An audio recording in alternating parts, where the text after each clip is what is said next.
edition of Insomnia, Maniacs Tarot with your host, Tropical Empress in Spirit. How are my beautiful people doing tonight? I hope y'all have had a wonderful, lovely day today. Hey, baby, at least it's Thursday, so tomorrow's Friday. So hopefully y'all got some good plans for the weekend. Do something fun. Maybe get with your sweetheart. Get together with some family and friends. Enjoy life. I mean, that's what we all working for, right? Making life as good as we can make it. Beautiful people. Like, Spirit hit me up early today again. I mean, y'all, like, I don't know what's going on with y'all today. Hi, Mimi. How you doing, beautiful soul? Did y'all just have an argument with someone? Like, I got hit with some powerful energy today from y'all. Someone, like, had a disagreement, arguing with someone. Whether this is y'all's sweetheart. I even feel like for someone, it's like a family member, friendship. Like, I'm getting, like, jealousy. Like, what's going on? Like, I feel like someone's been in someone else's ear talking bad about you or the relationship you're in. It's, I don't know. Some crazy energy, though. You did, Mimi? Oh, no, sweetheart. Did I just tap into your energy? Hey, Ryan. How you doing, baby? Like, I feel like there's some jealousy. Like, serious jealousy here. Like, someone's trying to get in the middle of your friendship, relationship, something. Crazy. So, let's start off with what's the vibe, beautiful people.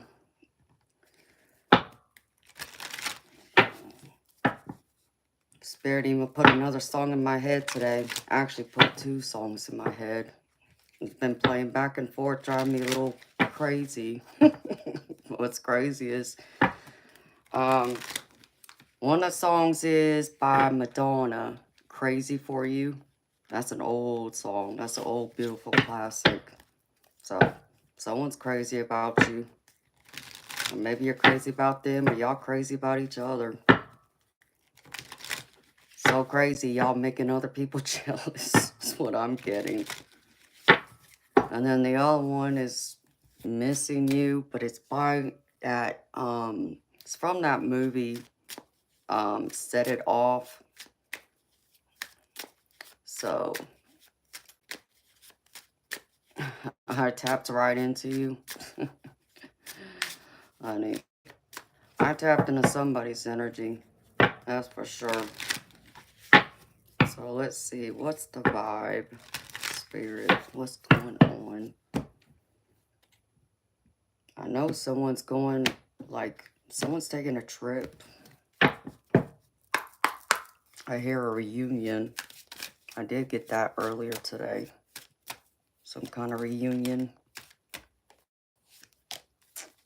Ooh, smell the roses.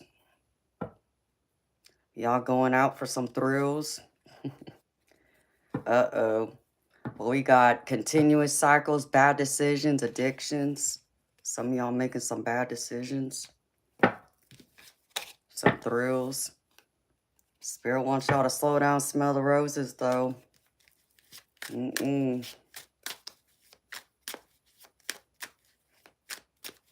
Maybe somebody's like, I don't know. I feel like someone's going to be surprised with something sweet this weekend. That's what I'm picking up. Maybe you find yourself in a bed of roses with someone. That's sweet and romantic. I feel like someone's like getting like together for like a belated Valentine's Day celebration or some kind. Even possibly an anniversary. Well, some of y'all got some peace and harmony going on too. And this goes with like smell the roses to me. And I feel like many of y'all got to take some extra time out. Connect with spirit. You know, if y'all got drama going on in y'all's life, leave those people alone. Let them make all the noise they want. Just don't allow it to affect you and your relationships and your happiness, because they're just jealous. Hey, And if they want to talk, y'all know me. I'm going to give them something to talk about. Because y'all are having an epiphany. And I feel like this epiphany has to do with your relationship. But I feel like this is tied to like a friendship. I'm picking up like this is like you were warned about this friendship you have with someone. And like either your sweetheart, slash significant other, or even a family member told you to be careful about this person. And I feel like said, no, it's not that way. And, kind of just ignored it. And then now you're suddenly finding out that your loved one was telling, knew what they were talking about. That's the other thing I'm getting. So, beautiful people, it's like I tell y'all, listen to your gut instinct. Even sometimes your family and friends, they're tapped in. Especially when they're saying, like, it's a red flag. Like, someone told you there was the red flag there that kept pointing you that, they were not being a true friend to you, want to cause problems. So, trust it.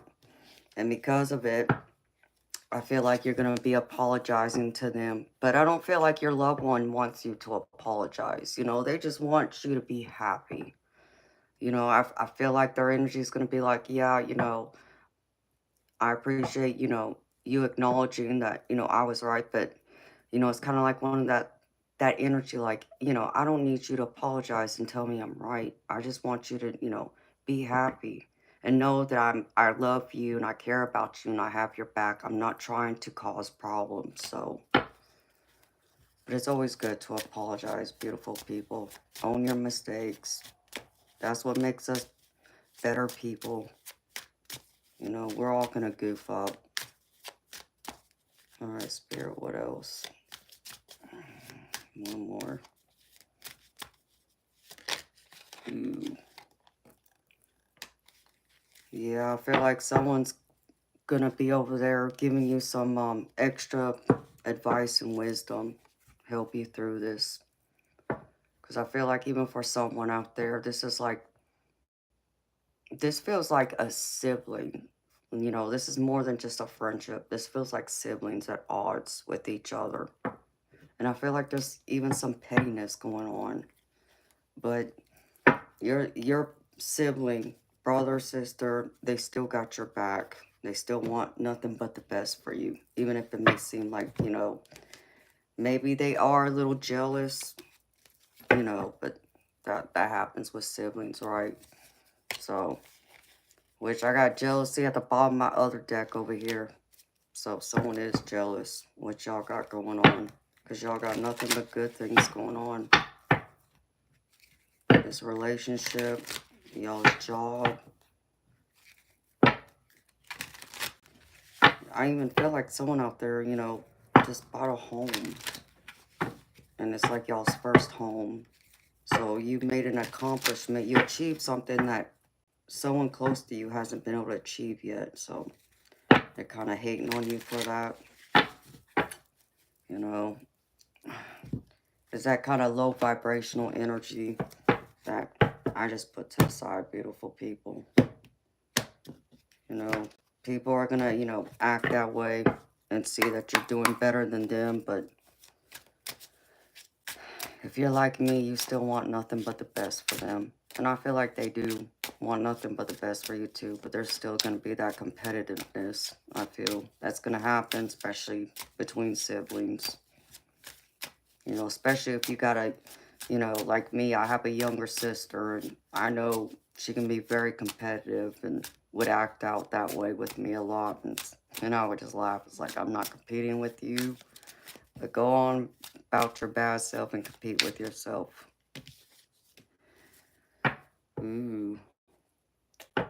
Dirt. Wow. Someone's trying to get something started. I get dirt. So someone's been working a lot. I also feel like there's, again, someone's reaching for their goals. Because even I get game player next to it that came out. So I feel like y'all working hard and putting in the extra time and effort. to achieve your goals, your dreams, things you're wanting to go after. Uh-oh. I just heard deadline. Y'all put yourselves on a timeline. Y'all afraid y'all aren't going to meet it. Spirit saying keep going.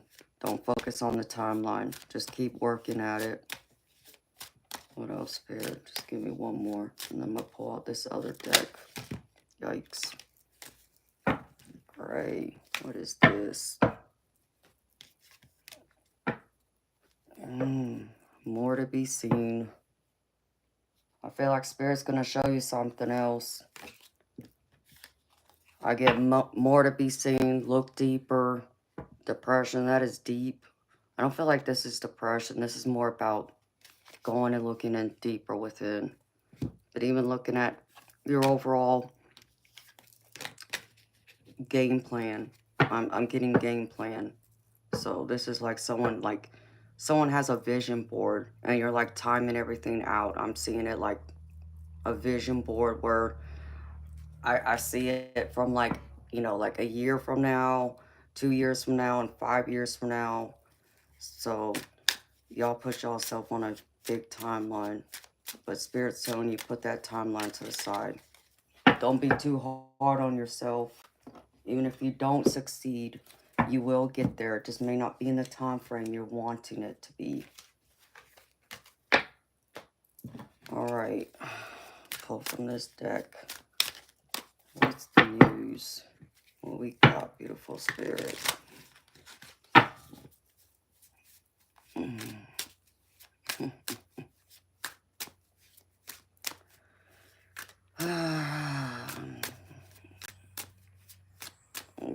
Alright, Spirit. Show me what else. What else does the collective need to hear?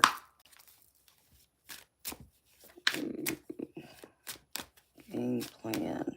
What's the game plan, beautiful people? Uh-oh. New booze coming out again.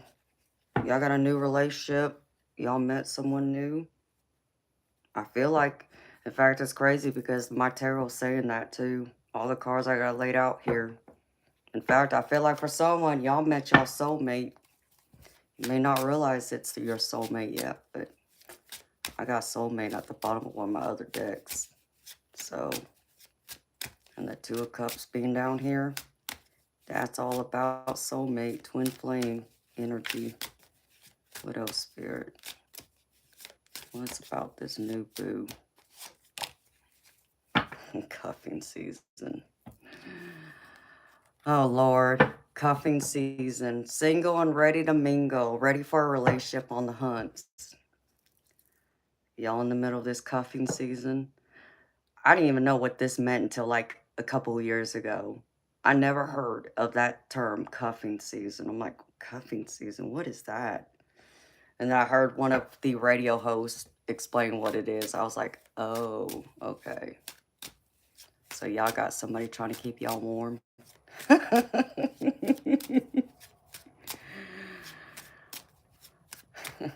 Hey, Alejandro. Hi, Eternal Light. How you doing, baby?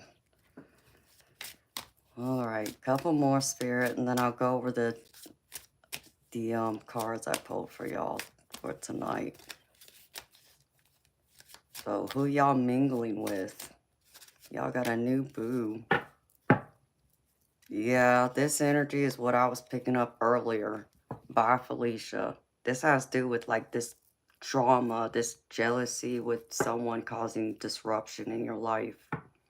It's like I feel like there's two separate people. There's like that friendship slash sibling that's wanting nothing but the best for you, but then you got someone else who's like being dirty, who's two-faced. So Spirit saying bye, Felicia.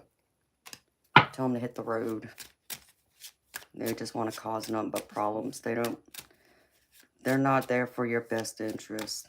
It's not a real friendship is what I'm picking up. It's like a mask. In fact, they're like paranoid. They're worrying about you instead of living their own life because they're insecure. And like I said, they're jealous. You know, I don't like that energy. I don't understand why people get jealous, but some do. So that's that jealousy energy right there. So if y'all feel like there you got someone in your circle who's kind of giving you that vibe, be careful. Watch out. You're not being paranoid. It's just they're not acting, oh, being authentic, being real about their thoughts. Like, I feel like they're just very two-faced. Ugh, I don't like this energy. I'm about to get out of it in a minute. Yep. I feel like y'all are fed up with it too. Spirit saying y'all fed up. So, fed up with their toxicity. Because that's all I'm getting is it's very toxic. Okay, I gotta let this energy go now. I can't allow that to drain me. So, beautiful people, I'm gonna pull out this Rebel deck real quick. Let me raise the vibration now. So, let's see. Spirit. And I have some wisdom and laughs for the collective. Have some fun, beautiful people. I don't know which way to turn these cards. I guess it don't matter. What Spirit want to say to y'all real quick?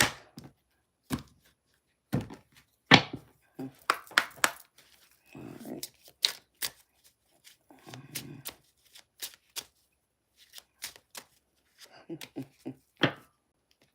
Believe what you see.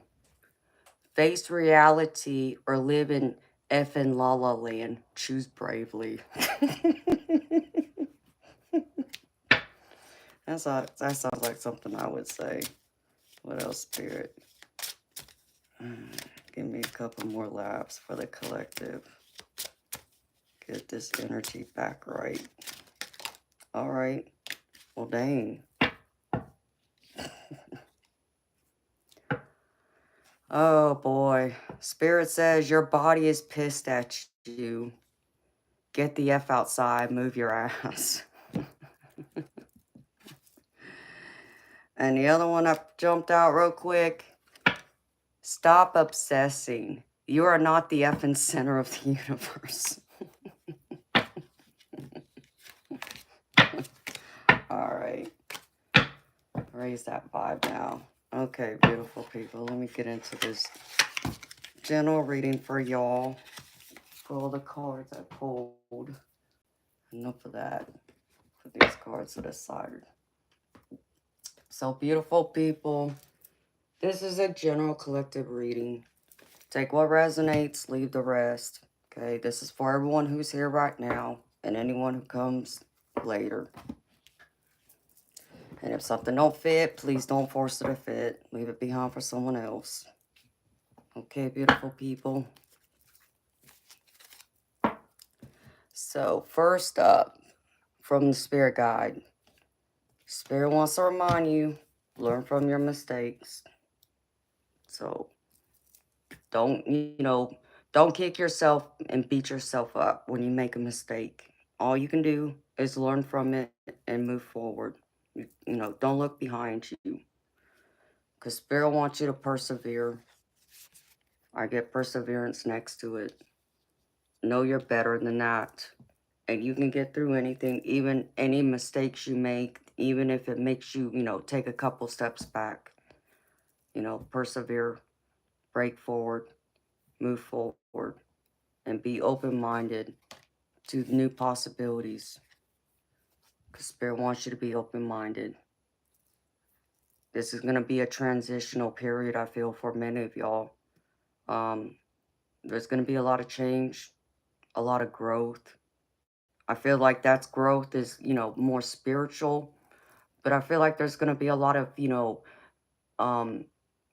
mental and emotional growth where you're going to find more balance and harmony. Because y'all going to go through this big rebirth, which is all about transformation, transition, change. And change is good. It helps us to be better. You know, we learn from our past experiences and mistakes, and we use them and apply them towards our present and future to change things. And Spirit wants to remind y'all, like attracts like. Know this. But even we can attract people that are opposite of us. But you know, look for your soul tribe family. This is what this is calling me to. This is feels like soul tribe family energy. So the ones that speak to your soul, the people that you feel like you have known your whole life, but you may have just met them. Those are the people you want to attract because they're going to be there. They're going to be your ride or die friends. And it could even be people in your own family. And next to it is authenticity. So as long as you stay authentic and true to yourself, you're going to attract those people who are authentic too. Because Spirit wants you to stand in your power. Because the other card that came out with it is sovereignty. This is all about you standing in your power. Be willing to stand strong and tall. Be the ruler of your life. Or as y'all hear me say, y'all the CEO of your life. Y'all decide. You hire, fire, and promote according to how people treat you. And never forget it, beautiful people. All right. So now for the tarot. This is recent past energy, y'all. Like I said, I feel like someone just met someone. I feel like it's a soulmate connection. And I say that because I get the Two of Cups. The Two of Cups is all about soulmate, twin flame energy. So someone new has walked into your life, or I feel like someone just had got knocked on their head and kind of like a light bulb went off. Like someone you've known for a while, you've just started to, take true notice of them, and you feel a deeper connection, a deeper pull. Like you feel like it's a possibility that could be your soulmate. And I feel like Spirit's wanting you to know that, yeah, it is. Because even this other deck that I hadn't used yet, I get soulmates at the bottom. So y'all got a soulmate connection.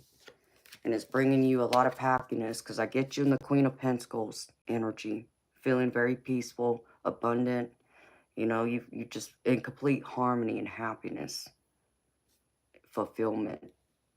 I feel like, this person even brings completion to your life, where you feel like you were missing something or a piece of you was missing. I feel like this person brings that. Now you feel whole and complete. And in the present energy, I get the Knight of Cups. So this is all about this romantic energy, and don't pay attention to the gender, man or woman, okay? This is just you showing me your masculine energy if you're, a woman. But I feel like this is you opening up to that person.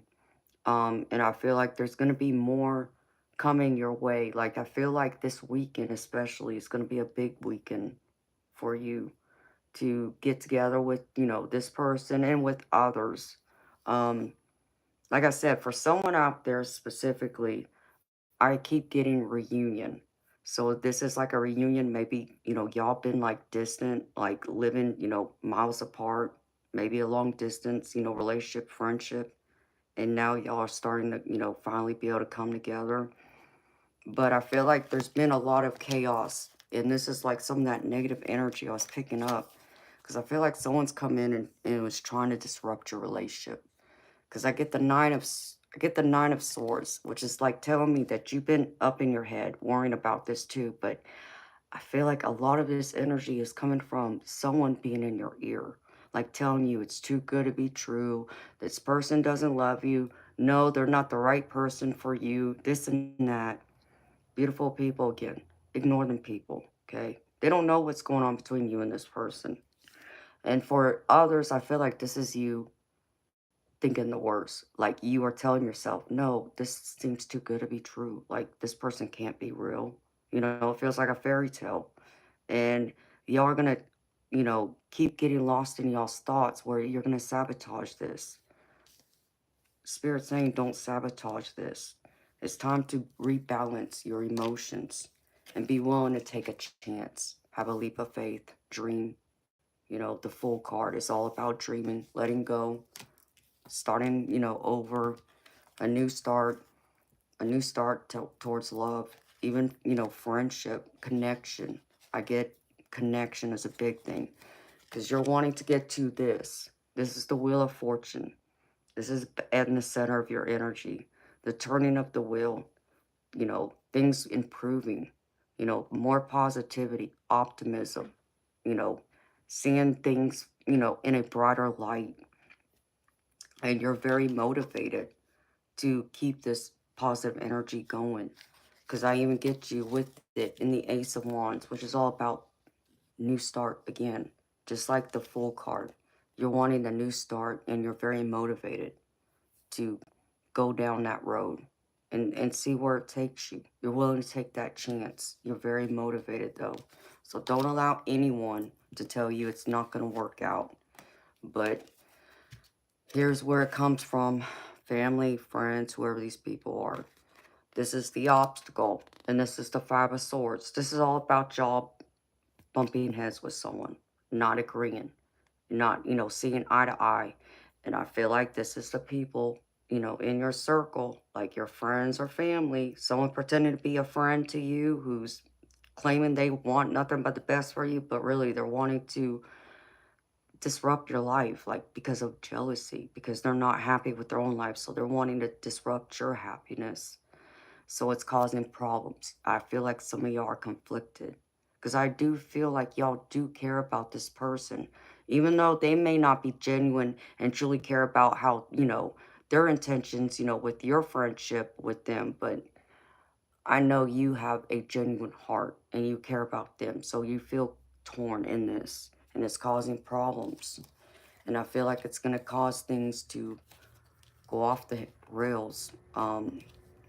If you allow this person if you give them an inch, they're going to take a mile and it's going to become more disruptive because I get the Eight of Wands.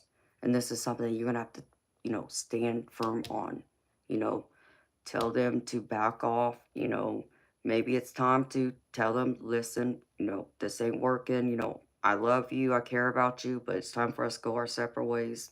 Maybe it's time to exit, but you need to stand strong in this Eight of Wands energy because I feel like things are going to come at you very fast. And I even feel like someone's going to do something that's going to be underhanded, is what I just heard. There's going to be a lot of messages coming towards you that's going to be underhanded, that's going to try and disrupt something good you got going on here.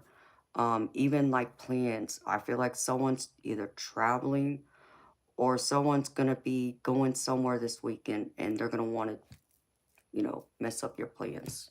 Don't allow them to, okay? That's the obstacle. Not allowing anyone to get into your head and telling you it's not going to work out and this and that, talking negatively. You take charge of your life. Be in this power because that's what Spirit wants you. Spirit wants you to stand in your own power. Don't listen to others. What does your heart tell you? Listen to that. And stand in your willpower because I get the Chariot. And this is the future, and the outcome. This also comes with the Strength card. So again, you're going to have to really stand firmly in your power. Be strong, know that things are going to move very fast. And yeah, it might, be overwhelming to you at times. You're not sure. You might feel like you get knocked off your feet for a minute, like get the wind knocked out of you. But Spirit wants you to be strong. Be independent. Know that you know what's best for you and trust your heart. I feel like this is a heart over mind place you're in.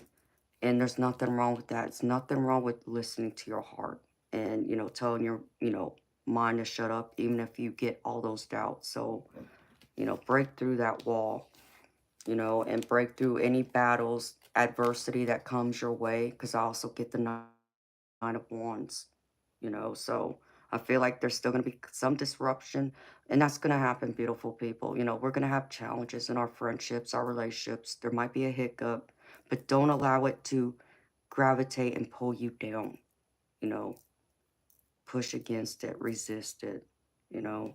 That way you can be happy, celebrating in this Nine of Cups, because this is where y'all want to be, in the Nine of Cups, happy, your wishes, dreams coming true, taking center stage, a new start. Because like I said, I get soulmates. This is soulmate.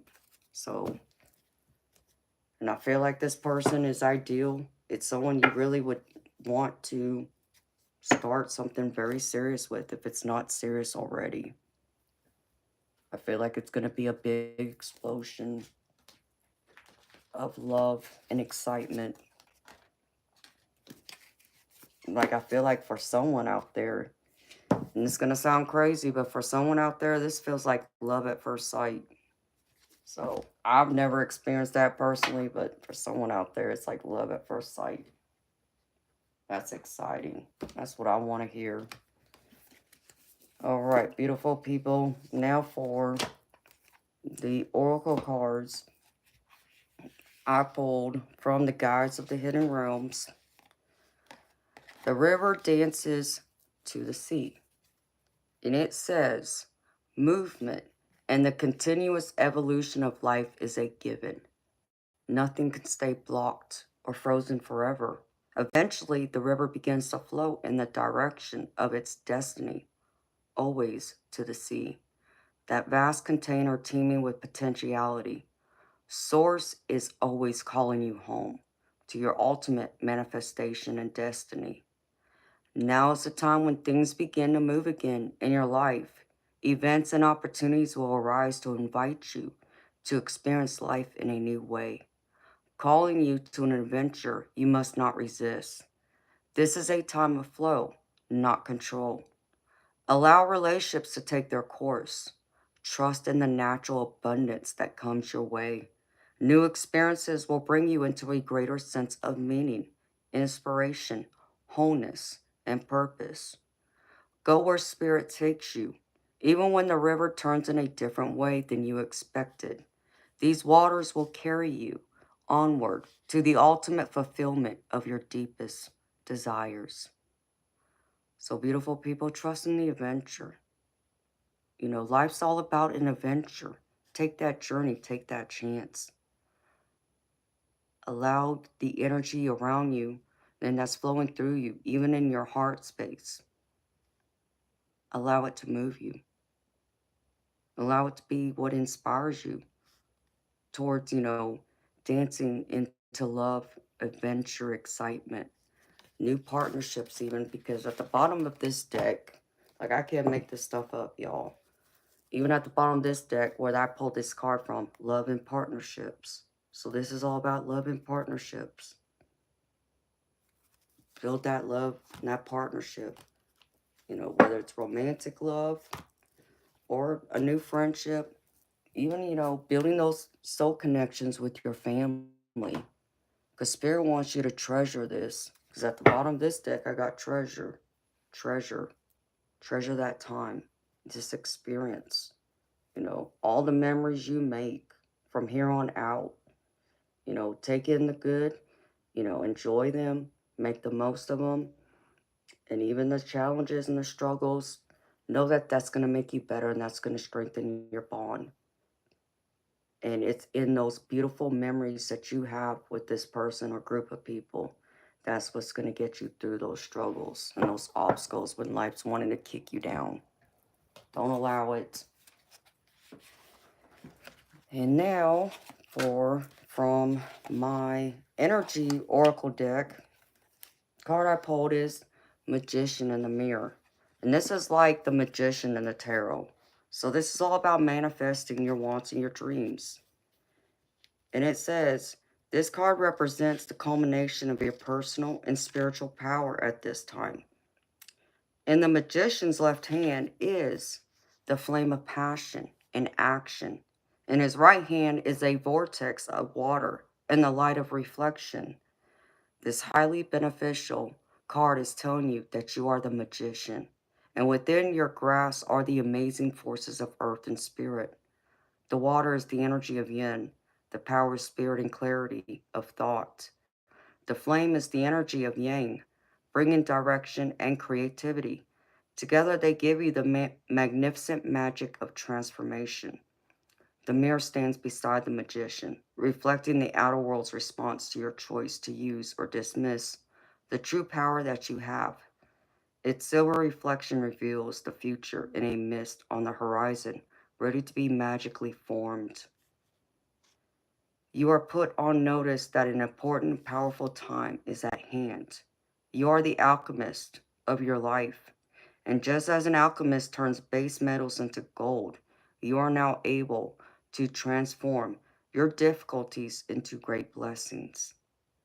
This is true in every area of your life. Claim your power and embrace your intentions in your heart and in your daily life. Direct your destiny, and the mist of the future will clear into brilliant reality. So, beautiful people, be in this powerful energy. Be in the magician. You are the magician.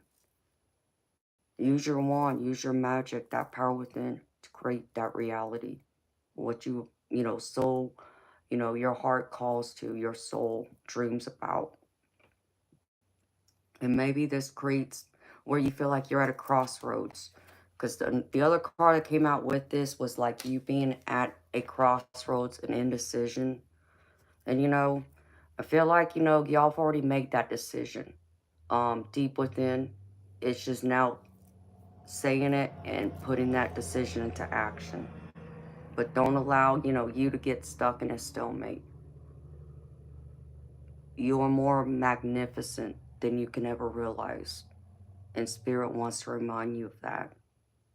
You may not see the true potential in yourself or why anyone would want to start, a relationship with you, be your friend, want nothing but the best for you. But you see, Divine sees it. And the people that love you and are close to you see it. So see it within yourself. And then I pulled from the Divine Masters. Like I said, I can't make this up with all this soulmate energy.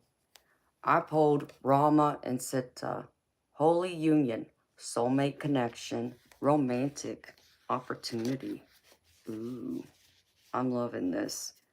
It says you have a great opportunity to experience heart healing at this time.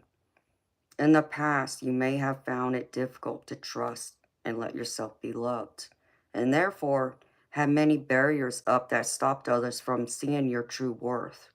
Now you find yourself in an empowered position where you are open to the possibility of partnership. This is very exciting. You know for a fact that you don't need anyone else to validate you or complete you, but this doesn't mean that it wouldn't be nice to be cherished and supported.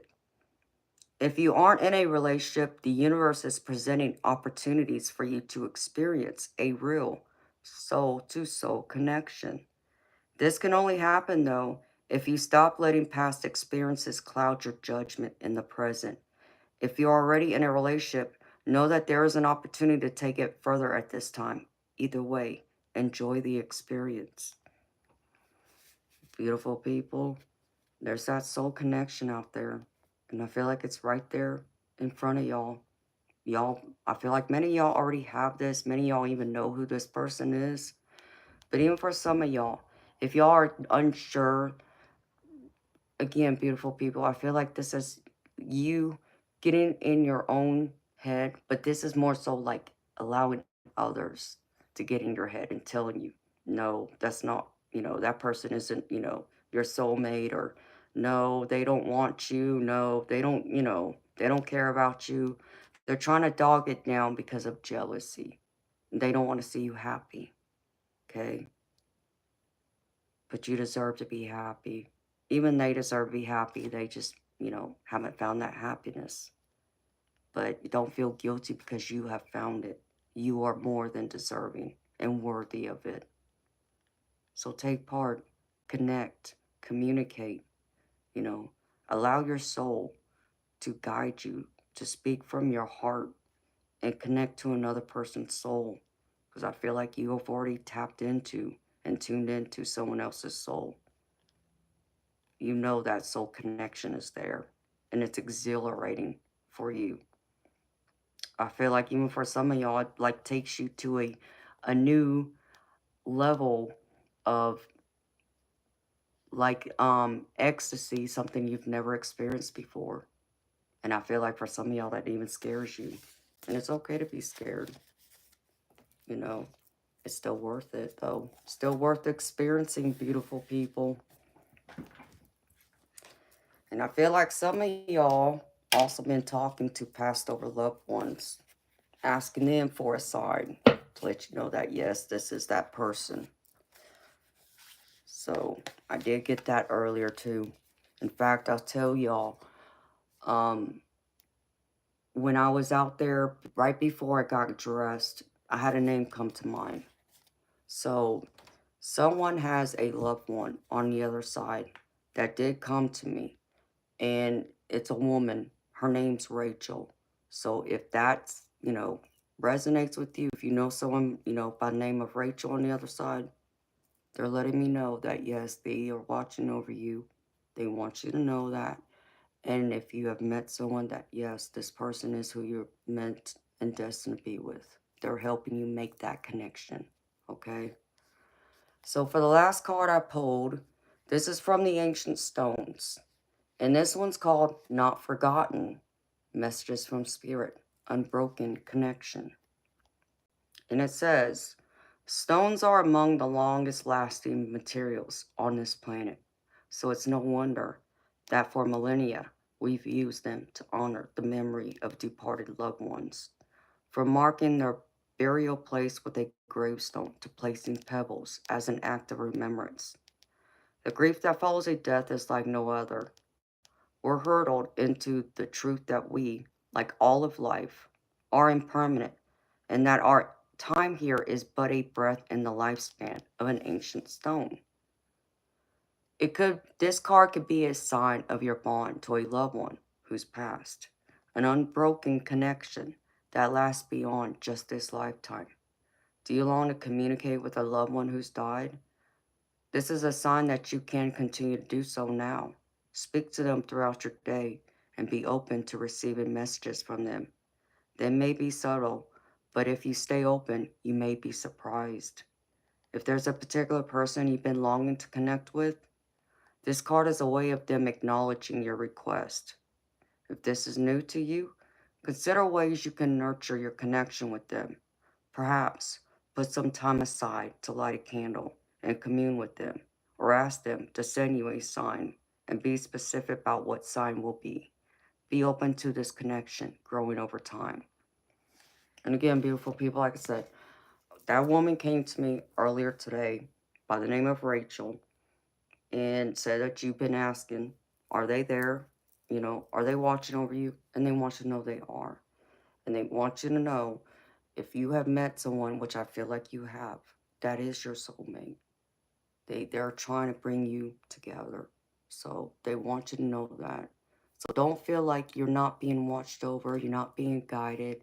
Don't feel like that your loved ones on the other side aren't over there trying to make life the way you want it, to help you accomplish your goals and your dreams. Because they are there and they're coming through. So I did get that earlier. And now for the angel card I pulled for y'all beautiful people. This is Jeremiah, call back your power. It says, forgiveness is about no longer allowing someone or something to affect your state of happiness. It doesn't mean you have to forget the past or avoid a situation entirely. Right now, you are being encouraged to take your power, your light, and your capacity to make a decision back into your own hands. By taking back what is yours, you also command respect from those around you. So call back your power, beautiful people. This seems to be a common theme that's coming up lately. Spirit keeps bringing this up, to call back your power, stand in your power, own it. And that's what I got for you, beautiful people, for the general collective reading. So again, my beautiful people, take what resonates and leave the rest. If nothing resonated with your energy tonight, beautiful people, well, maybe it wasn't meant for you tonight, but doesn't mean it can't be true for you down the road if you shall ever feel called to this reading. it will be here for y'all, as it is a timeless reading.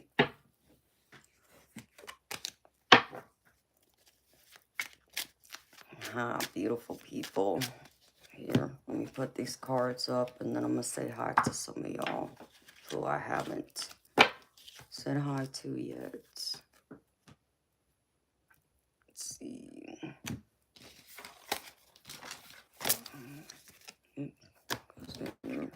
There.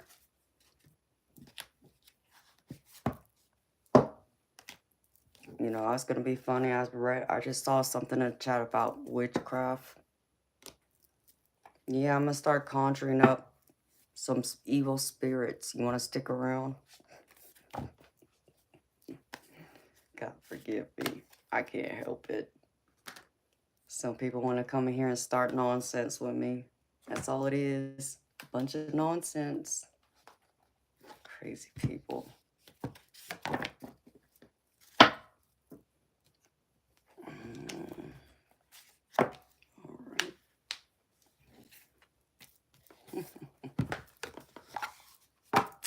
Hi, Dragon. Thank you, baby. How you doing, honey? Hold on, I'm almost done. And then we'll go back there. Card.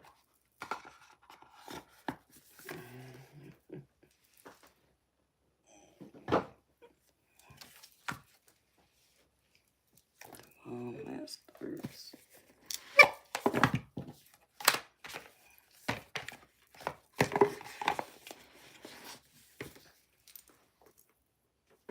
I don't even know why I bother looking. I got things like just scattered all over the place in my little shelf here to my desk. All right.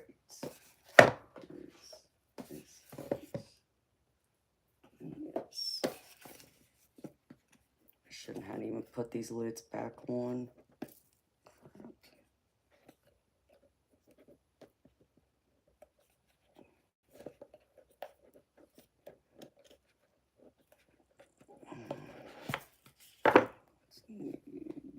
These goes here. Cotton season.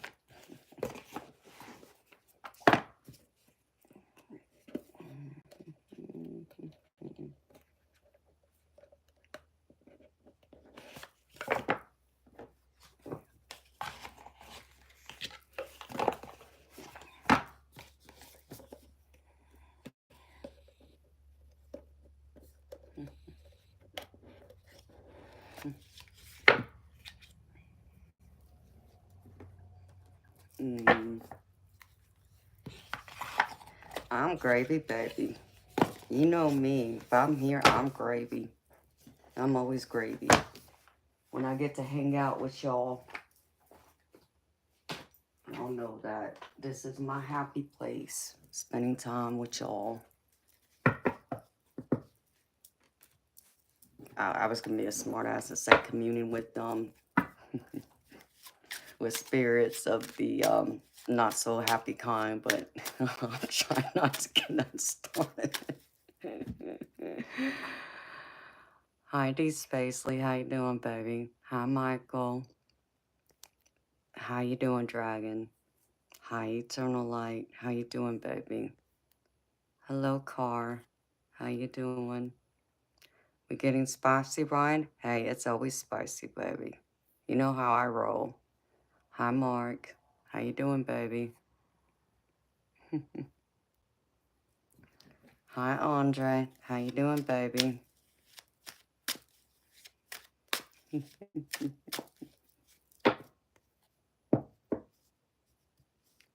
The Nine of Cups is a beautiful card. Yeah, I do like that Nine of Cups. Already put it back. Yeah, I did. Where'd it go? Watch. I already shuffled it back in there.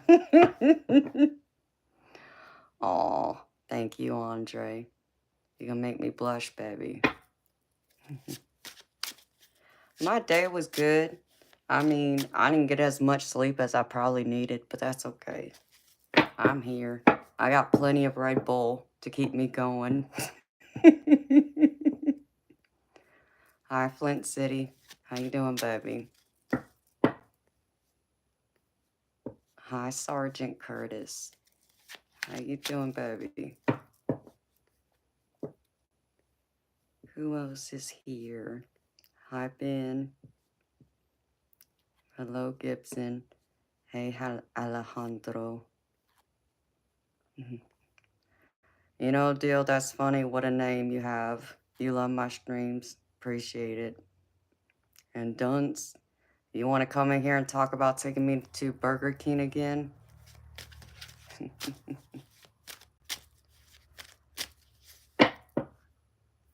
Hi to everyone else. If I missed y'all, I apologize. But hello, beautiful people.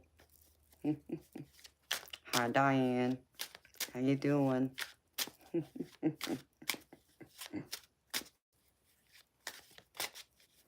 I mean, you know. Hey, Red Bull's my coffee, baby.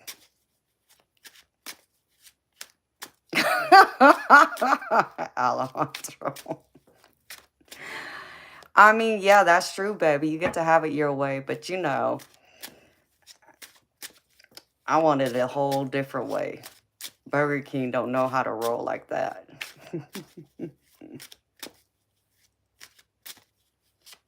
Yours are rolling. You can almost touch the ceiling. I don't even know what you're talking about, Ryan.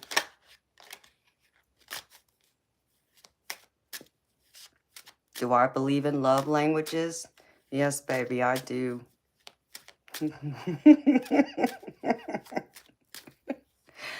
No, somebody, Dunce keeps coming in here talking about, can I take you to Burger King? Like, come on. Ugh. You know, I'm not one of those street girls, okay? We're not in high school, okay? I'm grown. You're going to take me to a real restaurant if you ever get the chance to take me out. It better be a white tablecloth, too. And like my daddy would tell you, you better show up with some flowers, too, to give to me. Or you ain't taking me nowhere. Hi, Rudy Juice. How you doing, honey? That's right, Alejandro. It has to be a big steak, baby. Has to. Filet mignon. That's right, Michael. Better have some candles. You know, you got to get that romantic ambiance going.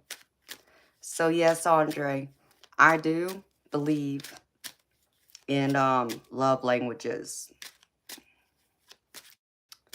Oh, Alejandro, has to be medium rare, baby.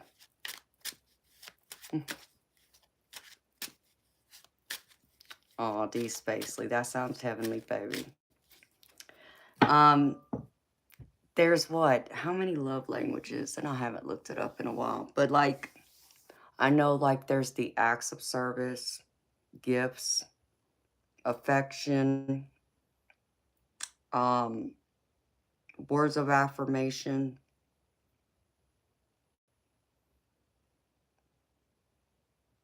And maybe it's about quality time. There's something like that.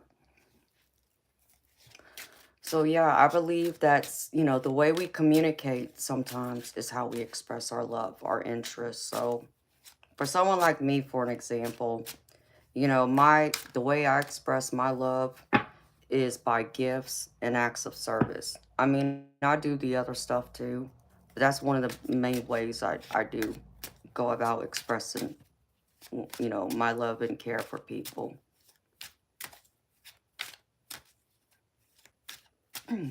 Quality time, yeah. And I will spend quality time, but I just don't want to be smothered. Hi, Curtis. What do you mean, oh, brother?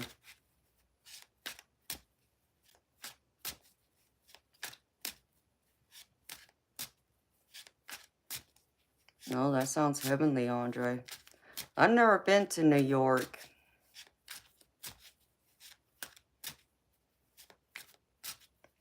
I mean, I believe so, D Spacely, because, like I said, I mean, I buy gifts. I mean, I love to buy gifts for people. I love to, you know, express my love that way. Um, But I also do things, you know, to help, you know, show my love, whether it's like, you know, do your laundry, run an errand, you know, things like that, you know. But I also like the words of affirmation because I'm also someone I express my love, you know, whether that's through love letters, emails, text messages. I write love poems too. Um, and I give my time and attention. I believe in quality time. You know, I don't necessarily believe it's quantity, it's quality over quantity. So, you know, spending quality time with me, you know, you're gonna have my attention, you know. I'm you're gonna have my undivided attention. Um, and I'm an affectionate person. Like I said, you know, quality time and affection. I'm all about that. Just don't smother me, you know. Um, I'm very attentive to the people I'm with. You know, if I'm in a relationship, but my friends and family, I'm attentive to them. Um, but like I said, don't be so clingy to me. That's the only thing. So,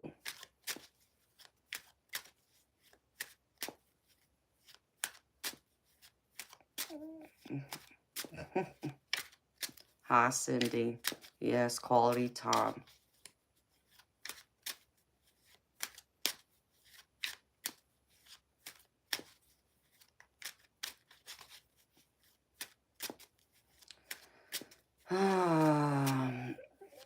You know what, William? I don't need his approval. You know, we don't talk about religion here. So, I'm a Christian. So, that's obviously different from your religion. So, with all due respect, you know, even my own religion doesn't approve of this, but God does. And that's how I leave it.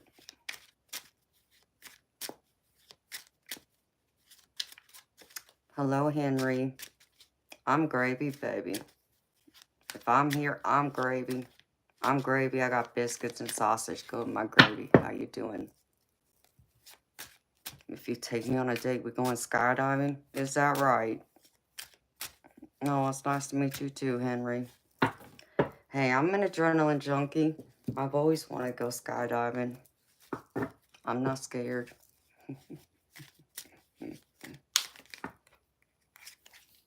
Ooh. Someone likes y'all. Look what I got. Someone likes y'all. This just jumped out.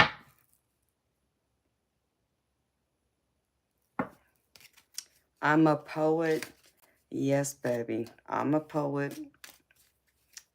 I actually have one of my poems I posted on my channel. You'd have to look it up on the...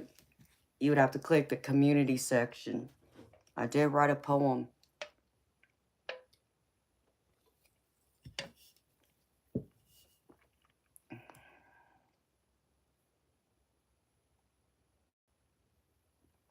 Amen, D. Spacely.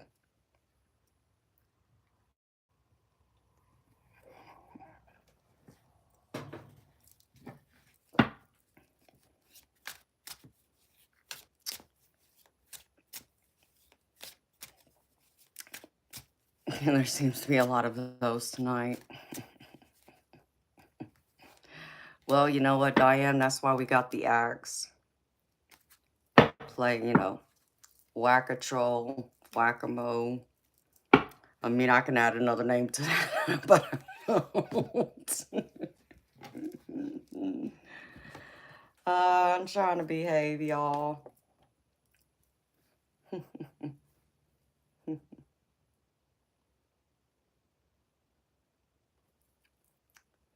You know how it goes.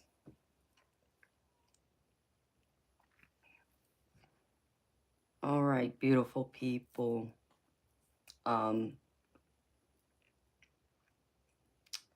Let's see. We're gonna do something fun tonight.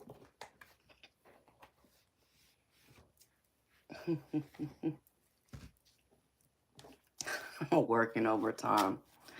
I'm sorry, Diane. You know how they get out here. It wouldn't matter. I could wear a parka and they would still come out here and acting a fool.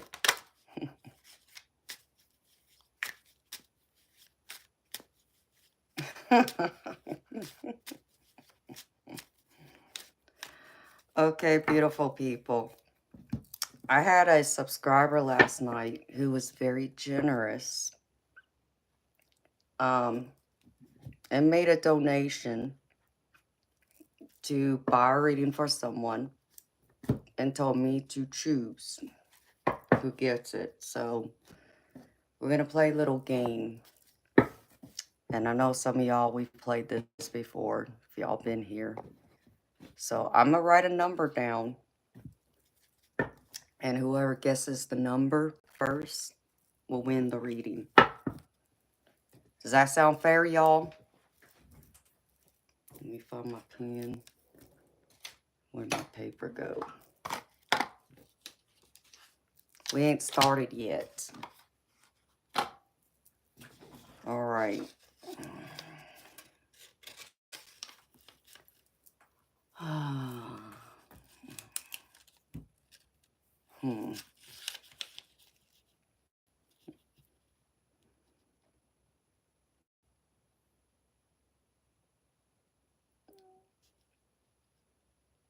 All right. Let's see. Spirit, show me what number.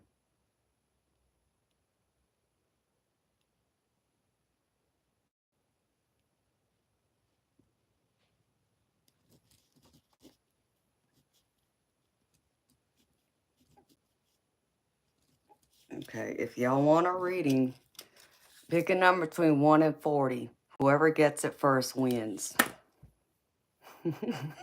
And good luck, y'all. Keep going. Keep guessing. I'll tell y'all when to stop. 1 through 40.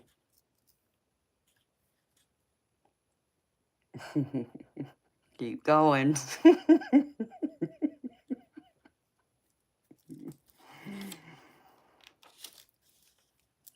Keep going.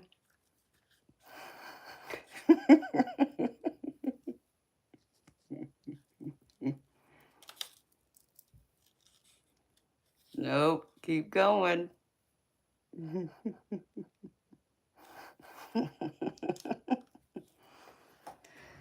Well, come on, y'all.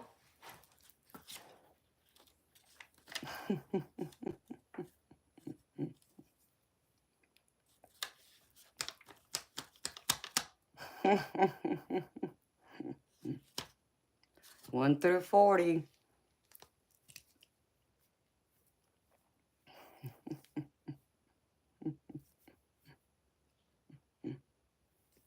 Keep going. Oh, D Spacely got it. Okay, D Spacely got it. 25. Congratulations, baby.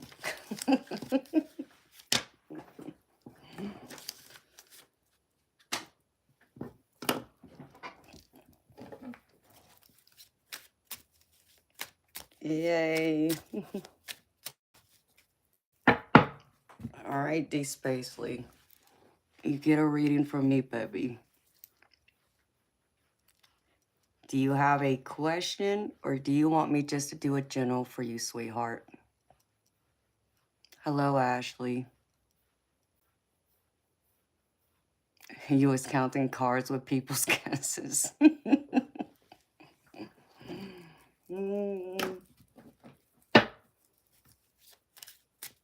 Hi, Matthew. Hi, Kaden.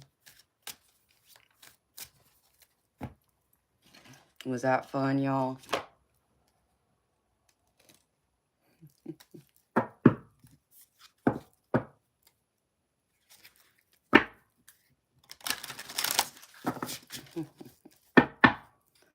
I'm gravy, Kaden. Thank you for asking. How you doing?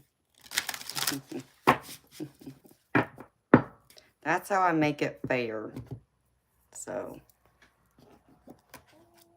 hi, Joseph. How you doing, baby?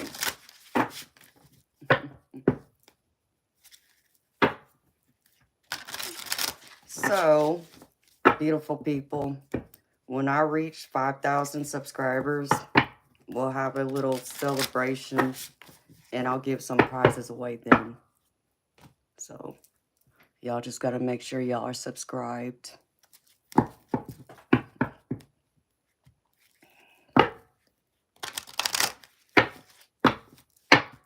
Okay, this is about a job and your potential, your abundance. All right, baby. Let's see what Spirit got to say. Darn it, there goes my bladder.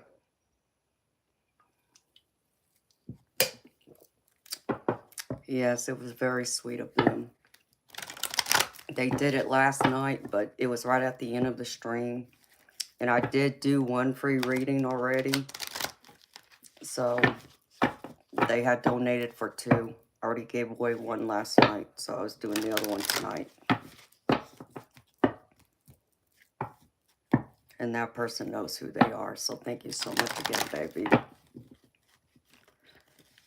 All right.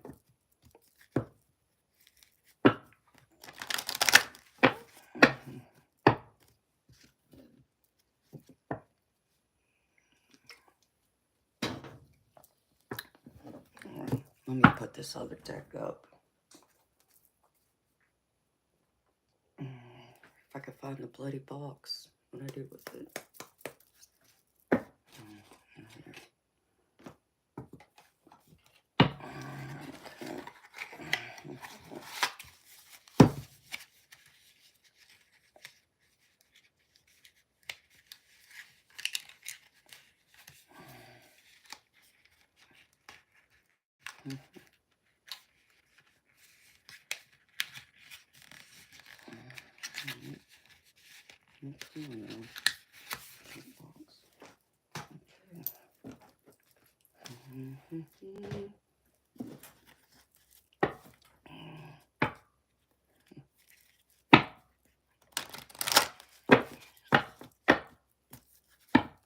Keep believing in that, baby.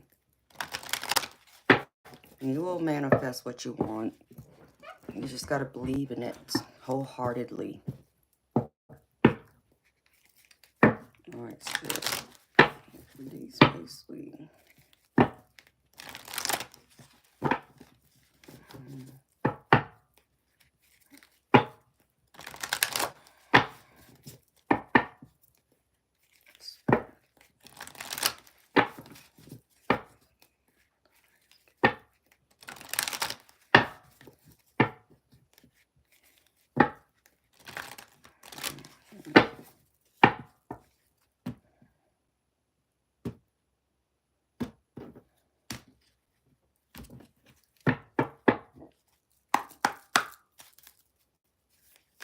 Alright, Spirit. Where's these places needed here?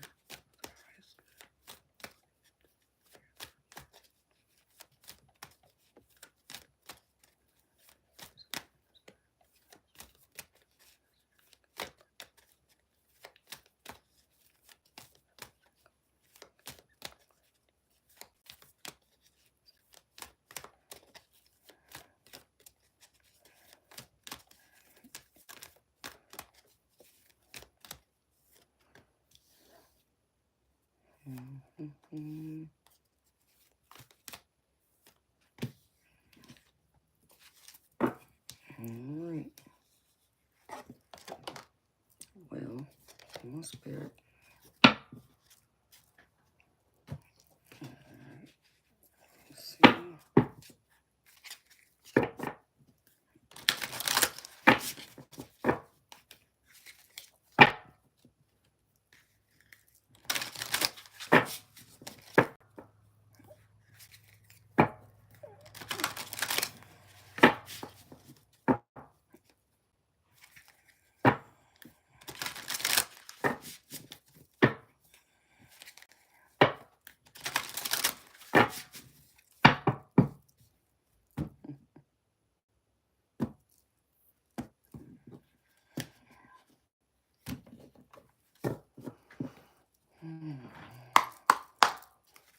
You want to debate what? Eternal light.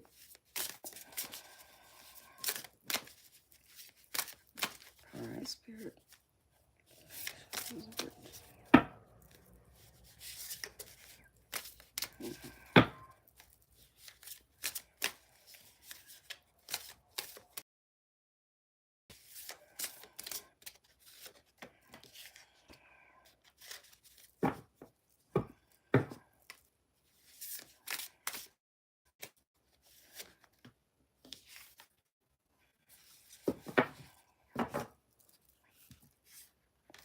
This. All right, Spirit.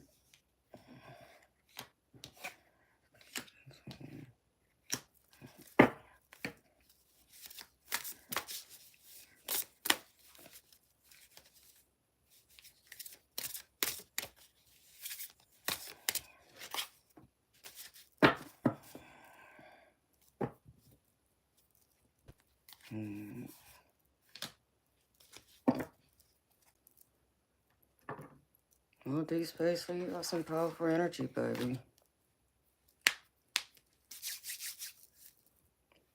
Where'd that deck go? I'm losing it.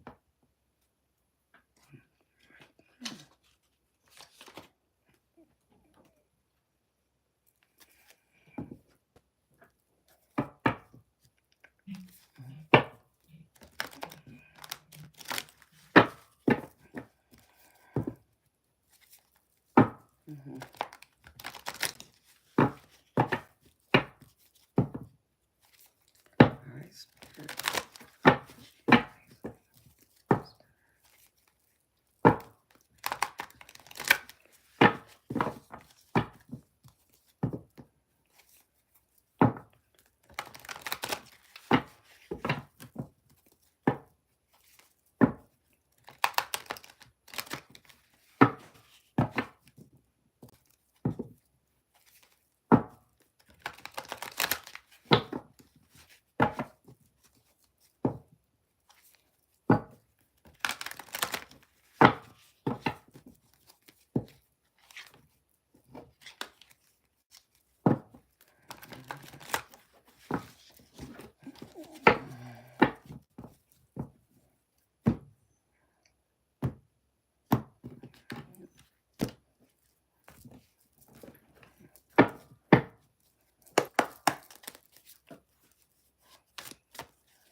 Yeah.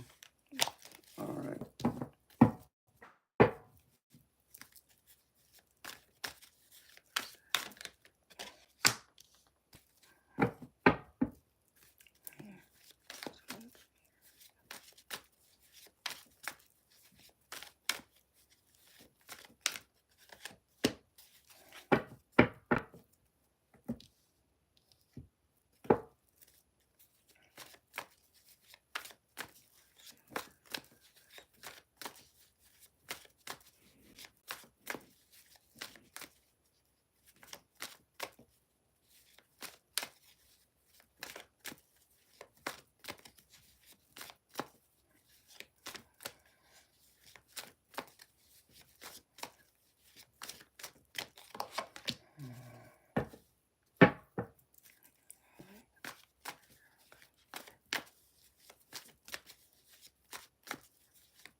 I'll run to the restroom, y'all. I'll be right back.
Of course.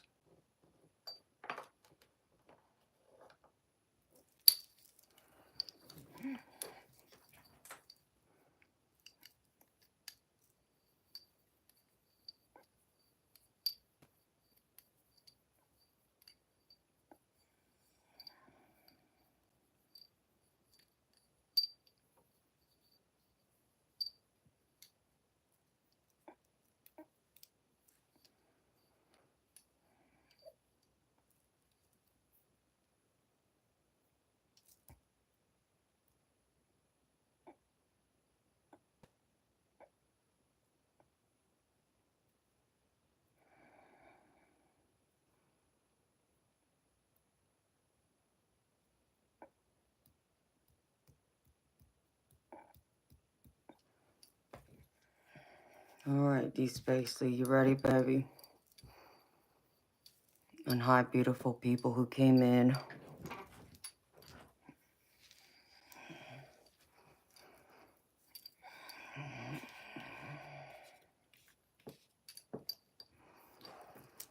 Okay, baby, the biggest message I'm getting from Spirit is you need to be more patient, but you also need to um, work at this. Like, I remember saying this to someone else. I feel like you need to look for a mentor, someone that, is in the same business, what you're wanting to go into, that dream job you're dreaming about, that can help guide you, that's already been there. So someone who's like semi-retired or retired, and they're like offering, to help, like the younger generation to get their foot in the door to start, down that path, and helping them, to go which, roads, which even courses, things to do, research. So I feel like that's one thing that's very strong that's coming through. The other thing is that like you want this job, this dream job, and you want to see, reach your potential. besides working on yourself, I'm also getting like I remember I told this someone else. Think of yourself like, okay, you work a 40-hour week job, right? So that's 8 hours a day. For 8 hours every day, go out there and search. Look for that job. If there's a company in particular you're looking for, even look at that and research it. How do you improve? How do you bring forward, more knowledge to help get your foot in that door so you be recognized and stand out from other candidates if they go in there and apply for a specific job. But learn all you can about the company, about the business, about the type of work you're wanting to do. Make sure you keep gaining knowledge because knowledge is power. And so for 8 hours a day, baby, go out there, spend that time doing something to work towards this. And it's interesting that it's almost like spirit knew I needed to read for you tonight because I feel like even part of the collective reading I did, where I kept talking about like standing in your power, willing to go after it. I feel like part of that was for you. Because some of the same cards that came up coming out here. So, to start off with the messages from spirit guides, the first one is patience is a virtue. They want to remind you to have patience. Divine timing is everything. So be patient, okay? And just because things aren't happening overnight doesn't mean it's not going to, okay? Because spirit still wants you to remember to dream and hope and also focus on the positive. You know, don't keep focusing on, well, why haven't I gotten that job yet? Why haven't they reached out to me? Keep believing you already got this job. Okay, that's what you got to put out in the universe. Like, own it like you already have it. And when you possess that kind of confidence, the universe will reward you for that. But also be grateful, even for this time you have right now, to gain that knowledge that you need. Any other things you can add to your tool set, so to speak, to help you. But be positive.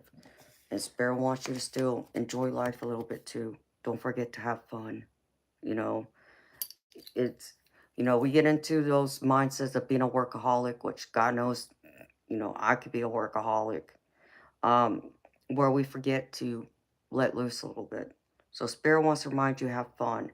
And I even feel like even the job you're looking for, find where, you're going to be rewarded in that way. Something that's going to make you happy. Um, where you can have fun and use your creativity, towards it. Um, the next one I get is learn from your mistakes. So Spirit wants you to focus on what those mistakes you made. Okay, don't hold on to them like, damn it, I made this, goof, and I messed up here. And don't punish yourself. Just learn from it and apply it. Because in the end, they want you to release that. Release what's no longer serving you. So the things you've been doing right now to get this job, or to reach your full potential, maybe you've already achieved some of it. Okay, put that, to the side now. And the things that you haven't, just don't focus on what you haven't done. Focus on what you have accomplished this far and release the rest. And whatever mistakes you made, the lessons you've learned from it, just use it. But don't keep punishing yourself because Spirit wants you to be strong and powerful. They want to remind you to stand in that solid power. And, step up to the podium, so to speak. Take charge. Um, Even at the bottom of this deck that I used, I even get the leadership card. So be that leader. Lead yourself, though. Know that you're capable of leading and taking charge. Because at the end of the day, baby, you're the one in the driver's seat of your life. No one can drive that car except for you. So you either drive it down the road and get to your safe destination, or you drive it off into the ditch.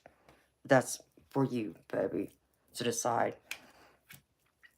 For the tarot, starting out, baby, I get the Seven of Swords.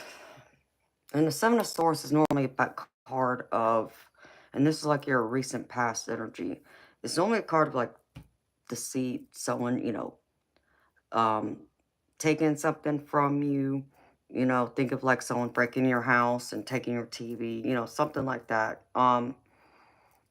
But I'm also reading it this way, and this is how Spirit put it to me. This is you in denial of who you are, your gifts, like kind of lying to yourself, so to speak. Um, you're like being blinded by yourself, by your self doubts. Whether you think you can do something that maybe seems like is impossible, or vice versa. Um, they're showing me that it's a little bit of both. And they want you to remember that you're in control again. Like this night, you're on this motorcycle. Okay, go forward, go towards it. Be that unstoppable force. Believe you have all the potential and everything you need to be able to achieve this great success of this dream job you want and the other things you see for your life. Like, if you remember from the general collective, I mentioned something about a vision board. I feel like that applies to you too. Get a vision board, put it on your wall, look at it every day, piece it together, what it is you want, what you see for yourself, that dream job. Find a picture or put that word up there on a piece of paper and put pictures. So you look at this vision board every day and multiple times a day to remind yourself what you're going after. And also put below it words, positive affirmations to help boost you up, to remind you you are worthy. You can do this. You can accomplish this.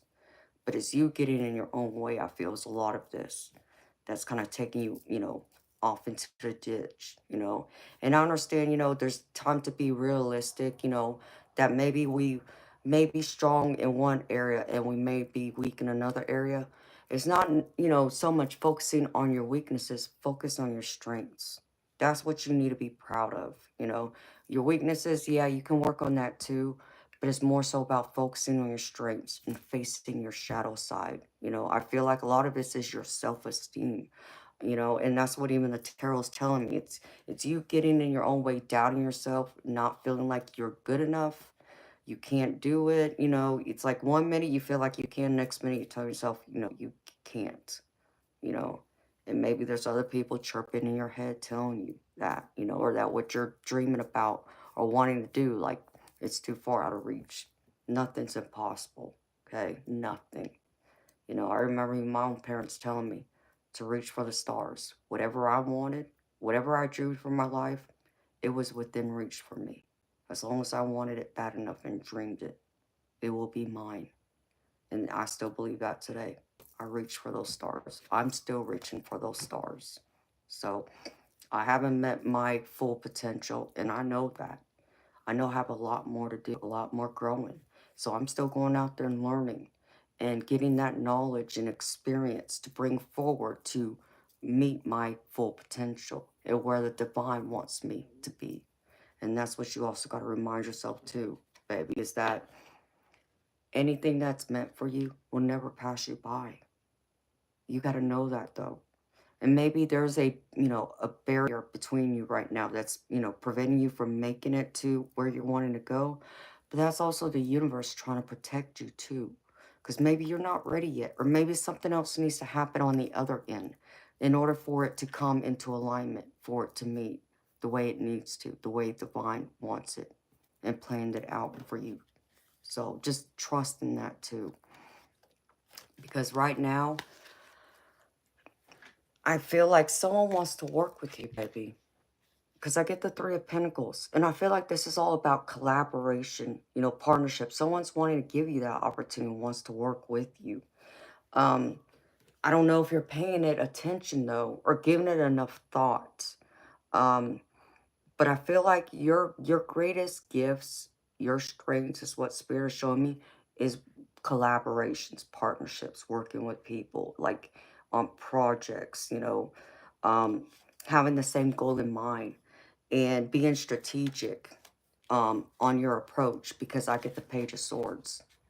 So be strategic, have that strategy, plan it out, you know, how you're going to, make this happen, to find the solution to get you to that dream job, to whatever it is you're trying to reach for.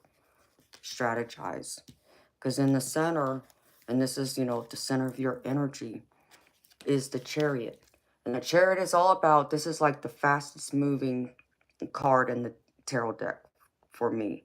So this is coming at you fast. This is your willpower, trying to persevere, recognizing that strength within yourself, and keep going forward. Don't hit the brake. Don't stop, and take an exit ramp. Keep going forward. You got to keep pushing yourself. And, it's not, something like I said, like, work, looking for a job, 8 hours a day. Okay, you just don't do it for, 8 hours a day and then stop. You do it and you keep doing it until you reach that goal. You don't stop, you know. And yeah, I'm not saying don't take a break, I'm not saying don't go shower and eat. That's not what I'm saying. But, take charge and put all your time and energy and effort into focusing on this first. And once you get there, then, you can look at other things. But still have time to also have some fun. Keep it in balance. Because Spirit's saying if you can keep going and take charge, ride this chariot all the way to the finish line, you will be rewarded. Okay? This is the Seven of Pentacles. This is all about having all those seeds planted in the ground, your foundation, and it will take root. You will find it will become fruitful. It may not happen tonight or tomorrow, but you keep going until. But again, what's getting in your way, baby, is yourself. This is the obstacle and challenges. This is the Eight of Swords. This is you getting lost in your own thoughts, being in denial, telling yourself you're not going to make it, or you can, or you won't, being conflicted even, not seeing the good in even possibilities that may not seem like it would produce fruit, is the other thing Spirit just said.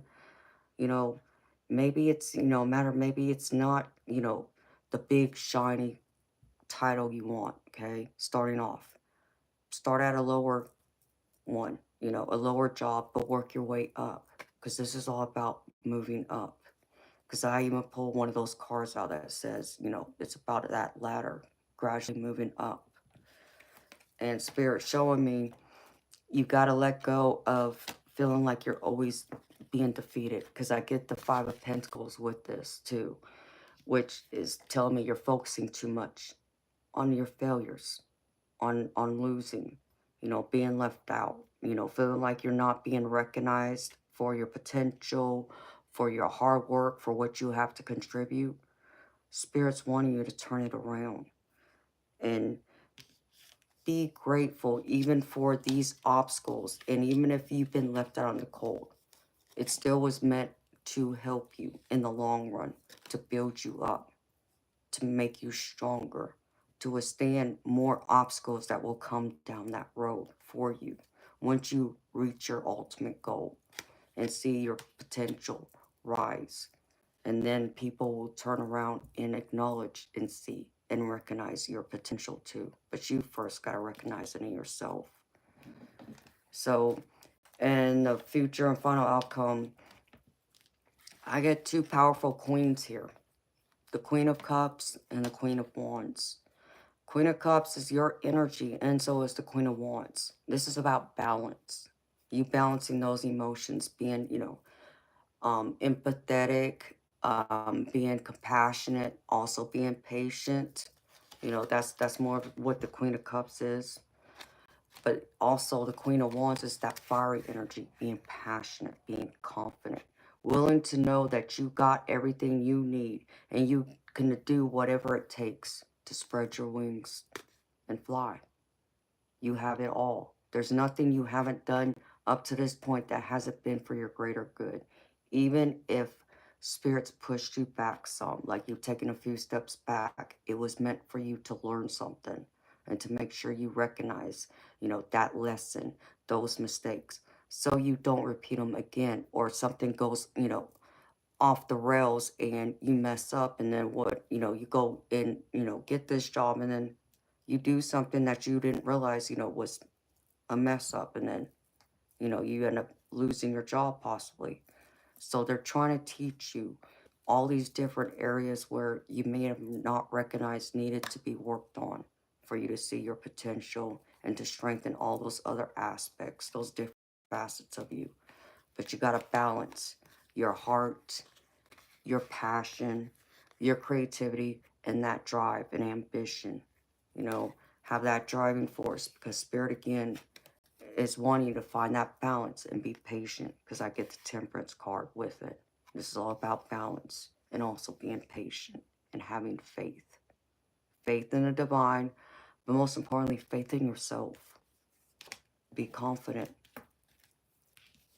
You have all the smarts and the wits about you. It's time for you to stop underestimating yourself. And I feel like if you stop underestimating yourself, I'm not telling you to be, you know, have this big, huge ego and be all conceited and arrogant. That's not what I mean. But find that balance. Know you're confident. Be sure of yourself. And when you can do that, people will recognize that. And, you know, when you're confident in your talents, your gifts, your skills, people will recognize that too, and the right people. The people you want to recognize that in you, to give you that opportunity, to open that door for you to be able to land that job and see, you know, the endless possibilities you have. Because you have a lot to offer. I do feel that in your energy. And I do feel like you want this so badly. You can almost taste it. I do feel that from you. But I feel like there's still something else you still got to do, though. Spiritual telling me you got more homework to do. So there's like another course, a class, there's something you need to still build to add to your resume, I feel. You're missing like a piece of that somewhere, is what I'm being shown.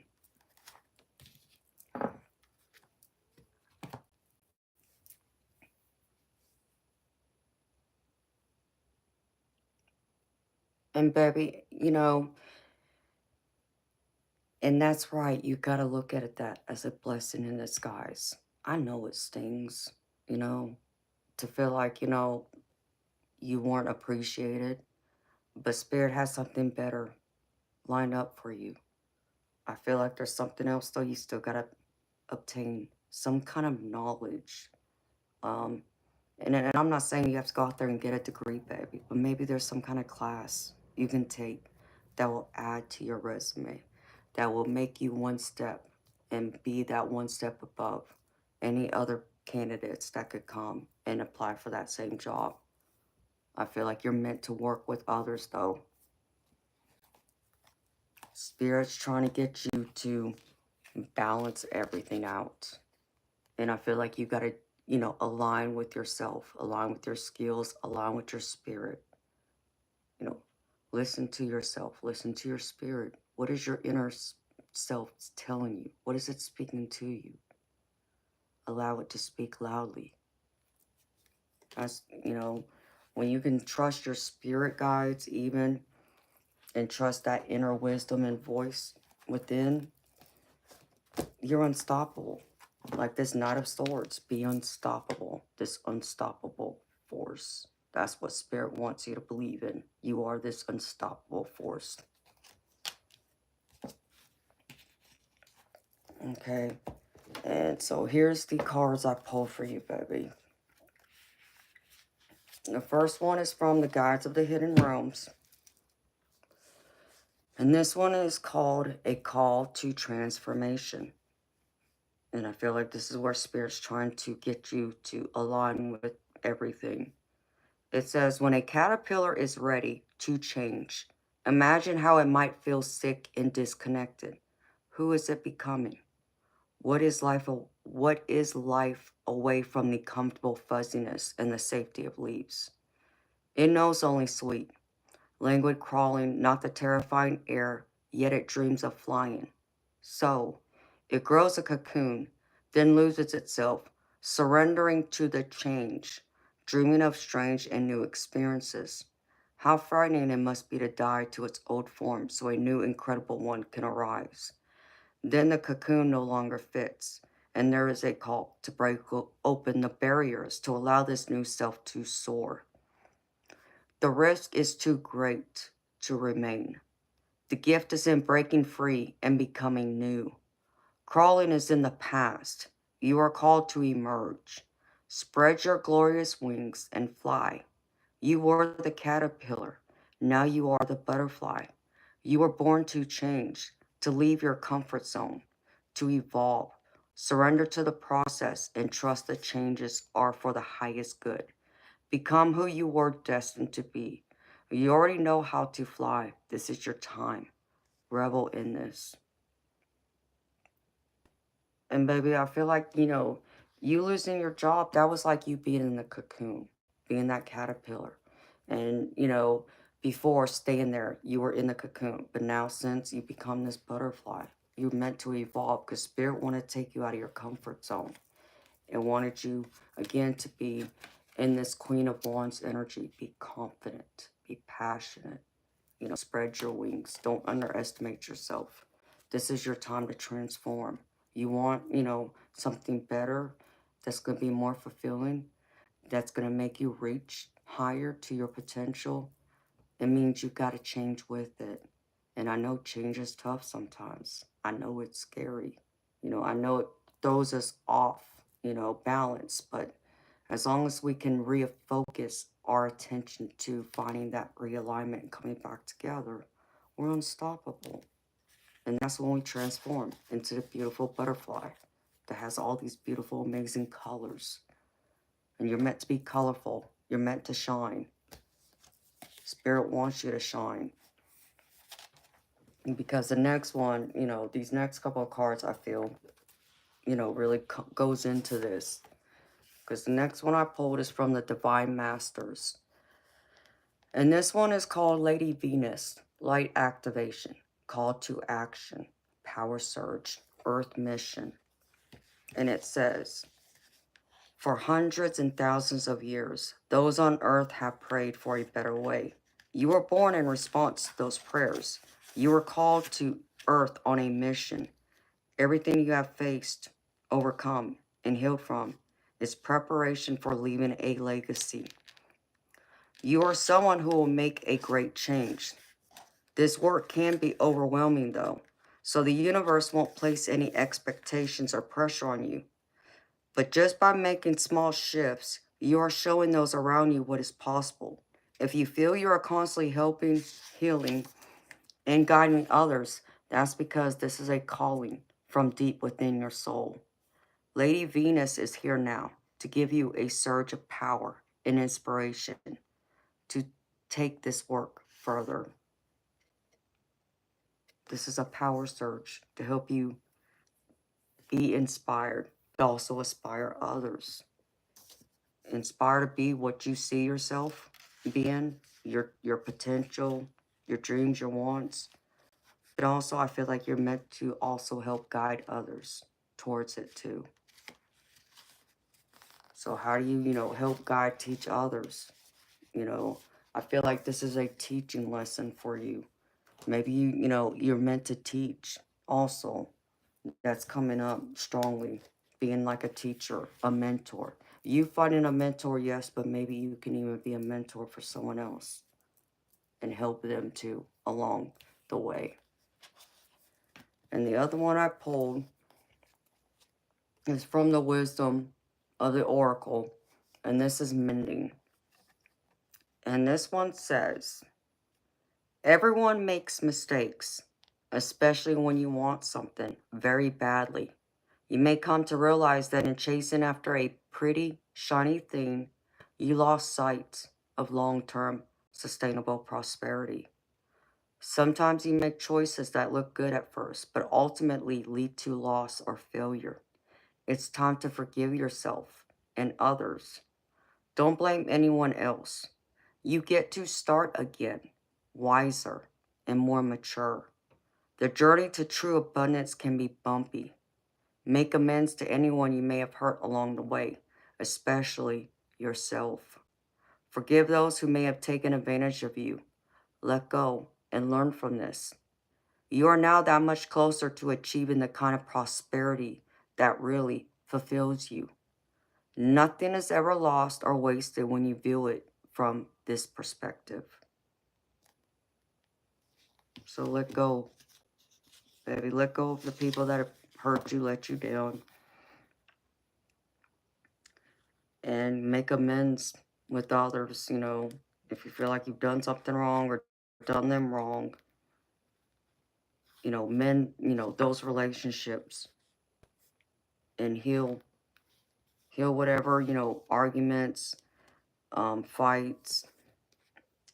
I feel like even, you know, a friendship, you know, some kind of relationship from your past that I feel like you need to go and ask forgiveness for. So I feel like some of that emptiness, that void, not being able to forgive yourself. Forgiving yourself seems to be a big thing here too. You got to forgive yourself, have compassion. Same kind of compassion you show others. Remember, you deserve that compassion too. And then I pulled from a couple of my other oracle decks, which is about, you know, money, career, to see what came out. And the first one I get is unsteady. And it says, things might be getting wobbly in your cash flow or business. Abrupt changes in decision making are affecting your finances. So things might feel wobbly right now. You may have to adjust some things you're doing with your finances until you get that job again. Things are going to feel a little unsteady for you. And we're just talking about healing with this last oracle card. I get healing, okay? And it says your finances are healing quickly. Continue to do what's best and you will soon see great results. You have gained the energy that you need. So continue working on it and things will come into alignment. I really feel that. Because next is talent. You have an exceptional talent and art that needs to be discovered or expanded. It's time to make a fortune in your creativity. I feel like creativity is a big thing here that you're supposed to use with your skill set. So Spirit wants you to focus on that. And then, you know, I can't make this up. How I said, I feel like you're supposed to be collaborating with people because the next card I got is collaborative. And it says, working with someone who has the same goal as you will increase your power and reach. Someone wants to do business with you. So collaborate with others. Network. Make those connections. Someone, you know, I feel is going to come in and want to work with you and want to help you along. Even if it's just to give you that, you know, guidance and maybe a kick in the butt, you know, to kind of get you back on track, to focus and to see the good in everything. Just like this card right here. Focus on the positive, you know, dream and be patient. So I feel like, you know, this person's going to help remind you of all those things. And then from the other one, I got trapped. This says, you feel stuck in your current situation, but you do have options. Look for another job while keeping the one you have for now. So keep looking. You know, you feel trapped like you're not making any success or making any movement towards it. But that's just you being trapped in your own thoughts, in your own head. Get out of that trap mentality because it's going to hold you back and it's going to put up blockages. Okay? And the next one is in the flow. The universe is sending you help. Tap into your inner power and go deeper to create the purposeful life you really want to have. Be in the flow. Spirit's sending you someone again to help. I feel like it's someone that you're supposed to collaborate with. A mentor, a teacher. You know, I feel like you're meant to become that student again. So be the student, but also be the teacher for someone else. And I think if you use both, it will help you. And the next one is progress. It seems like a long slog, but your efforts will pay off soon. Stay on course for at least a few more months before making a change. So know you're making progress. It may not seem like it, but Spirit's saying you're making progress. Keep going. And the last one I get is moving up. It says you are increasing your power and status, and you may get a promotion or move to a better home or office. You climb the ladder of success. So Spirit's saying you are moving up. You're moving forward. Focus on the positive. That's what I keep getting. Focus on the positive. And work with others. Make those network connections. You know, we have so much technology today to meet, new people and to put, our resume out there and such, like what we didn't have, 25 plus years ago. Use all those tools to keep working at it. And the last and final card is the Angel Activation card. And this one says, this is Metatron. You have a divine calling. God and the angels are recruiting you. Where you are is where you have been strategically placed. Trust that what you are facing now has everything to do with what you are here to heal, and that it will lead to a life that is aligned to meaning and purpose. You are here to make a difference, and it must begin with where you are right now. Know you are being called by the divine, and what you're meant to do is meant to make a difference for yourself and for others.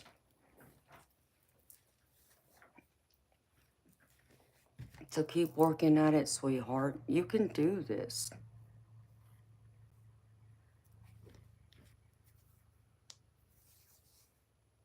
Yeah, be more patient.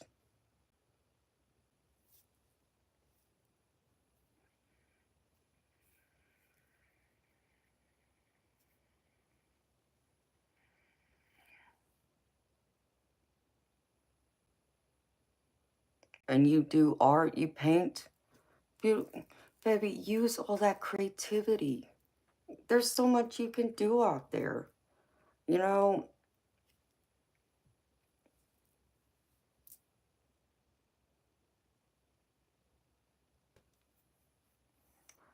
D Spacely, you can do this, sweetheart. I know you can. I know you have it. I know you possess all that. Maybe it just means, maybe take like another art class to add to it.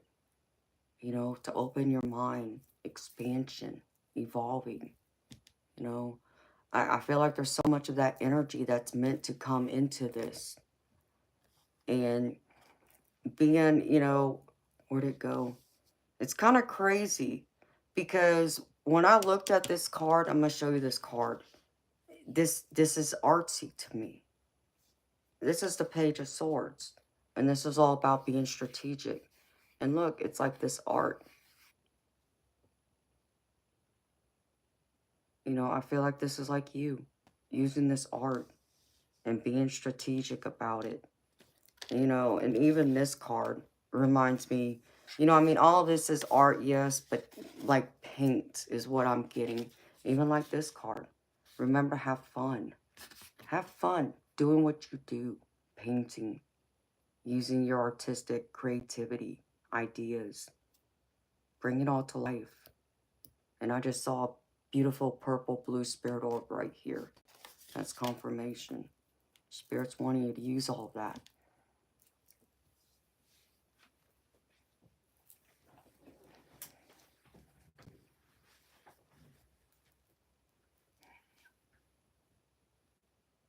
And that's a beautiful thing. And you know what? That being able to do something that makes you happy, that fulfills you, that's not work to me. That's really answering your purpose, your calling. You just happen to get paid for what you so, much enjoy doing, like what I do, you know? I truly enjoy what I do. I never thought I would, to be honest. Like, if you asked me a few years ago, would I be doing this? I'd laugh at everybody. And it's not that I didn't read tarot, because I did, but I wasn't doing it regularly. I never thought I'd be here on YouTube with my channel doing this and giving advice, doing tarot readings and, tapping into my psychic abilities more, sharing my psychic experiences slash paranormal experiences. But here I am. And I find so much fulfillment in this, happiness and joy. I like to help people. So this is part of my calling. And I've come to recognize that now. I didn't see that a few years ago, but here I am now. And I answered, even though I told my spirit guides they were crazy, but here I am. So, I never thought or dreamed or imagined this. You see, so open your mind to something you haven't even thought of yet. That hasn't just, knocked you sideways like a light bulb.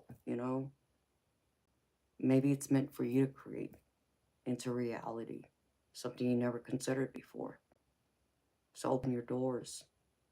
Be willing, open your windows, When you're at home, open those windows. Let the fresh air come through. Allow it to brighten you, energize you. Even being out in nature, allow it to help you grow. Allow it to tap into your spirituality, where you can tune into your spirit guides. And they can give you some beautiful ideas, things you probably never thought of either. But work with others. Make a project. Collaborate, though. That's what I'm getting strongly for you. So I hope that resonates for you, sweetheart. I hope this reading helped to answer any burning questions you had. I hope it helped to put any doubts and fears and worries out and put them to rest. And I also hope it helped to encourage you, inspire you to find that confidence and faith in yourself and know that you are on the right path and for you to keep going down that path. So thank you for trusting me to read for you, sweetheart. It was an honor.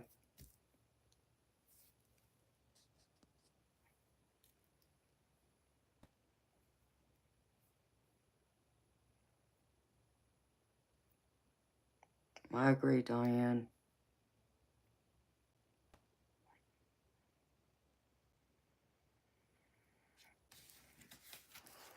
Yes, balance is key. And eternal light, his daughter is very, she's very talented. And I know there was something mentioned, which he could probably tell you more about his baby girl doing a mural on his wall in his room. So,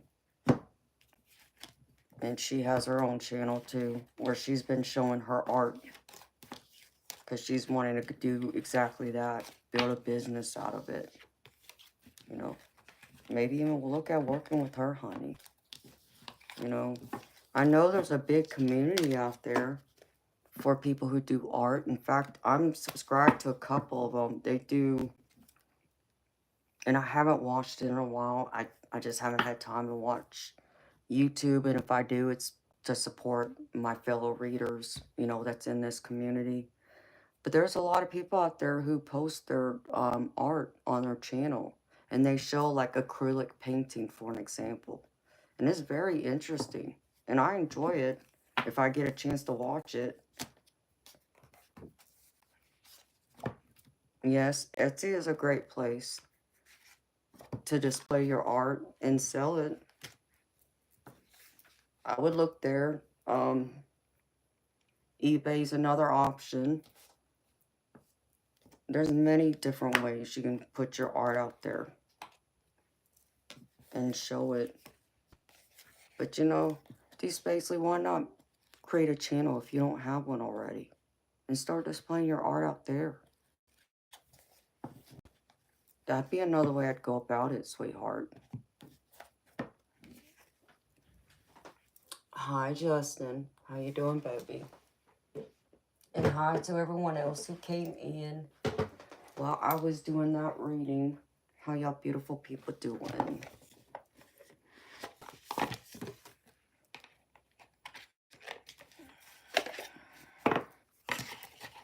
Y'all feeling good? Oh, I love that for you, though. D. Spacely. Hey, 420. How you doing, baby?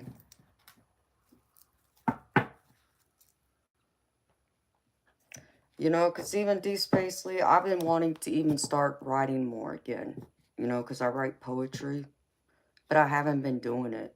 Like, I mean, a couple of times I've had those moments where I feel like I've been in that creative mindset to be able to, like, put my emotions and my thoughts on paper and turn it into a poem. And I'll get, like, a couple lines down, and then it's like, I just get distracted with something else. But I know if I really put the time and attention to it, I know I can write a poem in like a half an hour. I'm not saying it'd be the best, but I can put one together. And all I gotta do is keep practicing, even if it's 30 minutes a day. And that's what I do with myself to get, you know, those creative juices flowing again to write, because I love to write poetry. It's one of the ways I do express myself. So maybe give yourself, you know, that 30 minutes, an hour. Just, you know, ponder. Allow your mind to, you know, escape. Go there. What comes to mind? That's what I would do. Exactly. Let it flow. No, that's beautiful. Yeah. I mean, D. Spacely, I have a poem that I posted to my channel. And it was to help someone who had just gone through and gotten their heart broken. And I wrote it almost 4 years ago. I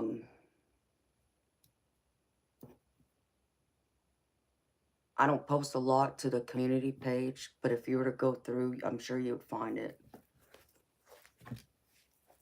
So I have a 3-ring binder of poems I've written over the years, and I think it's boxed up still since I moved. But yeah, I do. I love to write. So maybe it's a matter of combining both, you know, writing and painting. I see people combining both, using them. That'd be another way you can collaborate.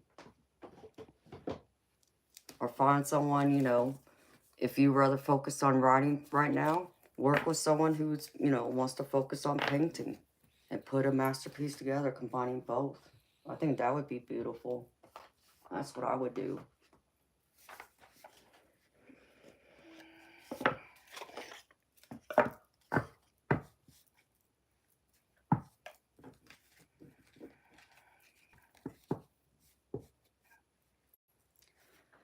Sure. When I get to my, I still gotta unpack. I still got a lot of crap boxed up. When I find my poetry book, I'll read a couple of them on here. It's like my personal journal. I just turned into poems. Let's see, what did I do? Okay.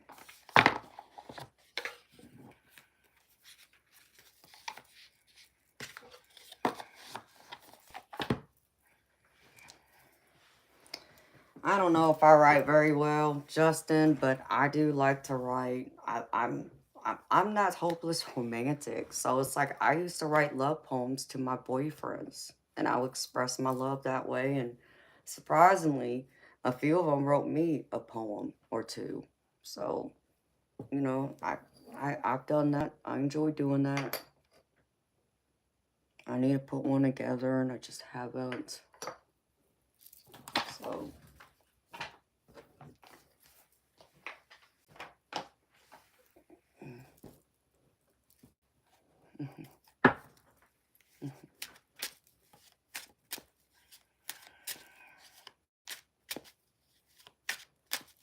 Absolutely. And you know, being able to talk to others and connect with them, it gives you a different perspective. You know, you brainstorm, and I just saw a beautiful white spirit orb over here. So spirit's acknowledging that. You know, it gives you a different perspective. Like I said, step out of, you know, your own comfort zone and see it from someone else's perspective. You know, run those ideas. It'd be amazing. I mean, like you look at people, you know, when you think of like music, you know, when you read the lyrics, you know, people collaborated to write that. And that's pretty much a poem just with lyrics. Think of it in that way. But yeah, that's what I would do, sweetheart. Be willing to explore. And my bladder's screaming at me again. God. I mean, I didn't drink hardly any Red Bull today already. Crazy. Let's see.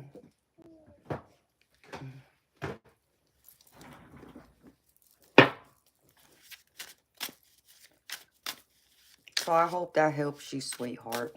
I hope it makes sense. It gives you an idea and direction. Oh, let me see something. And I need to run to the restroom again.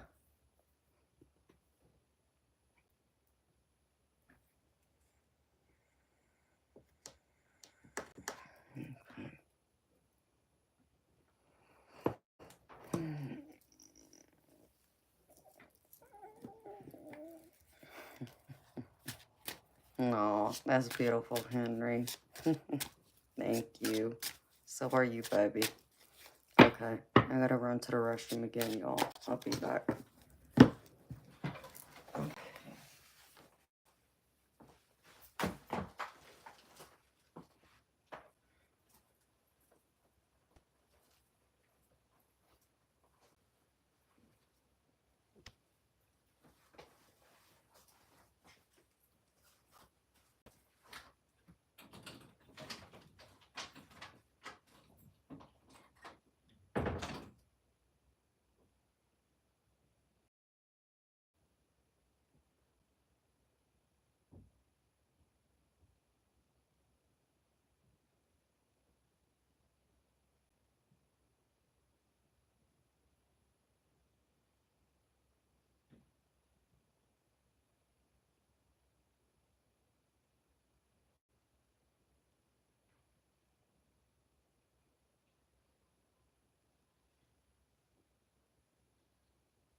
beautiful people.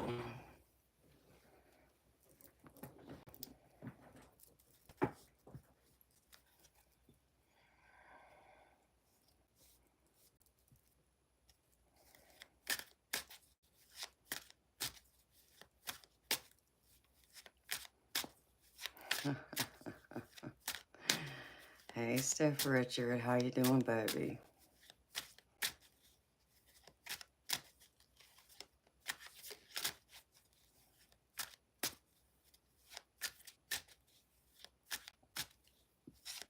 That's right, D Spacely.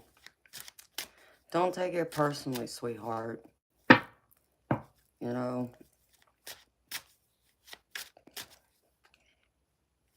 some things are meant to be taken seriously while others aren't. And I stopped taking things personally. You know, I stopped allowing what other people say and even what they do.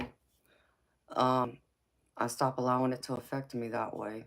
And because I don't give people the power over me to decide my future, you know, to define me, um, I'm much freer and I'm happy. You know, I don't allow anyone else to tell me who I am. You know, if they got a personal opinion that's different than how I see myself, okay. But do I absorb it and believe it? No, especially if it's negative. And there's always going to be those haters. There's always going to be those naysayers. Hey, that just gives me more fuel to keep thriving, to keep growing, and to keep charging ahead. They give me the motivation to keep going, just to show them, just because they think I can't. Oh, I can, and I will, and I do. And that's all you got to do too. You know, your boss at your old job, I'm sorry they treated you badly, but just think of it as a stepping stone towards something greater, your greater potential. You will succeed. You just got to believe that now.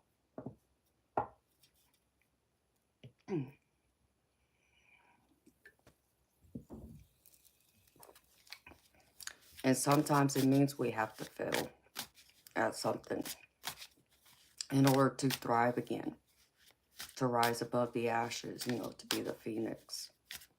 I have failed. I have failed many times. And, I don't know if you've heard this story about me. I know some of, my other subscribers that are here have heard this. But in case you haven't, I'll share it with you. I got in a bad car accident when I was 21. And at first I didn't think it was big. I didn't think I'd hurt myself that bad. I just thought I just had, what do they call it? Damn it. I can't think of the name. But just, pulled some muscles, whatever. Okay, no big deal. And within a week, I realized I was hurting a lot that I wasn't experiencing before, given the fact that I was very physically active, very physically fit. I worked 40 plus hours a week waiting tables, so I was on my feet all day. Plus, I bowled and I shot pool. And to go from doing all those things to not doing it at all, not being able to because I was so much pain, it hurt like hell. Whiplash, yes, thank you. And so I went to a chiropractor, started getting adjustments, and I was getting deep tissue massages, and I even went and saw a physical therapist, thinking all that would help. It didn't. And so my doctor ordered an MRI, and they thought, like me, that I really injured myself, but wasn't sure what it was. Well, the MRI report comes back negative findings. They can't find anything wrong. It's like, wait a minute. I'm having all this pain. You can even see the swelling in my back, in my tailbone area. It swelled like half a golf ball size. And it's like, no, this isn't just like whiplash, right? But my doctor couldn't prove what was wrong. So I had to keep going on dealing with this pain. I went to several other doctors, different types of doctors, orthopedics, neurologists, different physical therapists, and etc. They still couldn't find anything.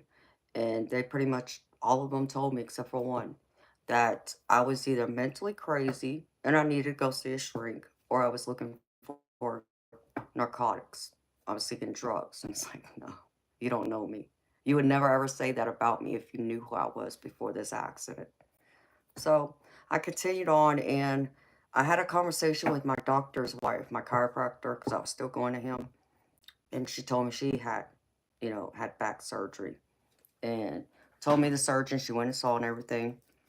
When I went and saw him, he pretty much told me the same thing. And I felt defeated. And I had a couple more MRIs done, and the same thing. They couldn't find anything wrong. And so I went back to them again. It's like, what do I do now? Well, they recommended a different type of doctor, um, which in short was a pain management doctor, but it wasn't like an anesthesiologist. He was a physiatrist.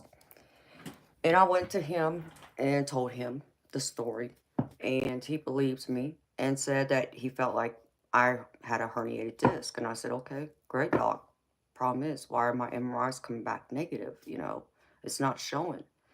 And, he pretty much told me that, unfortunately, the MRIs are considered the gold standard, and this is what doctors go by. So if nothing shows up, they pretty much shut the door on you and send you on your way, you know. But I believe you have a herniated disc. And he's like, I have another test I can do to prove it, once and for all. I said, okay, what's the name of the test? He's like, it's called a discogram. I've never heard of that test before. No other doctor ever brought it up, not even my chiropractor. I'm just confused. I'm like, I'm baffled. I'm like, what? You know? So he's like, I'll do the test myself, and it will prove once and for all that, you have a herniated disc, which I generally believe you do have. So I said, okay, schedule the test. Sure enough, it showed. It was a torn disc. On a scale of 1 to 5, 5 being the worst, it was a 4. So it wasn't just a small tear, it was a huge tear. And the fluid in the disc was leaking out, which was causing all the pain because it's toxic to your body. And so, thank God, now I got a diagnosis, right? And so my doctor tells me, he's like, yeah, now we know what's wrong. But he was like, here's the bad news. There's only one way to fix this. I'm like, what? He said surgery. Well, I kind of already figured that was coming, but to hear it, it's like, oh, damn. The thought of someone cutting me open and messing with my spine, it's like, yeah, I don't know. But I was in so much pain at this point because 4 years had passed. I've been in excruciating pain. And so I went back to the surgeon, the one that my chiropractor's wife went and had surgery done by. And I walk in there, hand him the scans. He looked up at them, just took one look, hold him up. He's like, okay, I have something I can fix now. I wanted to strangle that doctor. Oh, I wanted to strangle him because it's like, I can't believe you. You being an MD, never ever thought of doing this test, and I went through 4 years of hell for what?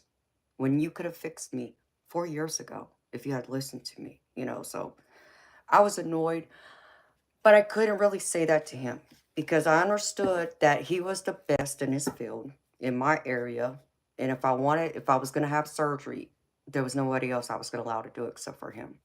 So he's like, well, I can do your surgery, he said, but I want you to understand, the life you had before the car accident, you'll never go back to that.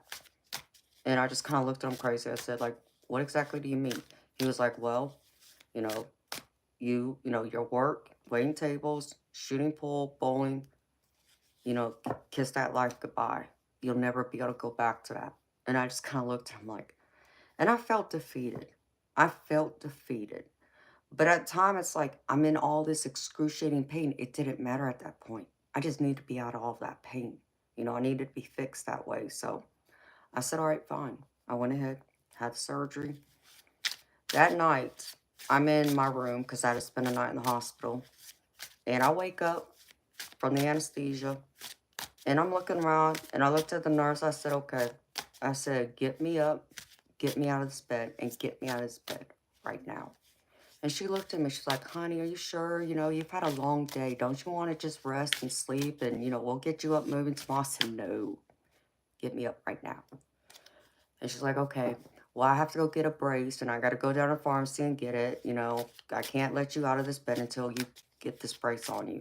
Okay, fine. I'll wait. Hour later, she comes back, brace, puts it on me. I get out of bed. With the help of a walker, I burned a hole in that hallway at that hospital that night. You know, I felt great. You know, yeah, I had the surgical pain, but I knew I was much better than I was before. You know, it worked, you know. And so the next morning, my surgeon walks in, check on me. You know, he's like, so how you doing? How you feeling? I'm like, doc, I feel a lot better, you know. And he's like, you know, yeah, I heard you've been up moving around all night. That's great. You know, continue doing that, you know. And he's like, well, do you want to stay another night in the hospital, or I can send you home right now, you know. But if you want to stay another night, if you feel you need to be here another night, I don't mind keeping you another night. I said, no, go ahead. Send me home. I got it from here. I'll take care of the rest. So he released me, and I go home, and I walked my neighborhood every day, multiple times a day, and I got stronger, and I got better. And in 6 months, I woke up one day and I decided, okay, I need to know. Can I shoot pool? I needed to know for me. So I went to my family and said, I need to know if I can play. I said, I know what that doctor told me, but I need to know for me. And like, okay, let's go. Go up to the pool hall, picked up my pool cue, walked on that pool table. I felt alive again. You know, the adrenaline pumping through my veins that I missed, you know, my happy place, the place that brings me so much joy and fulfillment, you know, things, you know, something I really enjoy doing. And I played for several hours. And afterwards, was I sore? Yeah, naturally. And I knew I'd be sore because I hadn't done it in, you know, almost 5 years at that point. But I could play. And I played pretty good. And I think it was within a week or two later, I competed in a tournament and I came in first. And that surprised the living hell out of me. So, you know, I really showed that I needed to be back there. And that's exactly what I was fighting for. So, right before my 1 year follow-up with my surgeon, I wake up again and I look at my family. It's like, okay, I need to know, can I bowl? You know, and I told him again, I said, I know what he told me, but I need to know for me. Okay, I know what he said, but I need to know for me. Okay, let's go. You know, pick up my bowling ball bag, go down to the bowling alley. I pick up that bowling ball. I picked it up like I had never set it down in 4 years. I mean, at that point, it was almost 5 years. I picked up bowling ball last. And I bowled like as if I never sat that bowling ball down. When I say I bowled, I was bowling in the low to mid 200 range. A perfect score is 300. So I was bowling on a professional level, average out that day.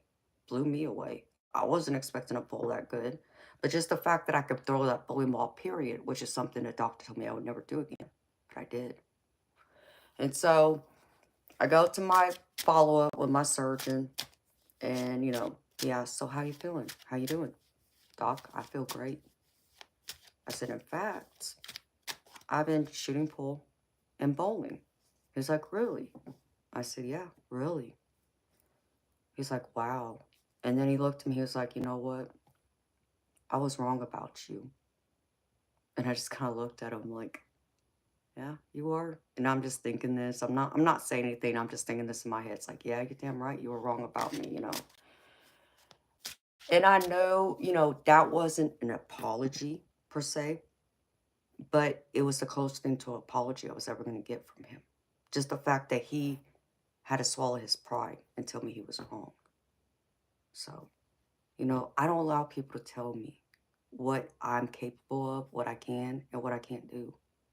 You know, I do it and I decide and I find out for me. And I ignore everyone else. And that's what you gotta do. And just think about that. Know you have it. Know you have the skills. You are capable. You're able. You're bright. You know, you're intelligent. Show them. Don't allow anyone else to define you. You define you and you show the world who you are. Not the other way around, sweetheart. because you feel out other people get in your head, then yeah, there's always going to be those blocks. There's always going to be someone in your ear saying you'll never achieve it. You'll never be good enough. You'll never do this. You'll never do that. Ignore them. Because if I had listened to half the people, especially the ones that come through my stream, like all the trolls and stuff that want to pick at me, I wouldn't be here right now. But I'm still here. And like every single time, did y'all see like a smoke cloud right here? I just saw a smoke cloud. Eternal light, did you see that, Diane? It wasn't a big cloud. I just saw a smoke cloud though, like a smoke orb. But anyways, so, you know, because they all thought, you know, they could just break me down, shatter me, make me cry. Nope. And they won't. And so I talk back to them. I tell them pretty much go take a hike. They'll never break me. They'll never get me down. I'll still be here today, tomorrow, next week, next month, and next year. They're not going to stop me. They can try. They're talking to the wrong person because I'm stronger than that. Because what they have to say to me and what they think holds no weight in my world. And I'll let them know that too. It's okay, baby. I was just wondering. Hi, Deep, y'all. How you doing, sweetheart? Hi, Christopher. How you doing, baby? So you just focus on that. Hey, Father Guido.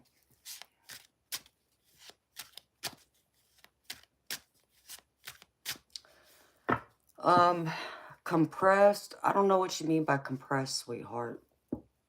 But just know I had that bad disc. It was pinching up against one of my nerves. It was pinching up against a nerve root. And God, it was so painful. And come and find out, that same nerve root is still being pinched.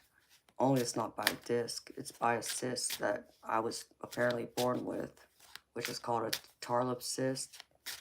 And it's part of the spinal cord. It's part of like the sheath, I think is what it says.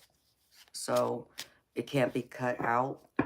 And if I do a lot of strenuous things, the cyst will grow bigger because it's the spinal fluid that's leaking into it, which is why it can't be cut out. And they could drain it, yes, but just as quickly as they can drain it, it'll fill back up instantly. So the procedures to have things like that done is very controversial. And all the doctors I've talked to told me it's not worth the risk because I also have a bilateral tarlip cyst, which means I have one on each side of my SI joint. So, and because I have that, I'm at a greater risk for a spinal fluid leak and such. It's like, it's not worth the risk. It's not crippling me. I'm still able to move around, do what I need to do what I want to do. If that day comes where I can't move, then I'll have to reconsider, you know, the options of having something done.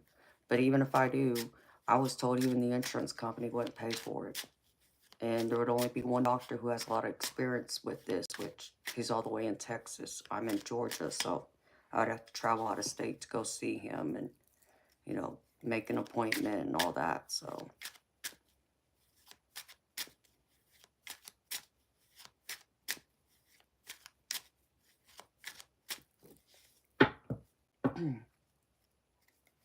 I'm gravy, Christopher. I'm always gravy, baby. When I'm here, I'm gravy. Thank you for asking. Okay, so it didn't show eternal light, but obviously my reaction said it all. It was a smoke cloud. It was just smoke right here. Don't ask me, but it was right there. So if I start acting weird, you know, something else going on.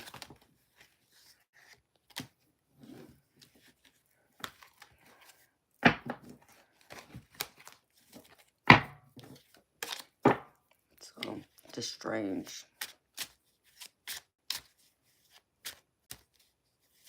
Especially knowing the fact that I saw that other orb.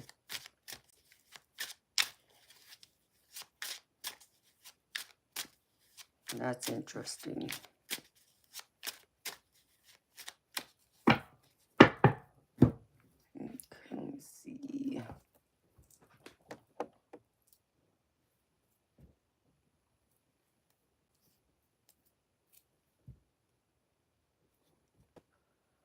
I got another song playing in my head now.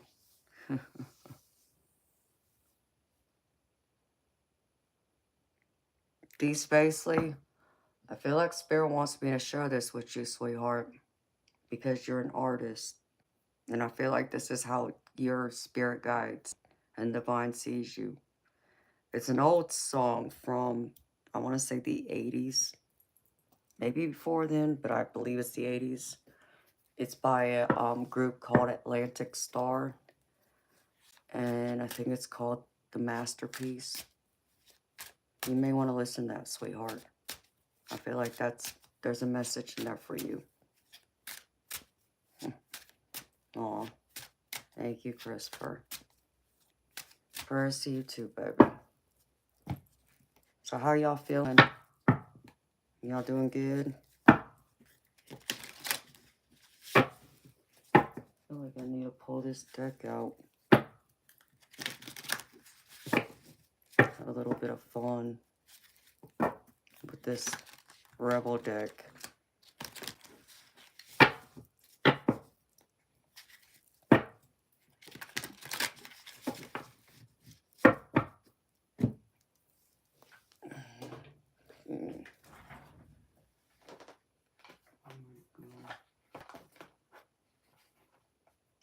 Right there.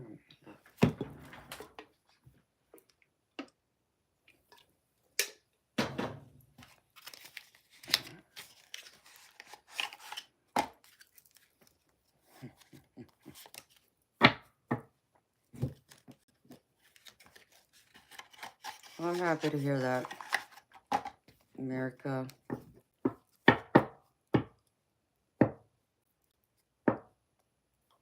What are you confused about, sweetheart? NMK, do I date girls? No, sweetheart, I don't. I find women beautiful, but no, I don't. I've never dated a girl, sweetheart.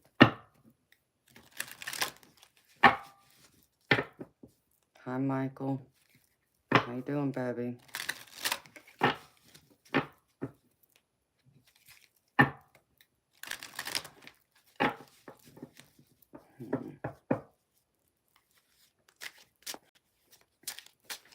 Sarcasm and wisdom.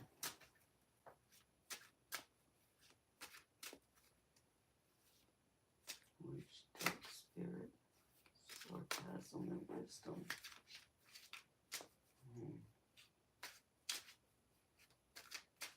You know, I haven't pulled this deck out in a while. Where'd it go?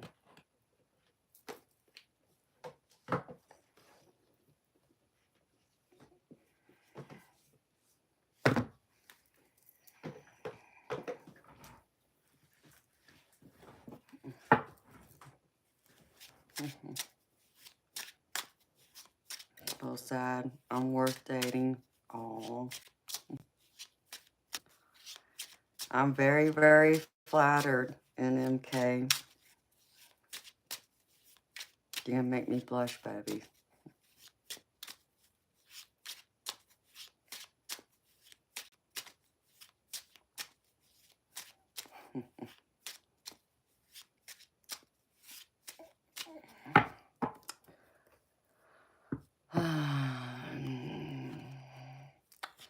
America, you know what, sweetheart? I'm sorry he cheated on you.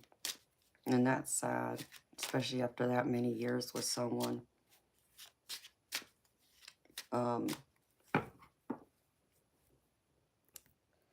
Beautiful. You just gotta look at it that it's a blessing in disguise, even though it's a painful one. You know, Spirit's wanting you to know that you're deserving of someone better who's worthy of you, because apparently he's not worthy of you. Oh, it's nice to see you too, Michael. And you're right, Alejandro. There's no shame in starting over. You can start again, sweetheart. Okay.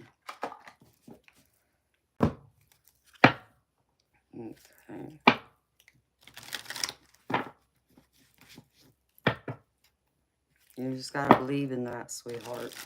Pull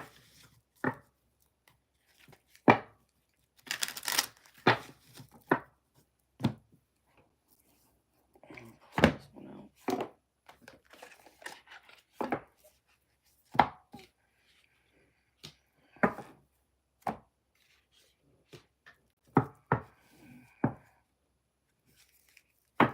Amen.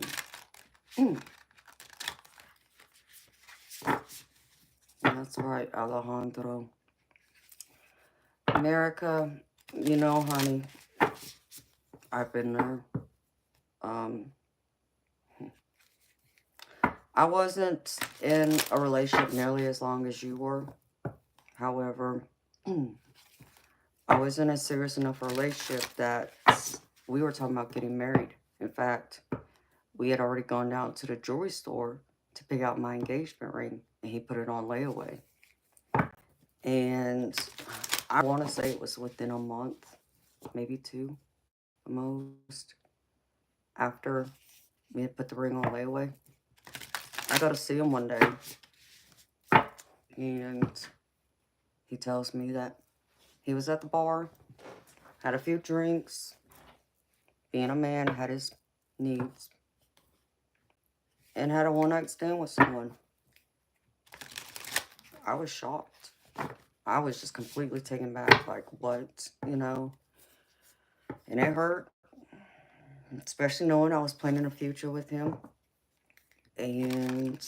But obviously he wasn't meant for me. And, you know, he wasn't worthy of me.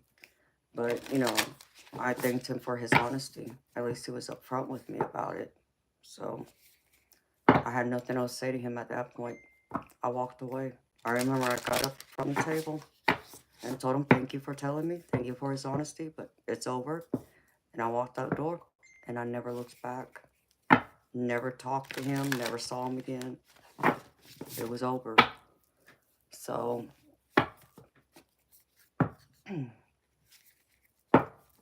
it's tough, and I know it is.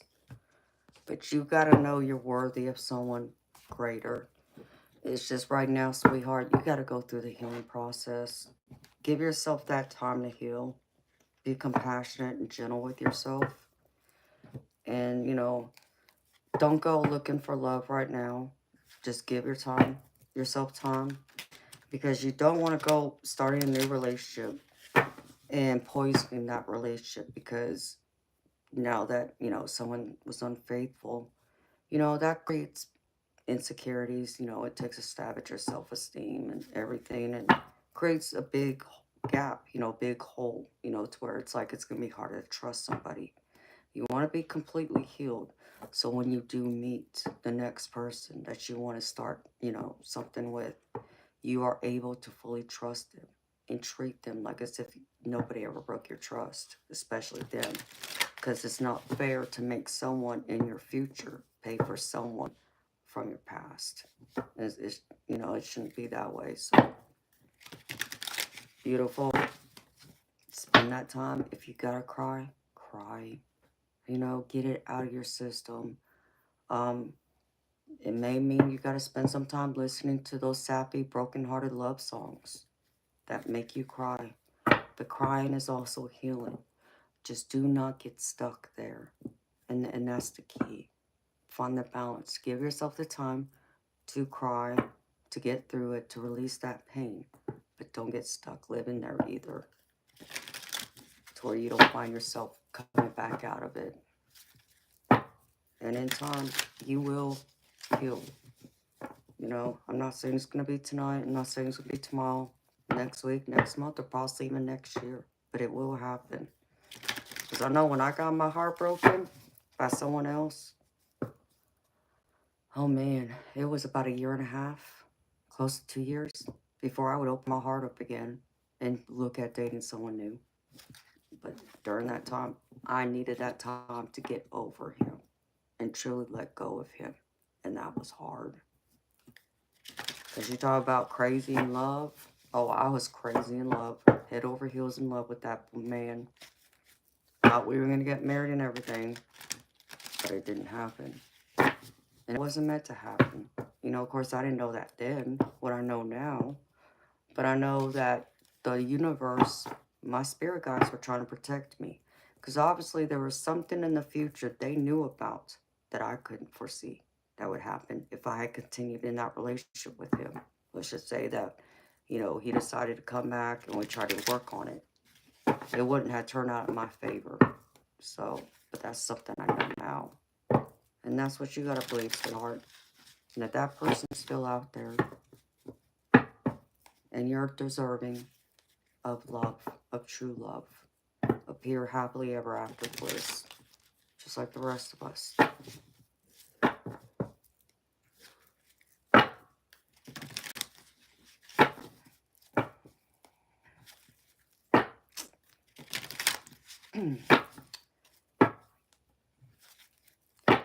Beautiful. You know, what your ex did doesn't define you. It doesn't, decide your character or your worth. What it does is it defines their own.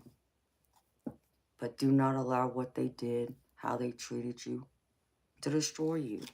Destroy who you are. Destroy the beauty that lies within you. You know, you have so much love to give to someone who's deserving of it. But that guy that broke your heart, he wasn't deserving. He's not worthy of you. You're worthy of so much more. You just got to remind yourself of that. You know, you got to release the past though too. You can't keep going back and wanting to know why, okay? Because all you're going to do is get stuck in the past and you'll never move forward. You can't keep replaying it over and over and over again. Because if you do, you'll drive yourself crazy. And you'll never get that answer. At least not enough for you to find that closure. You just may have to come to accept that the closure you find is within yourself. Your own self-healing. Your own self-worth. And move forward.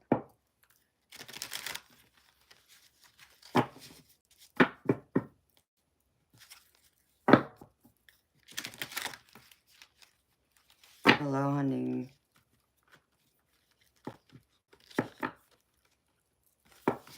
You leaving me already, Michael? Darn.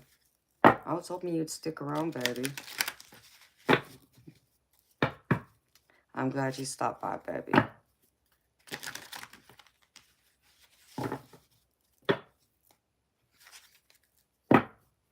Exactly. And Diane's exactly right. Some people are just cheaters. They don't know how to stay faithful. Doesn't matter how good you treat them. You'll never be enough. They'll always be selfish and greedy and want something more. That's nothing you done wrong. Nothing you lacked. That's them. They got a hole in their heart that no amount of love, no amount of time, no amount of measure you go above and beyond to give them will ever fill that hole. And that's what you got to understand.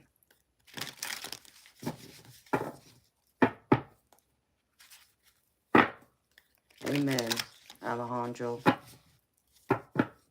Godzilla, thank you. You're very sweet.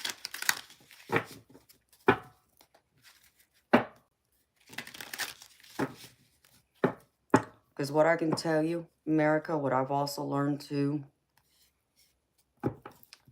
is he obviously didn't truly love you. Just like I know the people who cheated on me didn't truly love me. Because if they did, they would have never ever done that. They would have never hurt me that way if they truly loved me. Because the last thing they would ever want to do is hurt me like that. You know, especially doing something like that. They know that they will stick a huge knife in your heart. So, and that's the other thing I realized. They didn't truly love me. Their actions told me something completely different than what the words said. And that's the other thing you got to learn. You got to make sure When someone says something, their actions line up. And when it doesn't, don't believe their words. Their actions really told you what their words are not. So, it's like, America, listen, beautiful. I get guys coming here all the time, you know, talk about they want to date me. Oh, they love to take me out. Oh, they would treat me so good and blah, blah, blah. And I'm flattered, okay? I truly am flattered. And all of them like to talk a good game. Like, you know, they'll do all these, you know, things for me, send me money, whatever. It's nothing but talk, baby. 99.9% of them is all talk. They don't follow through. You know, they keep telling me because they think I'm like one of those women you can easily impress and I'm just going to fall over them. No, your action's going to tell me. I know who's really here for me. I know who really wants the best for me. I know the ones who genuinely care. They show up and they do other things to let me know. They really care. And those are the people I trust. The rest is just talk. And I know that. So, why? Because their actions told me that.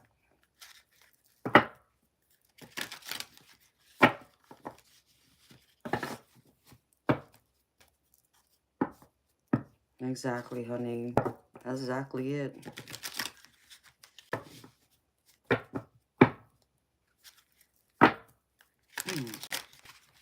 So, believe their actions, not their words. And as long as their actions line up with their words, then that's when you trust them. And that's how you learn to trust people again. You know, if you're worried about putting yourself out there, not saying to do it right now, but when that time comes and you feel ready for love again, and you're afraid to put your heart out there, take that risk again, trust their actions. Does their actions line up with their words? And if it doesn't, don't believe them. And if it does, then that's when you open that door to trusting a little bit more as time progresses on. You open up more and more to trusting them because they've given you something to hold on to that makes you believe in them and to trust them, that they're worthy of that trust.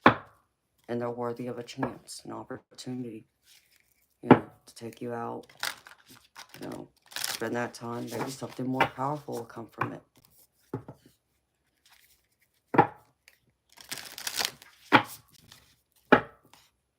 So,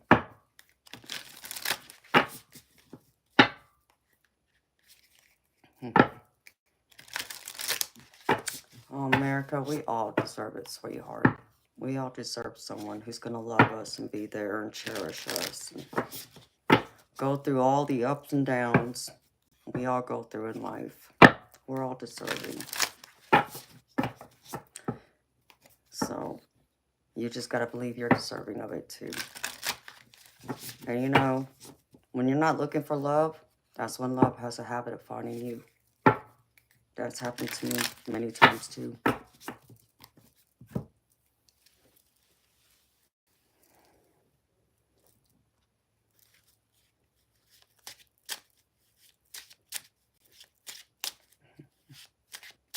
In America, that's okay, sweetheart. Give yourself that time to build yourself back up again. I understand this guy shattered you.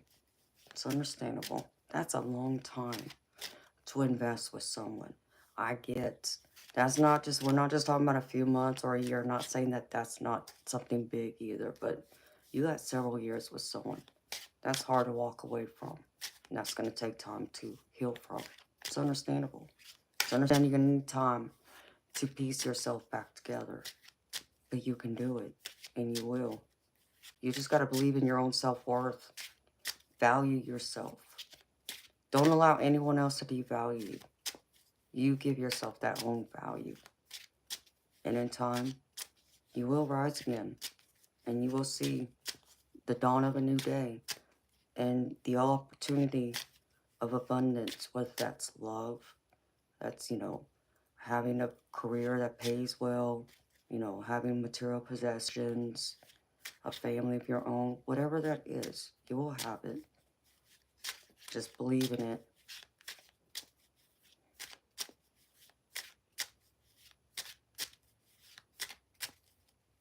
Yeah, be easy on yourself.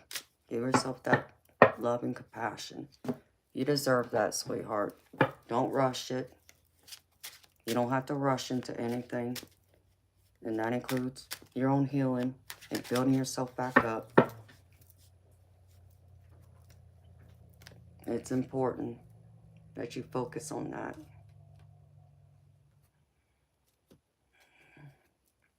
And thank you, Eternal Light. You're so sweet, baby.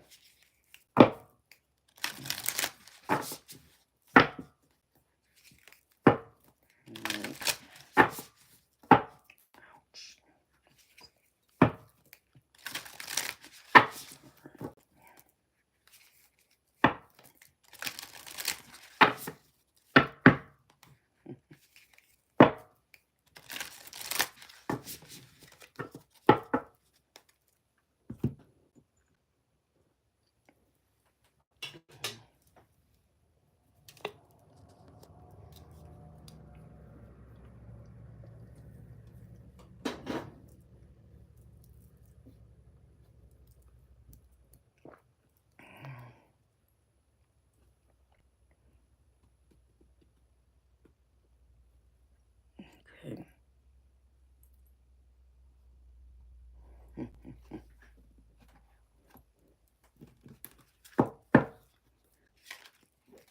Okay. Let's see what kind of sarcasm and wisdom Spirit got for us.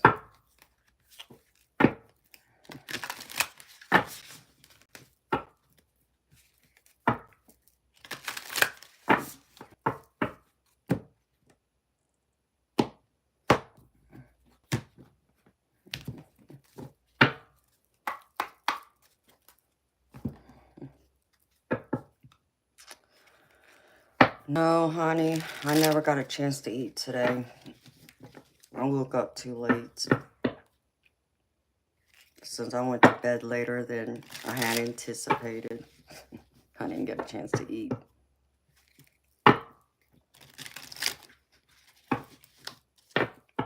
I know I should probably grab some food. Restore my energy.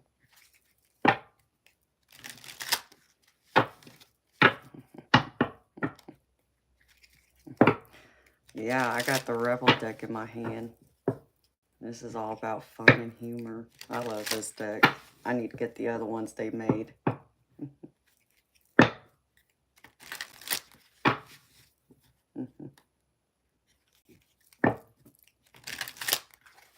Wow. I just saw a beautiful spirit orb, but it wasn't an orb. It was more like a symbol.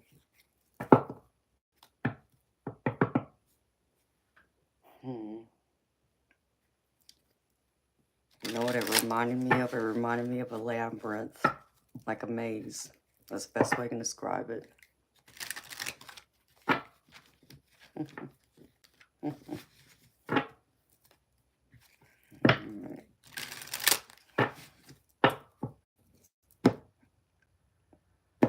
Can always go find. Let's see if I have some Alfredo in my fridge.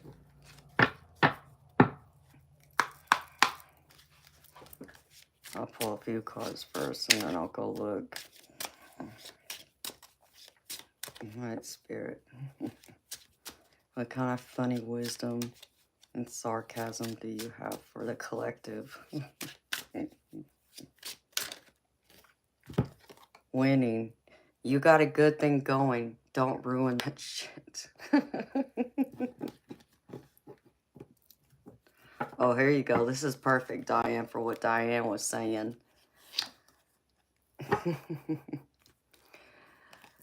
It says, F, you need your people around you. F, shit is about to get real. That's what you were just saying, Diane.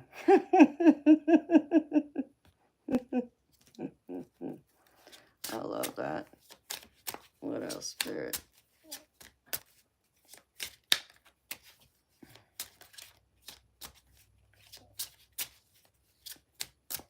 Pull one more.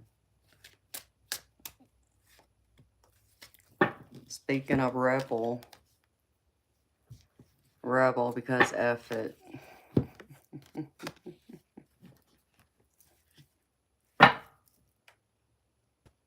Seek perspective. Yeah, I could seek different perspectives. Oh, Spirit. What wisdom do you got for the collective?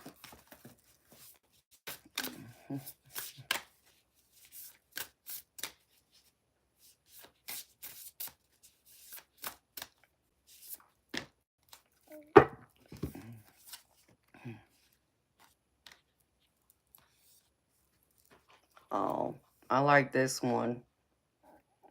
It actually feels like this is specifically for you, America. 40. Where is it? This one says, recognize your beauty. The Elder Swan. When this elegant bird glides into your life, you are asked to honor the beauty and grace that lives within you. Elder Swan journeys with you, recalling all the times in your life that you compared yourself to impossible societal standards. You are asked to connect with your sacred body and welcome the medicine of forgiveness for any critical or harsh words you have directed toward it. Elder Swan glides around you, creating circles of healing energy that clear out any negative beliefs that you have carried about yourself. Symptoms of oppression have caused you to see yourself through this lens. It is not your fault. The swan reminds you that your perceived flaws make you who you are. Everything you judge about yourself is part of your unique and brilliant essence. And it's time to embrace all of the parts of you that you reject. In a world that is so focused on outer appearances, the Elder Swan reminds you to see the poise you hold and the grace that flows from your heart. You are an incredibly beautiful soul, and Swan reminds you of the light that shines from within. It's time to step into the fullness of yourself and stand with dignity and trust. Your presence matters, and when you love yourself from the inside out, the whole world is touched by your vibration. And this is beautiful, because I say this to y'all pretty much all the time. You know, love yourself, be confident, because when you are, you shine this big, beautiful, bright light that attracts. It's like a magnet, and it brings people towards you. So if you're trying to like attract a mate, for an example, you know, you're going to attract the right people you want. And yes, you will attract even the wrong people for you. But that's going to happen either way. But at least you shine that bright light to where you're going to reach more of the type of people you want to attract as a potential mate. But it's also your friendships, even in your professional life. It applies in every aspect. So be the swan. Shine in your beautiful big beauty of light. Be that bold light that shines outward into the world. They need that from you. That is a deep card, isn't it? And the other one that came out with it, which I remember I've read this before. This is the Elder Porcupine. Guard your space. The porcupine's quills are a powerful deterrent against predators, and this elder brings the medicine to you as self-protection. The elder porcupine offers you a potent shield to strengthen your barrier against the outside world. This card appears when you are facing an energetic attack, or you are feeling vulnerable to the chaotic global or relational energies that swirl around. It reminds you that you have the power to employ this protection, and it should be a focus for you at this time. The elder porcupine carries the medicine of strong boundaries, knowing when to lower their quills and when to be on guard. You are being asked to be honest with your needs and truth. Are there areas of your life where others are stepping over your boundaries? Or Perhaps there are places where you are having a hard time asserting yourself. This elder is here to help you gain the courage you need to establish a safe and protected space for your mind, body, and spirit. Self-preservation is important. An elder porcupine reminds you that you don't have to give any parts of yourself away. Your energetic quills are informing you of when it's safe to be vulnerable and when it's not. Continue to nurture relationships with those who respect your needs and honor your voice. You have what it takes to protect your heart and well-being.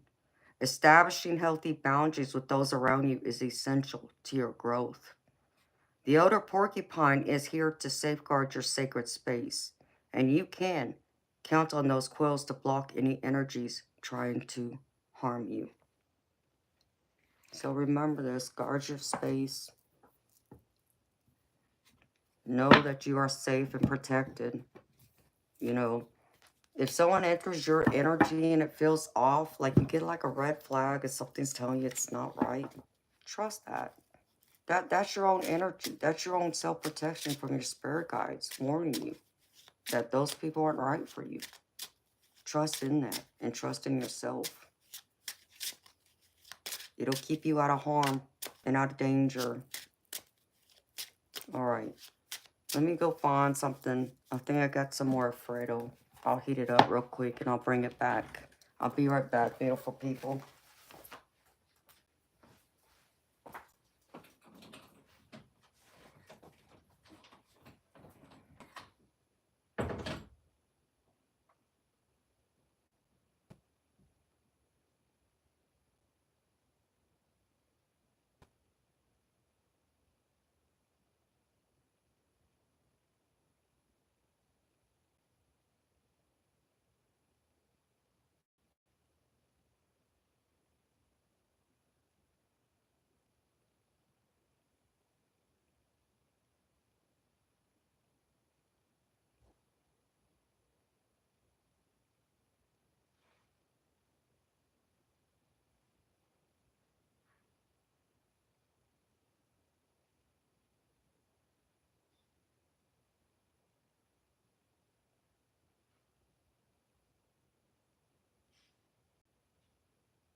All right.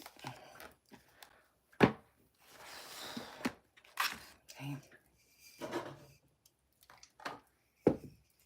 Got cold.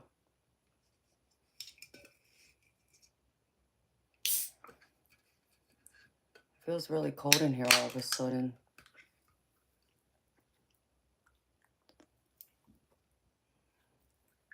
It's not the vent either.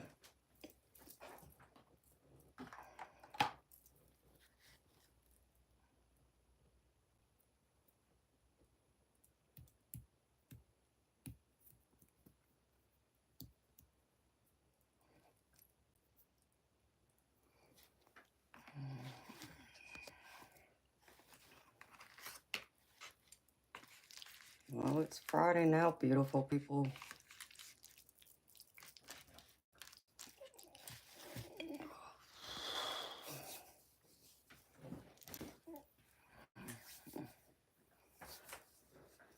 Hello, baby. Cute, huh? Oh, well, thank you. Guess I should be flattered. I'll behave today.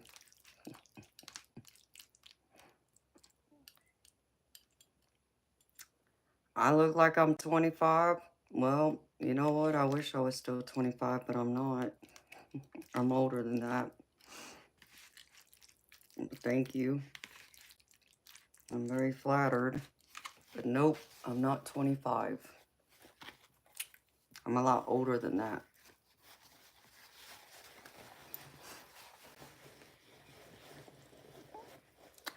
Nope, I'm not lying.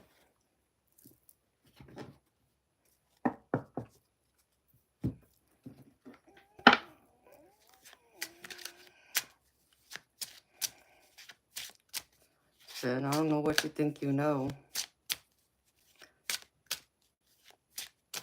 Baby, I'll be 44 next month.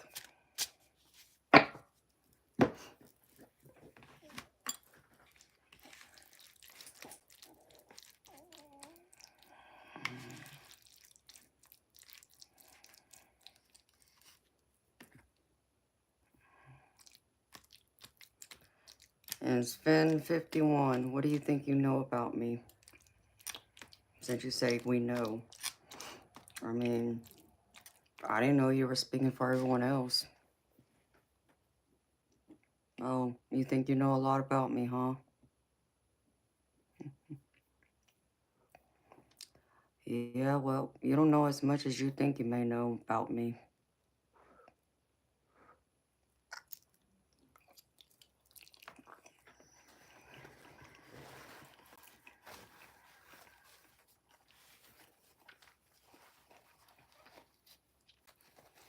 Hey, David, how you doing, baby? Am I single? Nope. I'm still tired of sewing on paper.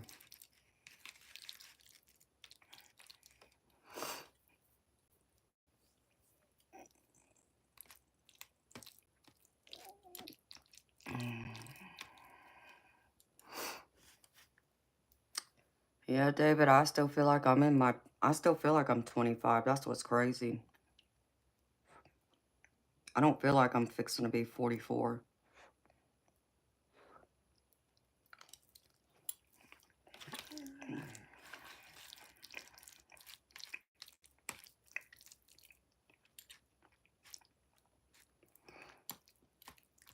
Even though, like I'm sure you know, David, there's those days that the body reminds you that you are your age.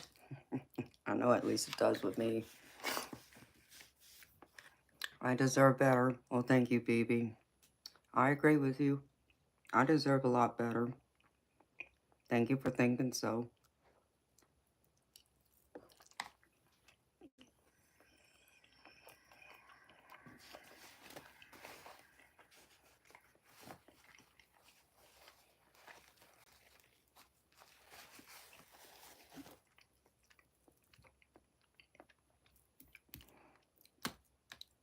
So how old are you, baby? Put all them young girls to shame, huh? Don't let them hear you say that, baby.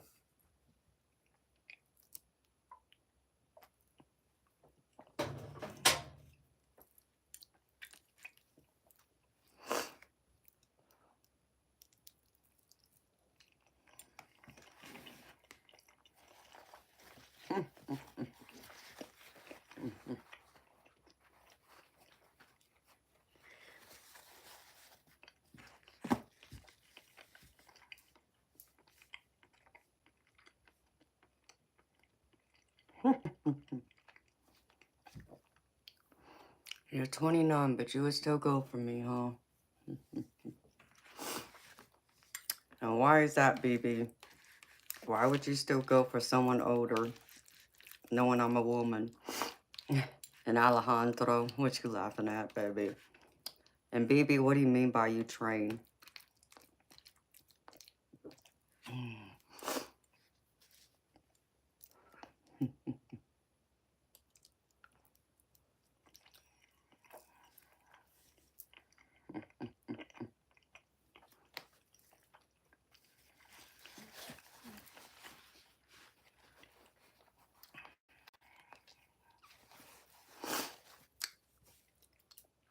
Hi, Freedom Firefighter. How you doing, baby? Okay. Well, that's good to know, BB. You know, it's always great to be in shape. You know, that's healthy. But, you know, see, no offense, baby, but I don't look at, see people through my eyes. I love with my heart and my soul. So, um, I'm not about the looks. It's, you gotta touch me with your heart and your soul, not your body. Because here's a saying, you have to undress someone's soul before you can undress their clothes. And so having a nice body is great while you're young, but, you know, as the saying goes, beauty fades. But intelligence, personality, character, that's there for life. So I would actually go for a fat guy, if you really want to go there. And I have dated guys who are big and tall, in fact. There's someone right now who is 6'4", and at one point in time weighed 280 pounds. And he got me. You wanna know why? Because he loved me with his heart and his soul, not with his body. And he was able to connect to me in a way that many other people weren't able to. Didn't matter what his body looked like to me. He's still a human being because it's his outer shell. That's all it is a shell. But his heart and soul is what I wanted to fall in love with, and I did. So looks really don't do that much for me, baby, to be honest. No offense to you. It's just not something I go for, Do I have my preferences? Okay, sure. But you won't get me by your looks. You gotta have a lot more than that to offer me.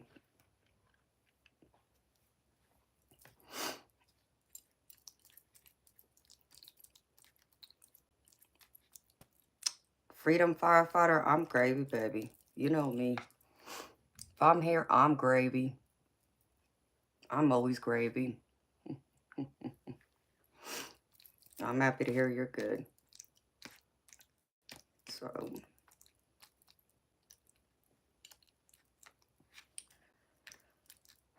So yeah, I'm not one of those people who I'm not superficial like that. And if you were to take a closer look at me, thank you for, thinking I'm younger. I mean, I don't wear makeup except for lipstick. I have no makeup on my face at all except for on my lips, you know, and that's just me naturally every day. You know, I'm not a vain person in that way. You know, I like to look nice. I try and dress nice because that's me. So every day, what you see me wearing right now is pretty much what I'd wear on any given day. You know, I'm not a blue jean t-shirt kind of girl. Not that I don't wear blue jeans and t-shirts, it's just rare to see me in them. I'm more of the lady that likes to look nice, wear dress clothes, you know, a nice blouse, a nice pair of slacks with some heels, a dress, a skirt. That's who I am. But even with all that, that's not what I want people to see me and remember me by. I want them to remember me by my heart and my soul. You know, who I am on the inside. You know, it's, yeah, okay. My appearance attracts, okay. I get that. But I don't allow it to get to my head either. So I'm just not a vain person. Um, I'm pretty much a tom girl, really, or a tomboy. You know, I'm not afraid to get my hands dirty, so to speak. And I'll be willing to even dirty up my dress clothes to do it. So I'm a different breed in that way, baby. I'm just, you know, nice, you know, abs and all that. There was a time that you could say I was probably ripped, if you want to call it that. I had a flat stomach. In fact, I had a waistline that was 27. I had a 27 waist, and um, I couldn't tell you what my hips were. Um, I think I was like 34 around my bust, you know. So I had more of like that hourglass mermaid type body, you know, that went to the wayside. Not because I did anything or was overeating or doing anything like that, because I'm not afraid to eat. You know, just other things happen that created that, you know. But I'm not over here stressing out about, oh, I need to get back to that waist 27 and blah, blah. Sure, I can drop 10 pounds, but truly the reason why I wanted to lose 10 pounds is to help my back, not because of my body, you know, not my figure anyways. There are some clothes I'd love to wear again. If I was, you know, 10 pounds lighter, I'd be able to fit into them. But if I don't, no big deal. I'm still me, you know. So it's really the inside that matters, baby. You know, and you're young, okay? When you look for a mate, you need to focus on the inside. Fall in love with her for inside. You don't want to just go for a sack of potatoes, so to speak. And no disrespect to anyone, okay? Beauty, physical beauty is beautiful. I admire beauty. You know, I just saw a bright spirit orb. You know, both men and women. You know, I could walk into a room, a crowded room, full of drop dead gorgeous women, supermodels, all of them. And they could never tear me down. They would never ever make me feel like I'm inferior, you know, that I'm, you know, less than them. I would still hold my own and I would still stand tall and strong and be confident who I am. Even if I'm not as physically as beautiful as them, so to speak. It doesn't mean I'm less than them, because I'm not, you know, and they would never intimidate me that way. It, I tend to find it's the other way around because I'm confident and sure of myself, because I know many of them, even though they're drop dead gorgeous women, they will always nitpick at themselves, find the littlest thing that's wrong with them instead of focusing on what makes them who they are. So, you want someone who has some brains to go with their looks, baby. Don't just go for looks. If you do, you're going to find yourself in trouble.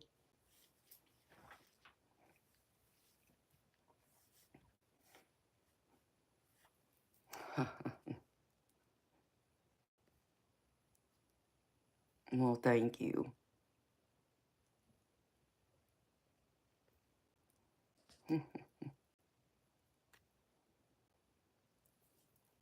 And I appreciate that. Those hips don't lie, all right? Is that right, Alejandro? The ripping I do is usually the morning after Taco Tuesday. Hi, Lucky. How you doing, honey? That's good advice. I'm happy. Hi, Kienza. How you doing? Hi, Notorious. You know, you gotta love someone from the inside. You know, and you know what cracks me up? I have a lot of, friends, both women and men. And I have some of my lady friends, they're not considered as attractive by societal standards as someone like me.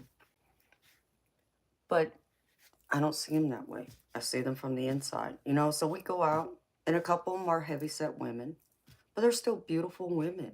They are beautiful. Just because they have some extra weight on them does not mean they're less than me. Does not mean that I'm better than them, because I'm not. And I don't mind being out in public with them. I'm not ashamed to be friends with them. I'm not afraid to walk out in public with them. And I sure in hell am not afraid to stand up for them. If anyone were to ever mistreat them or put them down, I won't tolerate that. In fact, I remember some years ago, we went out to eat. We went to a buffet, and they got up to go up to the buffet, and there was a table next to us, and it was a group of, I think there was like 6 of them, and it looked like it was all couples, and it looks like they were probably in their late 20s, early 30s, and every single time my girlfriends got up to go up to the buffet to get more food, they'd make all these noise, cow noise and things like that. Oh, you talk about tick me off. I was pissed, and I said something to them. And I told them, there's no way in hell I would ever be caught dead in public with them because of their ugly attitude. And as I put it to them, you can be the most beautiful, attractive person in this world physically, but if you have a nasty attitude, that makes you the ugliest. And my friends, even though they're big women, beautiful, plus size women, they outshine them any day. So I just, I don't look at looks that way. Um, and I've even had, which really upset me, even to this day it bothers me. Um, I have a family member, big girl, and she wasn't always big, but over the years after she had a kid or two, she gained some weight. But she's beautiful. She has a beautiful face, beautiful personality, beautiful sense of humor, all these beautiful things. But yeah, she has some weight on her, so what? She's still a beautiful person, you know? And I know it bothers her. It bothers her because she doesn't feel like the same person she was when she was thin like me, when we were younger. And I told her that doesn't matter, and it shouldn't matter. She found someone who loves her, who married her, and they have a child together, and that, she should be happy with that. But unfortunately, because the person she married, who's also my family member, is more attractive to someone who's more of my size, right? But it's like I had to remind her, but he married you. He chose you. Even you being a big girl, he loves you. He adores you. He married you. You know, you got a good man. But I get, she doesn't feel as wanted or desired. And so I try and help boost her confidence and self-esteem because I know it bothers her. And it hurts me to see her hurt. I don't like anyone to feel bad about themselves, no matter what they look like, no matter where they come from, no matter their social status, culture, religion. Be proud of you on the outside and the inside. No matter what society says, you're always going to be more than good enough. You just have to remind yourself of that. Don't compare yourself to anyone else. Do not even go about comparing yourself to what society says is attractive and beautiful and what's not. The hell with them. You decide what's attractive and beautiful. And you be all beautiful and attractive just the way you are. And the right people who are meant to be in your life, who will love and accept you, will find you. Or you will find them. And you'll never ever have to beg them to stay in your life, to love you, to want to be with you, and so on. And that's all you have to remember. So, me, looks is just looks. It's just a show. I go for the soul and heart.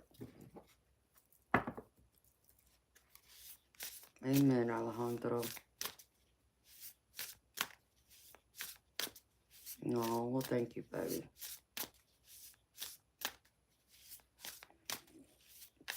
I just, yeah, it bothers me in here. And you want to hear something else that's crazy, baby? Would it shock you if I told you there was a time that I was a big woman? It was for a short period of time, but I was. And I'm not ashamed to tell you that. I would even pull up a picture and show you what I look like. At my heaviest, I was 180 pounds, and I was a size 14. And, you know, it came about because, unfortunately, I had a bad car accident, and because the doctors couldn't figure out what was wrong with my back and diagnose so I can have surgery, I wasn't able to move around for a few years. So I gained weight, you know, caused by lack of exercise, but also from some of the medications. And once I got my back fixed, that weight rolled off of me just like that. And I was size 14. I don't have any pictures on this device, but I'm not ashamed to show them if I could find them.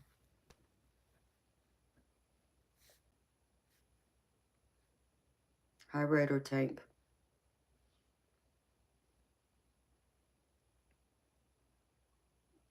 Shayla, I don't know what you mean by 14 inches.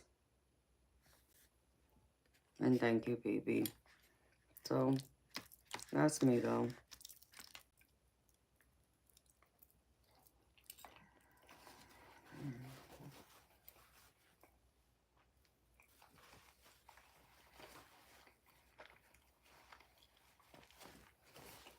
I wish my other device worked right now, but it doesn't.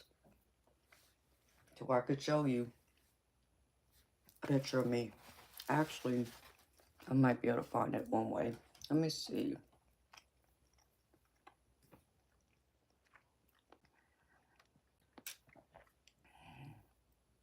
But you know, that time I was also a size 14.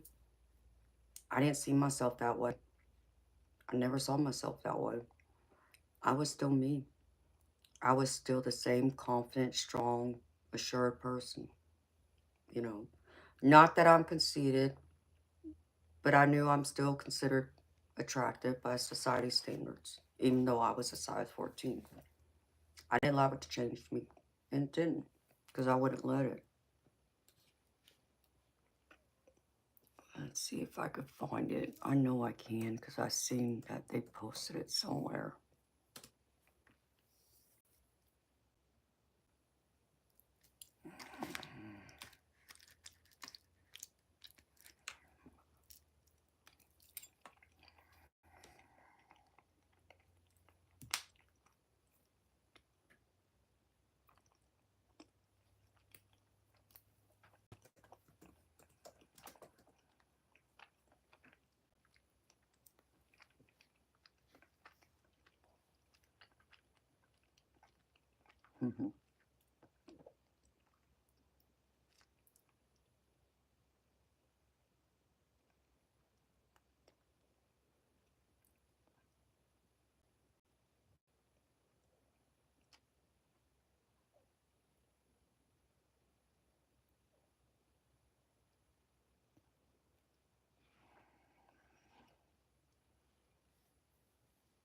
Oh, maybe it is here.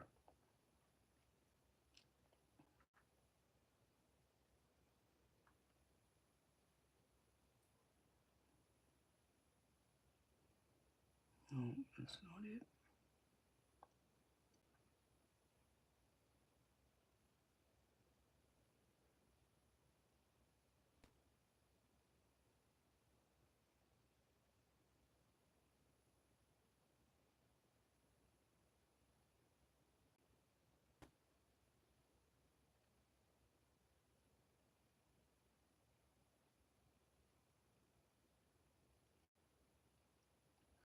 I didn't remember all this.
is that picture?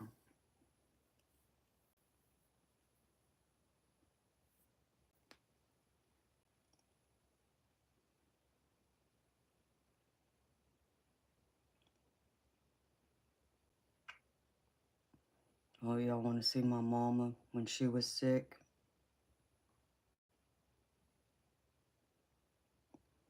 I'll have to save this.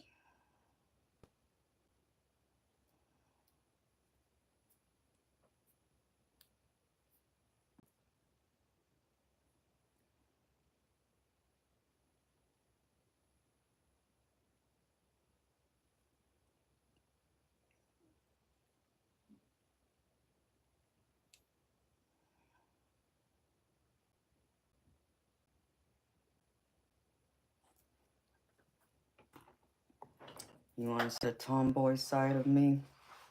This is me and my mom and my brother. See, I dress more like a tomboy there. That's when my mama was really sick. You can tell how thin she is. And that's my baby brother. I think I was 17 there. But that's not the picture I was looking for. Oh, let's see.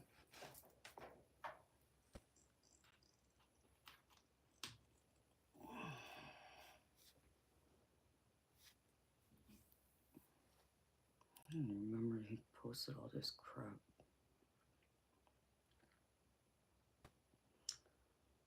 Oh, and BB, remember I said that I've dated big guys?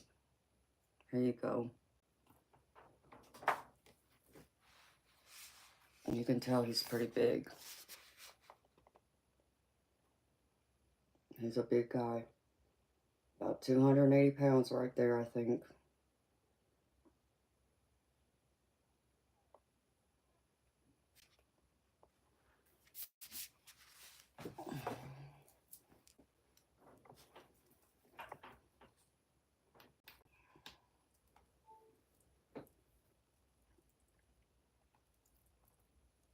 Alright. I'll have to find that picture another night. It would take me forever because he posted so much crap on here.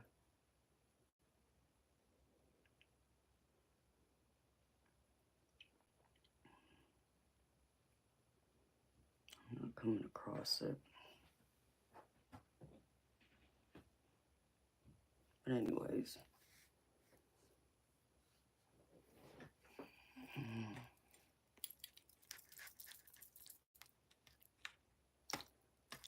Thank you.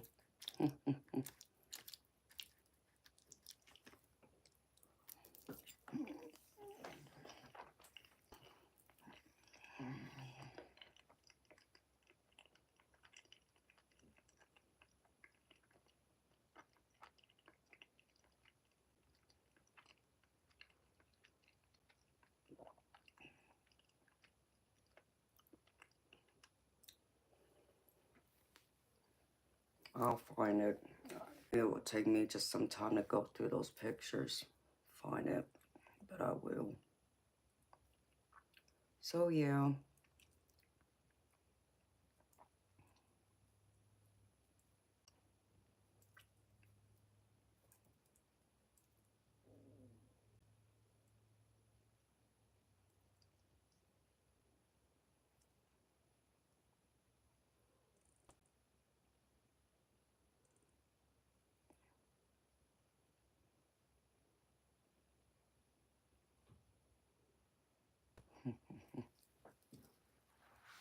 Okay.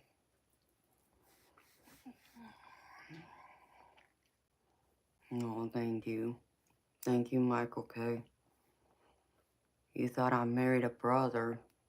What do you mean? You thought I married a brother.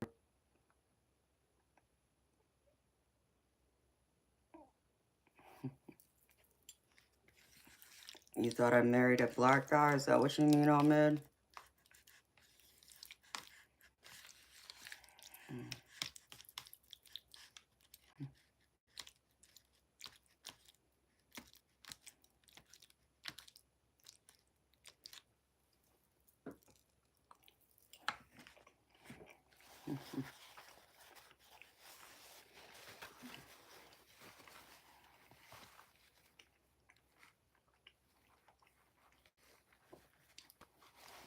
Beauty is in the eye of the beholder, is what it really comes down to, y'all. Okay, I'll put this up now.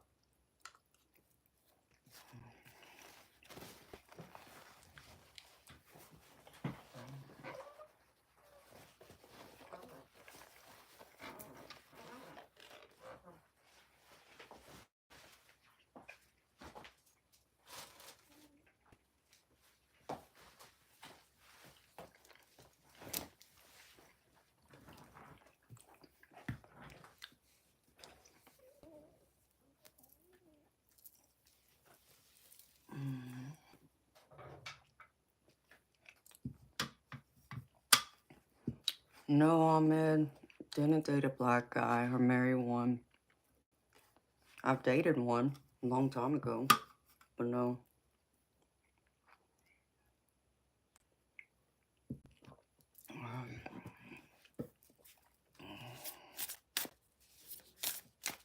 You know, as long as you have a beautiful heart and you have a good character, integrity, you're loyal, faithful, honest, and know how to treat someone well, you can have anyone you want.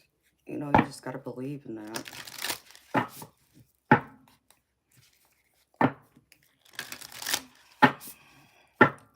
As long as someone's loyal and faithful to me and knows how to treat me like a queen, the way that my daddy expects me to be treated, oh, I give anyone a chance.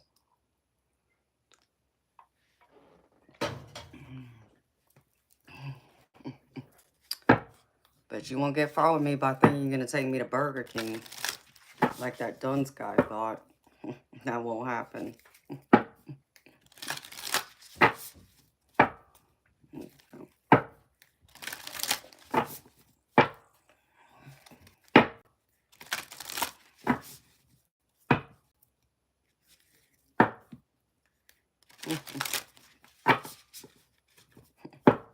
Yeah,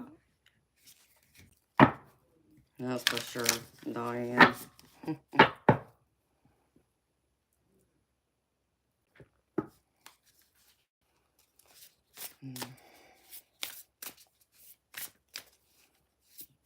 See, many guys, okay, y'all can tell me, okay,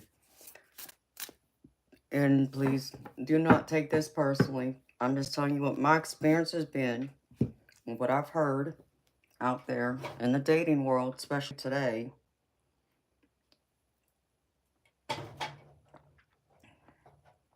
Guys who are much younger than me, and I'll say anywhere from their 20s into their mid-30s, seem to have this idea of how they treat a woman is completely different compared to the way I was raised.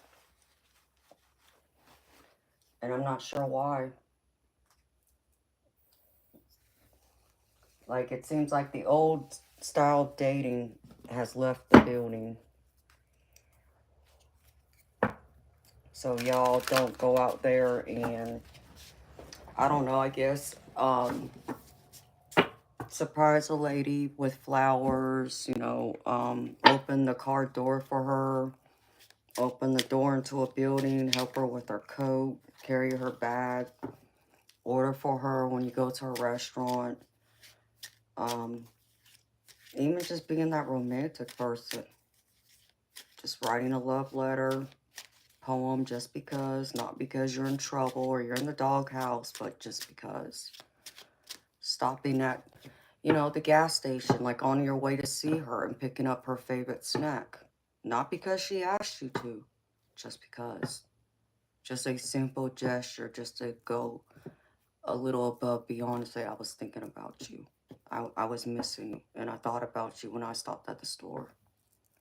Something like that. And yeah, the nice, big, extravagant things are important too. On those, special holidays and such. But it's the little things that go a long way. And maybe some women don't appreciate that, which I've also heard, okay? So please don't think I don't understand that there's some women out there who don't, appreciate those things. But there's more women out there, I feel, who are more appreciative of those little things than there are who aren't. And then,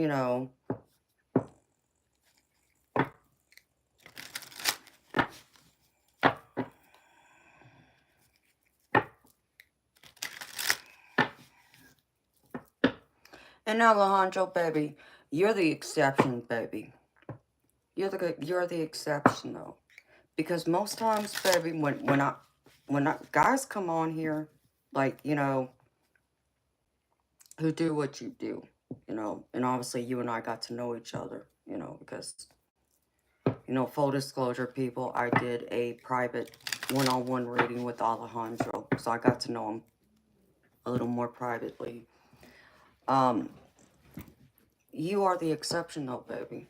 Most guys, it's like the guys that come in here and they hear me talk about the way I was raised and how my daddy treated my mama and how I was raised to be treated, they get called simps. And I hate that word. I hate that word. It's just derogatory. It's disgusting. But that's what a lot of guys out there think. It's like if you go above and beyond and treat a woman that way, you're a simp. I hate that word. No. And it's the guys who think that, calling, other guys simps who will never find true love. They'll never be happy because they'll never be able to be vulnerable that way.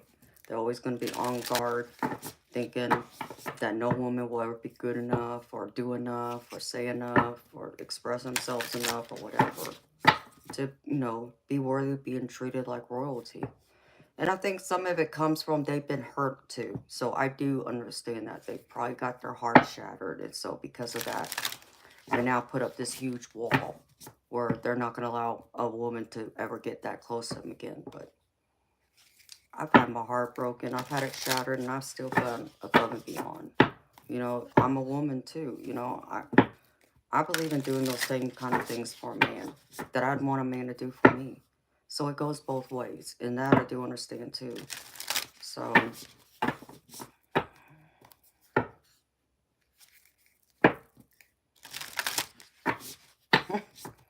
oh man, that's sweet.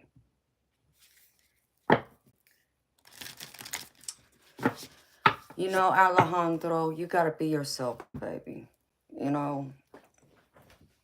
Be true to who you are, baby. That's all. Don't worry about what social media says, baby. I don't. They come in here, like I said, they would call guys like you simps. Hey, I kick them out of my street. It's like, no, you ain't got no place here. I can't stand guys who think that way. Those are the ones that would treat a woman badly, no matter what she would do for him. Like I said, he would always treat her wrong. So, I don't tolerate that. But, it's like I tell you what I did one year. Hi, Jason. How you doing, baby? Alejandro. And I do, baby. I'll tell you what I did one year. First year, I was, with my husband. I planned for Valentine's Day. And when I say I planned, I started planning this like before Christmas. I was already out there buying stuff for Valentine's Day to, do for him. And as soon as Christmas was over, I had blocked off our formal dining room and our formal living room where he couldn't go into those two rooms because I had all kinds of stuff laying out everywhere. Things I was putting together to decorate the house with. And I decorated that house. Every room in that house was decorated, including the bathrooms and even the garage. And when I say I had over 100 candles throughout that house, I'm not exaggerating. So much so that the candle stores told me that if they saw a house fire on the news, I would be the first person they thought of because of all the candles I had bought in the different candle holders and such. So, like, I got all the candles. I got the roses. I had 3 vases of roses. 2 dozen red roses in each vase. 2 were at the house. 1 was delivered to his work with some balloons and a teddy bear. I had several cards. I bought him all kinds of candy, different types of stuffed animals. And I had bought these heart-shaped glass plates that had hearts painted on them, hand-painted, with flutes to match. And I had the Mylar balloons. And I went through the night before Valentine's Day when he went to sleep. I set everything out.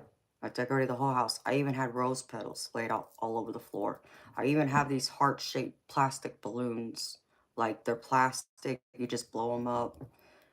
And I had them spread out throughout the house, too. And I even decorated the inside of his car. And so I set everything out. And he told me it looked like a lover's paradise. Like, it was something he would expect to see on TV in a movie, like in a, a movie scene of some type. And so I had the roses delivered to him at work, and that evening he came to the house, and we got ready to go out, and he already made reservations to take me out. And I walked downstairs with a single rose in one hand and his gift in my other hand. I got him a gold Figaro bracelet to match the gold Figaro chain I gave to him for Christmas. And that weekend, that night, like, it was for, his night to do whatever he had planned. The next day was for what I had planned. Next day, I booked us couples massages. I had cooked his favorite meal that night, and we spent a nice, beautiful weekend together. I went above and beyond for him. And he would tell you that. He said nobody's ever done anything remotely close to that. I was the first woman to ever buy him flowers, in fact. I wrote him love letters, I wrote him poems, did all of that. And despite doing all that, and I did it for years after that, because I bought all kinds of stuff. It was something I intended. Every Valentine's Day, I was going to decorate the house, make it all special, make him feel like he's on, King of the Hill, which in my eyes he was.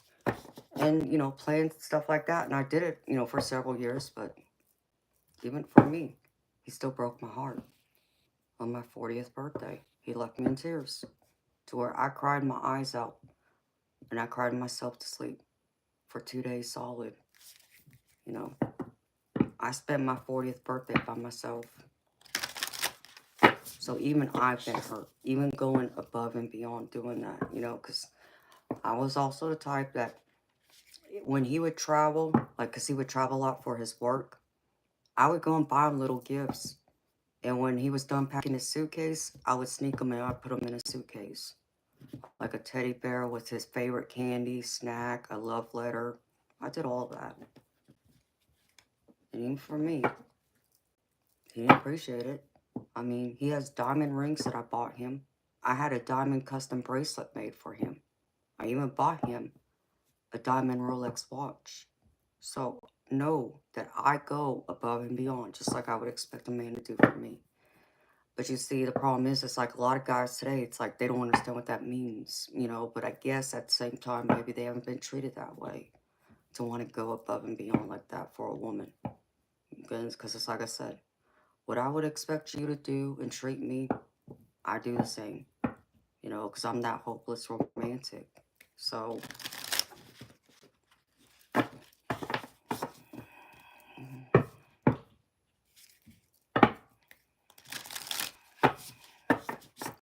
Alejandro, I want that for you, baby.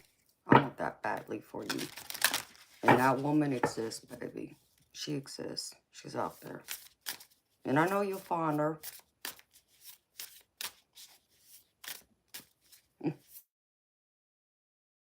I can't dance worth of nothing, baby. But, I would do those things.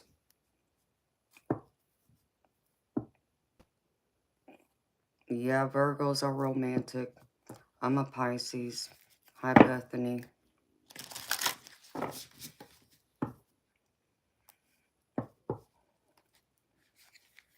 It is, baby.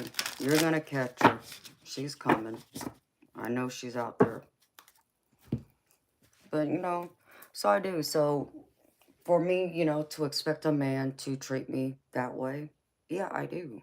Because I know what I can offer. I know what I give. And I know what I do. You know, it's just like, you know, how I was raised. Like, I was lucky enough to have two men to call dad. You know, one is my birth father and the other one was my stepdad. But that was daddy to me. And they both raised me to be treated like a queen and don't accept anything less than that, you know? So, like, my daddy bought me my first diamonds when I was 10 years old. And when guys would come to the house to take me out, my daddy was in the living room cleaning his guns. I kid you not. And he was waiting for any guy that dared to come to take me out. And he always told him, you know, you better have flowers for my baby, because if you don't, you're not leaving this house with her. And you better be taking her somewhere nice. Oh, and you better have her back here by the time I say, or I'm coming after to find you, you know. So my daddy didn't play. And I remember a couple guys did come to my house, want to take me out. They didn't have flowers. Oh, my daddy was so mad. My daddy told him to get the hell off his property. They weren't taking his baby anywhere. So my daddy was serious. But I thanked him for that because he really showed me what to expect. You know, to not, you know, expect anything less than that. And I watched how he treated my mama. You know, he worshiped the ground my mama walked on. And, you know, he would go to work. You know, he was a masculine man. He was macho.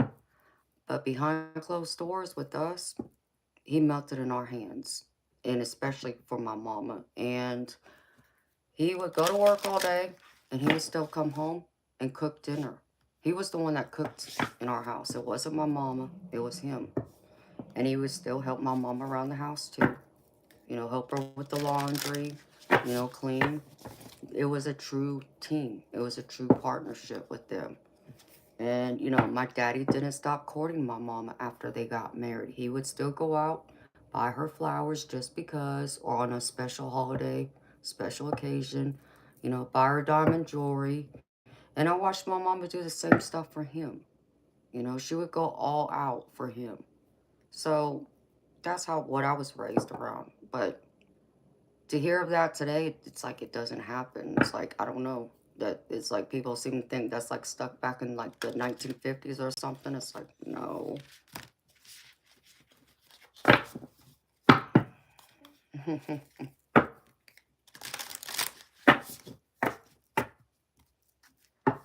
You want 4 wives, Alejandro? Are you serious, baby? You want 4 wives in different countries? That's a lot of women, baby. You gonna be able to keep up with all them? Man, I know what it's like to handle one of me. I can imagine handling 4 of me.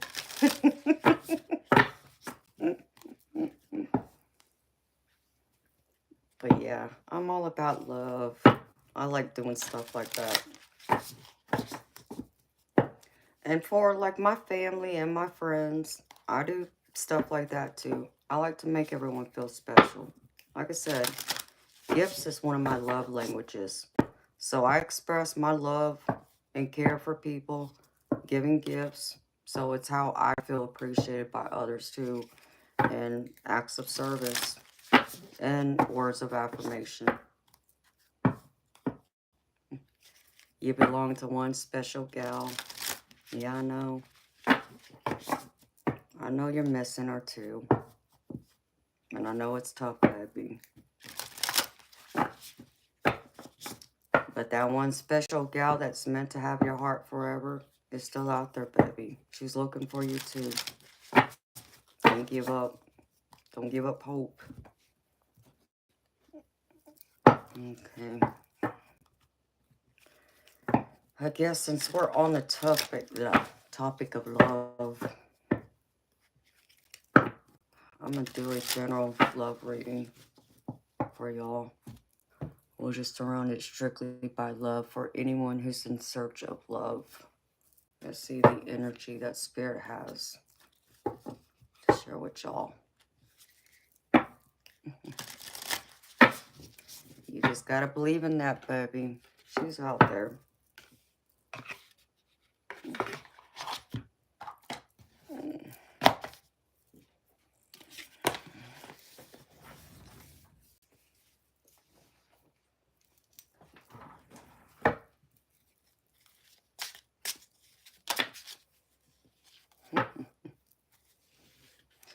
This card jumped out again.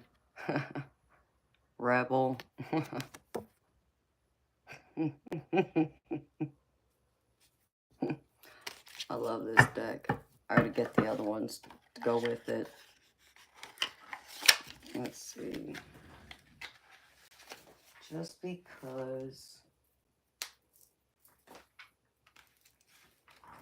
Let's see.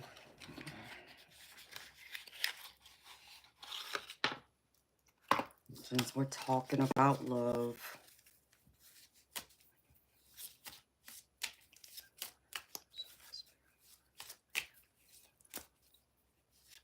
I just saw like a bluish white spirit orb over here. It was probably about the size.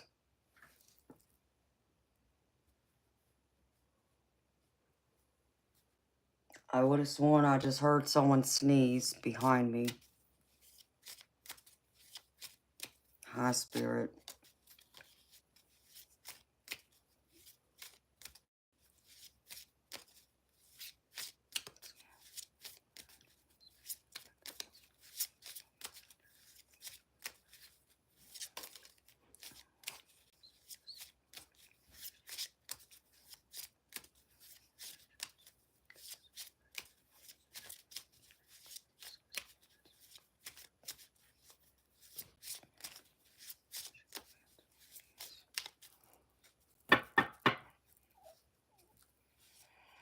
That's a lot of activity tonight. Yeah, it's been a lot of activity, Diane. I swear, I don't know if y'all heard that, but I heard someone sneeze right behind me. I kid you not. Right after I saw this blue-white spirit orb to the left of me.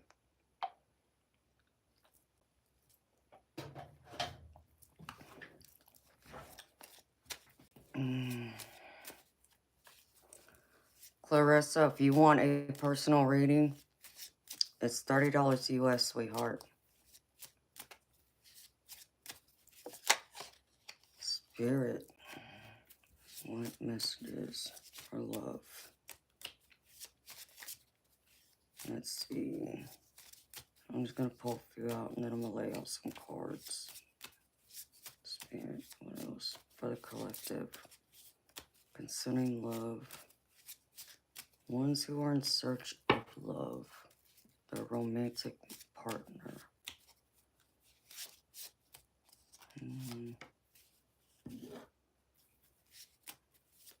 A couple more messages, Spirit, please.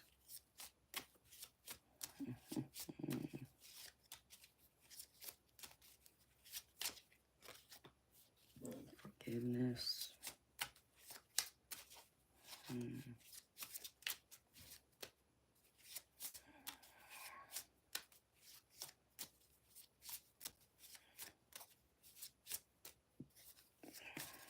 Spirit. All right, thank you. Oh, you gave me two. Okay.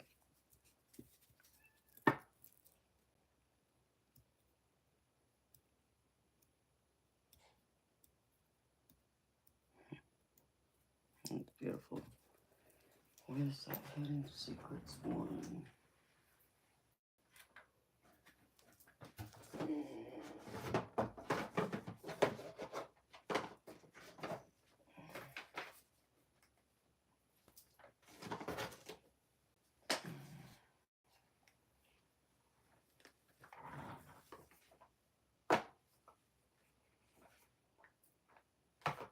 Another one I had.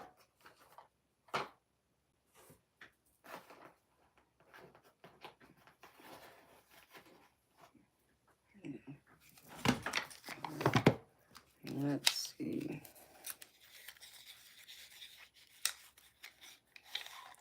got here?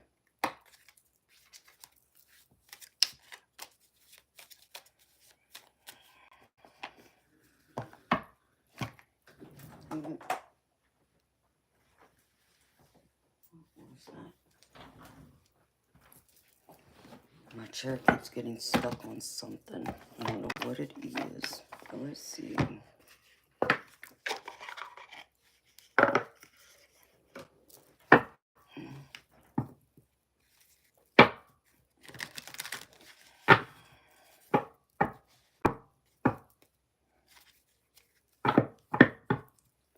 What's the energy out there for y'all concerning love? Whether y'all are with someone now or y'all searching for y'all's mate. What's the emotions and the energy around you? Vibration spirit, show me.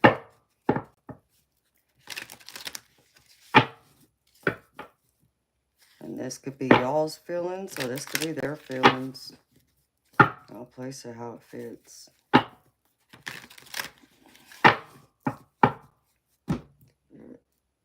Show me.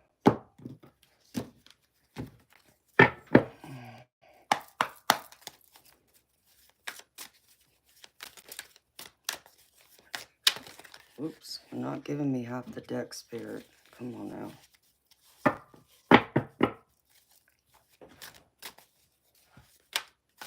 Show me, spirit. Tap into the energy. Oh, I got this earlier tonight. Peace, balance, harmony, friendship. That's beautiful. What else, spirit? That flipped over. Where'd it go? Unless it flipped back. Maybe it did. I'll find it if it comes back out. What else, spirit?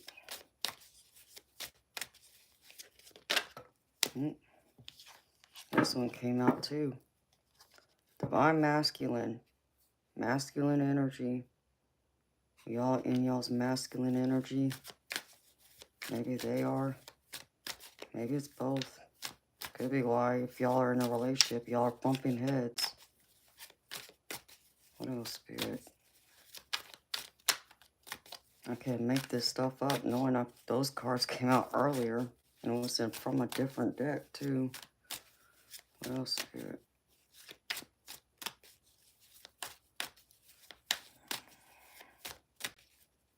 Don't be too macho though, y'all. Especially my gentlemen out there. That can scare a lady away. Could be a little too much. They need you to be softer. Conflict. Clashing differences, incompatibility. And that kind of goes with what the part of the tarot was earlier tonight too. And from the other deck, What's the Vibe? I think is the one I pulled it from. And this is a different deck. So we're still in that energy. It's like, Alejandro, is this you, baby? Because you're still here. But I could be tapping into other people's energies too, whether they're here or not right now. What else, spirit?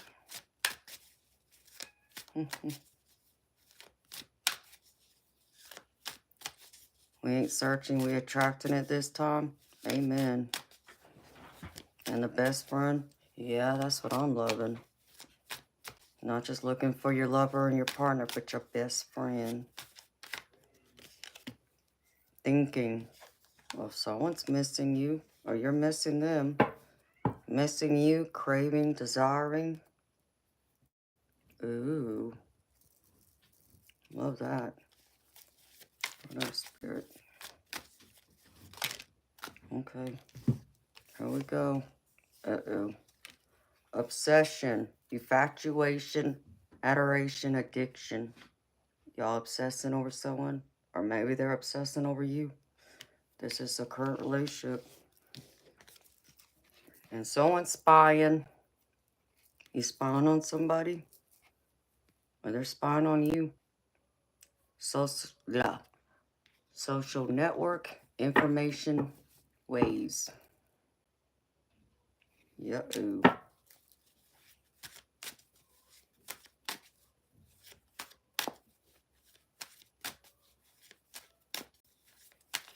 That's awesome, Alejandro. Well, never know. She might be the one, baby. Clinging. Holding on, obsessing, and spying. Clinging to somebody or someone's trying to hold on to you. And elusive. Dishonesty, deception, trickery. Y'all feel like y'all been tricked? Or y'all tricking someone? If y'all are, if y'all ain't being honest, time come clean. Alright, a couple more, Spirit.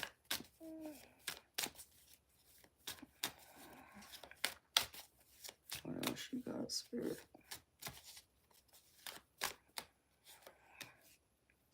Cloudy judgment. Illusions, unbalanced, distorted. Oh boy. Y'all getting lost in y'all's thoughts again. Or they are. Your judgment isn't sound. So what Spirit's saying with this spying energy, elusive and clinging and obsessing.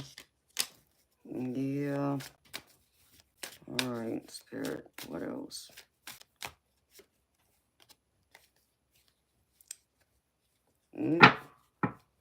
One day, someday, somewhere, another time. So, either you or someone else is saying, maybe sometime later down the road. Toby, you crazy cat.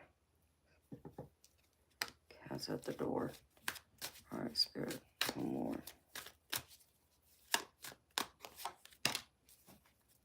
Uh-oh.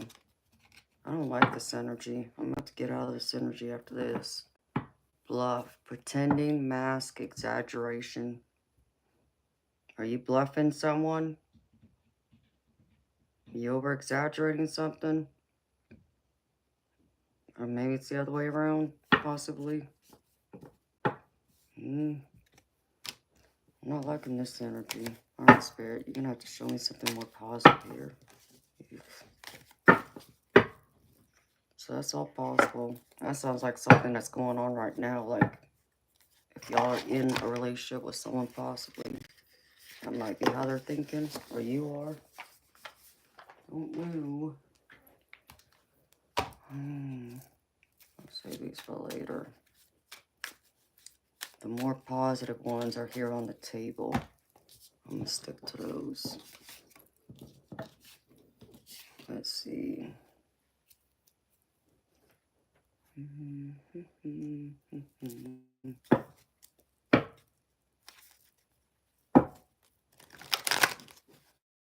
That's good. And that's great that you're doing that, Alejandro. Hi, Mitch. Hey, DM. How you doing, sweetheart? Hi, Sharon. Good morning to you, too. Toby, stop. Let me grab my cat real quick. I'll bring him in here to say hi real quick so he'll stop scratching my door.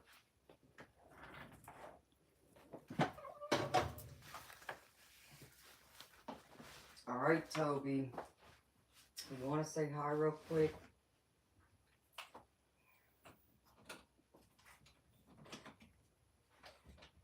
Come here.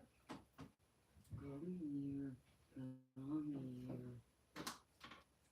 Oh, mommy's baby. Oh, hello. What you doing, pain in the butt? Oh, I know. What you doing, pain in the butt? Say hi. Say hi, Kelby. Say, hey, I'm being a pain in my mama's butt.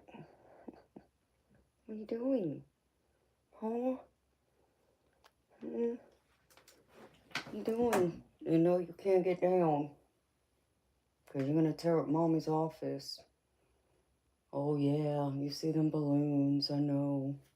Nope. Not going anywhere. Are you a good boy? Nope. Not getting down. Be a good boy. Uh-uh. You gotta stay right here.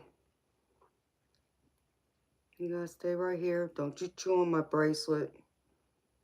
Mommy's gonna put you out now. Yep, this is my big fat Toby cat. Isn't that right? Are you Mommy's baby? Are you Mommy's baby? You being a good boy? You being a good boy? Meow twice if you see a portal. Are you trying to find Ziggy? Huh? I know he keeps looking around. He keeps wanting to scratch against that shower wall. And it connects to this wall. And he does it in my master bedroom too, in the closet. Which connects to this wall too. Okay, you can't get down. You gotta stay. He is. Oh man, he's spoiled. Okay, nope. Time for you to go. Say bye-bye. Say bye-bye. Bye-bye. Nope. Don't you do that. Meanie. Don't you do that. Okay. Mommy's gonna let you out. Go on. Okay. Go on. Go on. Bye-bye. Bye-bye. Silly cat.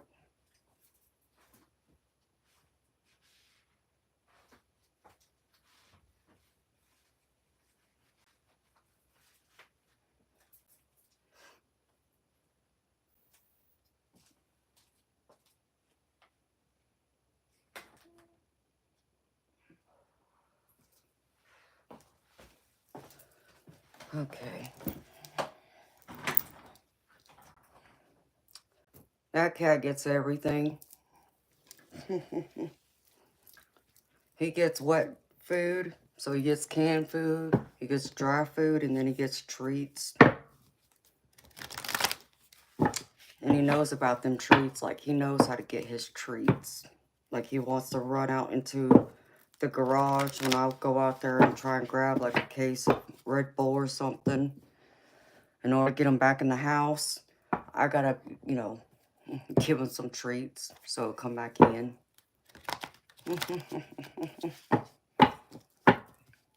Yep, he has me trained well.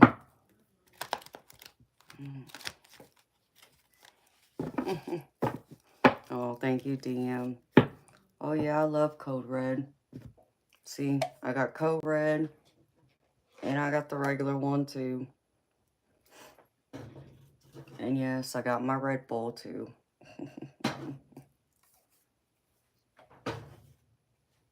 And Diane, I got some water, too.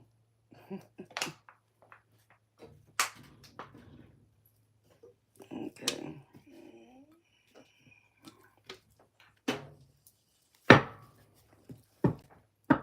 Alright, Spirit. What's going on in love? What's coming in for love for the collective? Let's see.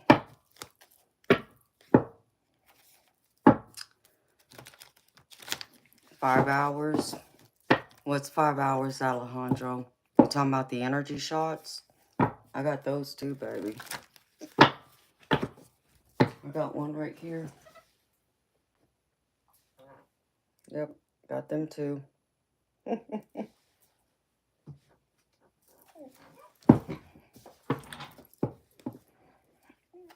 I got it all, baby. Got to. It's on my coffee. Alright, Spirit. What's coming in for the collective when it comes to love? do the collective need to know about love?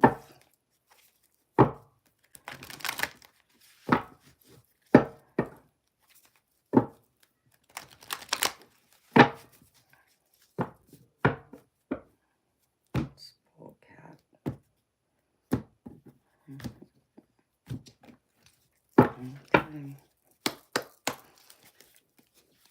The center of love, the collective spirit.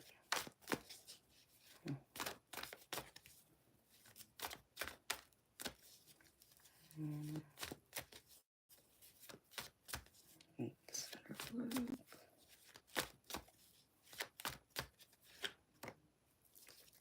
Oh, a new relationship's coming in. Okay, show me recent past energy, spirit.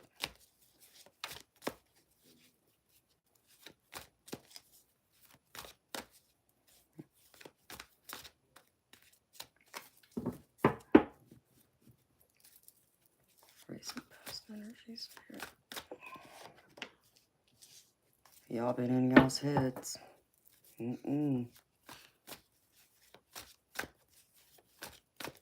What y'all worrying about? Obsessing over someone, possibly? Or feeling like you'll never find love again? Show me recent energy. Show me present energy, spirit. What's the present energy? The collective surrounding. Ace of Cups. Please and thank you.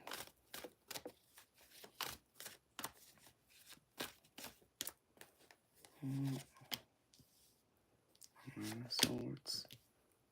And the Emperor. Ew, that came out together. Alright, what's the obstacle, spirit? What's the challenge?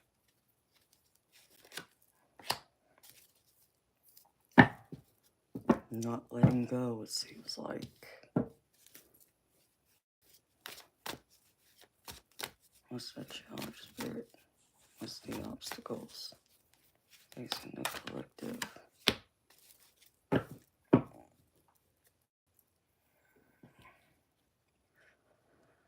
Oh, I still got judgment at the bottom. What is this, spirit? What is going on here? What the heck? Y'all making a judgment call about something.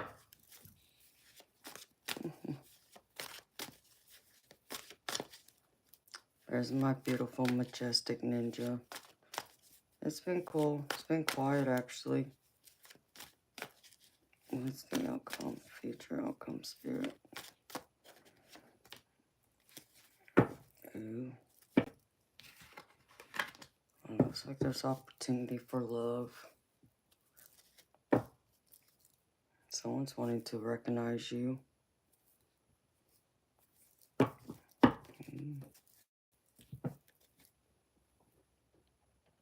feel like this can be someone y'all might meet in the workplace. Surrounding something you do.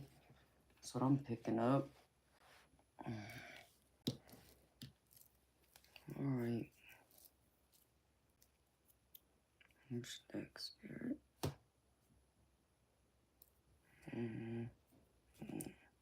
No, Spirit said this one. Alright.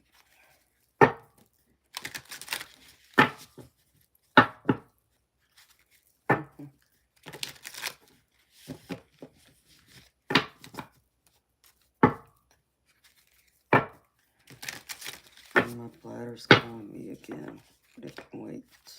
Alright, Spirit. Clarify. 9 of Swords, please. Thank you. I love this deck. Of course, it's because I like the back of it. I like it because it got rose design on the back. Isn't that pretty? Alright, Spirit. 1 of Swords. What we got here?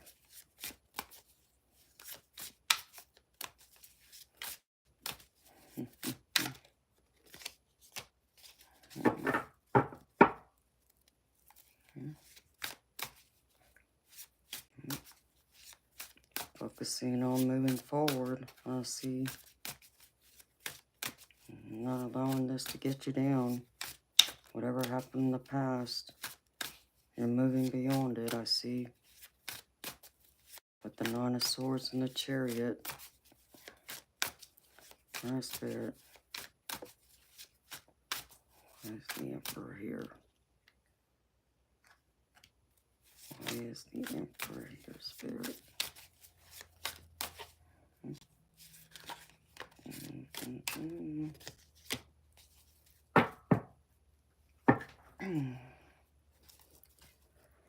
Ace of Wands.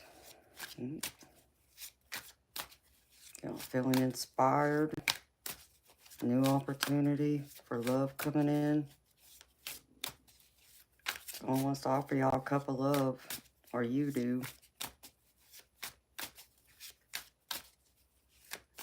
Ace of Cups here, Spirit.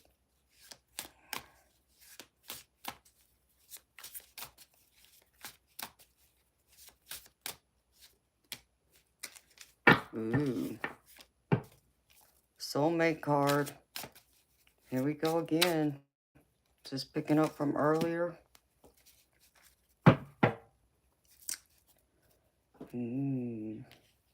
Well, and I get the Empress with it.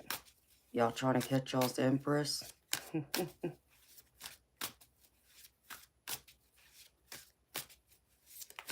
You just woke up, Mitch? Yeah.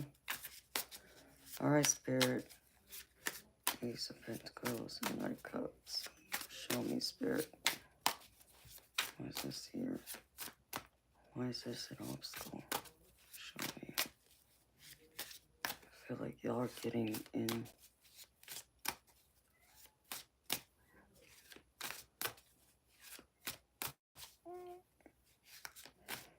Here, Toby out there. Why is Spirit, show me. Why is the Ace of Pentacles and Knight of Cups here? Emperor card again. Oh. Oh boy. Y'all want to take control. I feel like that seems to be an issue here. Not trusting in the divine. You want to take control. I feel like there's a power struggle here.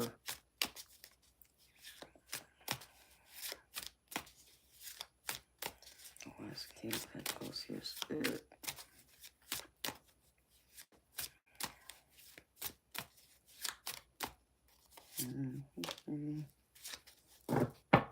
And being flexible. With the Nine of Swords at the bottom. Yikes. Spirit. Show me. Why is the Two of Pentacles here?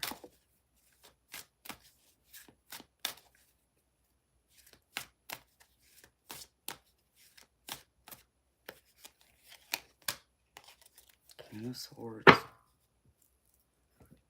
Nine of Swords still at the bottom. I feel like y'all are getting in y'all's way. Focusing on the negative. Not letting go. Not releasing the past. Obsessing. Worrying too much. Power struggle is what I'm getting to. What the heck? What y'all up to? What else? I haven't used these cards in a long time.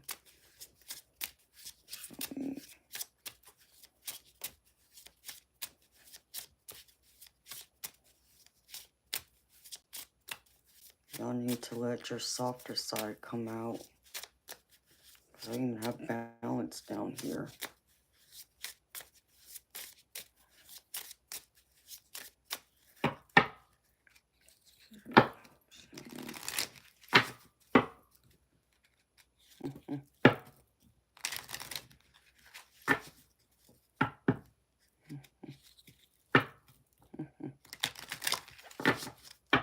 Hello, Atticus. Hello, Alex.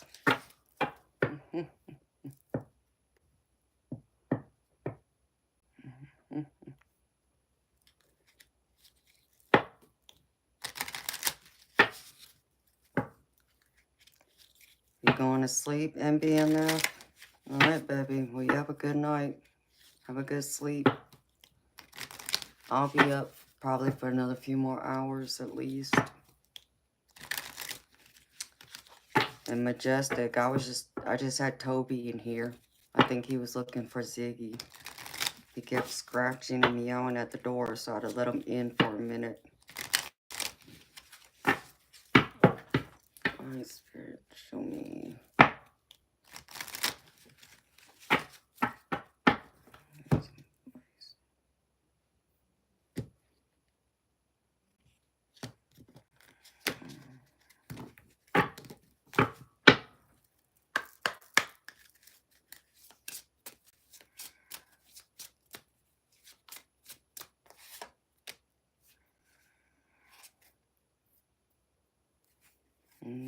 Spirit wants you to cooperate. I heard compromise. Willingness. Let me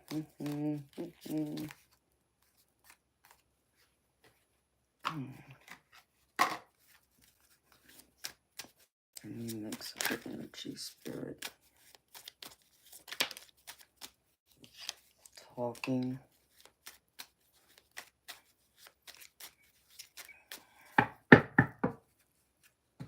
Well, y'all talking to somebody. What's his or her name? Fill me in. I want to know. Who y'all talking to? Spirit.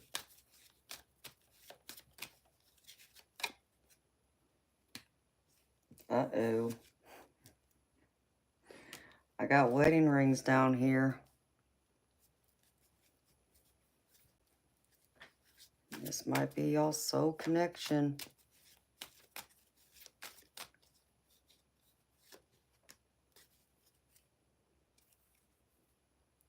Y'all are ascending. Y'all are ascending to the next level.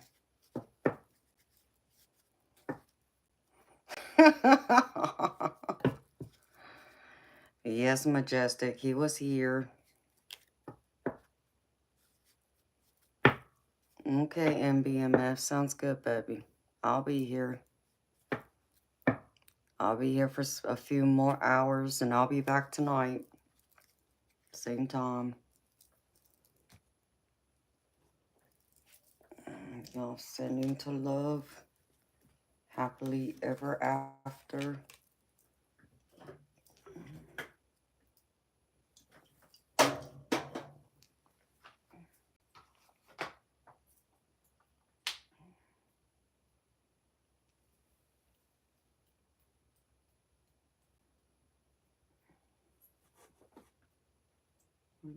Deck gun.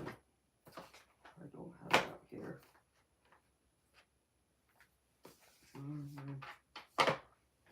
Actually, I think I do.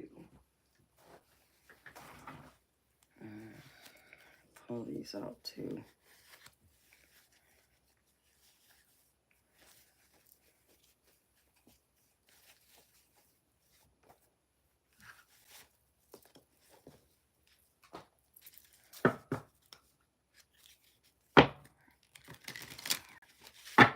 Another advice, Spirit.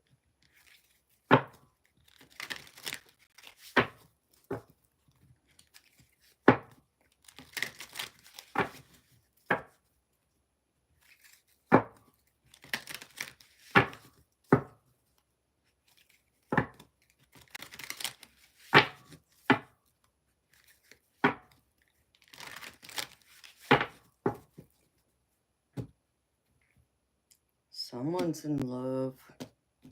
I got that song again in my head. It's by Madonna. Crazy for you. Y'all crazy about someone, or they're crazy about you. Maybe it's both. Someone already got their eye on you. If you haven't given your heart away to someone yet, I think it might be happening soon. Twin flame journey. Twin flame challenges. Really? Wow. That's crazy.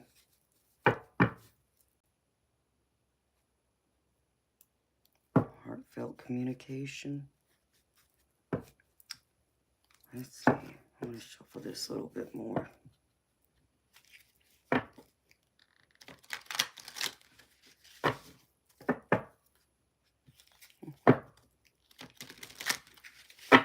Let's see.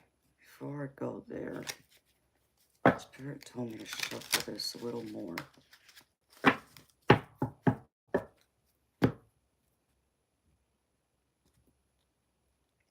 Alright, Kayenza. Well, you have a nice nap, sweetheart. Have a good day at school. You're not a ball to bounce, Sharon. What you mean, sweetheart?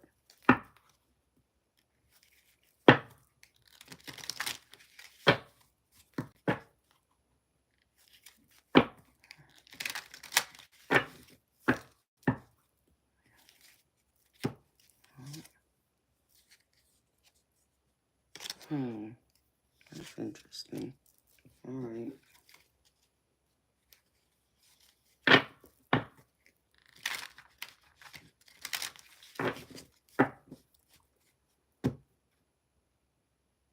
Alright, fine.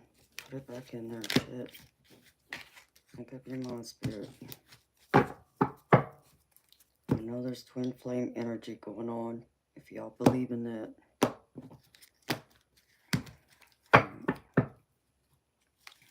Spirit.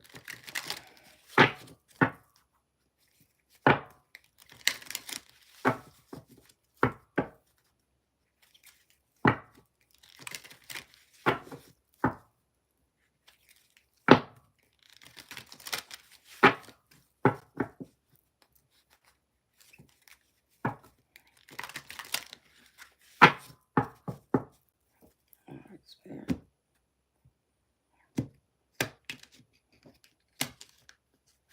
We don't have no cuffing season, or do we?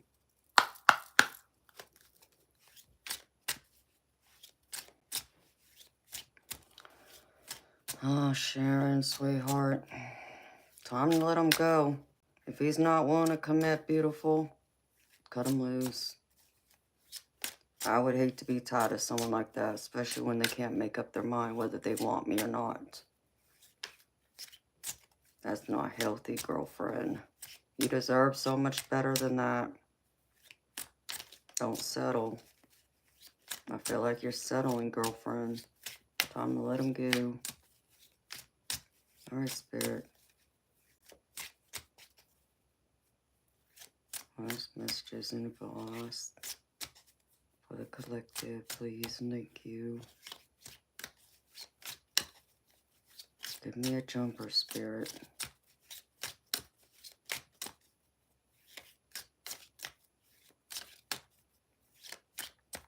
I'll take that. Well, that still came out. Twin flame journey. Alright. That still came out, so I'm going to take that one. I was meant to do it.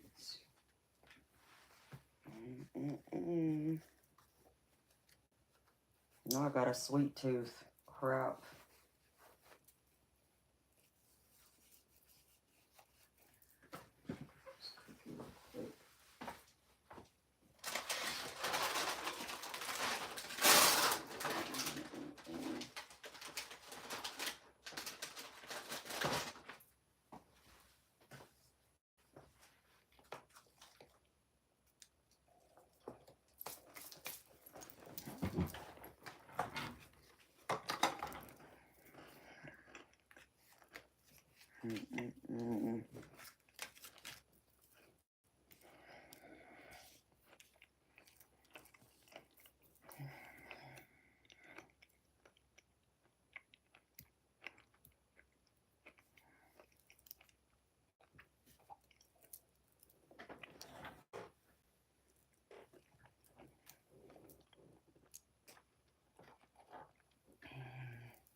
Okay, well, that's good you made that break from him then.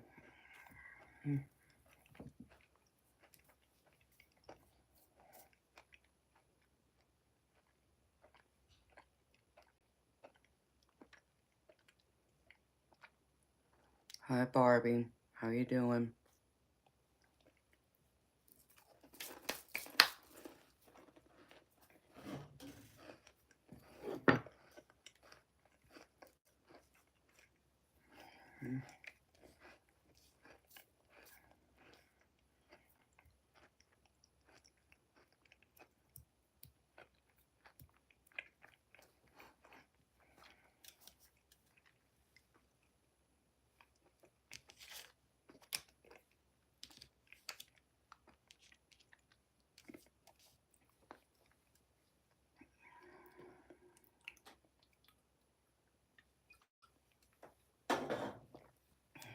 Alright.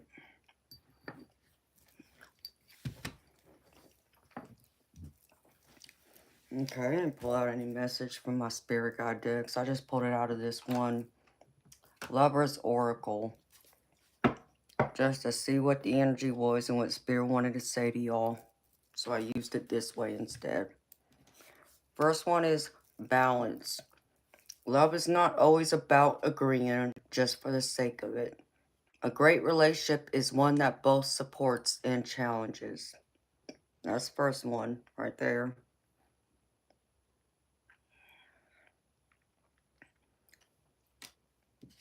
Next one. The past is now behind you. Release it and embrace it. And embrace the new possibilities. A new path is now available to you. Follow it with faith. Know that there's a new path set out for you. Release the old. I feel like a new path of love is down the road for you, not far away. Next one is forgiveness. Oh, if I can hold this card right. Stop focusing your energy on past events, for life is too precious to waste. You create your reality by what you think, dream, and imagine. Forgiveness. I think this is true for both ourselves and for others. Show that love of compassion and forgiveness. We all deserve to be forgiven. You know, let the past energy go. Release it. Just like the card I said before that. Next one says surrender. At times, we must surrender the old before something new can enter our lives. Let go and all will work out. And this is very true, beautiful people. You know, because y'all probably heard me say this before. In order for something new to come in, you first have to release the old. You got to make room for the universe and for the divine to bring something new. They can't bring it towards you if you don't first make room for it. So you got to let some of the baggage and other things go first. And when you do, that's when the universe will deliver and bring in the new. The last one of these cards is, if you could do anything, what would it be? The answer dwells in your heart, not in your mind, for the heart is the gateway to the soul. The heart's your gateway to your soul. And I feel like it's all the gateway to your soulmate if you're looking for your soulmate.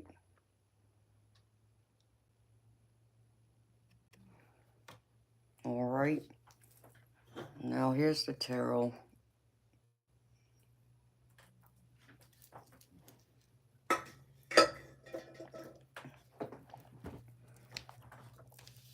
First out, recent past energy, Nine of Swords. Y'all getting stuck in y'all's head, overthinking things, focusing on the negative. I feel like y'all aren't sleeping very well, worrying about the past, focusing on, you know, this person who, for some of y'all, still has your heart. You haven't been able to let go of them yet. And I feel like there's determination to still want to give them a chance and look to the past to bring them towards you. But for others, I feel like you're already ready to let them go. You're moving beyond it.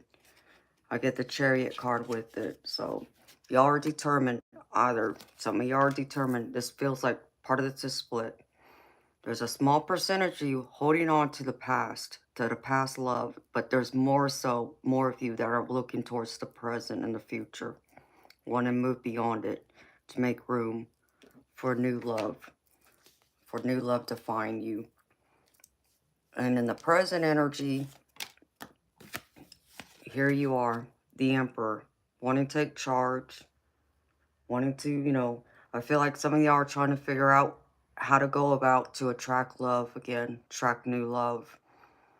And so y'all are working on yourselves, taking the initiative to um, be more open and receptive to the possibility of new love. And also looking to love yourselves more, inspiring even your greatest love of self.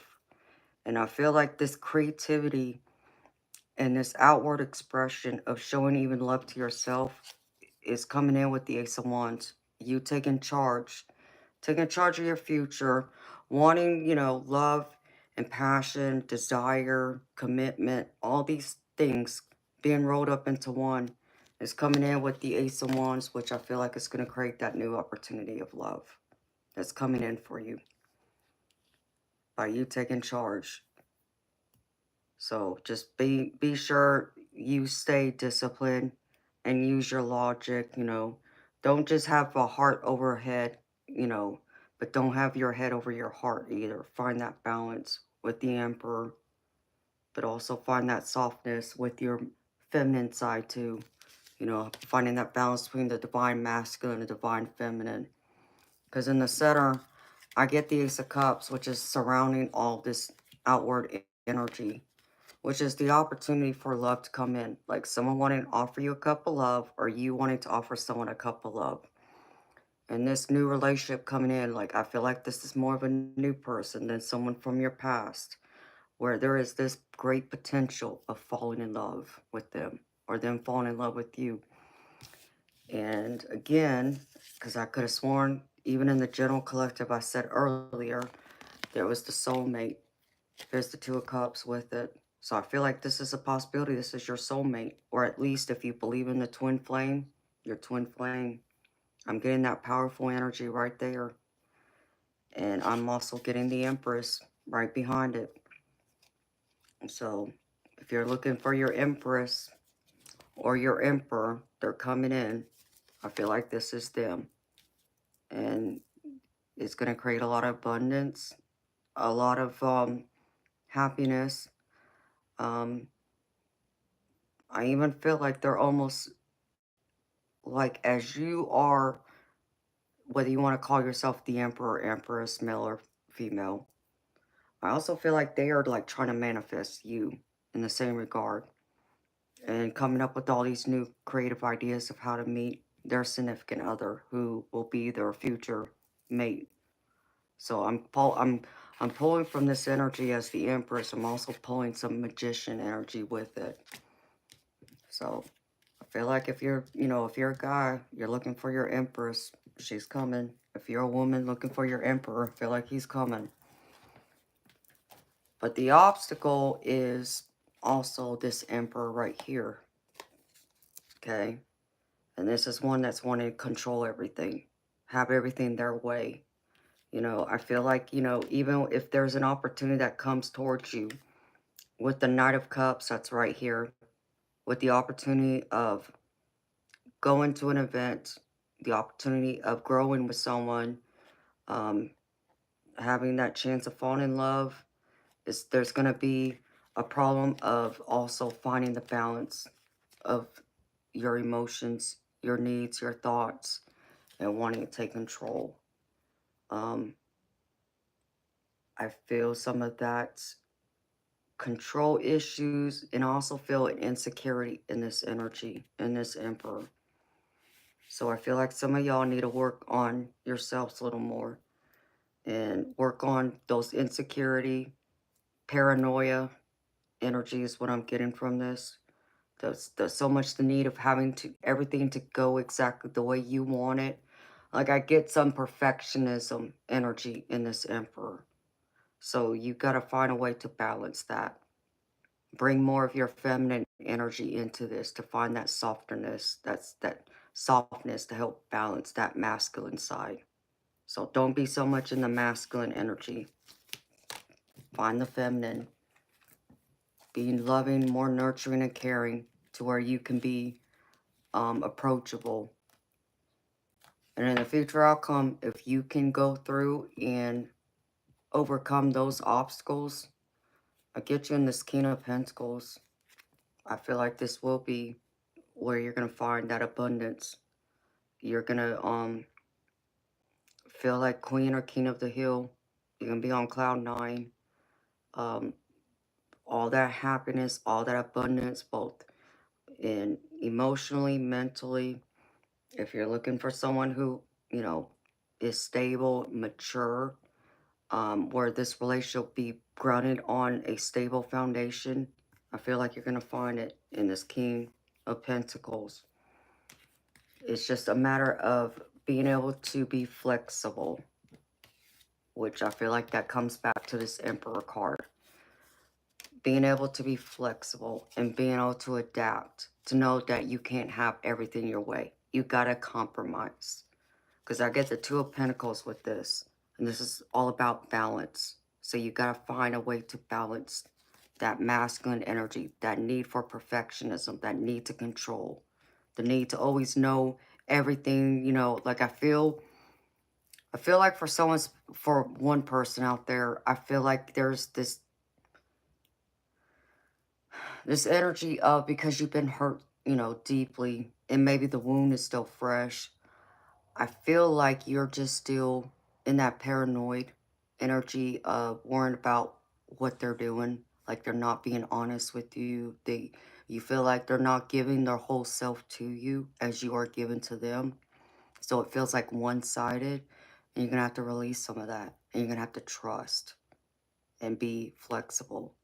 Be willing to have a blind leap of faith that if you want love, if you want to take the chance of finding it and give this person a shot, you're going to have to compromise. You're going to have to come to middle ground with them.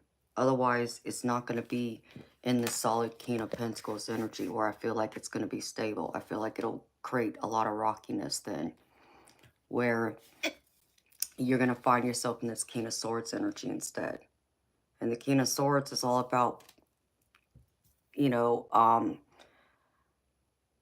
using their logic, yes, but I feel like it's also finding themselves too much in that control, authoritative mindset, mentality, almost treating the relationship like a parent kind of energy is what I'm getting. Whether you're man or woman, plays it how it fits, beautiful people. That's what I'm getting.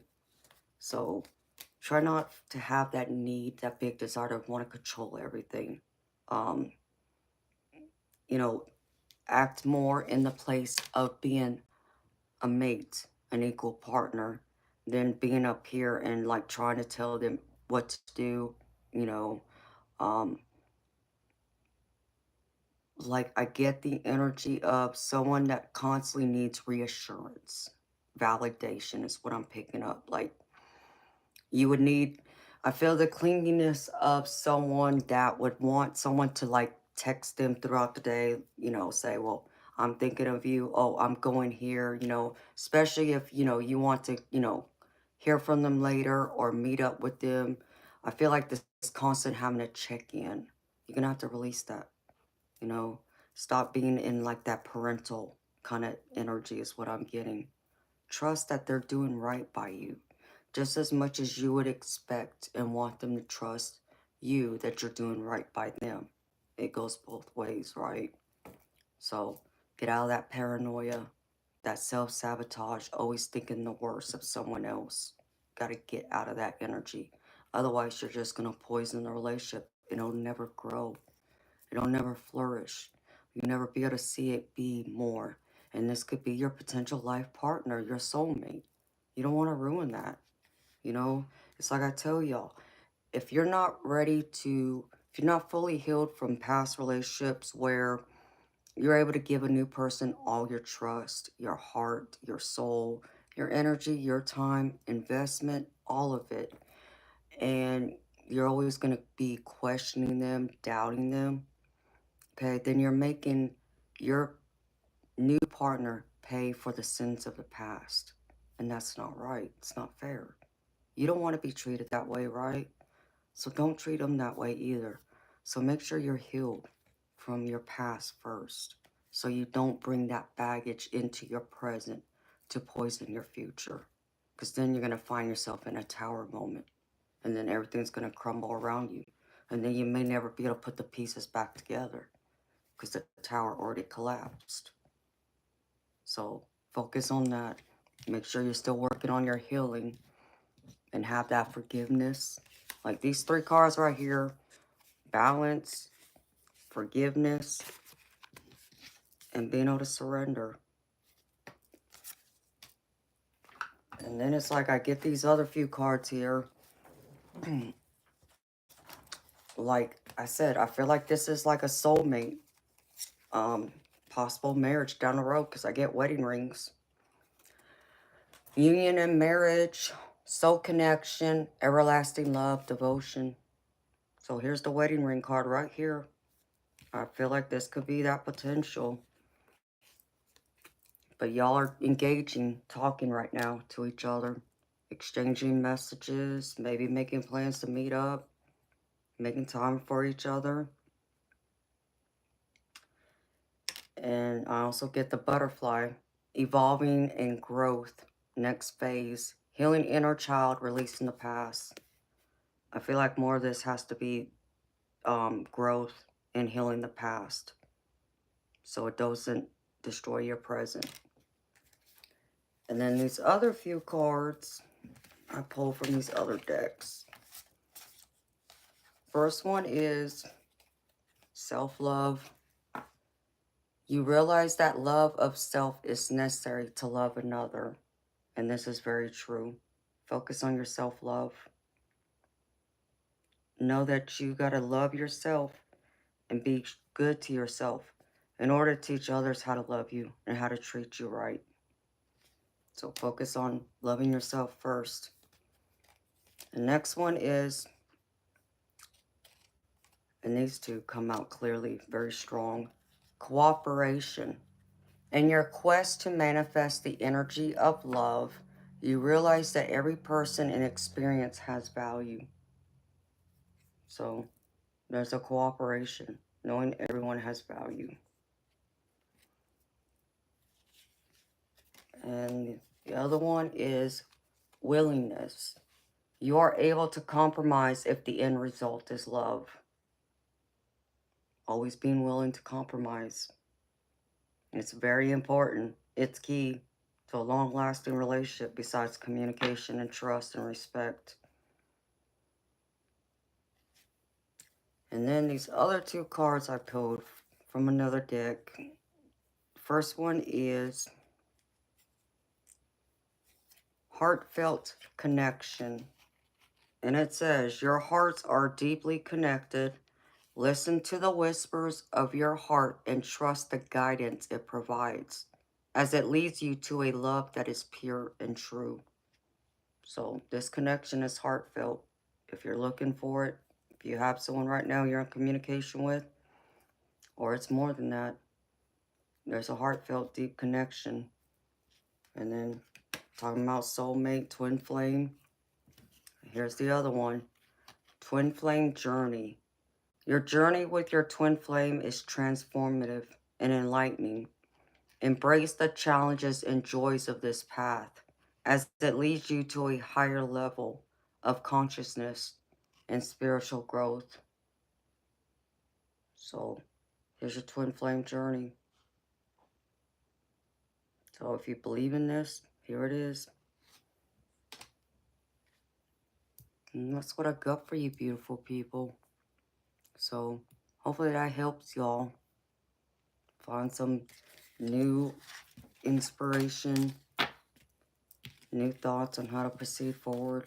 If y'all are looking for love in a relationship, maybe even at a crossroads, unsure what to do. I feel like love is right there, knocking. You're ready to accept it, work on it, compromise, think it'll be worthwhile. It's always worth the risk, y'all. It's always worth the risk. Take a chance. You never know what tomorrow may bring.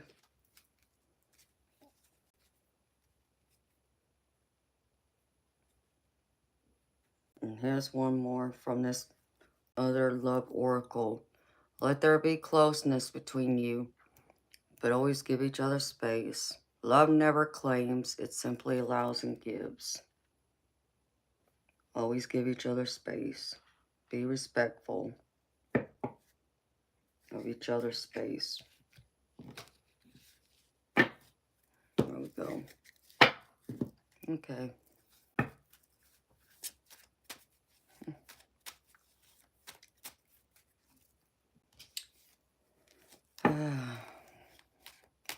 John Lacombe.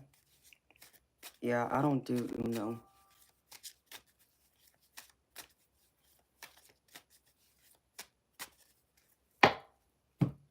That's not what this is. But if you're acting, you know, like a troll, as I feel you are, you know, you can, like, see yourself out.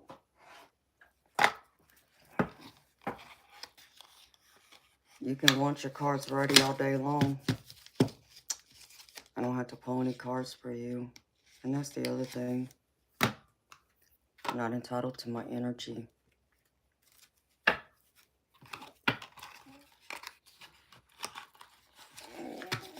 Alright. 3:30.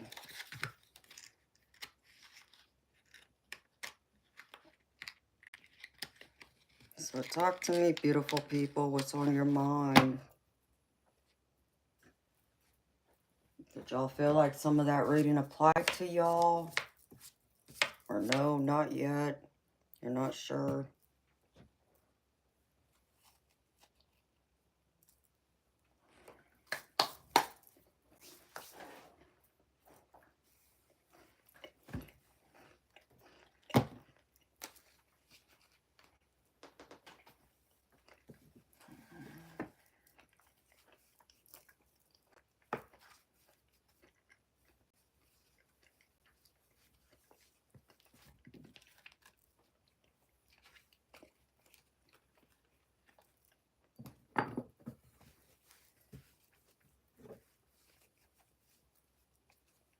Yeah, some of it does.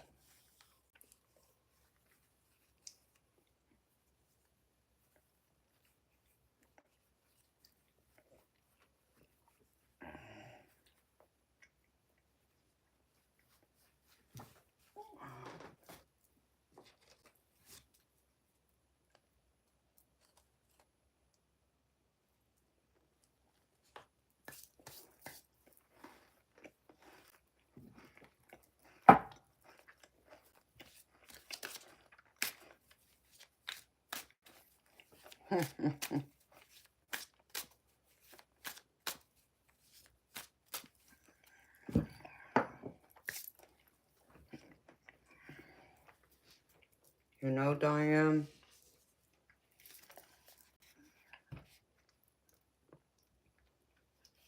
And I have a Kipper deck, too. I just haven't had a chance to really mess with it to learn it. I really only bought that deck and the Kipper deck more so just to use as like a theme. Like if I just wanted to see what, you know, if we're talking about like a general reading. And I just wanted, you know, Spirit just show me what's the theme of this reading. That's more so the reasons why I used it or bought them. Not necessarily to learn the system like that.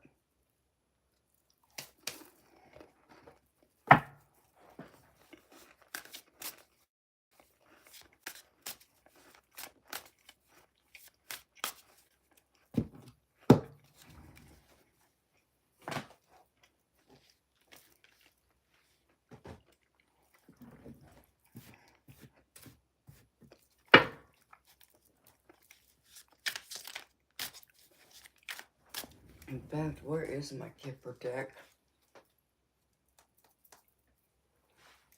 Because I did use the Kipper deck a couple times to pull out a theme. What do I do with it?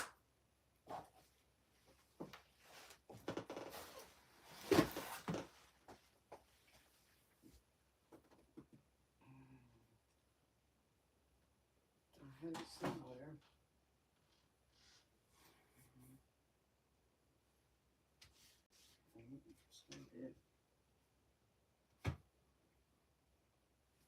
Oh, I meant to pull this deck out too. I haven't used this in a while.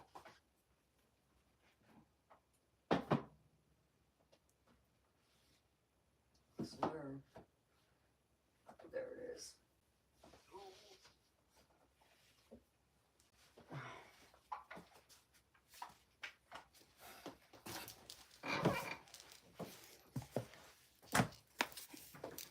So here's my Kipper deck, Diane.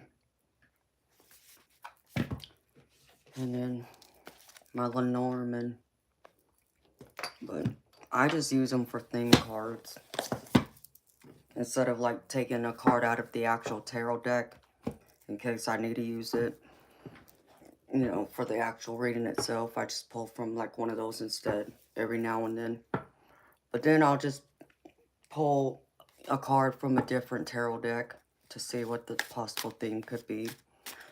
Sometimes I do it, not often, but every once in a while I do. It's just something when Spirit feels like I'm being called to do it, so I do it. I meant to pull this deck out too.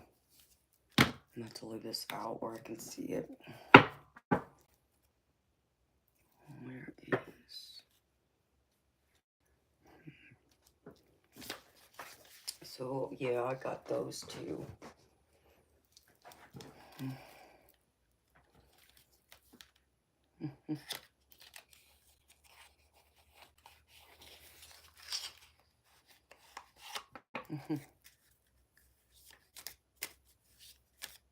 Hi, McAdams. How you doing, baby?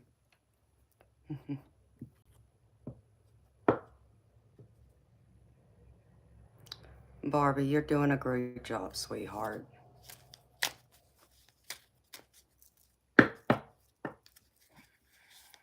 That's right. Sharon, you just gotta put yourself out there, sweetheart. You gotta believe. Believe in yourself. Believe in you're worthy of love. And when you do that, honey, that energy will speak loudly. And it'll call to the right people. You just notice my wings, Barbie? The ones on my wall or the ones on my table? I'm assuming you're probably talking about the ones on the wall.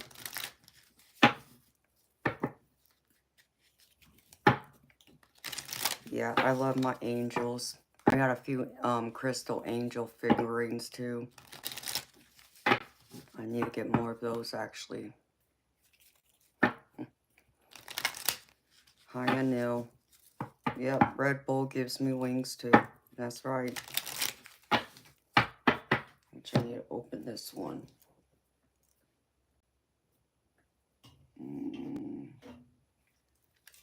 Which one sounds better, watermelon or strawberry apricot?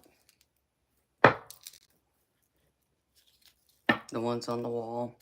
Gotcha, honey.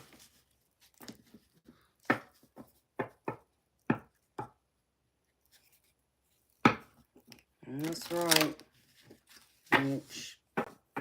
Let's see. Get a couple mindful messages. Positive affirmations. Just see what comes out in this real quick.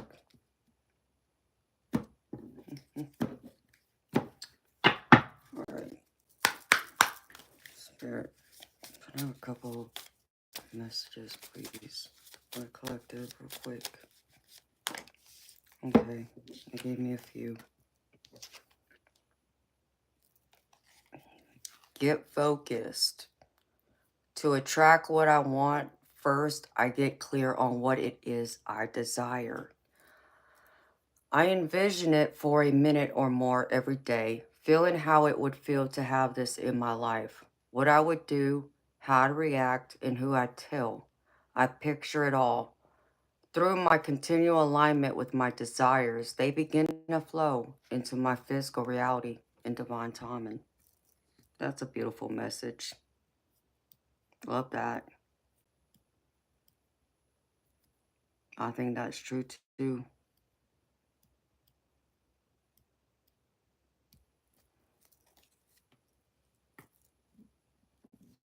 And the other one is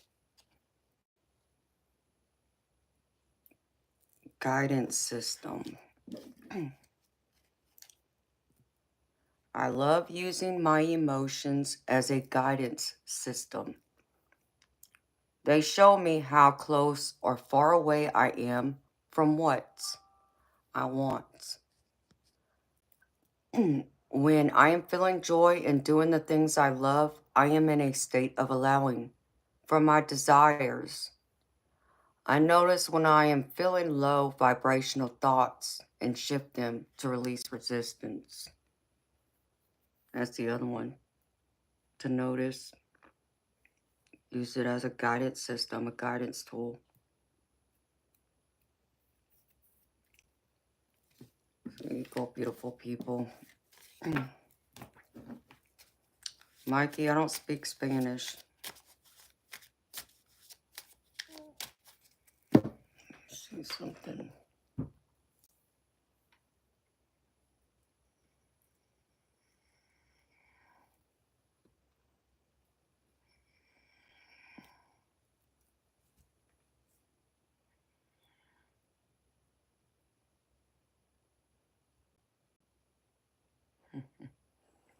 No, that's very sweet of you, baby.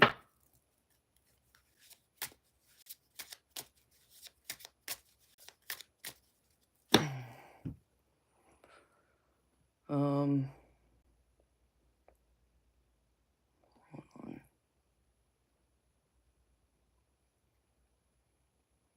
Let me pull it up.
Married 28 years. Wow, Sharon, that's a long time, sweetheart.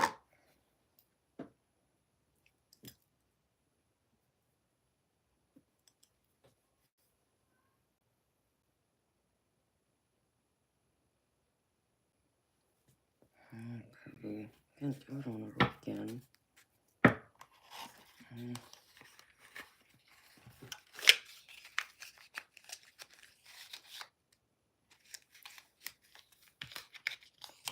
See, life is just a big journey overall. And take the good in with the bad and everything in between.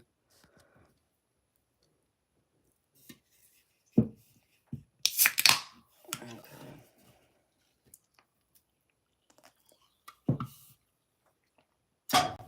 I gotta run to the restroom, beautiful people. I'll be right back.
think I just saw a portal in my yard open up.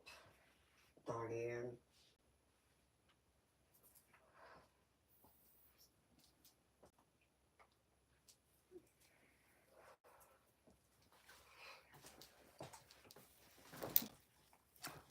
A portal just opened up, I think, in my yard, Diane. Eternal light. It was gold. It looked like a spirit orb. It was gold. But it didn't move like a spirit orb. Like, you could see the circular and it was solid, but you saw it like, I don't know, like as if it was moving, but it wasn't moving. It was one solid, like just a constant circle connected.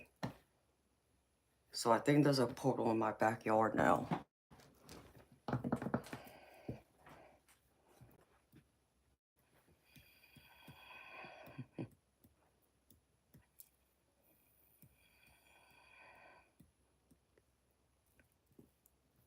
You need to find some newspapers to wrap your angel figurines in. Oh, I love angels. No.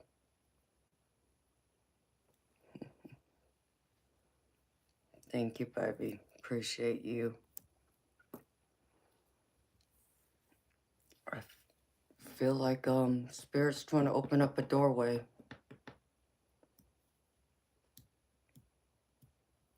That's right, Mitch. Life is always good. There's always new challenges. That's what challenges us and makes us better people, right? At the end of the day, we become better for those challenges, especially when we're able to face them and overcome them. I don't ever see challenges so much as always being a bad thing. I see how it strengthens me and makes me stronger in the end.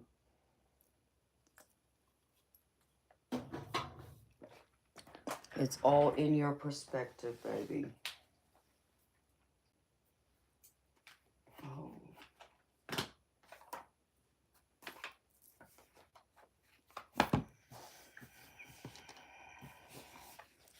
That we do, baby. Gotta grow. You know, I think that's one of the, beautiful things about being in a relationship too, because, when you're with someone, especially when that person makes you feel happy, whole, complete, like you got your true partner, you want to go out of your way for them. You want to do better and you want to be better for them. You don't just settle, you just want to go above and beyond to be a better person for them. Not just for yourself, but for them. Especially to help improve their life and make their life better. And in terms, it helps to make you better. So, I'm always growing. I'm always learning. Evolving. Like I want to go through and I want to learn more about numerology.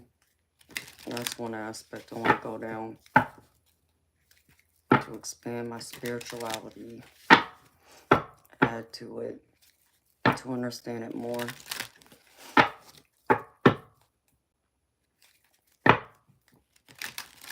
And find other ways to help people find their spiritual path and their spiritual calling.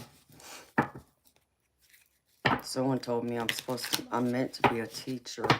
I'm not sure what kind of teacher, but someone said I'm meant to be a teacher.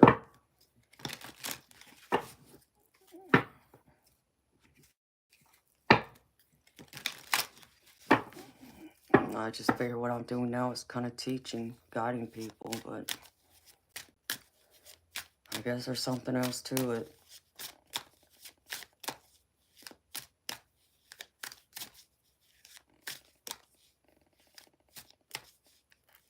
Oh, I love hearing that, Sharon. Honey, I want that for you. know that he's out there looking for you, girlfriend. Whoa. I always want to hear when y'all find y'all's mate. Because I want to be able to celebrate that with y'all. Seeing y'all happy. Knowing that you're not alone.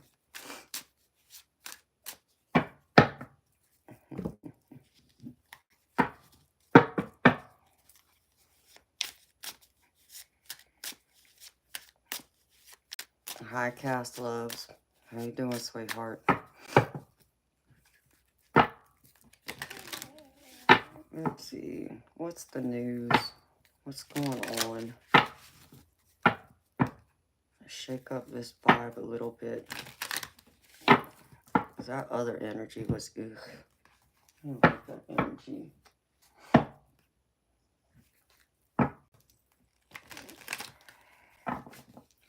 Another text somewhere. I think where it is.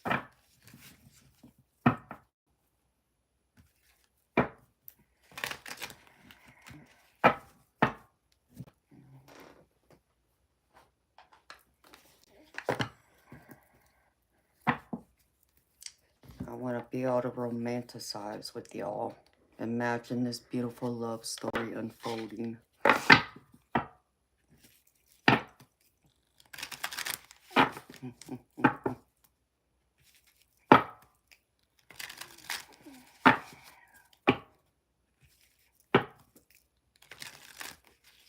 That's right, Barbie.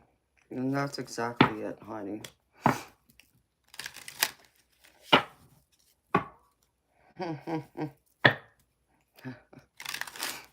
Mitch, you're funny, baby. Let's see. Messages of the Cosmic Oracle. Let's see what this one has to say. This was calling to me. Be able to dream. Dream the great dream. Everlasting love and happiness. Because one of these days, if I find him, maybe I'll actually be able to have an actual wedding ceremony. I don't need anything big.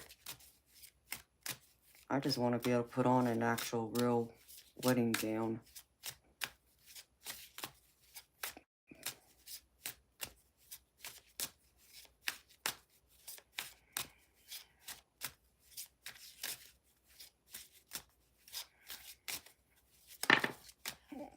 About collaborating.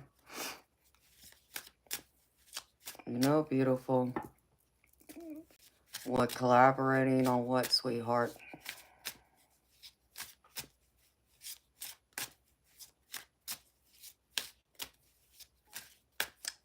Yeah, one of these days, I love to wear an actual real bridal gown. I like to do it before I'm all wrinkled and grayed hair. I actually considered doing a photo shoot, not in a bridal gown, but, you know, while I'm still young and I guess got a halfway decent figure, and now that my hair is as long as it is, I thought about asking a friend of mine who does photography if she would do a photo shoot for me, like get images of me with my hair, you know, not naked, but, you know, like my hair just covering me up, that kind of thing. Something to have.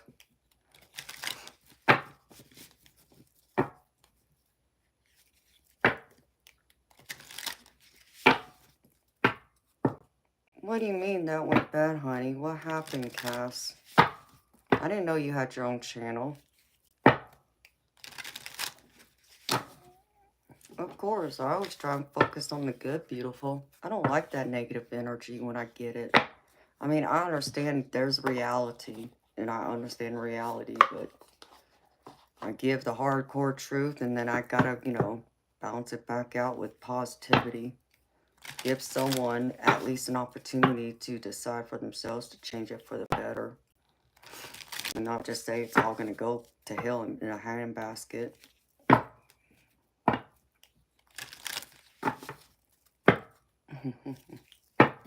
Aw, thank you, y'all. I think it would be cool. It's something I thought about before. I mean, I actually wanted to do it by my 40th birthday, but I never got a chance to, so something I might consider doing in the next year or so. We'll see. Oh, Spirit. There's a couple positive messages. Messages from the Oracle, the Cosmic Oracle.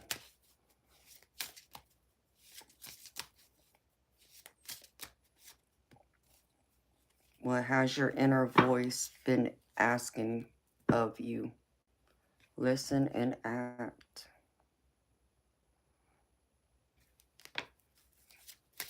What else, Spirit? Speak up and speak out. Let your voice be heard loud and clear. Oh, and I can't make this up. No, we were just talking about love. At the bottom it says, open your heart, not just a little, all the way, and let the love flow in. Open your heart and let the love flow in. I like that. Alright, Spirit, what's the vibe? Need something more positive. None of this being blocked and not talking and psychopath and all that other stuff. What's the positive?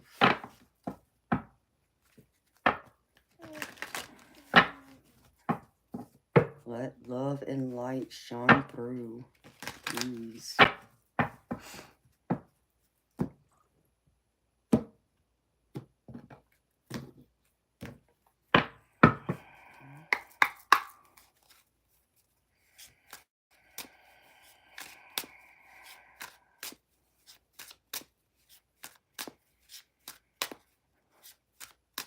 Okay, beautiful. Well, send me an email, Cass Loves. Because if you don't, beautiful, I'll forget. And forgive me. I probably will. Because it's like once I get off of here, I'm already exhausted. And then I end up just going, you know, I try and lay in my bed. But then I know some of my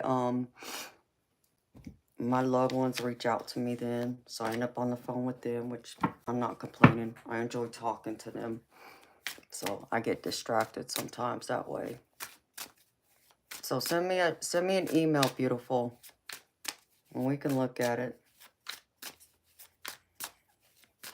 You know, I was actually debating, and it's crazy, Cass, because I was just thinking about this just like an hour ago, because my birthday's in a couple weeks, and my birthday's on a Monday this year, and normally I take that night off. I take Mondays off, but I was considering coming on for a little bit to hang out with y'all.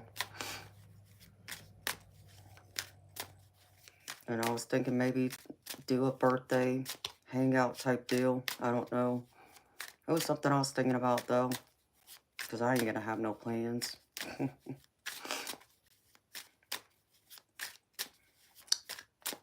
Hi, Ain't Do It. How you doing, beautiful? Yes, ma'am. It's March 10th. It's just around the corner. 44. You've been stuck in the snow. That's not good, Cass. What are you getting stuck in the snow for? Birthday suit required for viewers. Is that right, Mitch? Well, honey, somebody's gonna have to cough up a whole bunch of money for that. No, I'm a Pisces, Cass. They canceled court again? What the hell? What was the excuse this time? Did you see the police officer? That, you know, wink at them.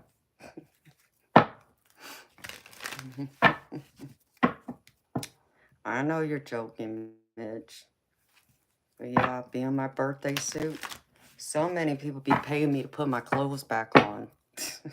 They don't want to see me naked. You didn't get a chance. What? Darn. We'll see ain't do it.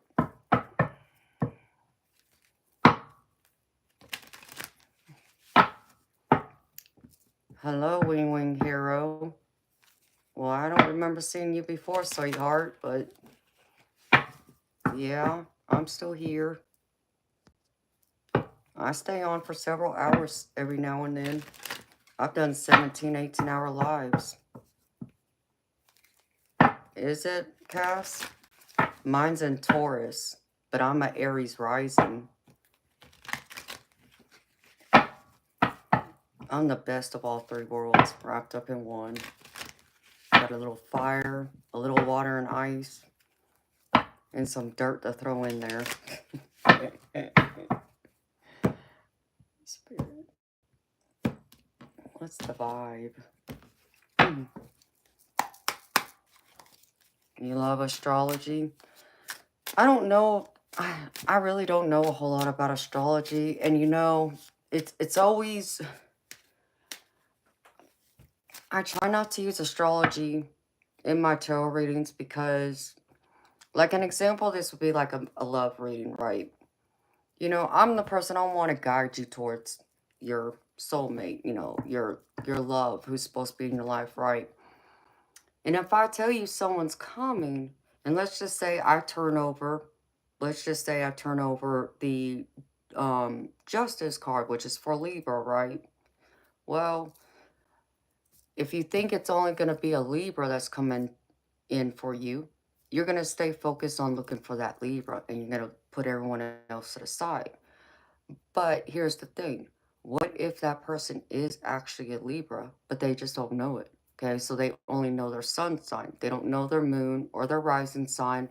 Or if you were to take the other astrological systems into consideration, like the Vedic sidereal, you know, systems, you could be a Libra there, but you don't know it. So that person just X'd you out because they asked you, are you a Libra? And then, no, I'm not a Libra. But in actuality, they could be. Because what's crazy is, like, for me, I did the Vedic sidereal, and it said that I'm an Aquarius sun, a Pisces moon, and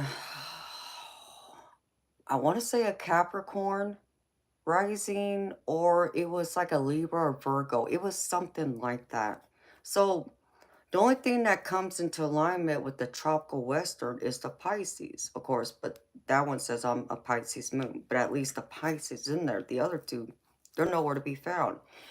And so when I went through and I read up about those two zodiac signs in comparison, I didn't resonate with them like I do with Taurus and Aries. The Taurus and Aries, all day long. I know where I am a Taurus and Aries. I see it in my character, my certain traits and all that. The others, not so much. So it's like, so that's why I don't like using it in that regard. If that makes any sense, honey. I don't know if that makes sense to you.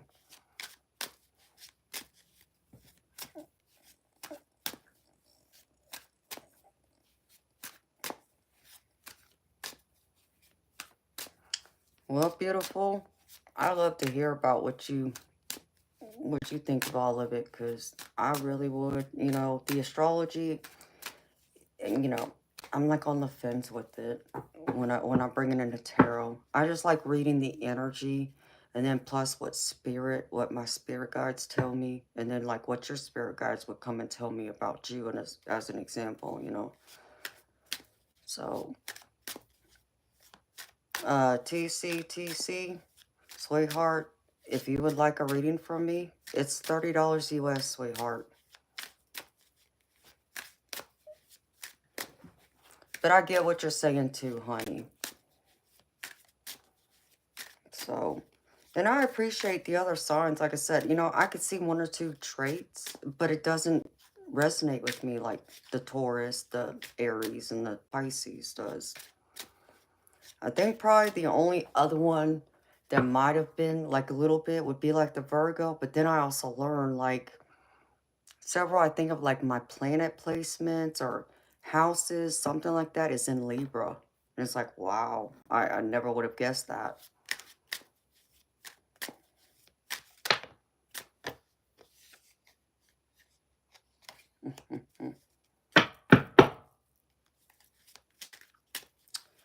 TC, for what I do? No, because somebody will charge you $55 to do what I do. Because I don't just pull tarot. I do a 5-card tarot spread with clarifiers. And I also pull several oracle cards, so no. I'm cheap, actually, in comparison.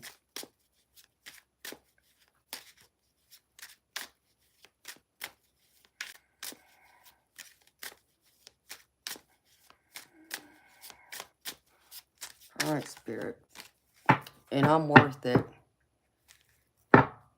Several of my subscribers that are here now have gotten readings from me. And they will tell you I'm accurate and I'm worth every penny and then some. So,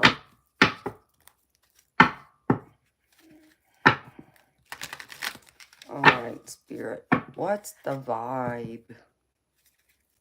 What's the vibe? But TC, are you still here? It depends on what you want to, honey.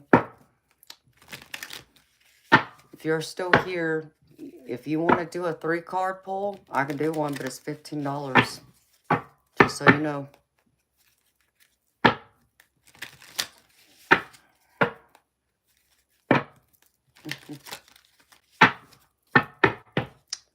I don't know why people think I'm expensive. There's someone out there right now charging $55. Kid you not. One of my mods found them last night. It's like, what? Y'all crazy. Okay, that's, you know, if I do one-on-one personal off of YouTube, then yeah, okay. But, all right, what's the vibe, beautiful people? Let's see.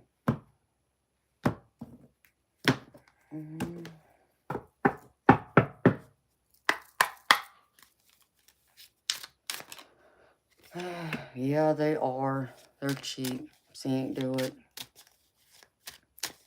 Somebody wants an apology. So I'm going to apologize again. Maybe this is y'all apologizing, but I don't feel that way. I feel like someone's going to come and apologize to you, but I don't feel like it's sincere. This person feels a little more arrogant, actually.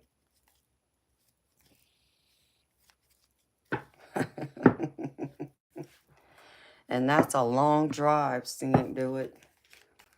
So, his apology. So, I feel like someone wants to apologize to y'all for something.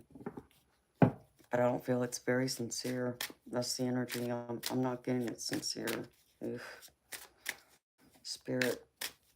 Can we, like, not go into that energy again? Find a different energy, please.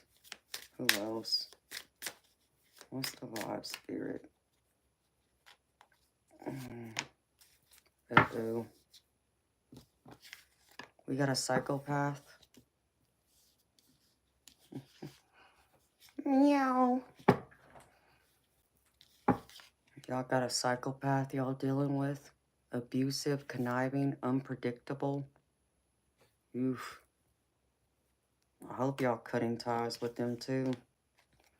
You need to cut them ties and run. Be like, see, ain't do it in this van. Escape. Run. Holy cow. What else, Spirit? Dang it.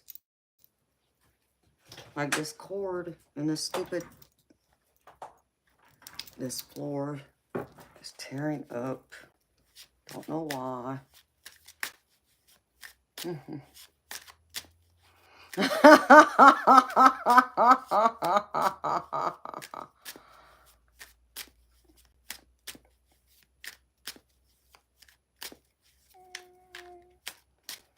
Yeah, this is true. Saying do it.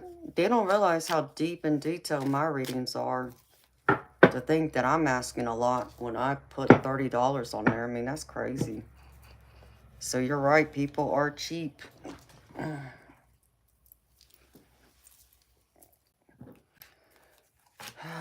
Run, baby, run. Yeah, I don't want that psychopath. See you, bye. Let me make sure my steel is loaded and ready to fire. That's all I'm gonna say. What else, Spirit? Stagnant. We got some stagnant energy. Y'all feel stuck, dead end, frozen. Come on. What's with this energy? No. Let's go to this deck and pull this one out again.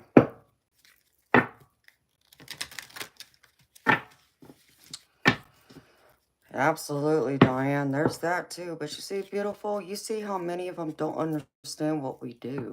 And that's what's crazy to me. It's like, I don't understand why some of them can't understand what it is that you and I do. How we tap into energy, talking to spirit guides, not just reading the guidebook meaning of the cards, but everybody wants to throw us all into the same category, apparently. And not realizing we're empaths, too. So we read emotions and energy. Some people, you know. Some people. Oops. Okay, Spirit. That one fell over. Well, here's new love for y'all. I mean, we were talking about new love. The new boo's coming out again. Y'all got a new boo coming in. New love, learning each other, flirtations. Ooh, I'm loving this. Who's the new boo? I want to know. What's his or her name? The souls are sleeping.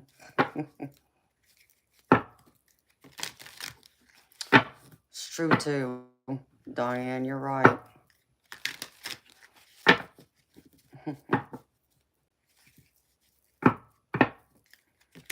And they really don't see the difference. And they don't understand it unless somebody takes time to explain it to them. And I try to explain it to them, but some people still don't understand. And I can't control that. But you know. Where's that keyword deck?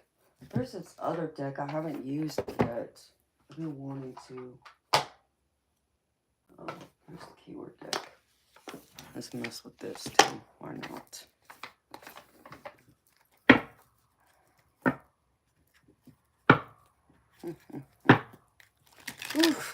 All right, Spirit. My spirit guide just stepped into my energy. Made me cold all of a sudden. Somebody wants to be funny, in fact. All right, bitch.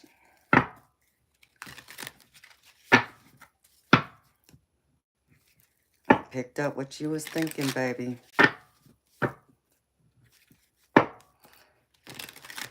Oh, isn't that the truth, too? Seeing do it. Trying to tap into other people's energies. It's like they don't seem to understand how it can go through, and because their energy isn't as high vibing as mine or yours, it can drain us even that much faster. And then they want us to tap into their crush's energy too. Oof. Yeah, that's asking a lot.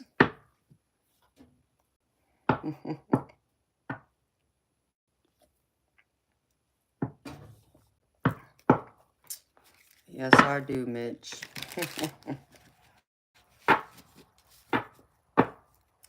All right, beautiful. Well, you get some rest, honey. But email me, Cass, loves. Well, we could talk about it, sweetheart.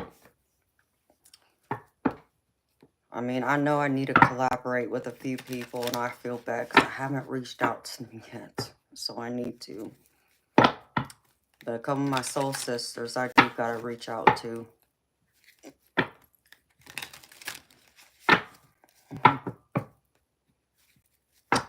Same to you, Cass loves. I'm sending you nothing but blessings, love, and light, sweetheart. And sweet dreams to you. I'll see you soon, honey.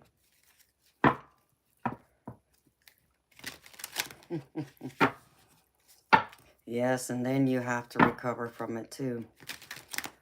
Hey there, Miss Tessa Marie. I thought you was subscribed to me, sweetheart.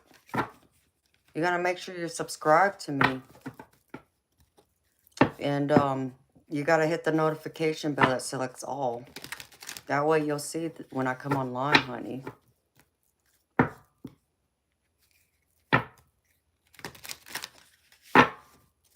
We can talk about me dropping in the 7th. Hey, beautiful. If you're coming this way, that'll be awesome. That'll be that Friday, right? 7th? Yeah. Friday. That'll be right before my birthday. That weekend. We can get in some trouble.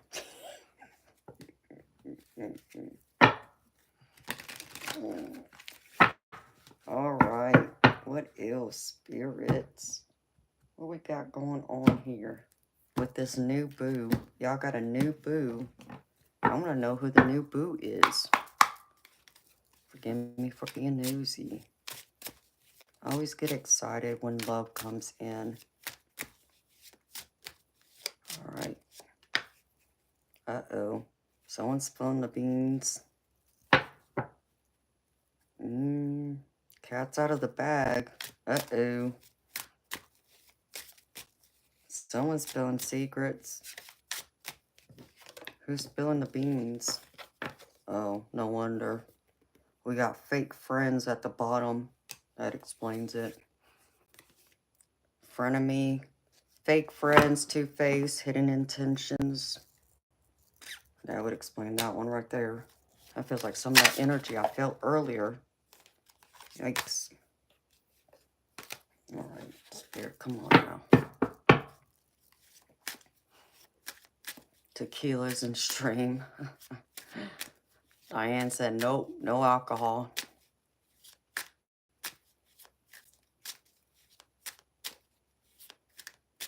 Oh, no, Miss Tessa.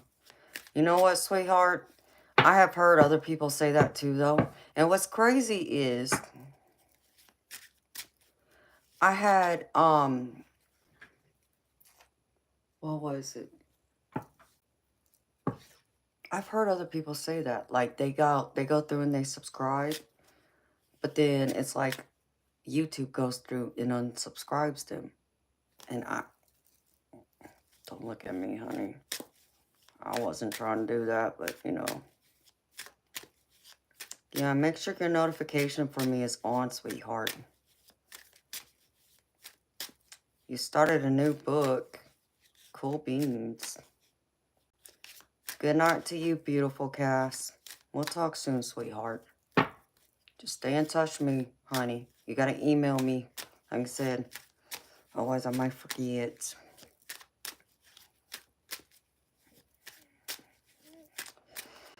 Yes, it does. You're right, Diane.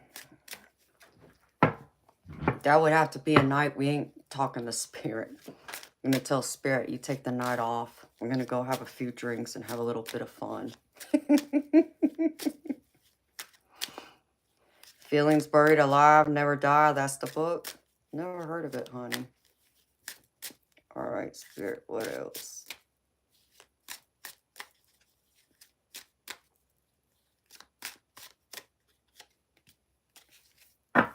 Well, we got some good vibes, finally. Thank you, Jesus. High vibing, good vibes, living to the fullest, enjoying the present. Now, that's the kind of energy I like. We're in that high vibing energy, beautiful people. Keep this energy going. This is what's going to attract your soulmate to you and your soul tribe family. be in that high vibe and energy. Too bad we couldn't have a big party on YouTube. We would crash the system, though, if we did that. Love bombing. Overly attentive, showered with affection for personal gain. Somebody love bombing y'all? Or you love bombing them? Of course, this is all based on everyone's perception, too, of what love bombing is. Never heard of love bombing until after the internet was created.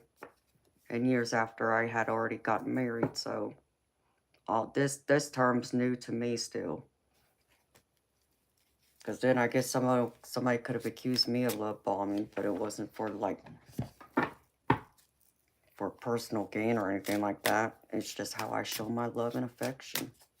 I can be a little extravagant, you can say.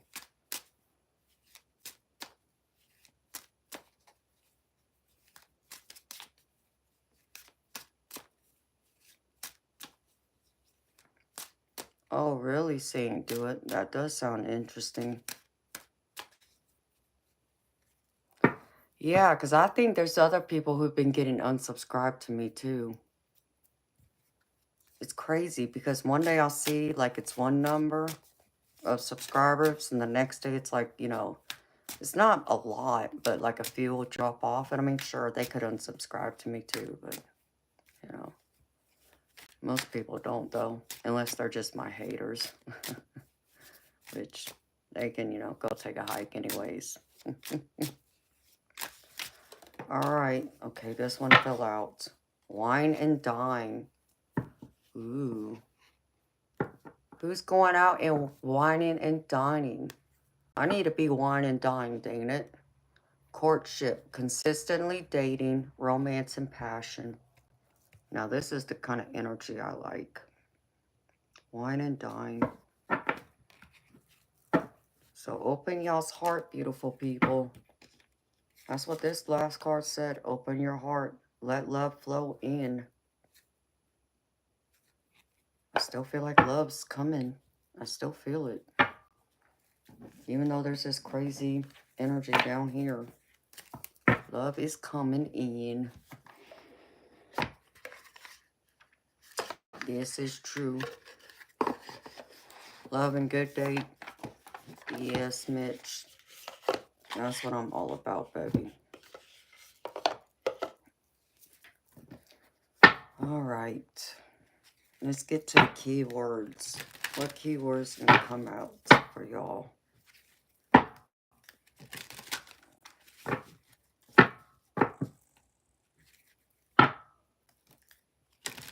Really, Barbie? That's just crazy.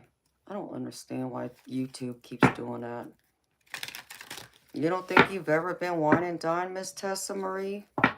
Well, what's wrong with those fools? I need to get you and find you someone who will wine and dine you, sweetheart.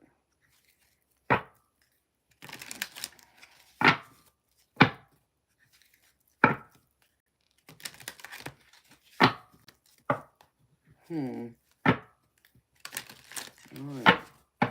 Keyword, spirit. What you got?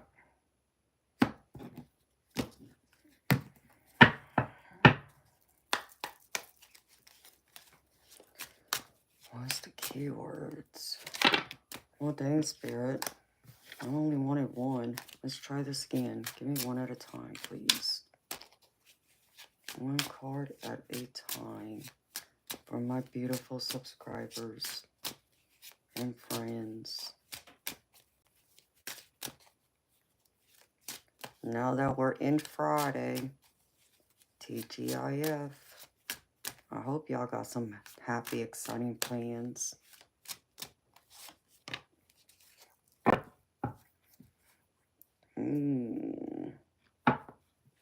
Y'all got a situation going on? Yikes. Uh-oh. Yeah, I'm not liking this energy. Situation blowing in, fragile. pretty, tangled, and reminders. Is anything on this card resonating with y'all? I hope not, other than pretty. And good reminders would be the only thing I'd want. Oof. Alright, Spirit. What other keywords you got for us? I do like the back of these cards. It has butterflies on them. What else, Spirit? Okay. Itchy. Meeting an old friend or enemy. Advance in position or a loss. Someone speaking of you for the better or worse. Discovering a legacy or sorrow. A happy journey, good or bad. Money in or out. A joy or disappointment. Well, really, Spirit? I mean...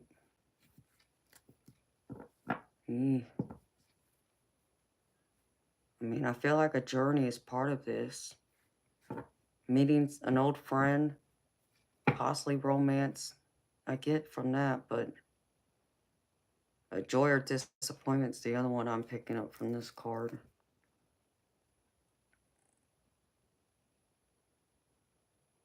See? And this is when you gotta say to Spirit, I'm too blessed to be stressed. And let it flow. And let it go.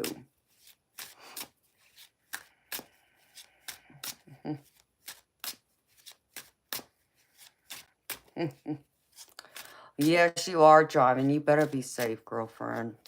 Make it home safely.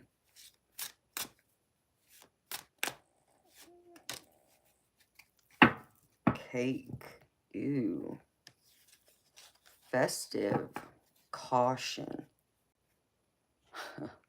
Slippery situation. Well, I could break that slippery situation down in many different ways. Especially when we got cake on there.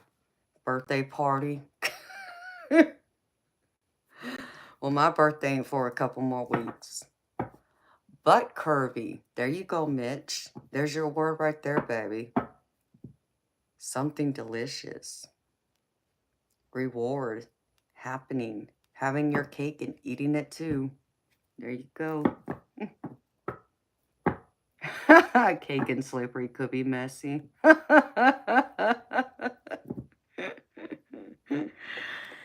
Yeah, I bet it could be.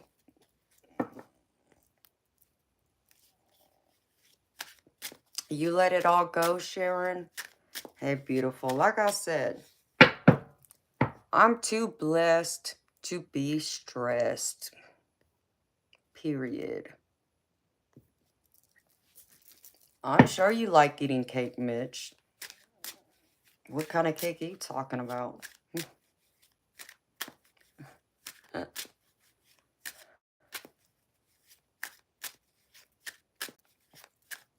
Oh no, Miss Tessa Marie. I need a damn massage too, but I'm gonna have to pay a masseuse for that. But I need my hot tub up and running too. I'm being naughty. What do you mean I'm being naughty? I don't know what you're talking about. I'm innocent. Can't you see? You see my innocent face?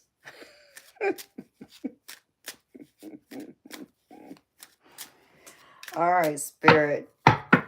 What other keywords you got for us this morning? Slippery and wet. Oh, Lord. Oh, Lord. Okay, Mitch. Get out of my head, baby.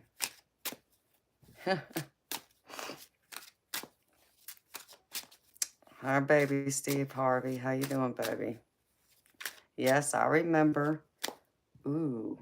I just saw a few beautiful spirit orbs to the left of me over here. And they were like blue. And even like electric blue and a navy type blue. You're young, sweet, and innocent. Is that right, Mitch? Mm-hmm. What else, Spirit? Ooh. Well, dang. Oh, here you go, seeing, do it.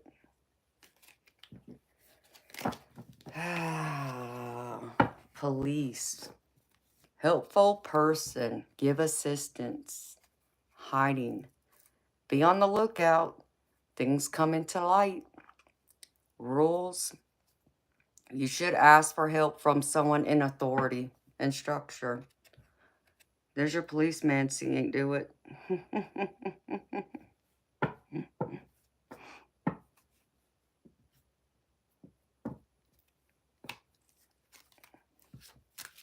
What beats giving a good massage is getting a good massage. I mean, yeah, Bob, that's true, but you know there's a saying, Bob, and I'm not gonna say it, baby, because we're not going there this morning. You love it, DM? Hey, I'm always sweet and innocent. Y'all say otherwise. I don't know what y'all looking at. Y'all need some glasses then. Okay, really, Spirit. As my cards go flying across my table. Let's keep it on the table, Spirit.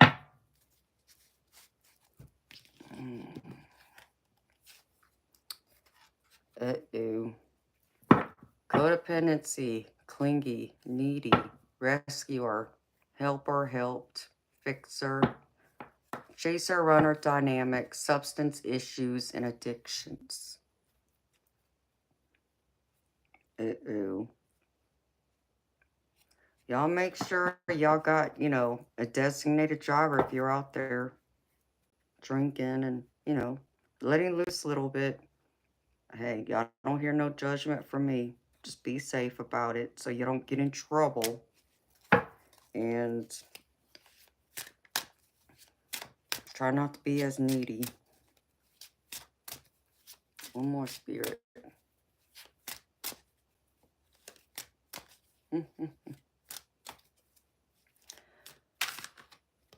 Just a little bit, Mitch. I mean, they do shuffle very smoothly, so we'll just leave it at that. Makeup jar. Inner beauty. Not seeing how beautiful life is. Just look below the gray. Beautiful days will return soon. Short-lived depression. Beautiful days are ahead. Just remember that. All right. I'm going to put that deck down now. I want to see what this other deck is because I still haven't had a chance to mess with it yet. Wait a minute. Okay. Let's already turn those around.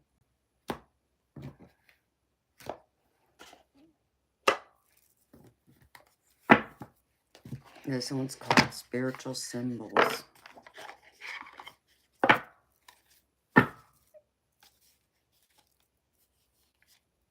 We got wedding ring on the bottom. Look at this. Wedding ring. Beginning of a new relationship. Solutions to your problems. New love. Commitment. Loyalty. Wealth. And decision.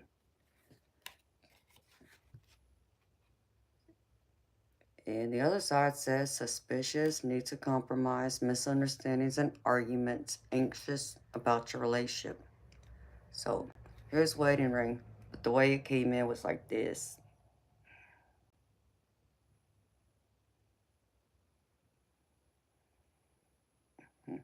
So, all right. Let's see what this deck got to say. No, I guess that was upside down. Oops. All right. Since it has reversals on here too. Okay, Mitch, you said slippery. This one is slippery.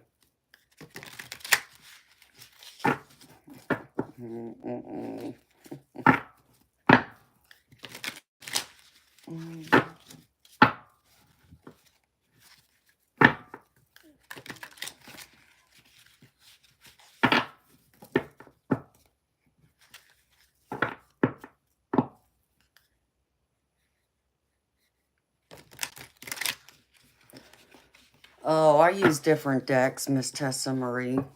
Like when I do readings, I pull from several different decks. I don't just use one or two. If I do a full reading, I'm normally pulling from like 7+ different decks on average. It just depends on what spirit tells me to pull from. I have some of my favorite decks that I like using, yes, but you know, I don't just pull it out just because it's one of my favorites. Spirit has to tell me to use it.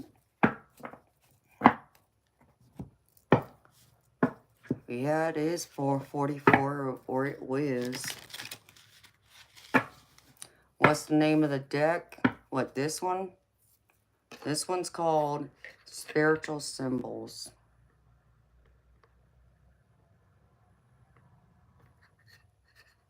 The one I'm using right now. Alright, Spirit. That one was turned upside down for whatever reason. I even bought a deck that's a yes and no deck for yes and no questions. I've only used it once, I think. Alright, let's see. So this is for inner growth, enlightenment, karmic friendship, situationships, diving deep, love deck, relationship issues, meditation. So it covers all that. So I thought it was a variety. Okay, let's see how it goes. Alright, Spirit. I just have a few cards. The collector that's here. What else does Spirit want to share?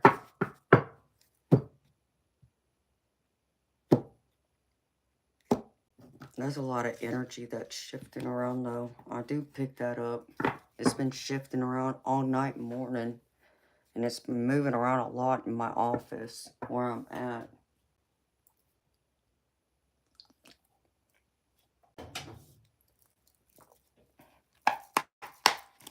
Alright, Spirit.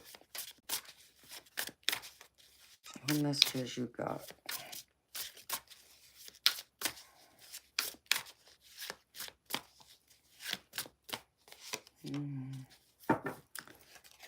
Journalist. Uh-oh. Spreads half-truths without evidence. Oh, phony. Spreads propaganda and persuades negative acts. Manipulates information to one side. Deceptive side. Deceptive. The other side advocates, uses tools to transform ideas, informs, educates, persuades, entertains, observes human condition, analyzes info. Yeah, this feels more like this side, unfortunately.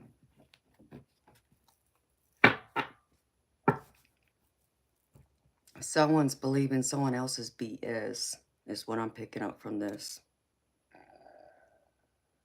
They're trying to manipulate the situation in their favor is what I'm picking up.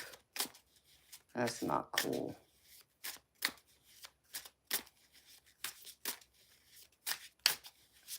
Correct, Miss Tessa Marie. I get told which decks to use normally because I ask. And it's all based around whatever the person's asking about.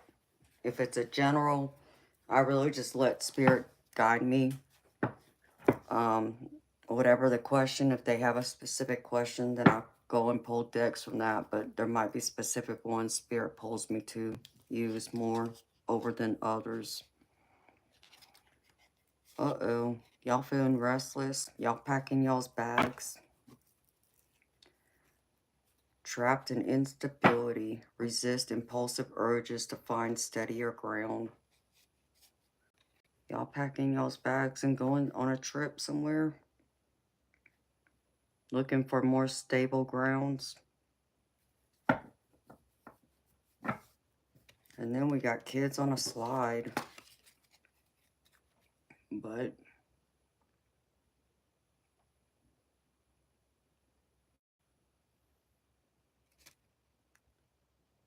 skimming over the surface, loss of direction, losing balance and control around you. Childish people acting cold around you. Individual issues. Slide. These cards are interesting. I haven't connected to them deep enough yet. Alright, Spirit. Give me something more positive. Can I tap into the positive energy, please?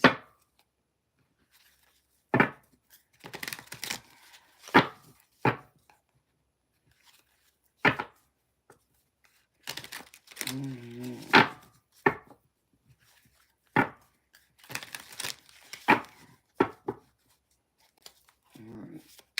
Show me, Spirit.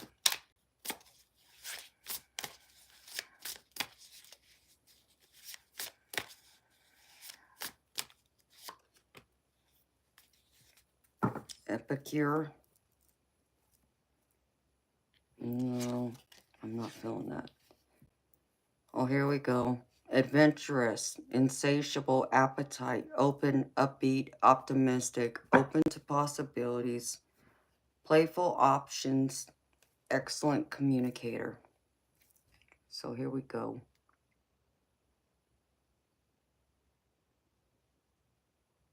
This is more of the positive energy I was looking for, which is crazy because even at the bottom, I have a beautiful card. Stay open. It even has an angel. Embrace spontaneity and trust the journey, remaining open to unexpected twists and turns along the way.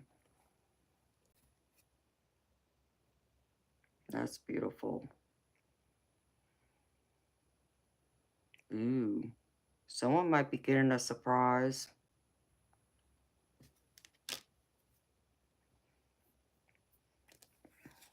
Ooh.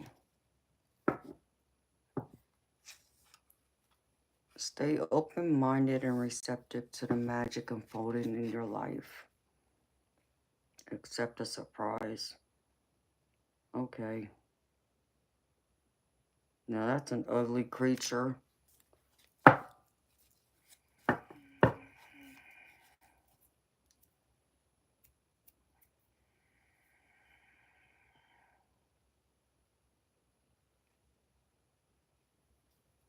That's very possible, Miss Tessa. Certain medications and alcohol can mess that up to where it'll block it out, where you're not as open to receiving those messages and feeling it as much. So that's very possible. Look at this ugly creature. Ain't that ugly?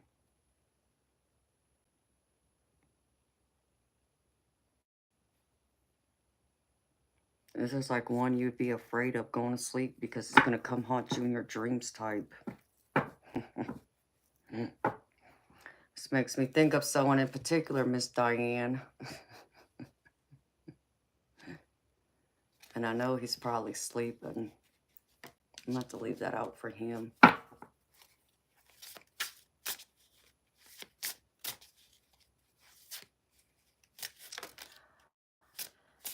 I mean, you know, Miss Tessa Marie, I've had other people ask me about that because I've actually had them ask me about caffeine. And I think everyone's different. You know, I don't feel like that one rule applies to everyone because all of us are different. Our body chemistry is different. The way we take in and process information is also different. So I feel like it might be true for some people, but I don't feel like it's true for all of us. So taking on too much sugar is not something that I feel has ever blocked me. Drinking caffeine, not that either. Now, if I were to like be like how I was many years ago when I had hurt my back in that wreck before I had my back surgery. When I was taking one of those sleep aids, then yeah, that would have blocked a lot of it out. And I knew that then, which I wasn't in the right mindset to take on spirit back then, because, you know, the problem is like certain things like substances, like you think of people who abuse alcohol, who do illegal drugs, um, it can mess with you to where you open up the door to things you don't want, like a negative portal to negativity, evil, that type of thing.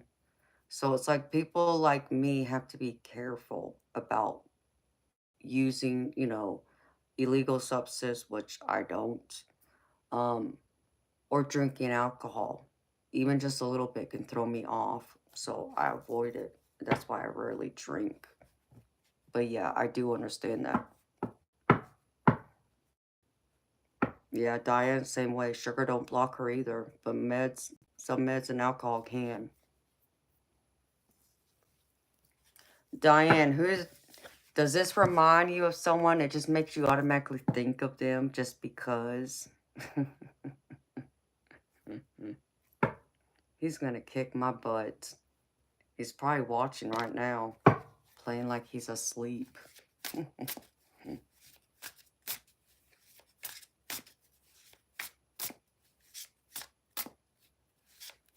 And there's nothing wrong with having a drink every once in a while, Mitch. I do that. Once in a while I will, but I don't make it a regular habit. Hi, Nicole Hines. I'm doing gravy, beautiful. Thank you for asking. How you doing?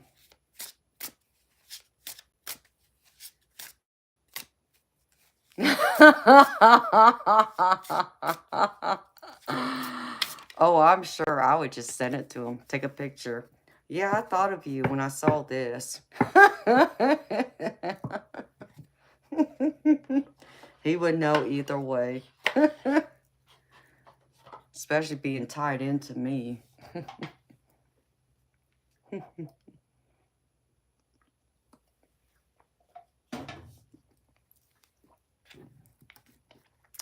He's probably over there haunting someone right now. Yeah, he probably will. Just because we're talking about him, I'm going to manifest him awake now.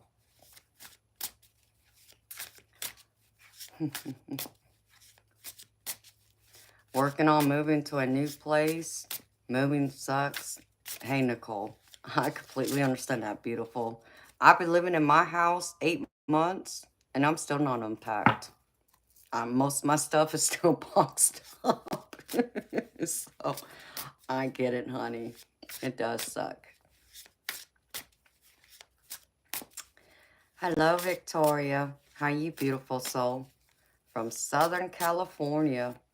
I'm a California girl, originally. From Pasadena. You're over and out, Stiff Richard? Well, baby, don't stay stiff for long. You know, it might keep you up. Oh, Lord. Have some sweet dreams, baby. See you tonight.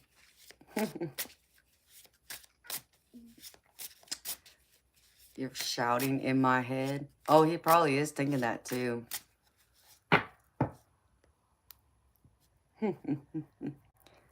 Welcome back, D. Spacely. How you doing, sweetheart? You slept a little bit? Well, good. Hey, Albert. Good morning to you, baby. How you doing?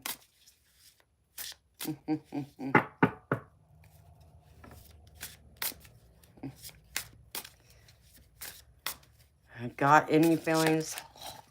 Hold on.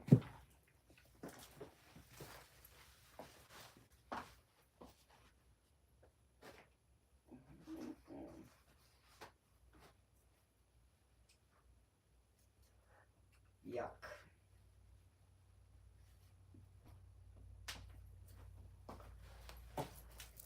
At least my phlegm is clear. I just had some phlegm come up. Sorry about that.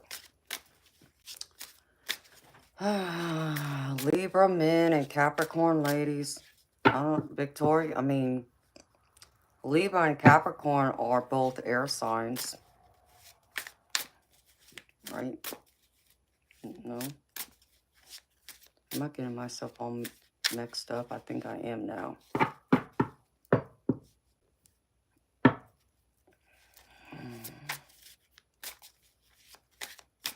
It's 5 o'clock over here too, Artist Mac. I'm in Georgia. You been to Pasadena? Yes, I grew up in Pasadena, Victoria.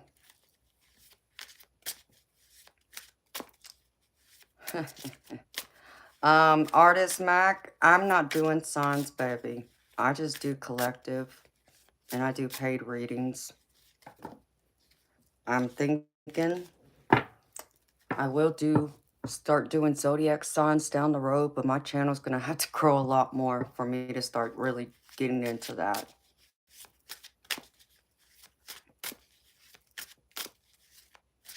You found me by accident? Well, I think you were meant to find me, Victoria. Oh, I got family near Sacramento, Miss Tessa.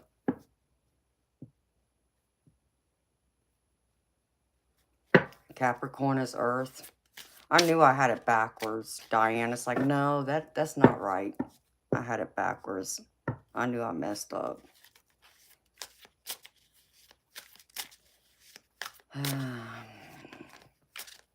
You're in Orange County. That's awesome, Victoria. You're welcome, Artist Mac.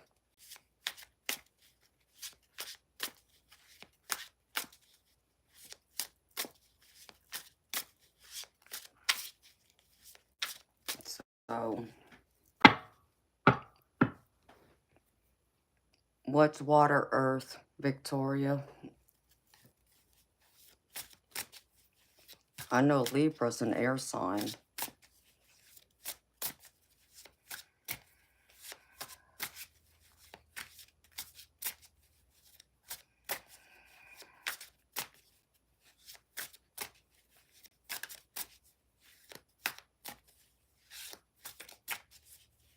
California is awesome.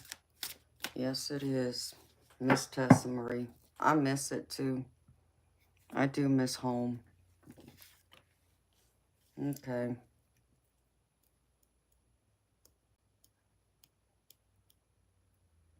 Uh-oh.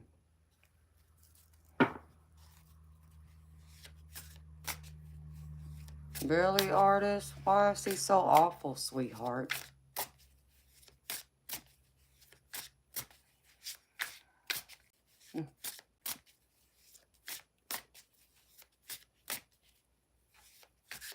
And I've heard that before about Libras, but I don't know. I'm not convinced that Libras are that awful. I just think it depends on who it is. It's too busy, not like it used to be. My family's still there. My family's over there near Disneyland.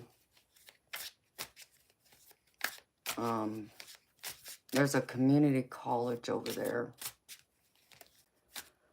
And I'm drawing a blank on the name of it, but I know they're like near Pomona.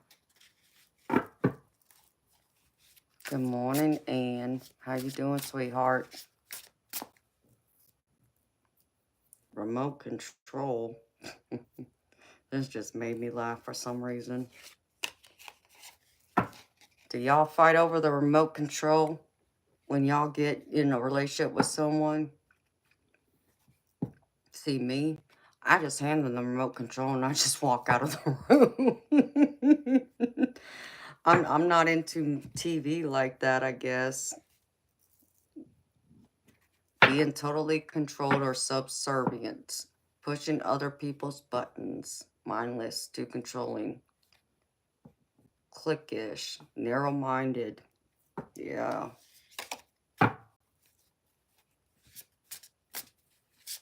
I agree, Diane. You're right. That I do agree.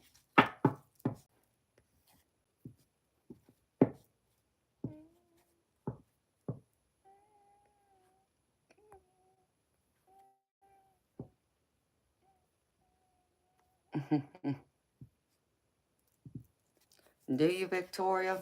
My family gets season passes there every year to Disneyland. They're all about Disney. No, DM, it's not that one. I can't remember the name of it. I'd have to look it up. Oh, I miss you too, Ian. So, but I haven't been home, Victoria. I haven't been home in going on 13 years now. As crazy as that sounds.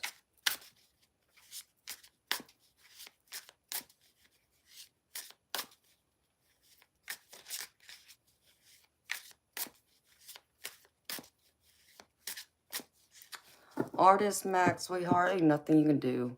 If you want to act a fool, let him go act a fool with his girlfriend. You just focus on you raising your son. And raise him to be the best man he can be.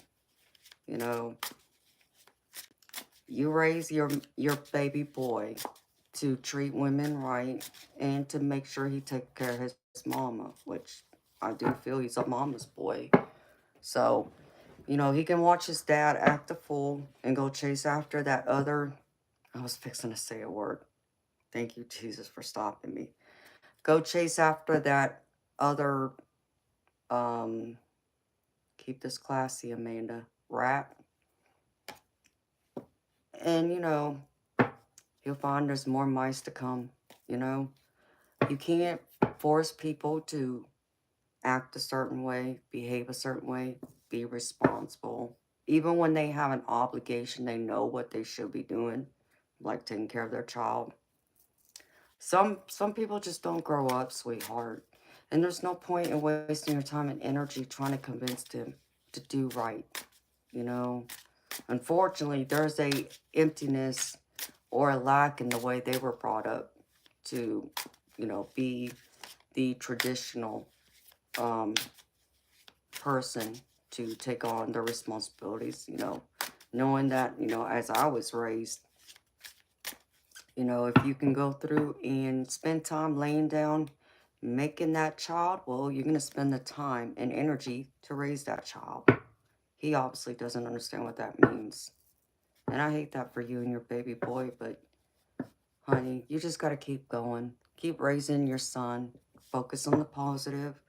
And you know what I would do, Artist Mac? I'd be so independent, that man would hate me. Understand me. I would not give two flocks to him, truthfully. Like, I would be focused on me, focused on making my money, focused on taking care of my baby, and living life and being happy.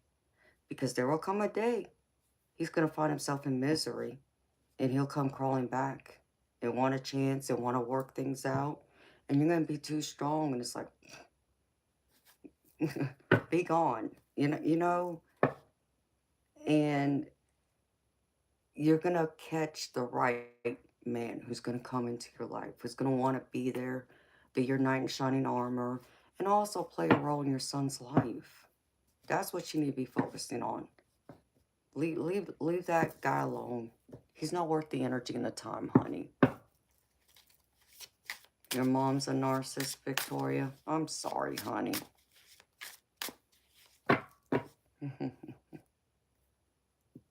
Hi, Elijah. Hey, America. You still here, beautiful?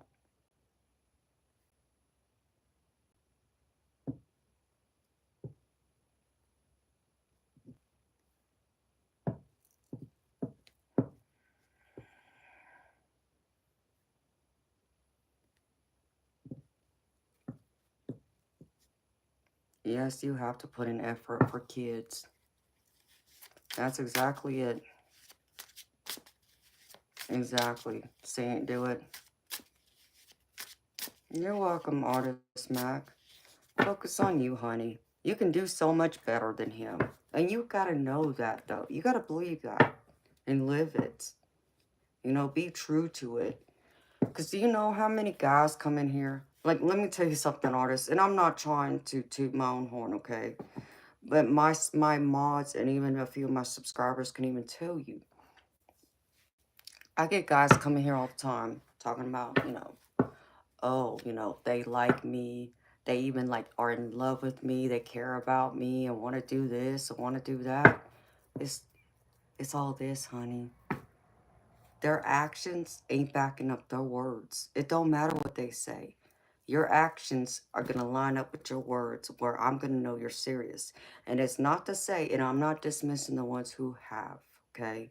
Because there are a few of them out there who have put money where their mouth is, so to speak. They have put actions behind their words, okay? But majority of them, it's just talk. So put your time and energy into someone who's going to show you their actions and it lines up with their words, And I could probably understand you being a single mom and trying to raise your baby boy. You're probably not as gun-ho on trying to find love. Maybe you are, maybe you aren't. But I feel like you're probably that type of person right now who's kind of being a little more on the defense. Like you're not willing to go put yourself completely out there because someone's broken your trust. They let you down. They disappointed you, like your son's father as an example. That's when, you feel like you may not be able to trust people anymore. And beautiful, that's when you go through, you make sure when someone tells you something that their words line up with their actions, okay? And as time progresses forward, a little bit at a time, as long as their actions match their words, you can open yourself up a little more to trust them a little bit more. I'm not telling you to throw your whole heart completely out there for them. That I get. But gradually, allow the proof to be in the pudding by their actions. And girl, I know it's tough. I understand. And it does. Actions speak louder than words. People can talk to me all day long. Sweet, tell me all this and that. Like I said, there's several who've come on here. And they put, actions to their words. And I generally know, they're here for me. They're supportive, they believe in me, and do, little things here and there. And then that means a lot. And they may not understand how much it means to me or that I recognize, it, but I do. So, but it's all the ones that want to come back and say, oh, there's my pretty wife. Who are you talking to? Pretty wife. Like, I had a guy come on here just a few weeks ago. My ma Diane can back this up. He came on here one night, and I think I was in the middle of a reading, and he was telling everybody in the chat something about, oh, my other half's in Georgia, and something else, and saying, oh, she's a Pisces. And I think someone asked what their name was. And the guy said Amanda. Okay, well, I'm Amanda, Pisces. I'm in Georgia. Right? But I'm their other half, right? This guy don't know me.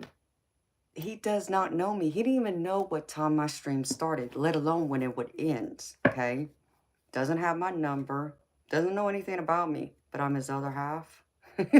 So I made the joke, right? And I'm like, oh, really? If I'm your other half, if you really do care about me that way and feel that way about me, my car's broke down. I need some money to get my car fixed. Half the bills are due. Put your money where your mouth is or sit down. And that's how I see it, honey. And that's how you gotta see it.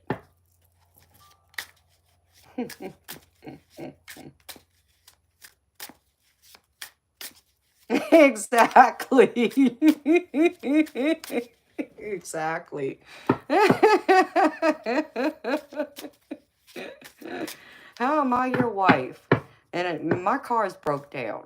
Okay, if I'm your wife needs her car fixed. Okay. I mean, you want me to walk down the street in my high heels? I mean, come on, it's silliness. So you see, It's just so funny how some of them act like that. And I mean, we were cracking up laughing. It's like, oh, really? I'm your other half? Oh, okay. Mm-hmm. Yeah, my car still broke down, but I'm your other half? Mm-hmm. Sure. Oh, wait, and Valentine's Day just passed, right? If I'm your other half, where's my Valentine's Day gift? Come on. Nonsense. I believe actions, not words. You want to impress me? Put actions. Because your words, nada, don't mean nothing. Okay? I'm not one of those young, naive, impressionable women like that. Okay? Nope. Mom and Daddy didn't raise a fool. We'll just leave it like that. It's all talk. That's all it is. Like, come on. Don't come in here and try and sweet talk me. Put some actions behind your words.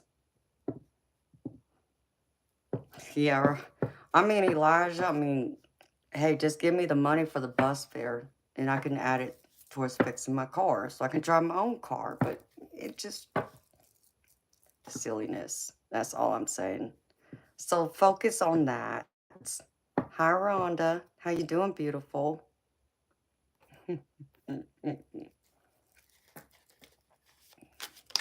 Whoa. Oh, and Diane, have you noticed he hasn't been back since I confronted him about that? Did you notice that? I thought about that earlier, in fact. I'm like, oh, really? Where's my other half? It's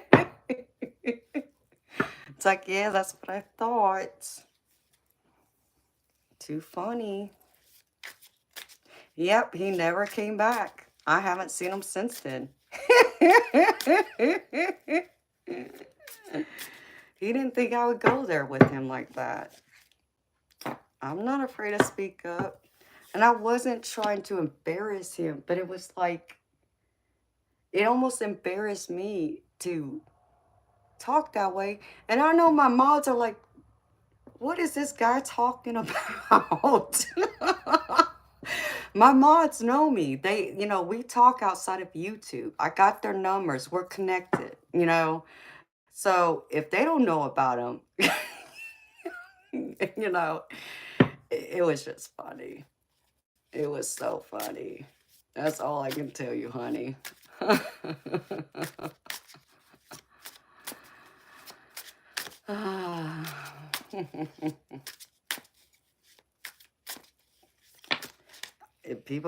People are crazy. I ain't seen him since then, though. And he said he would email me, Diane.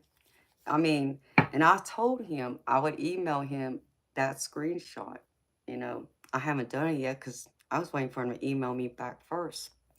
Ain't heard from him. So,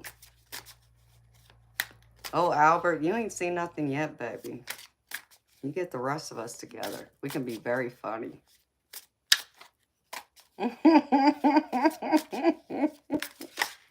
Be talking nonsense. Come on. So.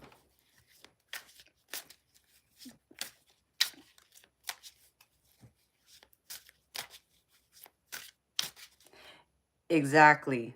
Diane said it exactly right there. And there are a lot of guys who say they'll treat you, etc. The links are below, but I don't hear phone ringing with PayPal notifications. Exactly, because you'll hear it go off. If someone is sending me money, you'll hear it. It'll make a ding. My mods know that too. That's what I mean. They talk, right?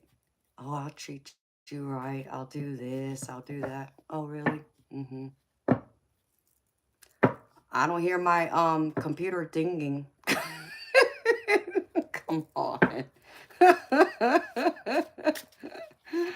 So I just, yeah. They keep talking. Okay, keep talking. And one of them even claimed they would fix my car. Actually, two of them did. Yeah. Still waiting. Ain't heard from him either. You see? It's all talk. Now, someone did help me get one of them fixed. So, but the other two, they're MIA. It's like, yeah, that's what I thought.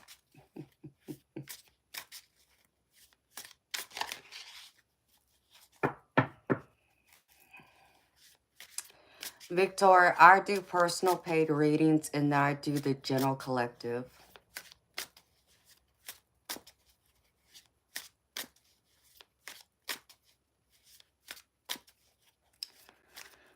You know, Elijah, maybe, maybe not. Here's what I'll say to you. If they care about my well-being, they would. Because they would understand my situation right now.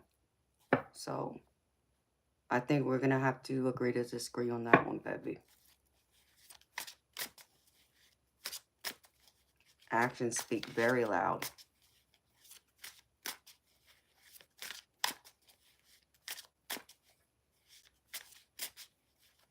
Exactly, Diane.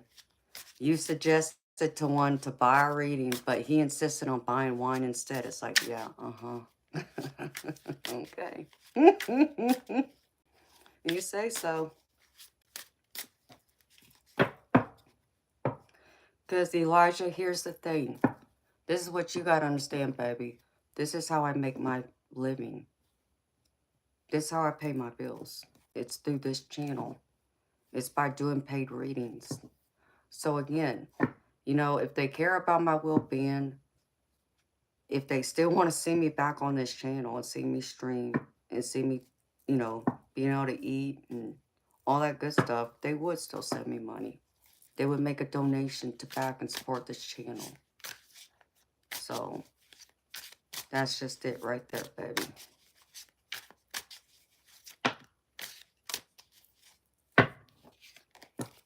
Elijah, many of them do know me. They've gotten to know me.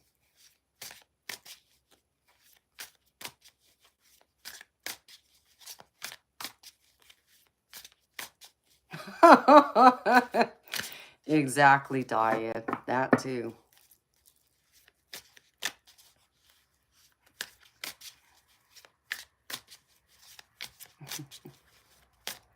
So many of them gotten to know me, Elijah. I've had this channel up for 8 months. I'm on here several hours each night, 5 nights a week. So they've gotten to know me. And a few of them have reached out to me.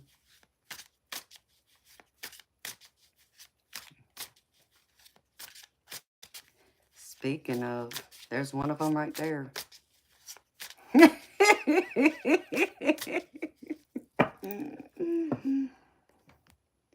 Hey, baby.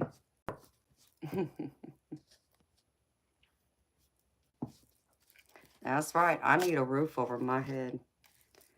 Oh, eternal light. I must have manifested you, baby.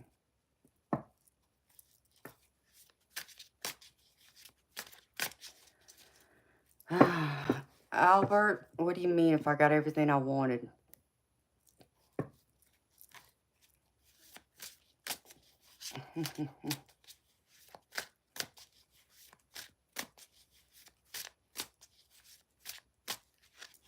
No, baby.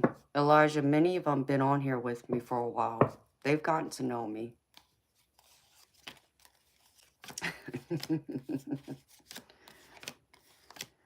All right, baby. Let's see. Let me find that card. I put it back in my deck already.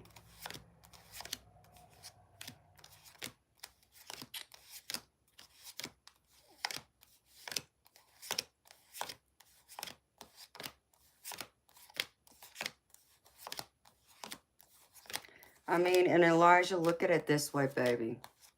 If at the minimum, they would buy a reading from me. I'm not saying you have to send me money and not get anything. What I'm saying is, at least buy a reading, you know, to show your support for my channel. But 99% of them don't. So it's all talk, baby. That's all I'm saying.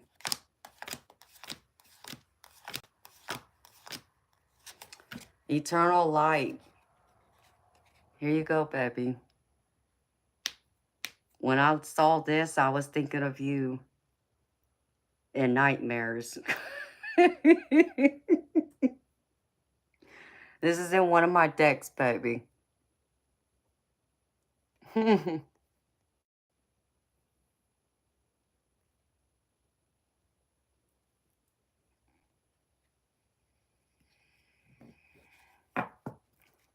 Okay, Rhonda. Yeah, you just let me know, beautiful. I'll be here tomorrow night, too. Friday night and Saturday and Sunday.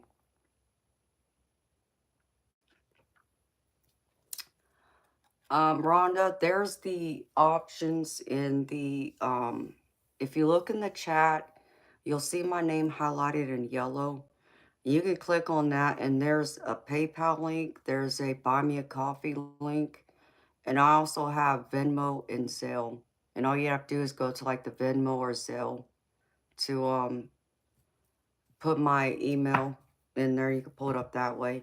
I don't have like the super chat and super stickers or whatever enabled because YouTube takes like 40% of it. So when you break that down, that's a big chunk. That's almost half. Plus you gotta still pay taxes on the money too, so.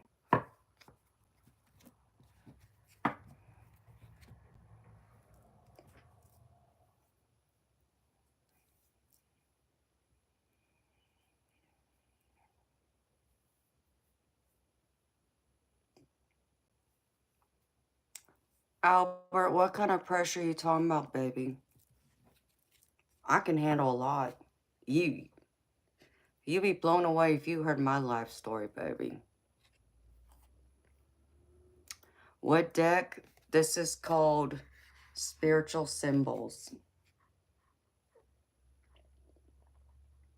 And here you go, Eternal Light. It says, sorcery, tyrant, grandiose, ineffective, terror, mind control, selective breeding, what? Corrupt, declares themselves God, diabolic. But then there's the other side of it that says physical warrior, fighting on the front lines, physical and magical capabilities, enlightened, authority, power, grandiose, influence, and noble. So there you go, baby. Does that sound like you, Eternal Light?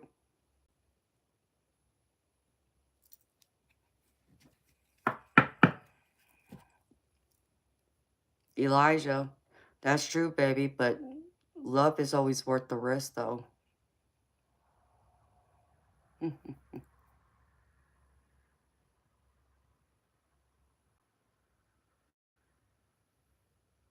Oh, thank you, Victoria. Okay, Rhonda, that sounds good, sweetheart. I'll be here.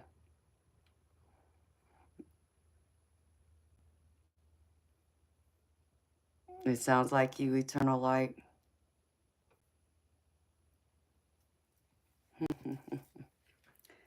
There you go, baby. So here you are, my other deck. Me and Diane got a big laugh out of that when I saw that come out.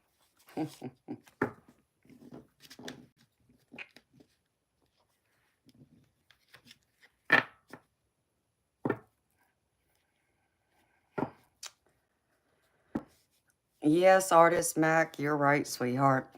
They don't do for a woman like they used to. See, like my daddy, I was lucky enough to have two men to call dad and daddy.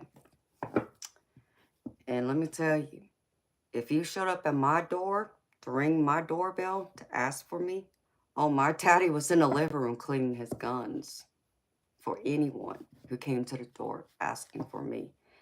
And if you wanted to take me out on a date, Oh, you better believe you better have flowers in your hand to give to me. Because if you didn't, my daddy would tell you flat out, get the hell off his property. You aren't taking his baby anywhere.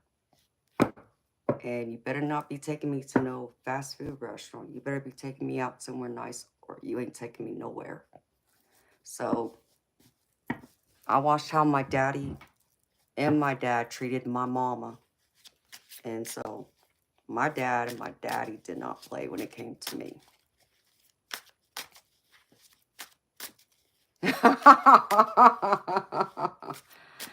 Exactly, Diane. There is that too.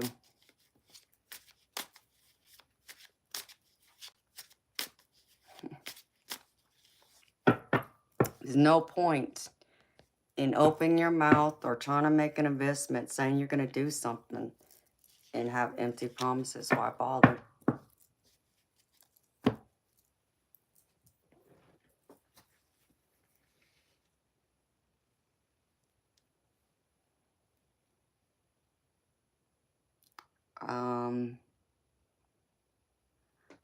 Eternal light? I don't know, baby. Were you? That's kind of interesting, though, that you pointed that out, baby. Tariq, do I ever sleep? Yes, I do sleep. And Rhonda, I had a couple of great dads. Here, I'll show you my dad. There you go.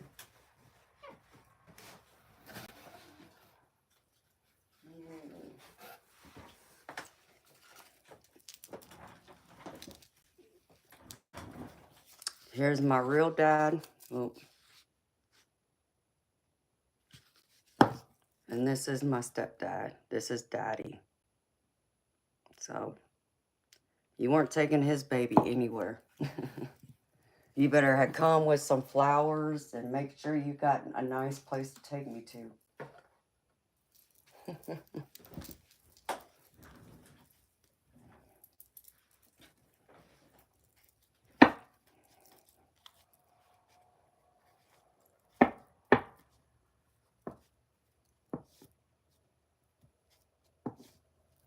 It has changed a lot. I mean, the dating world has changed, though. Overall, it's crazy.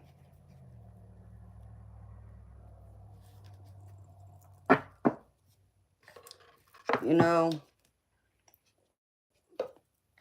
Elijah, I look at it this. I look at it this way. If you really have an interest in me, you'd be willing to take the risk and make that kind of investment in me. And if I'm not worth the investment, then you're really not that interested in me then. Which goes to the point of saying, like, when you say you're going to do something, follow through. Don't go over here and talk and then, say you're all this and that and then you don't deliver. You know, it's just, you're not a man to me then. And that's how I was raised. Because let me tell you something. My daddy and my daddy's best friend and even my baby brother, they would flat out tell you right now, a real man will step up to the plate and they would never allow their woman, girlfriend, wife to ever struggle and go without. So that's how I was raised.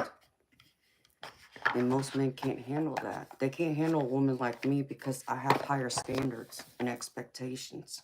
I'm not going to settle. Nobody can just come in here and sweet talk me and think I'm just going to fall over and be open to them.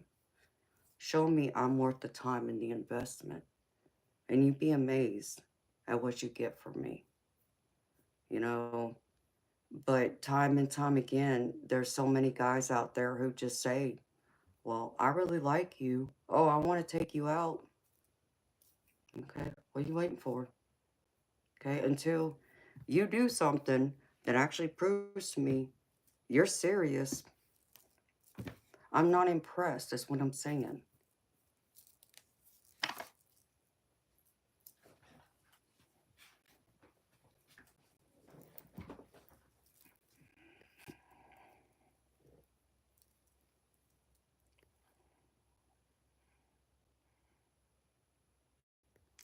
Yes, Artist Mac. I have my dad's right here with me.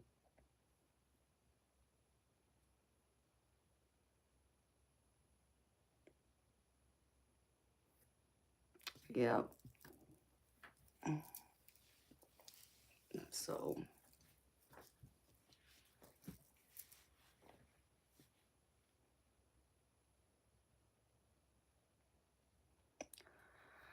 no, Rhonda, both my dads are in heaven.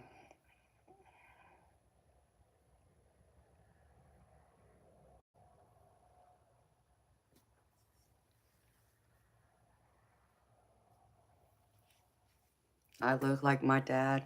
Yeah, I do. I look just like my dad. You are right about that. So, um, but Elijah, we were just having a general conversation, baby. I think you came into it late. It's just mainly the guys that want to come in here and talk a game with me and say they're going to do this and they're going to do that, and then they don't do nothing. And I'm just looking at them like, you want me to, what, be impressed with what? Oh, okay. You didn't do anything. Got it. Yeah. If you don't keep your word, I'm not impressed. You know, because here's the one thing that my daddy taught me, and that is I hate liars. So if you tell me you're going to do something, I expect you to keep your word. You don't keep your word, I'm not impressed. And I just, write you off. It's like, you know.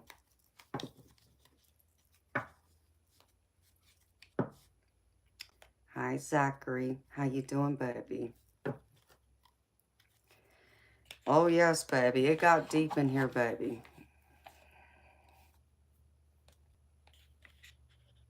Elijah, my name's Amanda.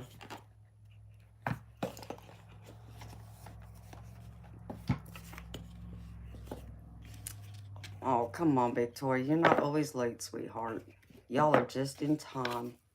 Y'all are right on time. So how you doing, Zachary? Did you have a nice sleep, baby?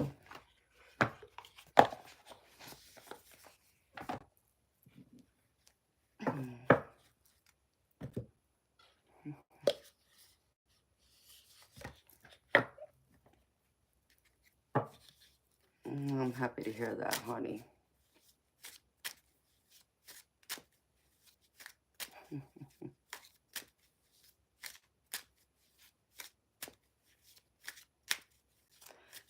Amen, Rhonda. That's exactly right. If you can't stay true to your word, you ain't got nothing. You ain't got no leg to stand on with me. And that's just how I feel about it, so. And see, and that's where some guys are very intimidated by me because they can't understand. And that's when they would start calling me names and this and that too, to go along with it, which, it's like, yeah, okay, you're classy. Just talking nonsense. Acting as though, like, how dare I, ask that or be expected to be treated a certain way? Yeah, because my daddy raised me to be treated a certain way. That's why. But they don't like to hear that either. So. Okay, what do I do with that deck now? What I do, just put a couple of decks together, didn't I?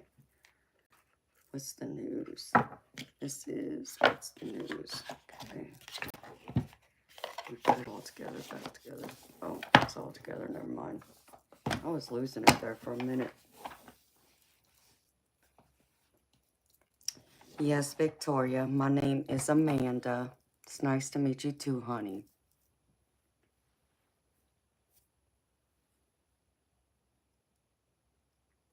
Elijah, baby, I can talk about anything, pretty much. As long as there is respect, we can always agree to disagree, but we can always do it respectfully, too. I mean, there are certain topics I won't allow in here because it brings the energy down. But I think that's an important topic to have because I feel like there's a lot of people, and this is, I've already said this a few times tonight, but it's like there's a lot of the younger generation. Okay, and understand me, Elijah. I'll be 44 next month.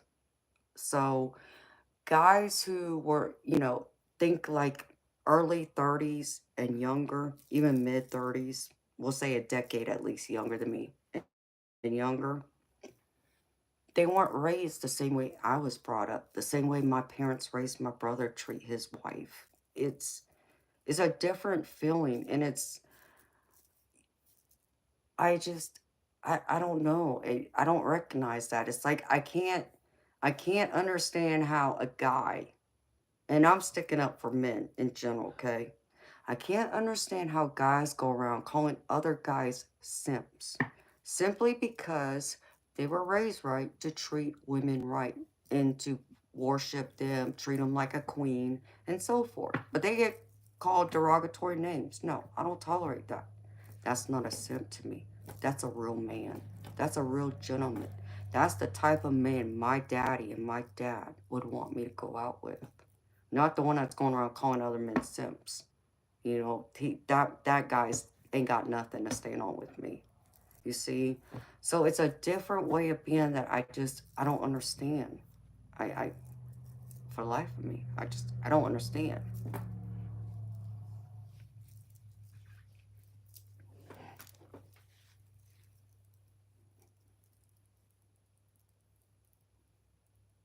Amen, Rhonda. Hi, Born Moon. Well, thank you, baby. I appreciate you. And it does. It really does. So I just, it's just hard for me to understand that, though. And there is a lot of that too. Seeing do it. And I do understand that a lot of it is the way our world has changed drastically. Because, like, when I was a teenager, the internet just was barely starting. Like, we still had dial up, and the first internet connection was AOL. You know, kids today, they don't have any clue, any idea what I'm talking about. Talking about dial up, majority of them don't even know what a landline is. They wouldn't know what a landline phone is.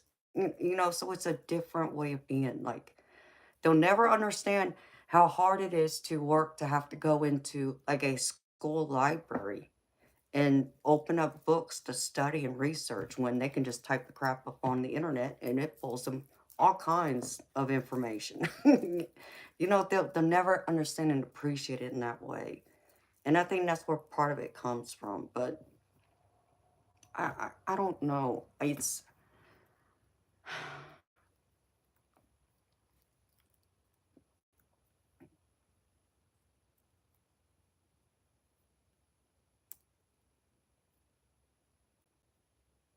yeah, Zachary. I believe that too, baby. Exactly. We have pagers and payphones. There was no cell phones back then. I mean, listen, if you called my house looking for me and I wasn't there, oh, you left a message and you would have to wait till I got home. And then I pick up the phone if I decided to want to return your call. Or if I was lucky enough to have a pager.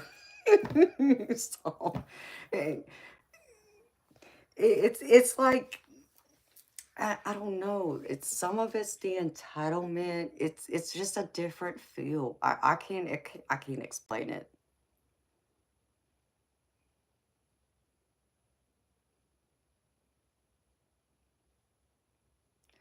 I mean, Elijah, if you're talking about it in that derogatory, okay, I get it. But do you see, majority of the guys I see use that term simp are the ones that are dogging people who are gentlemen, who are willing to go out of their way to show a woman they care about them, they have a genuine interest, they want the best for them. They have a romantic interest to want to take them out, and get to know them, you know. So there is that difference that I get, but every single time I've heard the word simp, it's always been dogging guys who go above and beyond to show a woman that they're interested, that they appreciate them. Because, Elijah, I'll tell you the kind of woman I am. And this might surprise you, but I'll tell you the kind of woman I am. You know, how my parents raised me, to be treated by a guy. Well, I'm the same way in return. I reciprocate it back. Like, I'm the type of woman who's going to call up the florist, have flowers delivered to your work. I'll write you love letters, love poems. I'll, cook you your favorite meal. I'll buy 100 candles and decorate the whole house with them. I'll put down the rose petals. You like jewelry? I got you. That's me. So you see, it's not one way. So again, for me to expect a man to treat me the way my dad's raised me and expecting me to be treated, understand that's why I have a higher standard too. Because I'm going to give it back to you. I will show you it the same way in return. You know, um, I bought a diamond Rolex watch for someone. In fact, I had a diamond bracelet custom made for someone, because they like diamonds and jewelry like I do. And they got flowers, love letters, poems, cards, over 100 candles decorated throughout the house for Valentine's Day. So I back up what I say.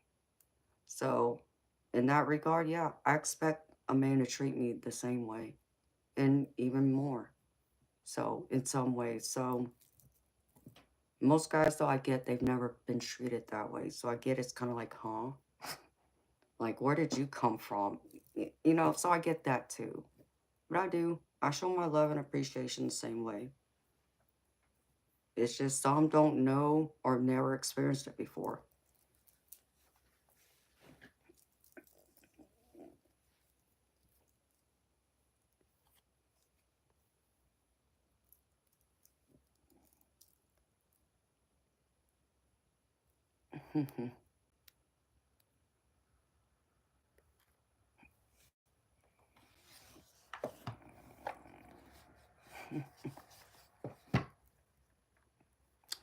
That's right, Mitch. Being a gentleman is free.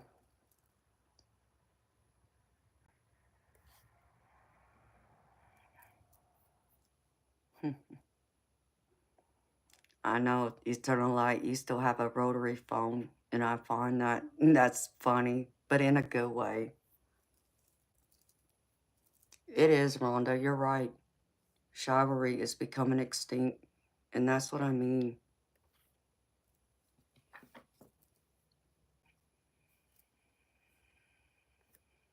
So,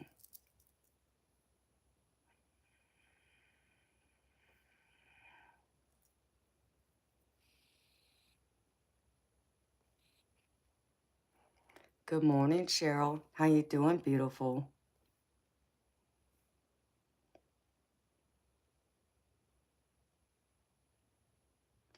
Amen, Rhonda.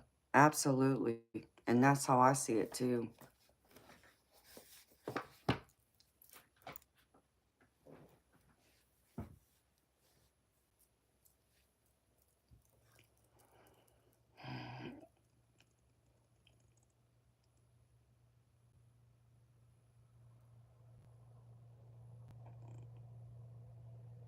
It did, Victoria. You're absolutely right.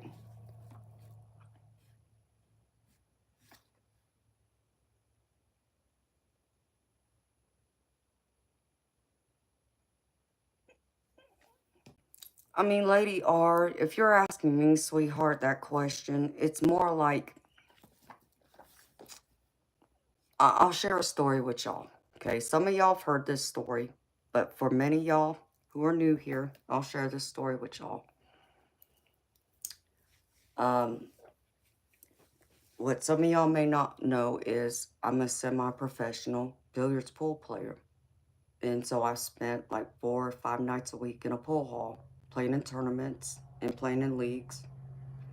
And so one night, I was up there at the pool hall after work, and I was with a couple of friends. Well, we played pool for a little while while they left, and I decided to hang around. I wasn't ready to go home yet.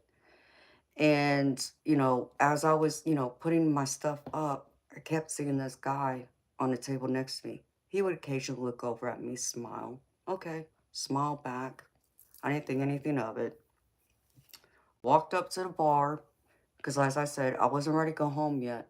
And because I was a regular there, and because I competed there, most of the people there knew me, including the managers and bartenders. And I sat at the bar, and I was playing that screen game where it was like solitaire. It's called Tri Peaks. And I was playing that. Well, that guy that was smiling at me from the other pool table, I see him walking towards me, and I just looked, and I'm like, gosh, I wasn't in the mood, okay, for company. I wanted to be left alone. I just wanted to play my game, mind my own business, enjoy my time, occasionally talk to the bartender and, you know, a couple of my other friends who were there who knew me, you know, and go home. And surely enough, you know, something told me he was going to sit right next to me. Yep, he did. He sat down, and I just saw a beautiful spirit. He sat down right next to me. And I'm like, oh, shit. You know, and I could either get up and leave, or I could choose stay there and put up with it, and, you know, so I could play my game and do what I intended on doing. And so I decided to stay. And he strikes up a conversation with me, and we're talking, and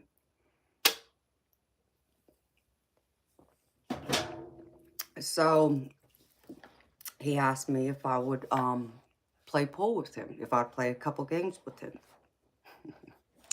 And I was not in the mood to play pool anymore that night, okay? So, but me, because I played for money, I said, okay, if you really want to play me, $50 a game is what it costs to play me. I thought he would immediately turn the other way, right?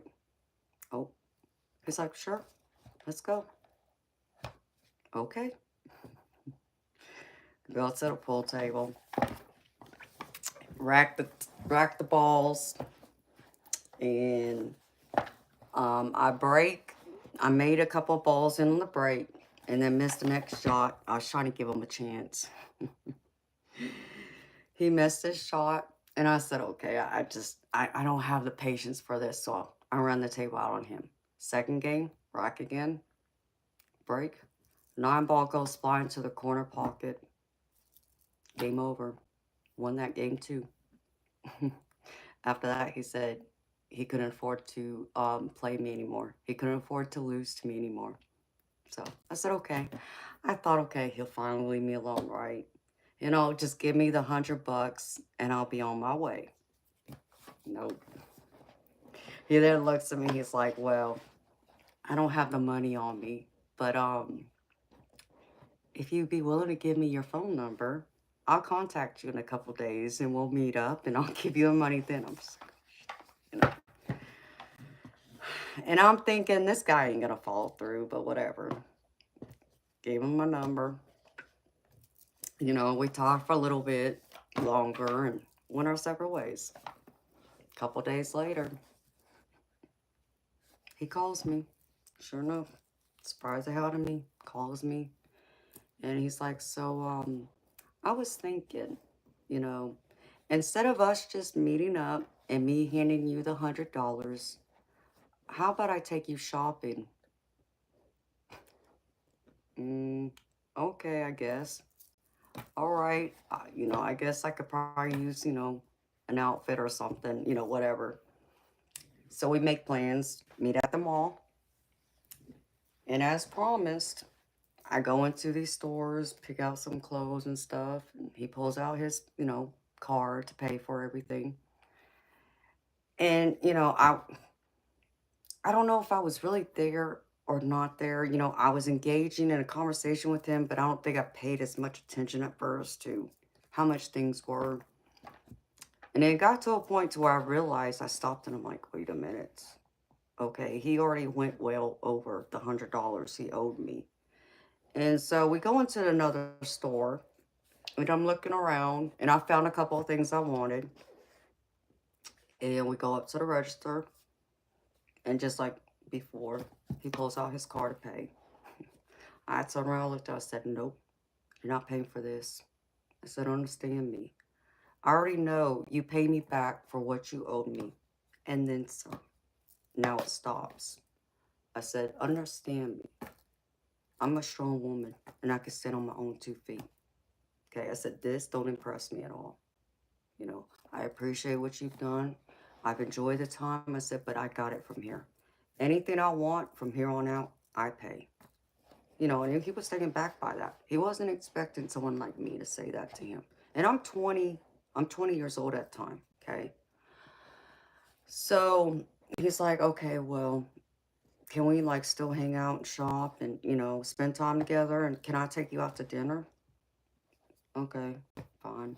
So we go out to dinner. He pays and everything. And, you know, I think because I was the way I was, to where he knew I wasn't trying to take advantage of him. He, you know, yeah, I could have easily allowed him to use that credit card until he told me he couldn't charge anything else. I'm not that type of woman, though, you know, and to be who I am, you know. So we started dating, and I want to say it was probably about 3 months later, 2.5, 3 months later. You know, the feelings are getting strong.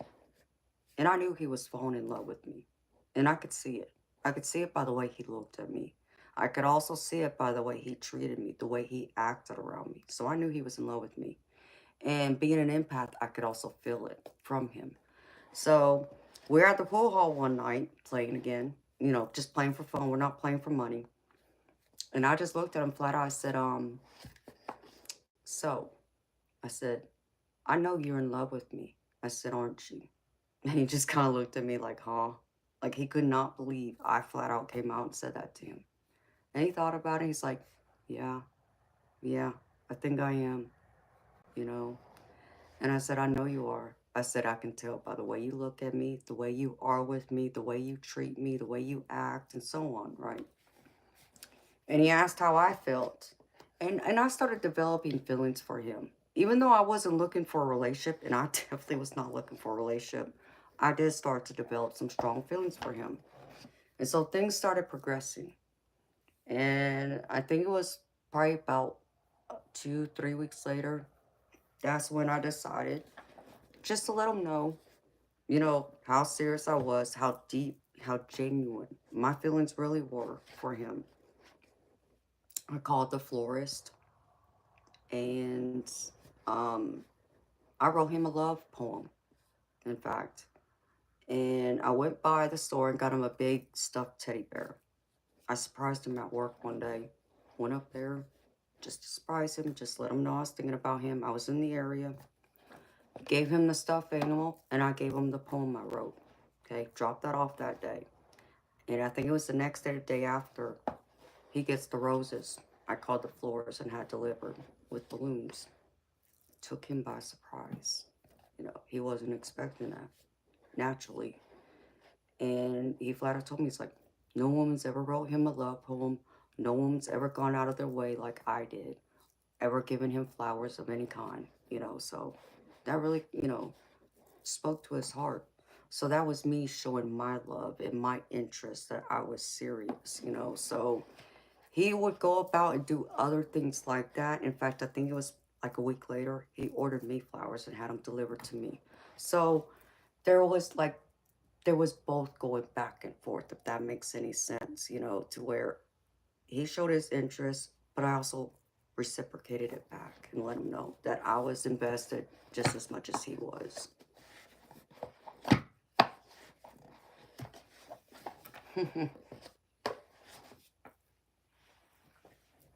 Yes, Elijah, a love poem. I write poems, I buy flowers, I do all that.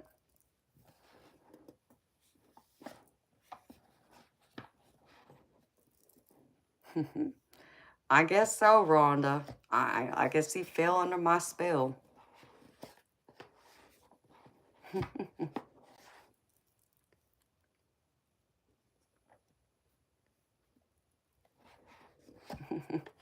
You're welcome.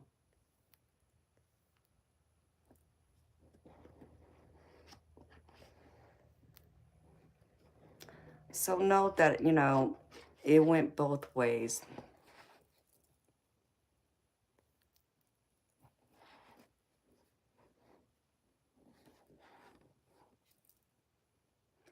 And you're right seeing it do it. There's been many of that too, where women have treated men badly. And that I do understand too.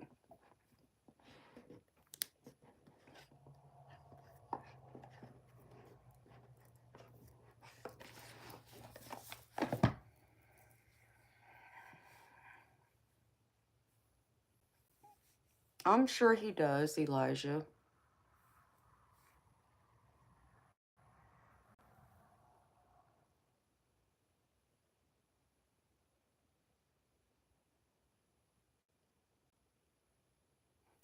Absolutely, Barbie.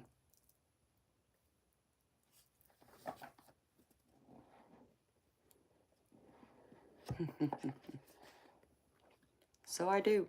I go out of my way to show a man when I'm interested. It's not just one-sided. I mean, tell me, has a woman ever gone out and bought you a diamond Rolex watch? Because I bought a man that. And I ain't lying either. I played for it.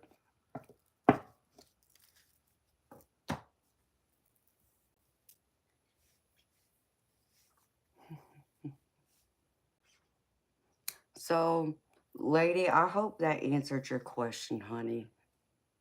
It's a matter of going both ways. If someone's willing to take a chance, it's like I tell people, and I understand love's I understand there's the risk of getting hurt, but love's always worth the risk. It's always worth finding out because, it's like my mama always told me.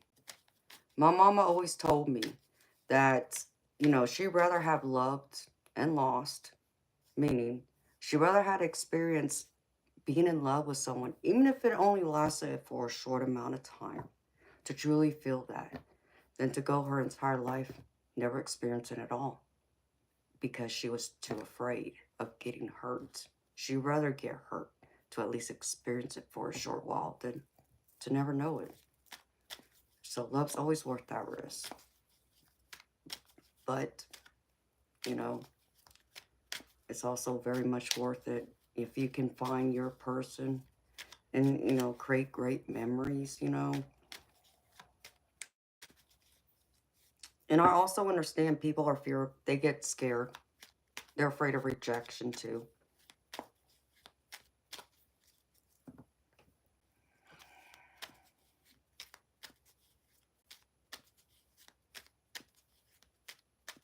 Yes, Elijah. That's the other part of it, baby. I go out of my way too. I'm not afraid to show a man how I feel. And I do. I'm the hopeless romantic type. Just as much as I like to receive it, I like to give it too.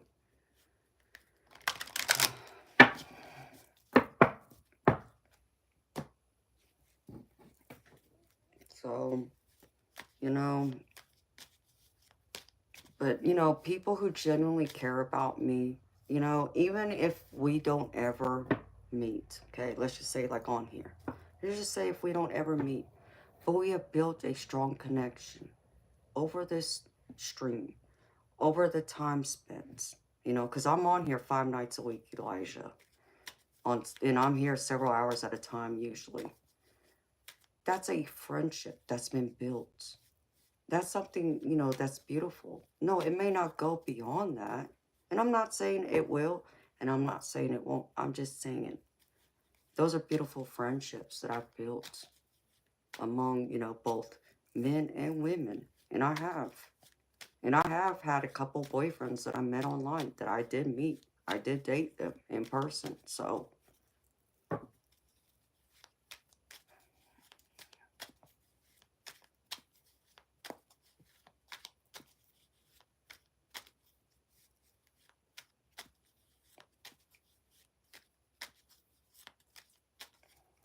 Amen, Rhonda.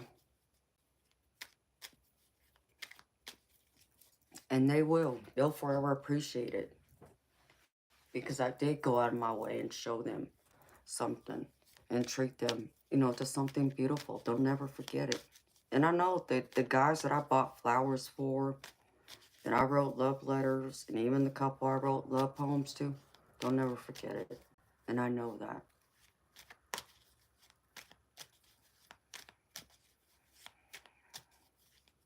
And that's so right too, Mitch.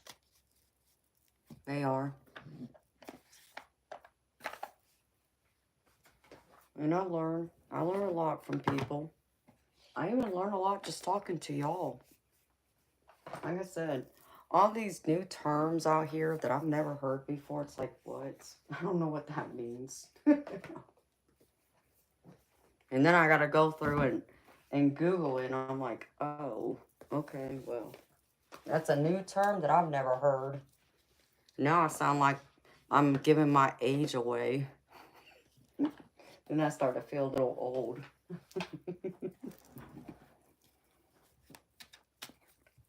Hi, Jay Cook. How you doing, baby? So, but I do appreciate a lot of my subscribers. They come here. They spend time with me. We talk. We laugh. We share stories. And I do, you know, I do paid readings for many of them. Never old. I'm seasoned. Well, as long as I'm spicy, that's all that matters. Seasoned with some extra spice. An extra kick in the butt. Hmm.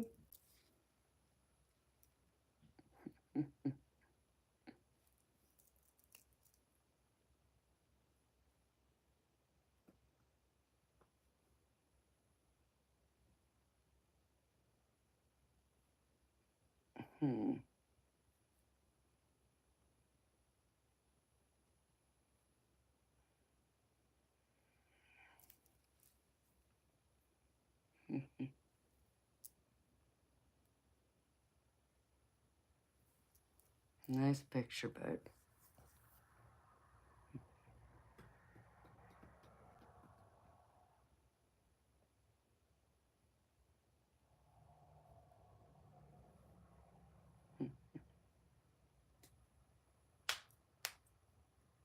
Okay.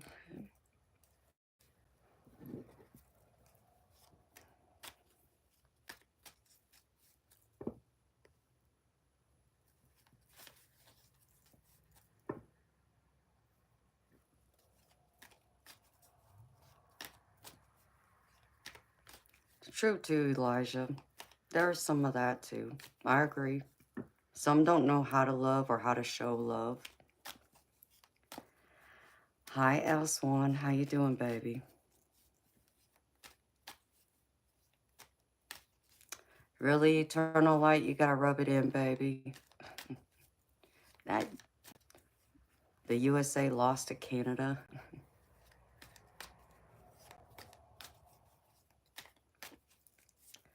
Oh, DM, I appreciate you too, baby. That is a naughty smile. What naughty smile you talking about, baby? I don't have no naughty smile. I'm sweet and innocent.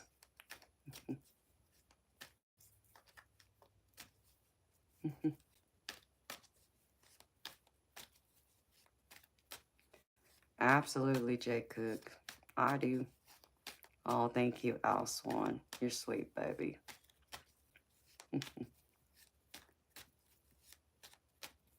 Appreciate ya.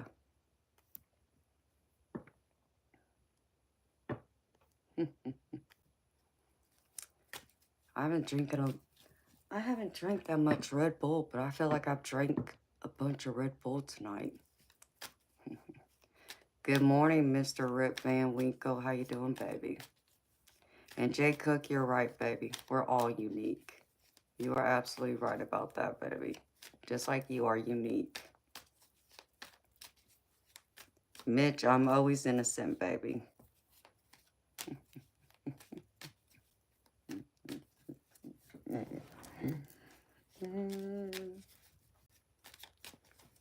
Somebody would call this my mischievous smile.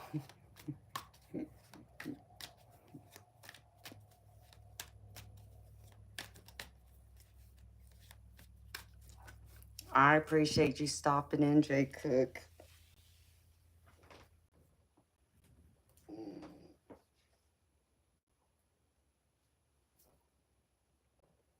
Let's see.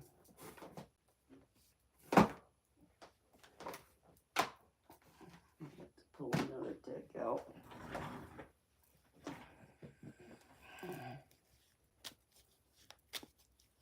Breaking hearts? Whose heart am I breaking, baby? I ain't breaking nobody's heart. What'd I do? I'm sweet and innocent. I mean, if I broke anyone's heart, it was probably that guy that thought I'm his other half.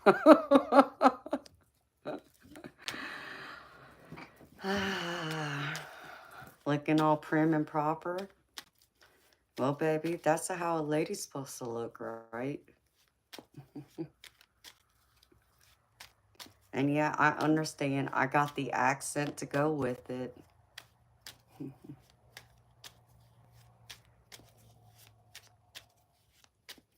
Hi, Natty Homemaker. How you doing, beautiful soul?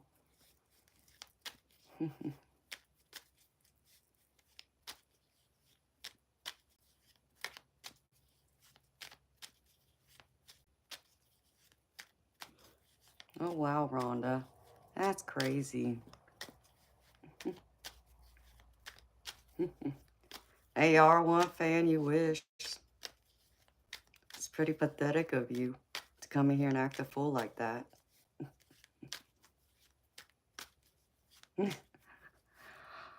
Aw, whatever, Elijah. That's my protector. Teddy's my protector. He's my Teddy. He's here with me every night. Even people think they've seen him move. They think his head has moved. You see how the trolls start up again? They crack me up. They can't poke at me no matter how hard they try. Keep on trying. You're wasting your time, troll.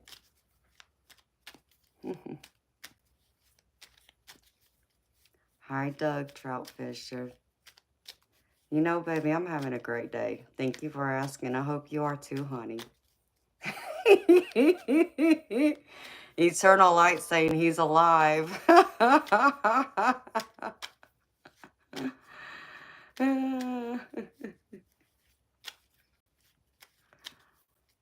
Oh my goodness. Good morning, Melissa from Missouri. How you doing, sweetheart? Are you sure he's alive, Eternal Light? Did you make him come alive? Darn it. I gotta use the ladies' room, y'all. You can't sleep, Melissa? I'm sorry, sweetheart. You think you've seen the bear move as well? A few people have said that. I mean, y'all would have to, like, take, like, that clip of a video that y'all swear y'all seen him move and send it to me so I can see it.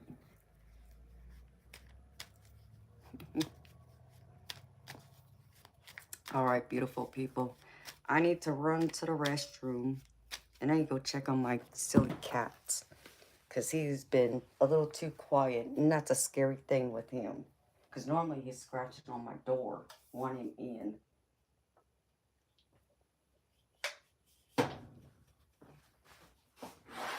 So I'll be right back.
And to find me something I can munch on just in case.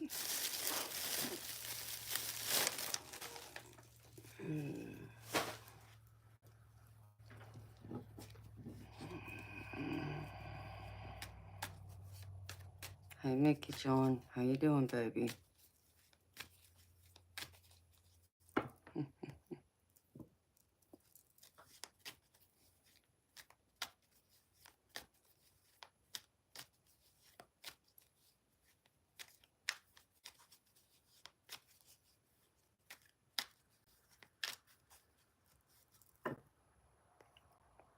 Rhonda, what you talking about? You talking about spirit orb, sweetheart?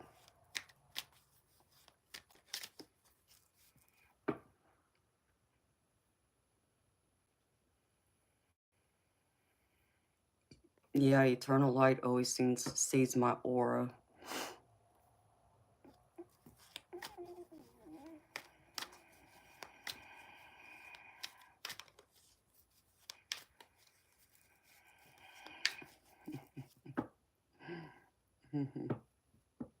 Y'all are funny.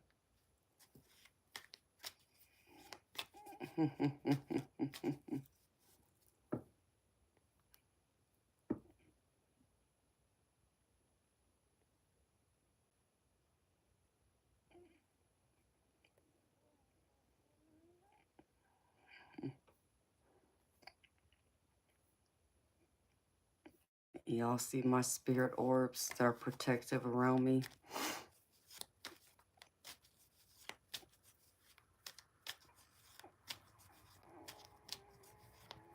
My night's good, Mickey. Thank you for asking. How's yours?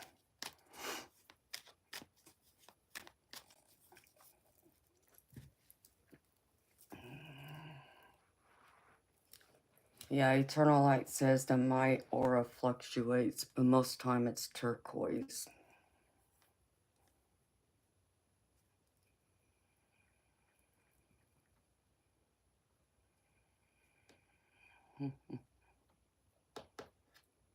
So,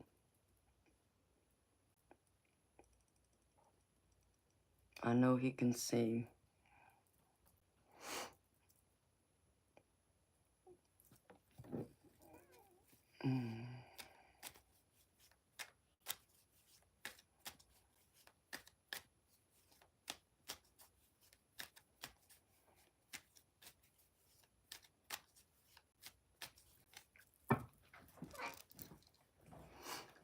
Well, eternal light said he's even seen it where he has seen like flashes of yellow, or even like he has seen blues and purples. And I know he said he's seen orange, but he's also seen it in like a rainbow type, where I think he said it like it sparkled or something. And I just saw a spirit orb over here just now. That was gold.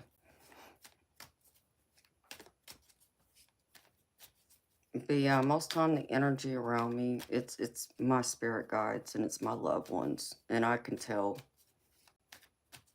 I see them, you know, and they show themselves to me, let me know they're here. And then it's the occasional times when they want to step into my energy and they make me really cold and lets me know. Yeah, you described it like a crystalline, shining bright. And so it's always interesting to me. I wish I could see auras. That's the one gift I don't have. But the fact that I can even see spirit orbs and the occasional ghost, you know, that's all I need.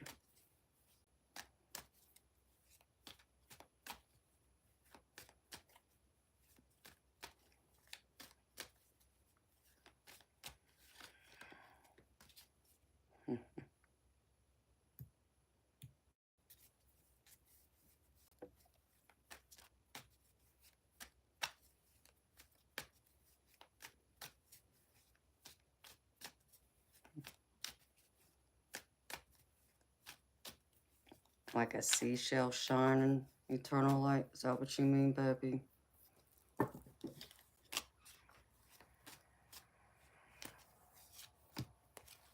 Whoa. I almost dropped one of my deck. The cards almost went everywhere. Alright, Spirit.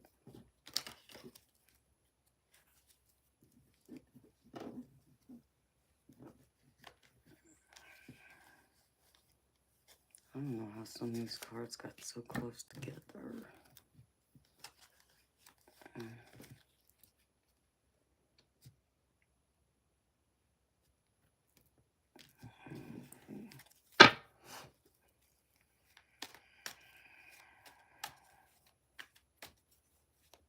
Oh, that's beautiful.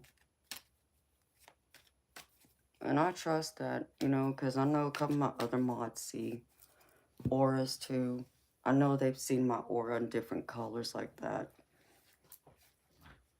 One of them even knew one time when I was coming down being sick, which I had started getting sick, but I had not said nothing yet, but she could see it in my aura. It was starting to get, I think she said murky or something.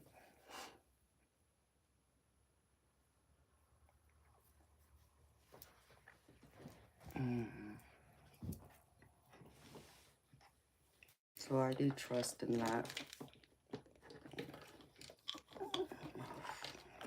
Alright, Spirit. Getting cold.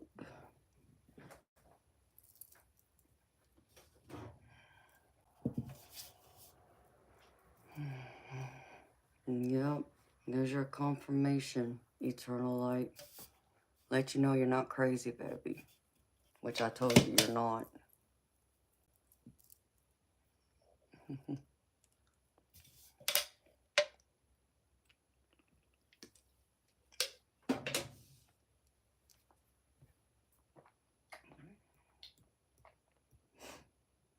It's funny. Even Teddy's kind of like leaning to the side, looking this way. You know, when I turned around, it looked like he was looking like right at me.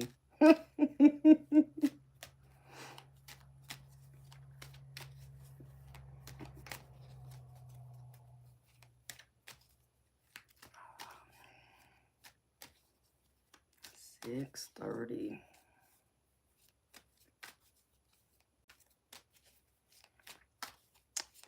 Oh, I'm sorry you can't type tonight.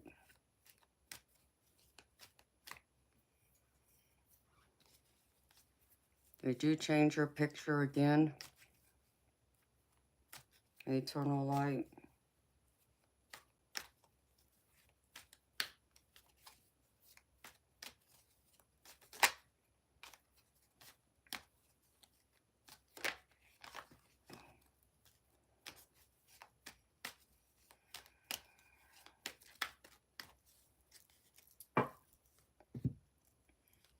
Let's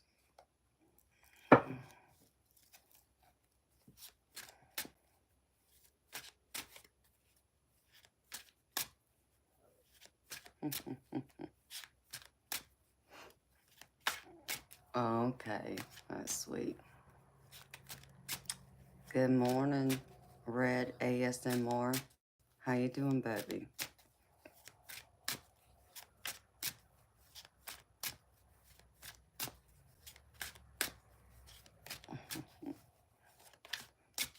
Georgia being a super girl. I love it.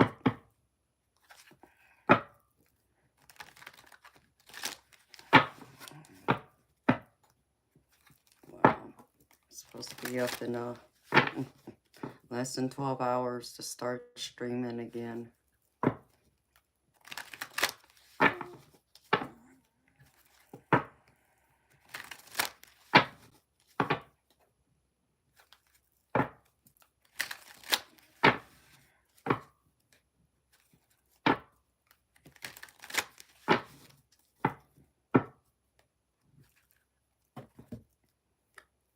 I don't know how I keep getting lipstick on my fingers.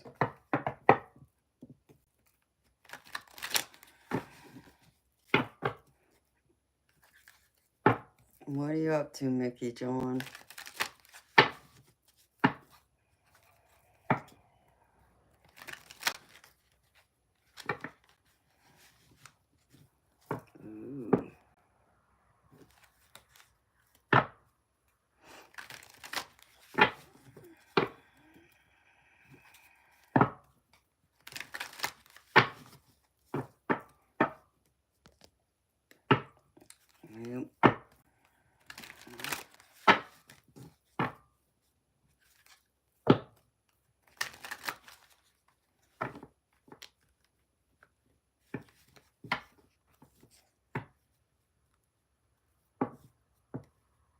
You're going to book, fam. What?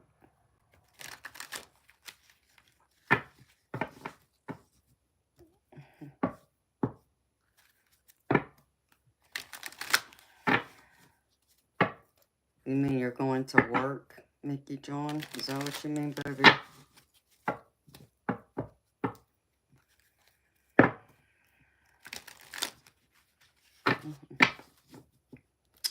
Yes, it's been good for me. Red ASMR.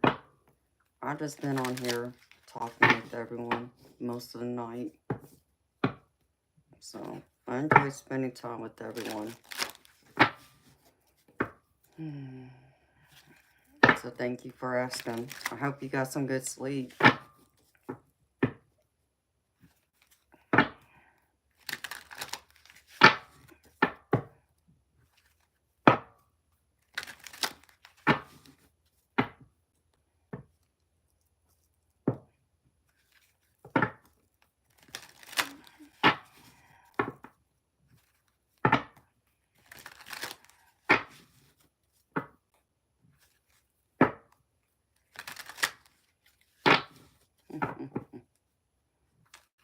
Oh, thank you, Mitch. Kids are up now. All right, baby. Well, you have a good day. Enjoy your time with your babies. I'll talk to you later. Mickey, I'll be going to sleep here probably in the next couple hours, baby. Because I'll be back tonight at 10 p.m. Eastern. I'll be back tonight, Saturday night, and Sunday night. And then I'll be gone Monday and Tuesday.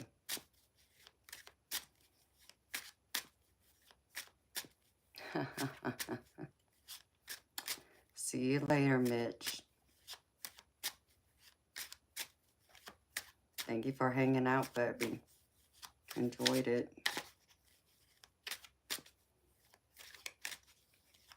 Oh, that's sweet, Rhonda. I love it.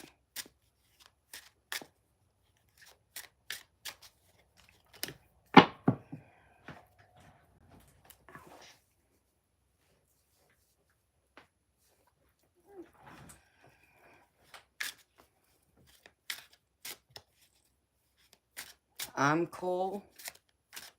Well, Mickey John, I would hope so, baby. You come to my stream enough. I would think you would think I'm cool. Why else come? I don't take you for a troll, baby. Not saying that I don't have trolls that come in here too, because I do, but they tend to not stick around.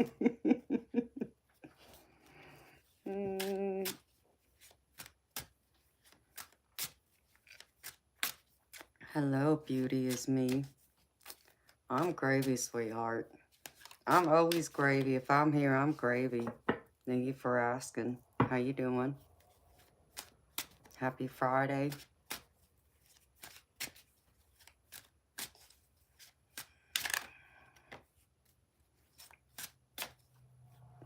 Time to grab life by the horns.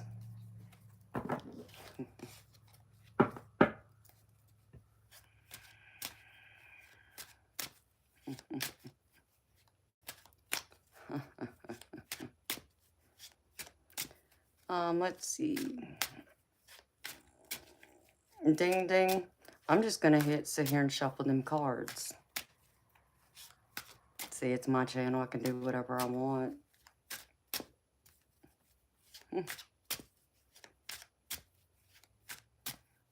Hi, Tanya. How you doing, honey? It's good seeing you too, sweetheart. I'm gravy, honey.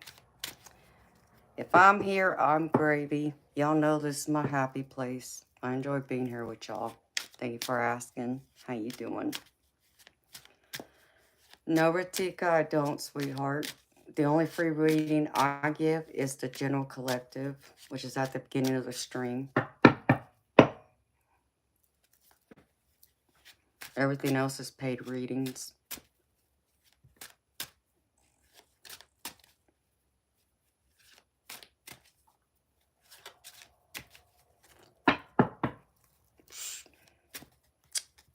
And beauty is me. I don't do zodiac readings, honey. Like I said, I only do the collective, which is a general.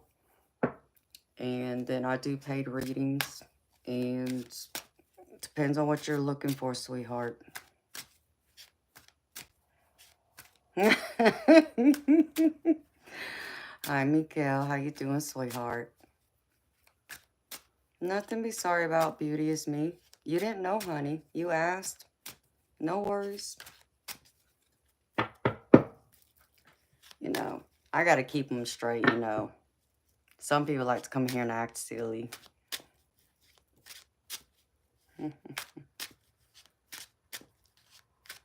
Hello, Donald McFadden. What island am I from? I didn't know I was from an island. That's news to me.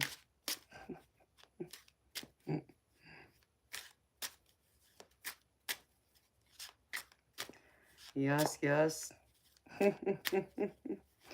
You like my voice and my face? Well, thank you. Oh, it's news to me. I'm from an island. I mean, if you want to call the United States of America an island, okay.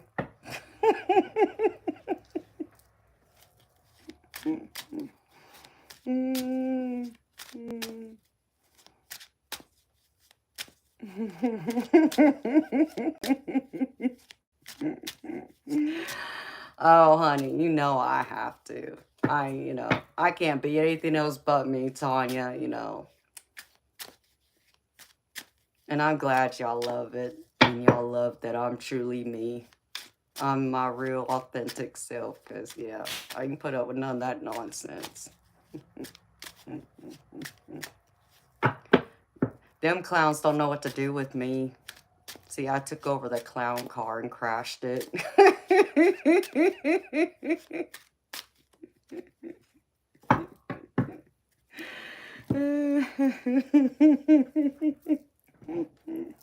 They don't want to hand me the keys. I even got a rebel deck. Oh, let's pull this out for some laughs real quick. Be my sarcastic self. Let's see. I'll give y'all a card for sarcasm and laughs and a card for wisdom. I was doing this the other day.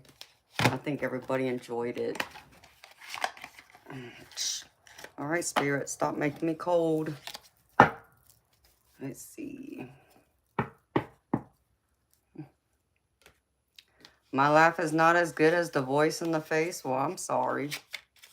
I appreciate my laugh, and I think everybody else here likes my laugh too. Crazy nonsense. People are crazy. Gotta keep them in line. Pull out that whip.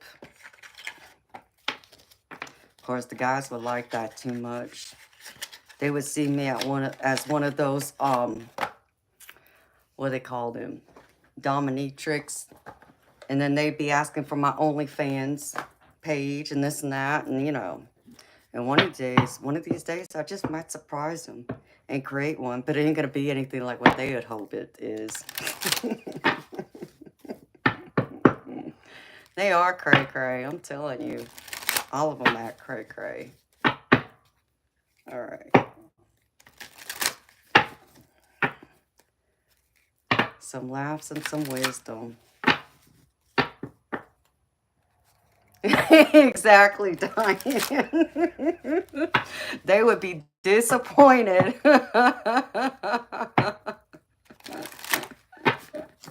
They wouldn't know what to do.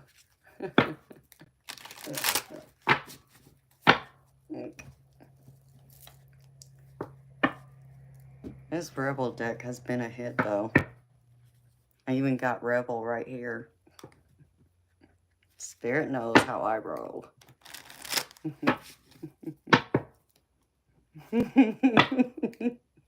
Don't get the whip out.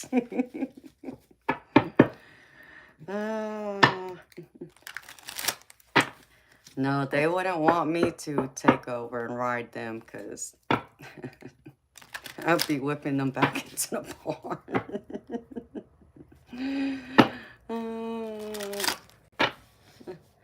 Oh, Rhonda, I'd have it going so interesting, sweetheart. Hey, don't give me any crazy ideas. They wouldn't know what to do with me. Now that's crazy. Because I kept getting that in my head last night. Reunion. Someone's reuniting with someone this weekend. And here it is at the bottom of my deck. That's just crazy. I can't make this up. Yeah, keep it extra spicy. Need some sweetness and some spice in your life. Give you the best of both worlds. Keep their heads rolling too.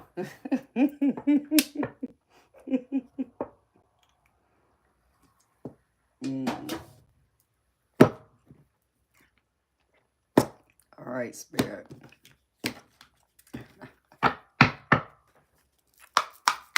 What sarcasm do we have for the collective this morning? Some giggles and laughs.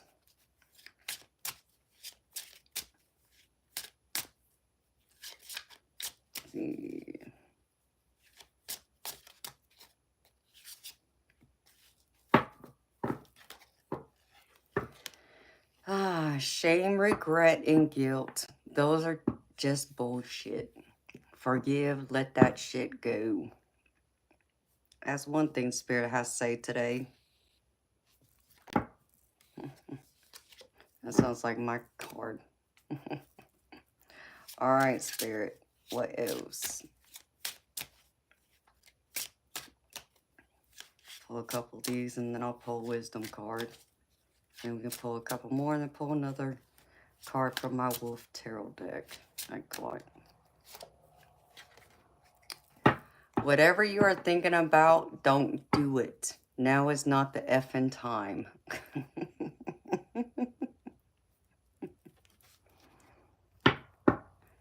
Now is not the effing time? Well, darn. I wanted to create an OnlyFans for all these perverts. Give them something to think about. I mean, I could, I could say so much about that, too.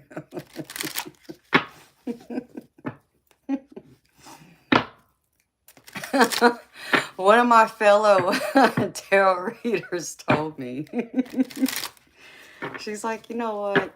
You should go out there and create an OnlyFans. And you should be like one of those readers that wears some sexy negligee and read tarot. And she really thinks I'd make a killing doing it. It's like, yeah, I'm sure I would. I'm sure I'd cause some heart attacks in the process. Tell me to put my clothes back on.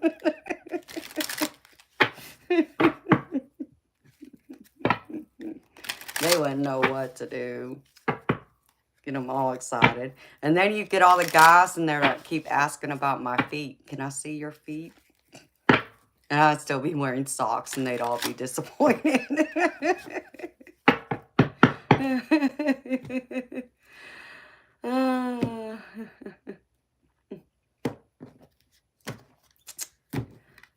What's spooky? Eternal light. Oh, there always is. The feet fetish. Somebody even wanted to pay me to watch me sleep. What else was it? Oh, somebody wanted me to dress in all white one night. And then somebody else wanted me to put my hair in pigtails. It's like, yeah. You ain't got enough money for that, baby. Can't handle this. All right, Spirit. Here's y'all's wisdom. You must not take any risk at this time, such as love, money, or career. You may find yourself manipulated by someone you love or trust. Be alert. I mean, that kind of goes with this. Whatever you're thinking about, don't do it. Now is not the effing time. Hey, Spirit spoke up. Don't do it. Don't do it.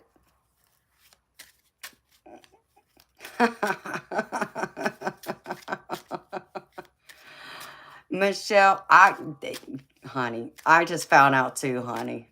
I mean, I only heard about OnlyFans like the past year. Hi, Alan. How you doing, baby? Much love to you too. From the most beautiful USA part of the world. Your daughter put your feet on TikTok.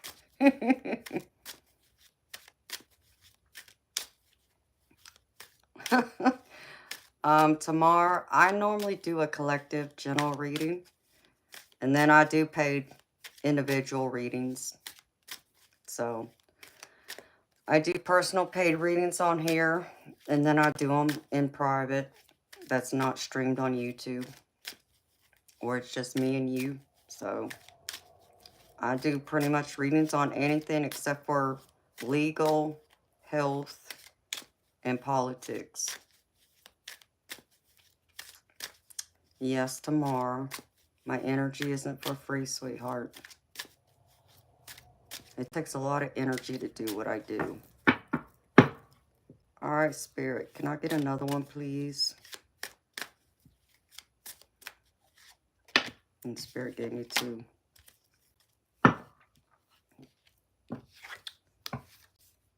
Ooh. For the next 11 months, hidden forces at work for you. Writing, publishing, marriage, investments, or career. Travel, destiny. Hidden forces. Hidden forces are at play here. Be mindful of that. And the other one. Finally, the drama in your life is over. Time to celebrate. Rejoice and go on with your life in a creative way. A newfound freedom financially, emotionally, physically, or spiritually. So, just don't do the one thing you were thinking about doing.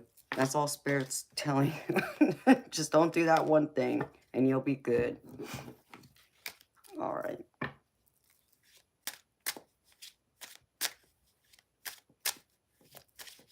Hello, AK. How you doing? Maybe they were, baby. Did I tap into your energy this morning? All right, Spirit. What else? How about I just pull a card for you, Eternal Light, just to see? Spirit, can I have a couple of cards for Eternal Light? Please and thank you. There's one.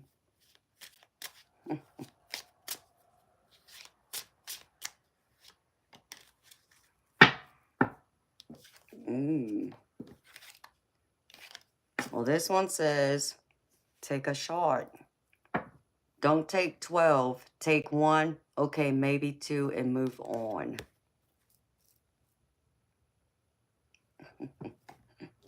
And the other one says, winning. You got a good thing going. Don't ruin that shit.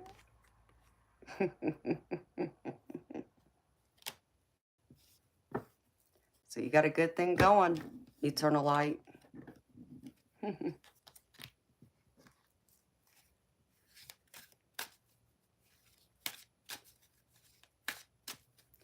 Really? Mikhail, that's beautiful, honey. Yeah, maybe that was meant for you too, sweetheart. Hello, Adam.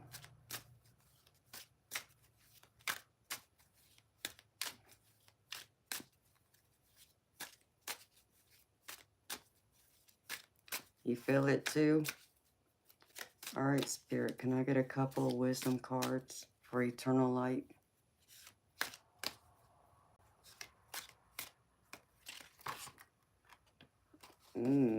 Well. Adam Williams, you're not, Mr. Light's child, are you?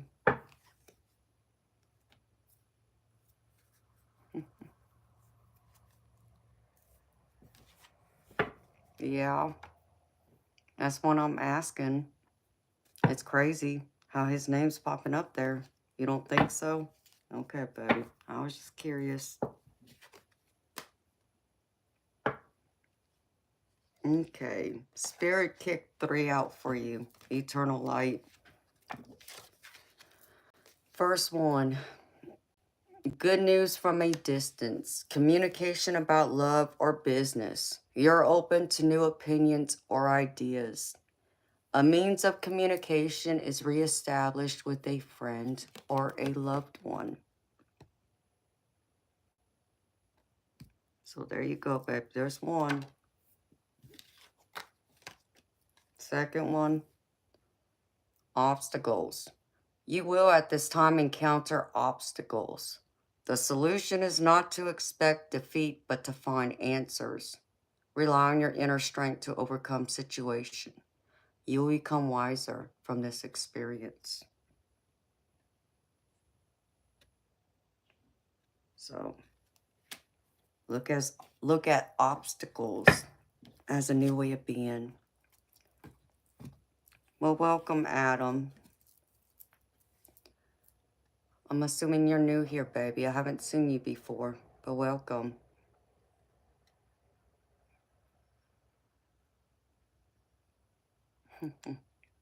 Well, it's good to see you from Australia. Is that where you're from, baby? And the last one is control. Feeling controlled by a partner or family. Opposition could delay your future plans. Hold tight to what you feel is right. Know your strengths. Do not deter from your goals or dreams. And eternal light, this one speaks loudly to me, baby. And I'm sure you could probably read between the lines concerning someone.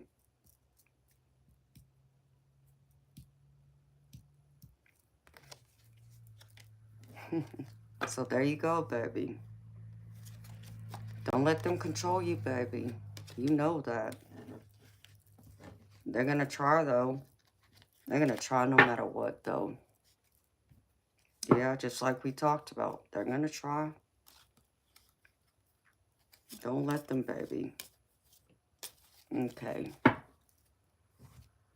Well, that's cool. Adam Williams. Welcome, baby. You got family members here. Where, AK? I feel like doing another general collective real quick. But I'm going to pull a few more cards first. Let's see. What else? Hey, Diane, you still here, sweetheart?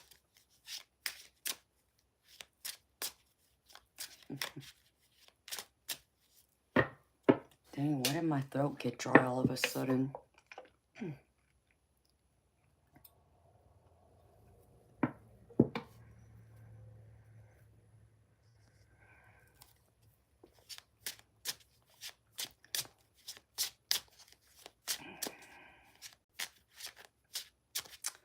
Yes, it is.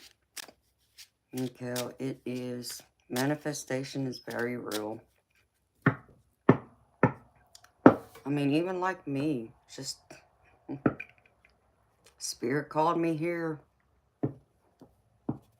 I just told him, make sure that this channel is serving the right people it's meant to serve and help.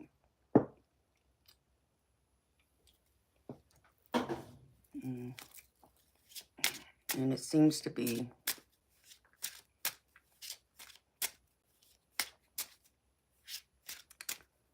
Tommy Pickles, who acts scared? I'm not scared.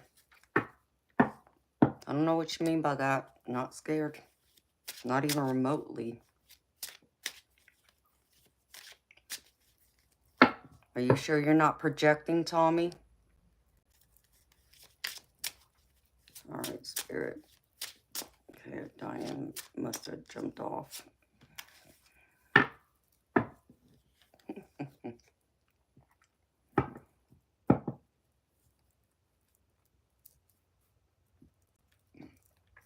Oh, really, Oscar?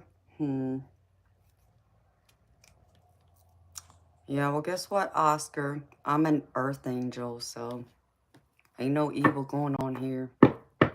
Except for you, disrupting the beautiful, godly, divine energy that we had going on before you walked into this stream. So, you know what? You evil spirit that you are, you can exit right. Or actually exit left, because there ain't nothing right about you. And personal finder, time for you to go too. Be spamming up my chat. What's wrong with you?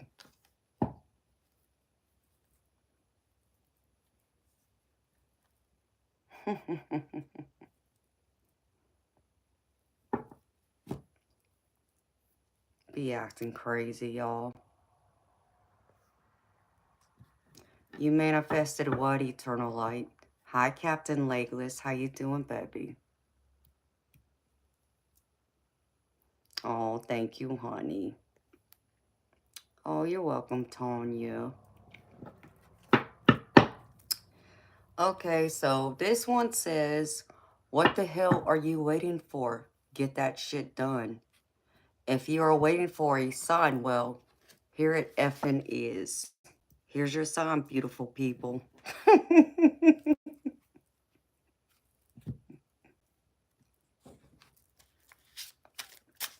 Hello, Terry Boyd. How you doing? Tommy, I'm not scared. Not even remotely.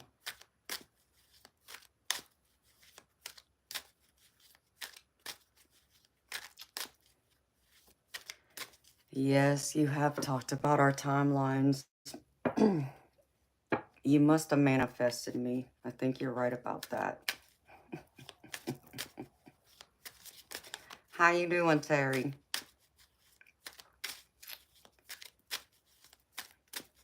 You doing good, honey? I'm happy to hear that. All right, Spirit. Can I get another wisdom card?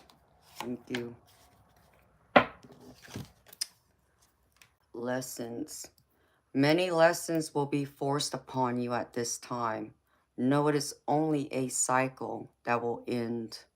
Look at all legal papers, a time of growth.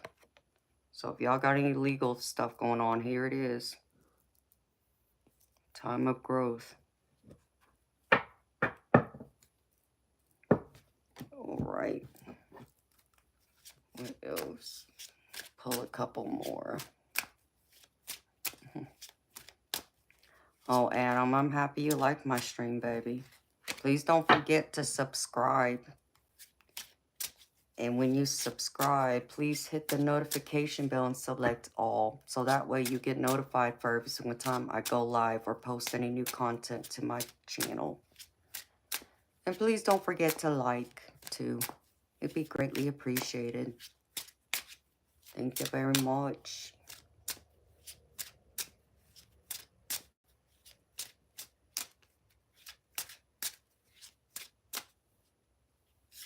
What last two people, Terry?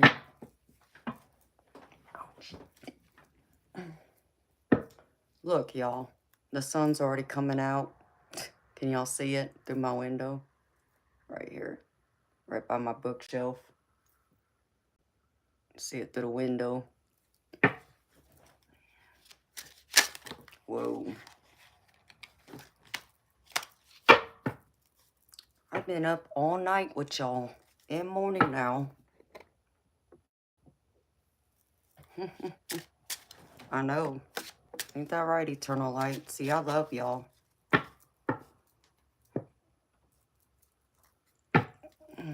Okay. The ones I told to get going. Yeah, Terry. Well, you know, they want to come in here and start nonsense with me. They ain't figured out that I'm not putting up with their nonsense. because they make no sense to start with. All right, Spirit. What else? You know what? I'm going to do something. I'm going to pull a card from my wisdom deck, and then I'm going to do a past, present, and future with it. We're going to add a theme. I'm going to switch this up a bit. Just for a little bit. Can I get one more sarcasm card, Spirit? Please and thank you. For the general collective, please. Thank you.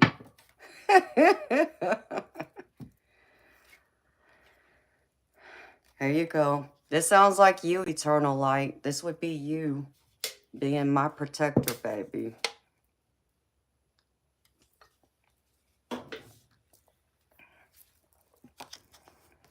What does that say, baby?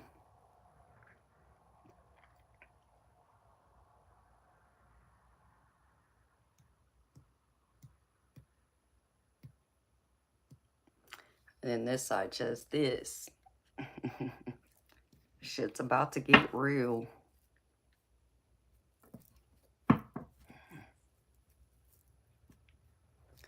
Pull out that monster card.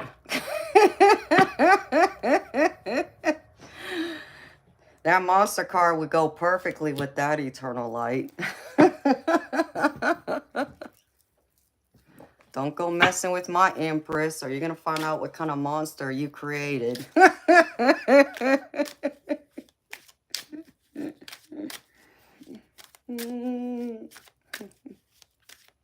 I know. It's 5 o'clock your time. That's right, the right people. The people who are meant to be here. All right, Spirit. Give me a theme card, please, and thank you.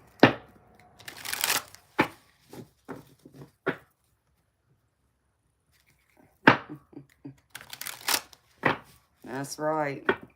Call on our soul tribe, too. Oh, I know, Eternal Light. I've heard the stories, baby.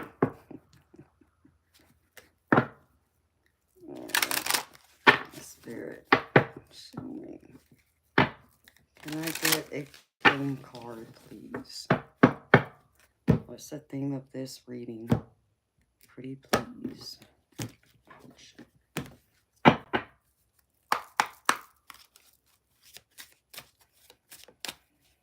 Switch this up a little bit.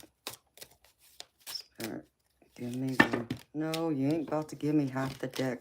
Come on now, Spirit. You know how I roll. Can I have one card? Okay, I'll take that one. Thank you. I mean, Spirit got a sense of humor, I tell you. I get wisdom at the bottom of the deck. Temporary situation. What is happening in your life at this time is only a temporary situation. Be strong and have faith. Sun shines tomorrow. Well, I hope so.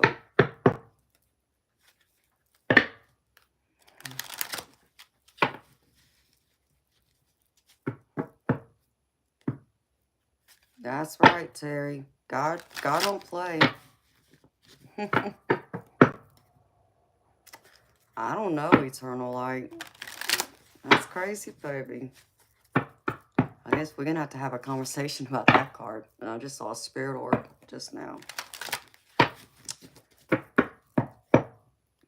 But here, since it's Friday, beautiful people, I'll do another general collective to help y'all with y'all's day and y'all's weekend. Because I need to pull one of these spirit cards too. So, but I'm going to start with this theme, Spirit. Clarify this. Temporary situation. What is this concerning, Spirit?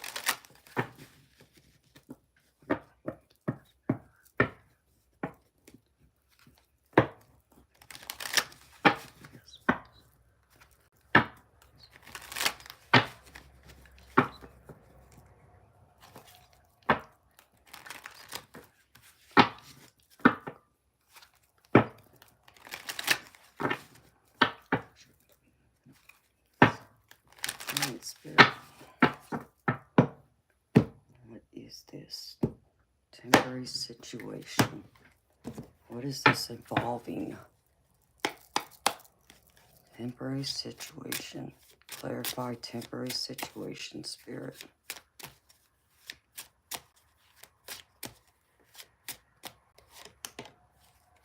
Uh-oh. Here we go again with the Lovers. And that's just pretty crazy because I got the Lovers on the bottom of my other deck over here. So y'all got love on the brain again. Y'all got some disagreements going on. Spirit, clarify, Lovers. And y'all know the Lovers doesn't have to mean romantic. It could be friendship. It could be family. Something's come to an ending. But Spirit's only saying this is temporary. I feel like it's going to work out, which is something I felt last night when I did the general collective at the very beginning. Like somebody was causing problems in your relationships. And I was saying it was only temporary, like don't listen to them. Things will work out. You just got to smooth over your disagreements. So Spirit's still on this. So this is for someone else too. So don't focus on the negative, beautiful people. If y'all aren't getting along with someone, it's only temporary. I mean, that's what I'm picking up here. Whether that's, you know, romantic, friendship, or family.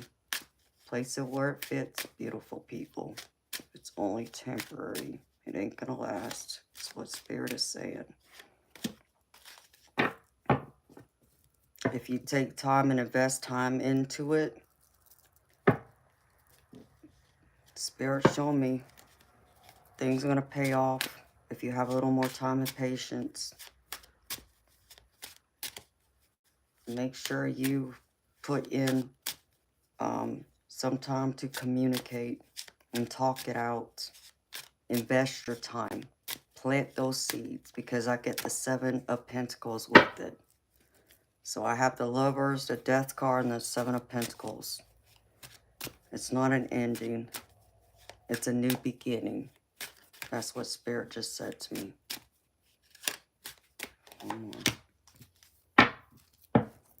You just have to stay strong and have faith, which is confirmation about this temporary situation, because I get the Chariot.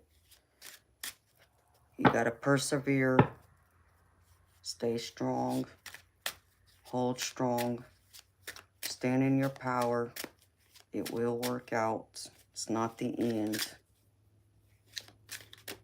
One more. You're going to find yourself in love and happiness, stability, a stable foundation. Once again, you're going to find yourself in peaceful happiness with the Queen of Pentacles down here. And I even got the 10 of Cups at the bottom, which is all about happily ever after. So don't stress about it, beautiful people. It's going to work out. That's what Spirit's telling me. All right. Now, here, I'll do this one general collective.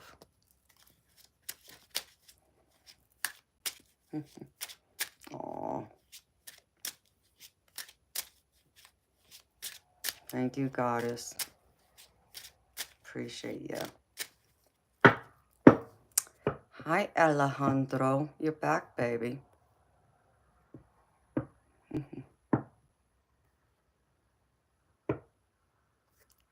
Okay.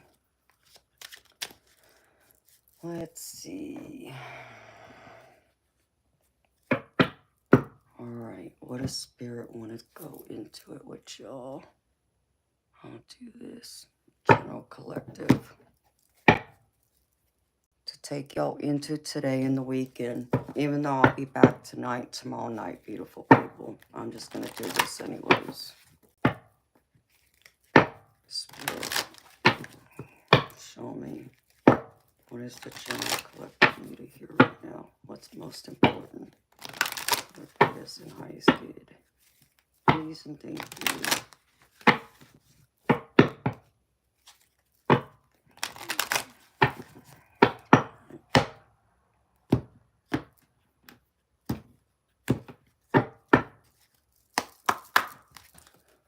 Let's see, Spirit. Well, thank you. That was quick. What else, Spirit? Show me, please.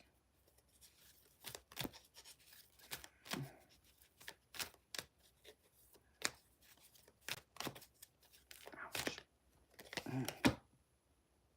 All right.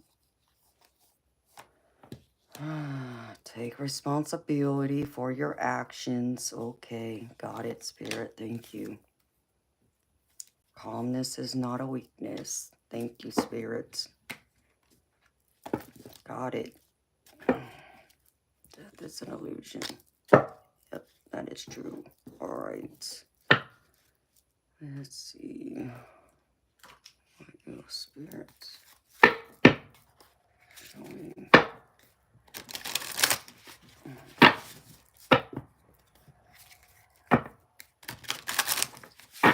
Dang it, my shoulder. That joint. Ouch. Hold on, y'all. I gotta take some medicine. Yikes.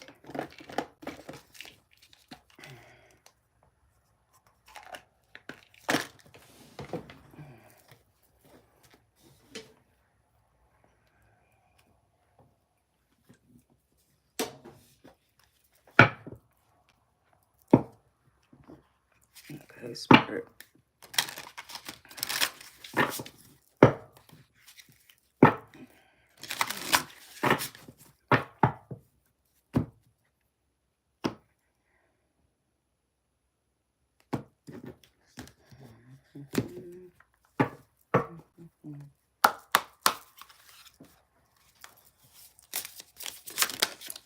Thanks, Spirit. Okay, thank you. Yeah, that speaks clearly. All right. Spirit.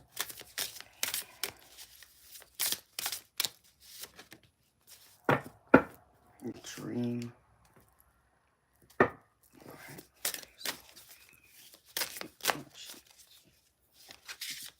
Mm.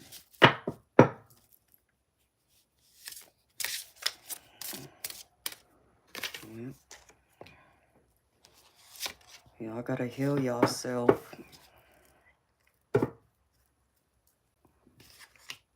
Healing. It's time to go through some deep healing. All right. Which one, Spirit? Okay. Let me put this to the side real quick.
Partnerships.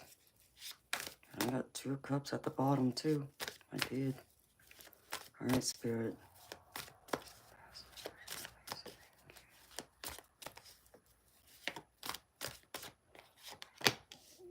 And the Wheel of Fortune.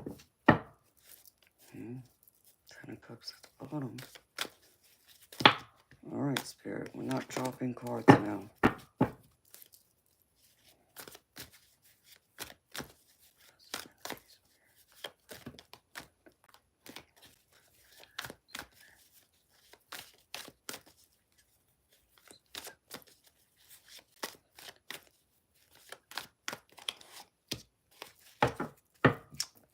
Alright.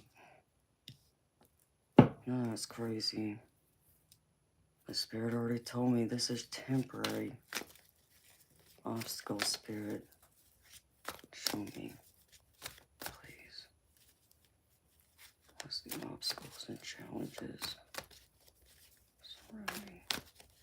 2 wands.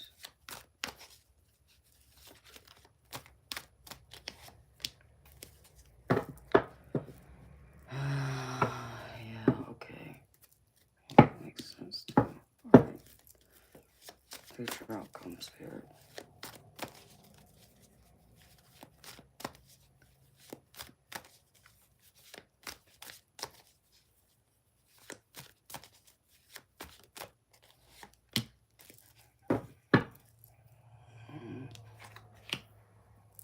Queen of Wands energy.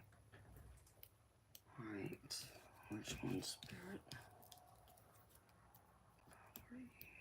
What a card.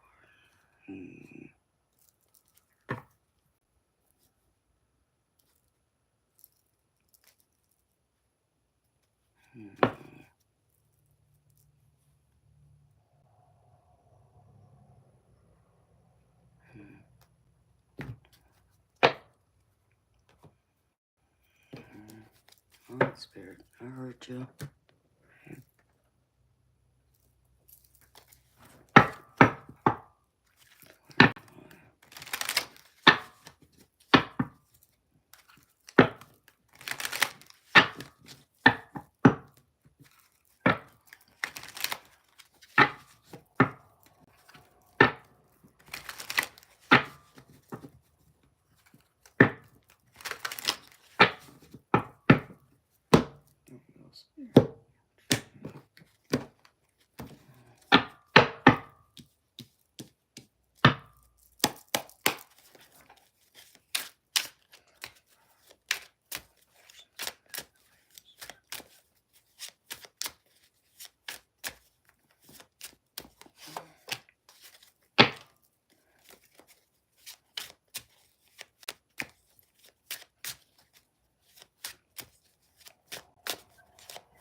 Spirit.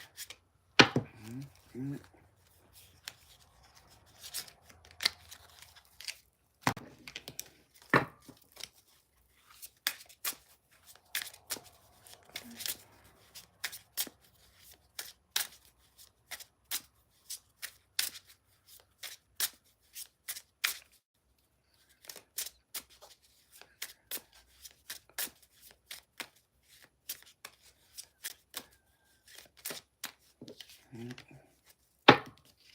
Not making a decision. Being left in the dark.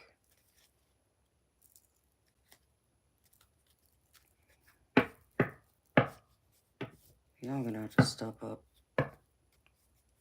and believe in yourselves. Holy Spirit, I got it.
Holy Spirit, come forward, please.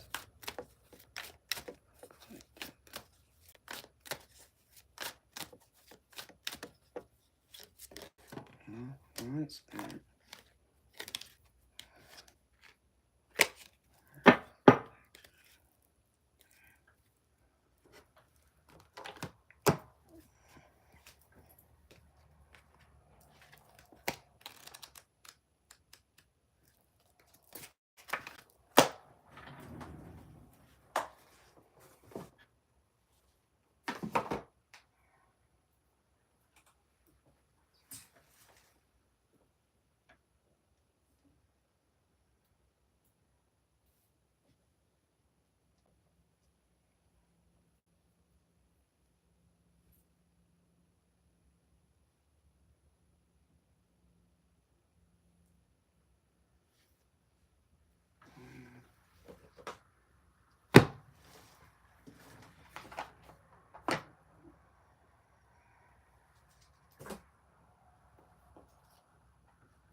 Okay.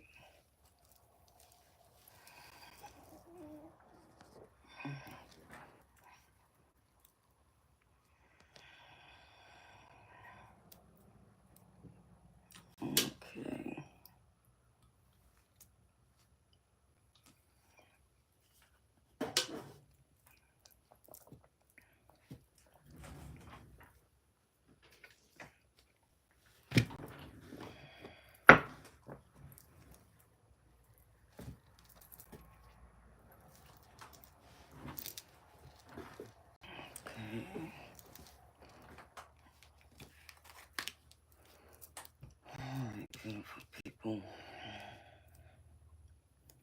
Alright, beautiful people. This is a general collective reading. So take what resonates and leave the rest. If something doesn't fit, don't force it to fit. Leave it behind for someone else. Okay, so it's a general collective. So some parts of it might resonate, all of it might resonate, and maybe none of it resonates. And if nothing resonates for you today, it just means it's not meant for you to hear today, but it doesn't mean it wouldn't be true for you down the road if you should ever feel called to it. As this is a timeless reading, and again, it's a general collective. It's not a personal reading. So this applies to everyone who's here and anyone who comes in after. So in case you're new to my stream, beautiful people, welcome. I'm happy you found me. I start this reading off like I do all my readings with messages from spirit guides, and there's 2 different decks I pull from that are just specific general messages they want you to be aware of and hear. Then I go through the tarot, and then I pull oracle cards in the reading with that'll give you more meaning and clarity on the overall energy. And I got snot coming out of my nose. Hold on, y'all. Sorry.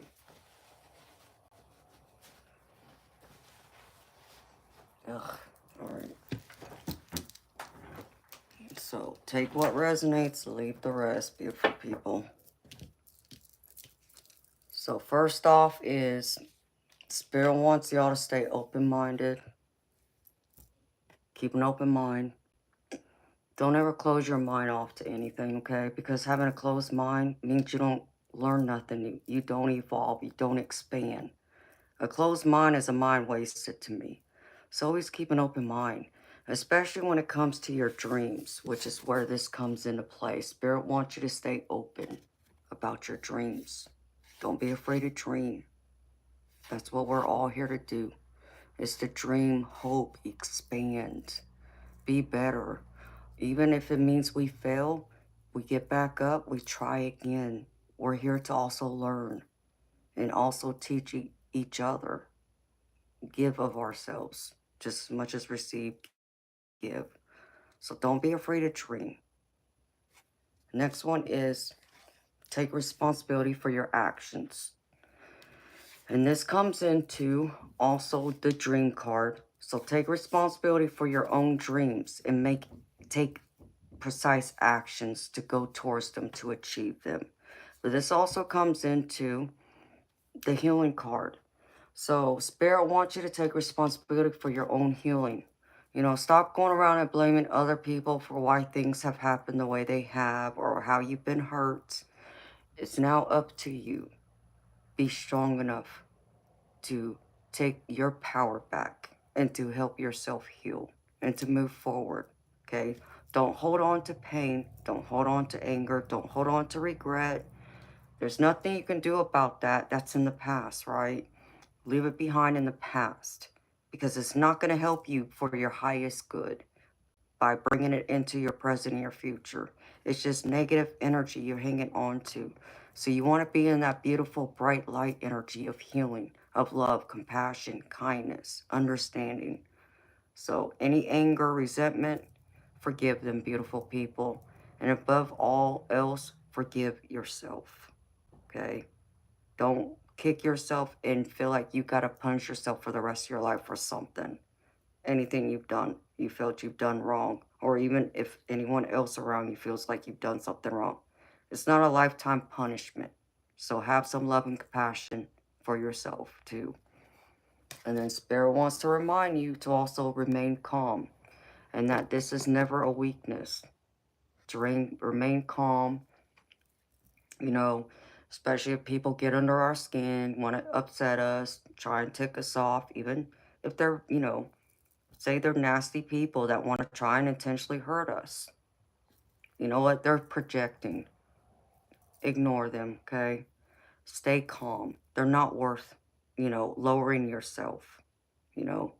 Even if that means you just kind of like walk away in silence, that's okay.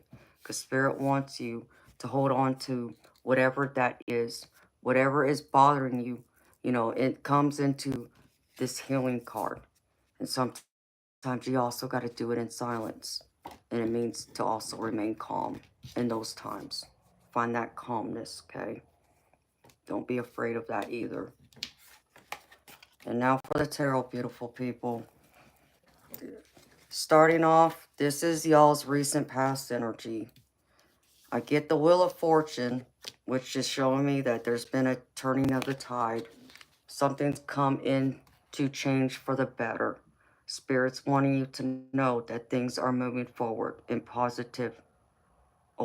positive way. So focus on the positive, okay?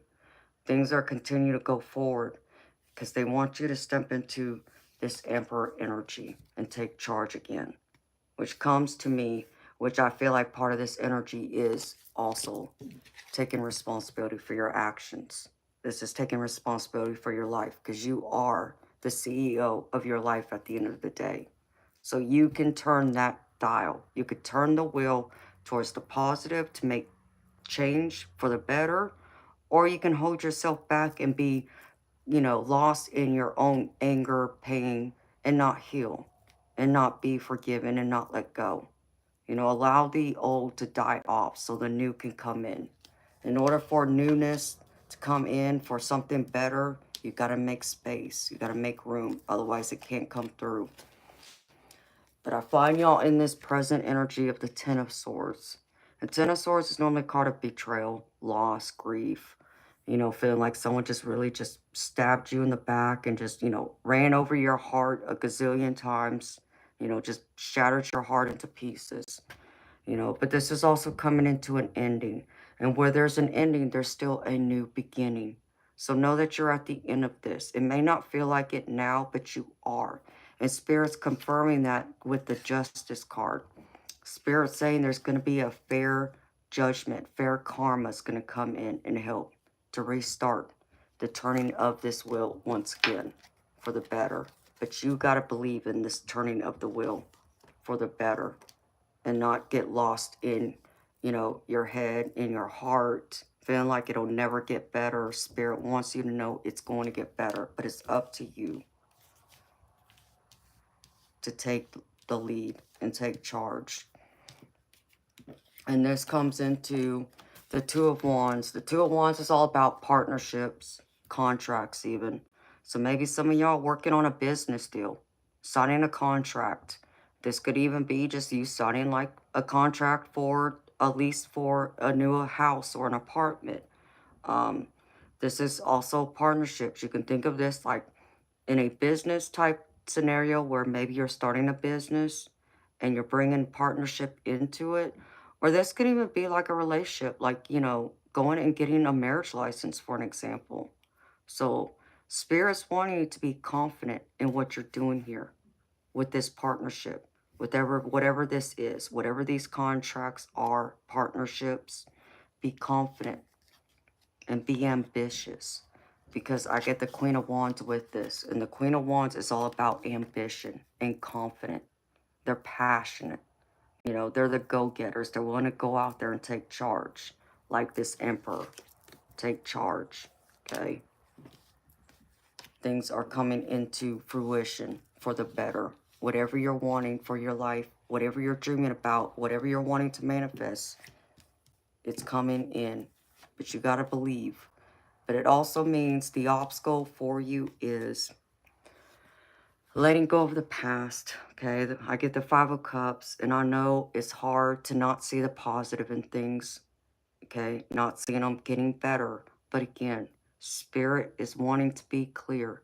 Things will get better if you let go of the old and be willing to dream again and believe. Things are only temporary is what I just got from Spirit. It's only temporary, okay? So focus on the positive, ignore the negative, okay? Don't get lost in your head again. Don't allow your emotions to overtake you and hold you down, okay? That's just extra weight, extra emotions you don't need to carry. Give your heart a chance to heal, realign, align with your spirit and body and your soul.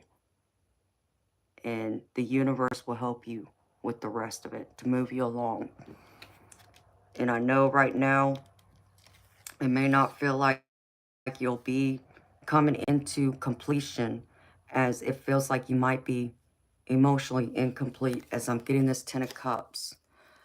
This Ten of Cups, I'm reading this upside down because this is part of the other obstacle.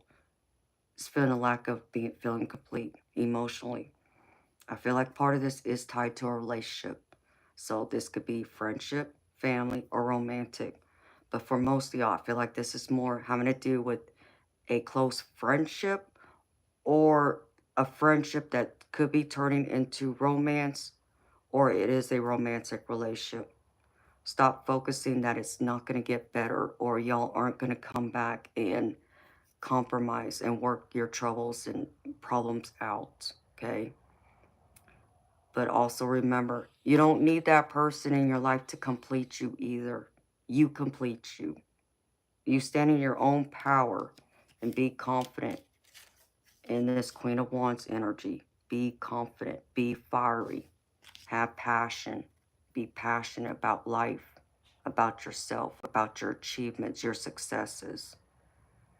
Because all that is going to bring in more abundance if you can remain positive and be appreciative of what has come to pass so far, even the challenges and the struggles. Gratitude brings abundance. And I know that sometimes that's hard to comprehend, especially when you think of having to be grateful for, having life kick you around a little bit, beat your butt a little bit, giving you some tough love. I get it's hard to wrap your head around, but that too brings abundance because the universe sees that you're grateful for this opportunity or opportunities, and you're taking the bad in with the good, and you're still moving forward and not allowing it to slow you down. So don't allow this not feeling complete, like you don't have your Ten of Cups, your happily ever after, to hold you down. You got to get over that obstacle and stop focusing on what has already happened that you can't control, that you can't change with this Five of Cups, and focus on what you do have moving forward. Because Spirit's showing me in this Three of Wands, which is the future outcome, there's abundance, there's happiness, there's completion coming in, where you're going to feel whole again. People are going to be there to want to help you create those opportunities. things that will be everlasting. I feel like this is a lot of your legacy you're trying to build. So I feel like for many of y'all too, this is all about your stability, your financial stability, your material wealth. This is all that abundance with also love coming in. So Spirit wants you to claim this, own this, believe this, that you're worthy of this. You're worthy of all this goodness. As long as you can still forget about what has already happened and not allow that regret to hold you back or compare it to anything you got going on now. Because the only thing that I see here is the Four of Cups out with this Three of Wands, which is all about trying to compare things and not seeing the good in the outcome once again. Don't focus on comparing, okay? You don't want to compare yourself to what you used to have or what used to be or what someone else has, okay? You want to focus on comparing yourself to you, to right now, okay? Be better today than what you were yesterday and the day before. And shoot for the stars to be better tomorrow than you are today. That's what you compare yourself to. You compete with yourself, not with anything or anyone else. And I know this may come to having to reach a decision where I feel like many of y'all are going to be torn by a decision and you're not sure which road to take. You feel like you're at a stalemate because some of y'all will still get stuck in this 4 and 5 of Cups, okay? But if you can learn to let it go and have logic, rationale, be in that leadership role, take charge, allow that healing to come through, and take responsibility for your actions, you will be able to make that decision. You know, and this could be easily that maybe it is the end of a relationship. Maybe it needs to come to an end in order to better you, for you to evolve and to grow, for even the possibility of something new, something better coming in. Maybe it's, having to even tell someone that, you're not interested in building something with them. Whether that's like a business, working on a project, maybe it's signing that contract, that deal with, buying a car or something. You place this how it fits. Either way, you will no longer be at that stalemate, because the Two of Swords is all about being at a stalemate, okay? What I want y'all to know is make that decision, okay? Whatever choice, whatever path, whether you go left or right, just make it. And the sooner you make it, the better off you will be. Because if not, if you just sit back and don't make a decision because you're afraid, that's when the universe will step in and make that decision for you. And you may not like the decision the universe decides for you. So make it. Even if that means you don't know the outcome, okay? Because I get the moon card in with this. And yeah, some things might be unknown to you. But this is all about you trusting your intuition too. Trust that gut feeling. What does it tell you? Is it telling you not to do something? Is it telling you to look for another sign? Wait it out? What is it telling you? Trust in yourself though. Have enough confidence in yourself to know that answer, because I feel like for many of y'all, the answer is already there. If you are struggling at a crossroads to make a decision, I feel like it'll still come out better, where you're going to find yourself in this big abundance, in this Three of Wands. And I feel like it will produce a lot of happiness and fulfillment if you're willing to take a chance, take a risk, take charge, be that leader, and be willing to dream. And now for the Oracle cards, beautiful people. First card I pulled, this is from the Guides of the Hidden Realms, and this is called Full Moon Eclipse. And this card says, the intense period of utter darkness during a full moon eclipse is a sign for you to release all that is no longer serving you. Your repressed wounds can sabotage you eclipsing all the good you've worked for. Now is the time to face the darker side of things. Where are you leaking your power by giving it away to other people and their drama? Could you have been engaging in blame, shame, or judgment of others or yourself? Emotions can get riled up at this time, but remember that an eclipse doesn't last. What obstacles do you perceive in your life right now? Let go of your attachments to a specific form of success. The universe has a much better plan. If your gaze is focused on the outer world, adjust your perception, because everything is a reflection of your inner world. Trust that you are here in this intense moment, only temporary. Make good use of it, then let go. You will be so glad you did. So remove any internal obstacles, any self-sabotaging words you keep telling yourself. Face your shadow self. Maybe you're not happy with the way you are. Maybe you're not, having trouble accepting your past. That's okay.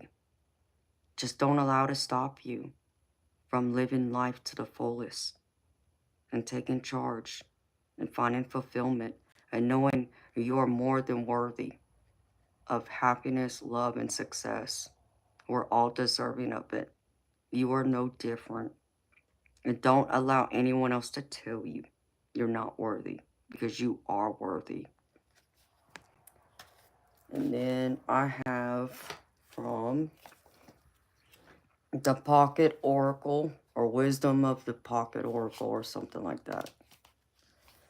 This is called Mending. And this says, each time we are hurt and allow the hurt to pass through us without understanding and integration, we accumulate an unwanted burden. This keeps us chained to the very things we need to heal: the pain, the memories, the echoes of resentments, and the arguments that we rehearse over and over. Now is the time for mending rifts, healing wounds, and letting go of the old hurts in order to reclaim your power. Now is the time to forgive, to release, to make peace, and to make amends to others. Set yourself free. So, beautiful people, it's all about forgiveness again and healing. I feel like a lot of y'all need to find that healing deep within. Heal those rifts, make amends, apologize where you need to apologize, be willing to swallow your pride and apologize. If you feel you need to apologize, or someone feels like you owe them an apology, or maybe it's the other way around. But either way, be willing to come to the table and work things out. Love is a beautiful thing to have, whether it's with your family, friends, business associates, or romantic. It's the one biggest thing that we all live for, we all want. So don't allow any pain, arguments, fights, rifts to destroy that. Love is worth fighting for in all facets. So be willing to mend that broken fence, those broken barriers, come back around. And then I have, from my animal spirits, I got the koala. And it says, find moments of stillness. In the verdant eucalyptus havens of Australia, koalas exude a spiritual essence, symbolizing tranquility, protection, and gentleness. These creatures, perched peacefully amidst treetops, teach us the power of inner calm and the solace found in nature's lap. Remember, being calm. I can't make this stuff up, beautiful people. Here it is right here. Calm is not a weakness. Remain calm. Be in silence. You know, allow that healing again to come through. Because that's when you will take responsibility for everything you need to take responsibility for. So be in that energy. Be in that calmness, that tranquility. And you will find peace and stillness. And all its beautiful glory that it brings. And then I pulled a postcard from my postcards from Spirit or Heavens or something. And this is what it says. It says, "Dearest you, over here there is no mystery for us to unravel, as we know intimately how connected we all are, how the web of creation works, and how spirit is in every aspect of life, from the invisible to the visible. But it's impossible for humans to comprehend the complexities of how things actually work, because the most important threads in the tapestry don't make sense in the dimension you live in. That said, can you feel the importance of these currents of energy that brings events together in miraculous ways? You can't understand with your mind, but you can know with your heart and soul. Trust that even though you don't know the how, the what, or the why, we do. Surrender to the mystery and have faith that the unseen world is watching you with loving eyes as spirit weaves your life's mysteries in beautiful tapestry and glorious technicolor. So no spirits over here watching over you. You know, the things you don't know yet, the things you're unsure about. Know that you are exactly where you are meant to be right now. And the challenges, the obstacles, the hardships, as painful as they are, they're meant to teach you and help you to grow and to make you stronger for what lies ahead. And also to be able to take on any other complexities that come your way, even when it comes to having success, whether that's in your professional life or in your personal life, whether that's with friends, family, or your romantic partner, if not all of it combined. Know there is a beautiful framework put in place just for you, and Spirit has weaved it so perfectly for just you. And they're over here watching you. You're not going through this by yourself, and y'all need to know that too. Okay? And the last and final card is the Angel Activation card. And the card I pulled is Zadkiel. And this says, be the change you seek.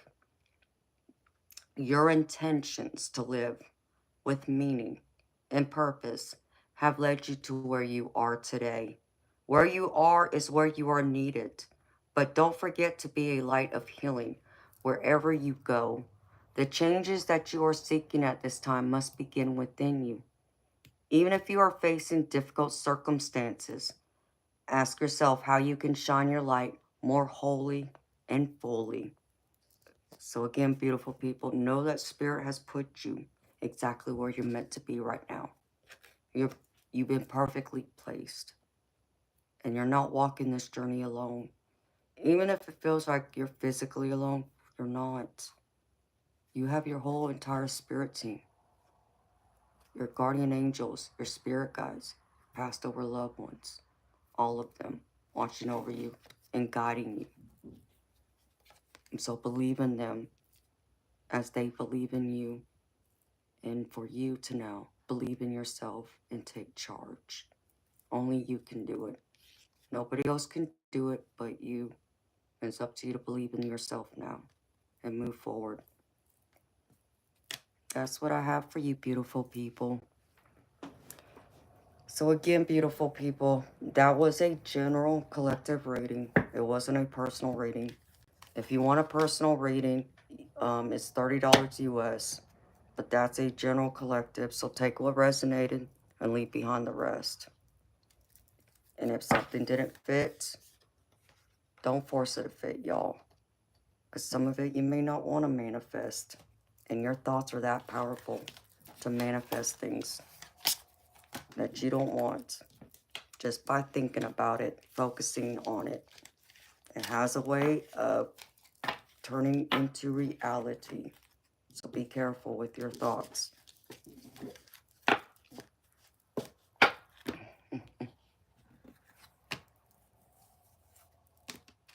Oh, you're welcome. Thank you, Eternal Light. Thank you, Tanya. You're welcome. Ouch. Put these cards up now. 8 o'clock. Okay.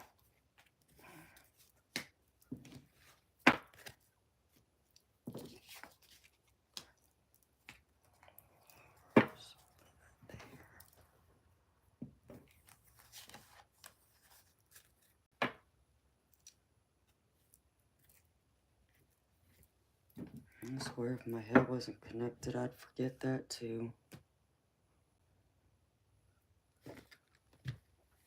Right here. Hello, Amanda. Okay.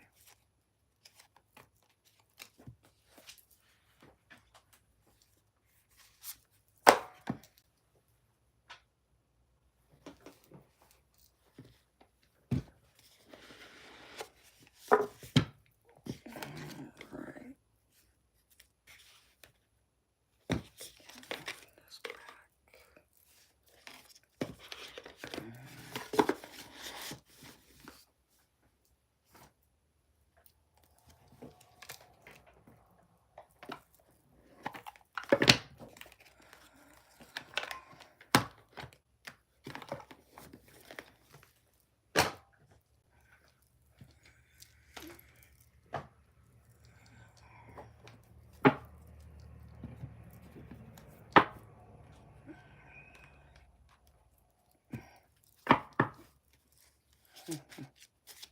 Oh, I'm happy you were here for it too, baby. Whoops. As I toss half my deck across my table.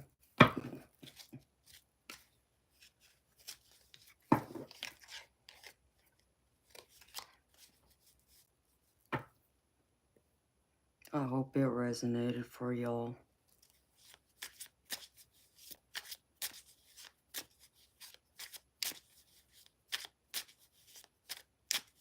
Amen, Eternal Light.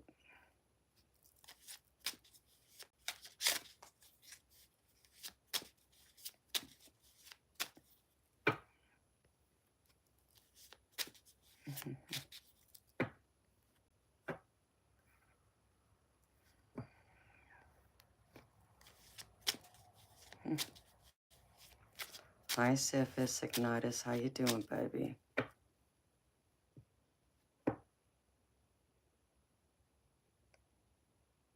Oh, oh, you think that looks like me, Eternal Light? That dream card? I've never looked at her that way before. I know the guidance card looks a lot like me, absolutely, but yeah, I guess I can see that too, baby. That's sweet. Thank you.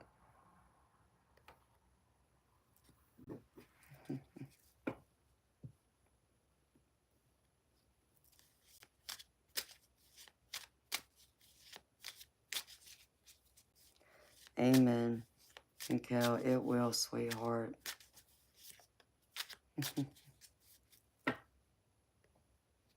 Oh.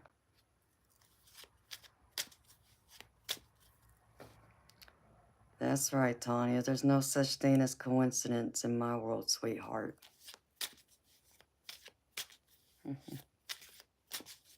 I'm happy it spoke to you, honey.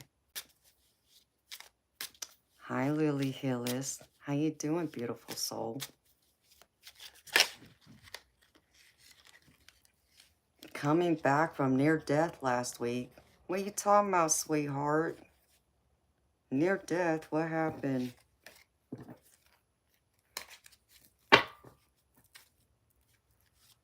I'm glad you're still here. Unless you're meaning that metaphorically.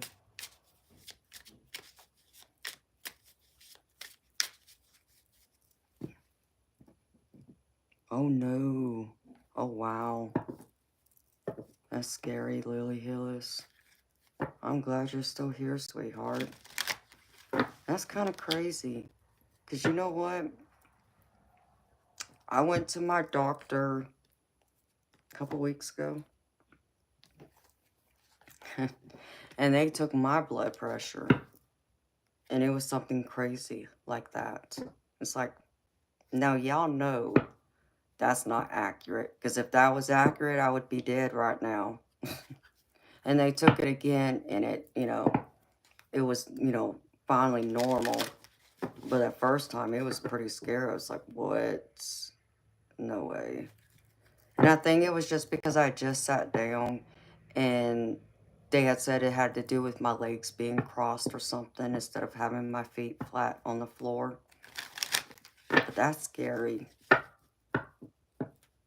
Wow. I'm happy you're still here, honey, and you're okay. Because you could have had a stroke from that. That's scary. But I'm happy you're still here.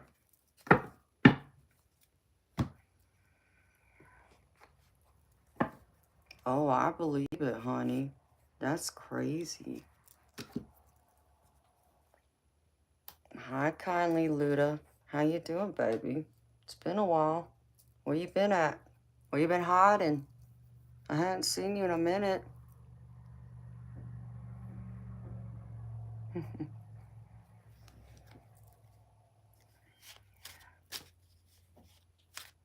Oh, well, I'm glad it's down now. It's back to normal. That's good to hear.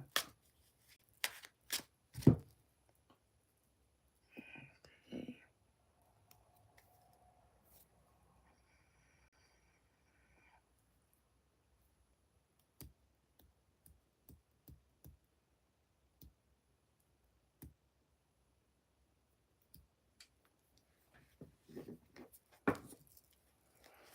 Traveling and work. Well, that's good, baby. You've been busy traveling and working. It's good to see you too, baby. It's always good to see everyone.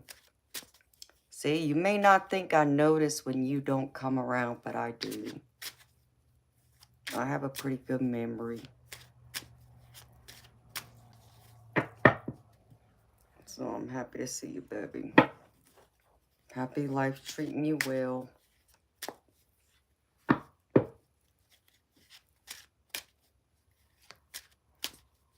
You have to, Lily Hillis. You got to tear up the victim script. No more being a victim. You're more than a survivor. You're a fighter. Be that fiery empress or emperor. Lead the charge. You got it.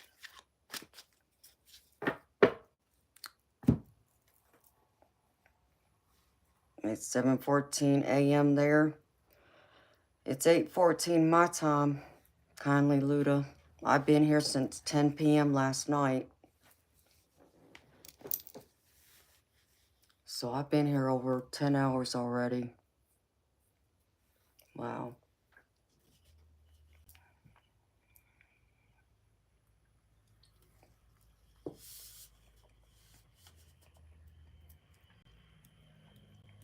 You've been calling Empress? Be that.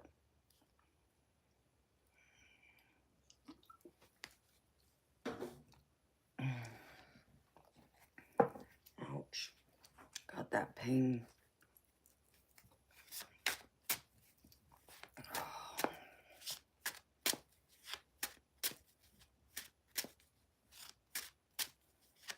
Well, you are the Empress, Lily. Be that Empress, sweetheart. Aw. Tony, I appreciate you too, sweetheart. I love being here with y'all. I mean, sure, I could have shut my stream down probably like 5-6 hours ago. But I decided to stay on a little bit longer with y'all. Hello, Bernadette. Just a pain going through my side. I don't know. Maybe I have a kidney stone. I don't know. Or maybe I'm picking up someone else's pain. It's very possible I could be picking up on their pain. But I'm good. I'm okay. I should probably get going though, because I'm going to be back here tonight, 10 p.m. Eastern. So I'll be back here in less than 14 hours, y'all.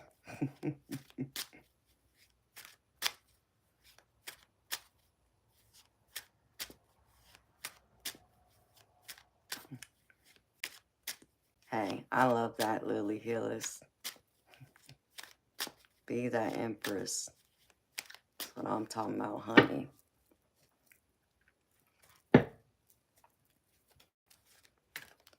So I'm going to wish all you beautiful people a wonderful, lovely Friday today. I hope y'all make the most of it. Remember, y'all aren't a victim.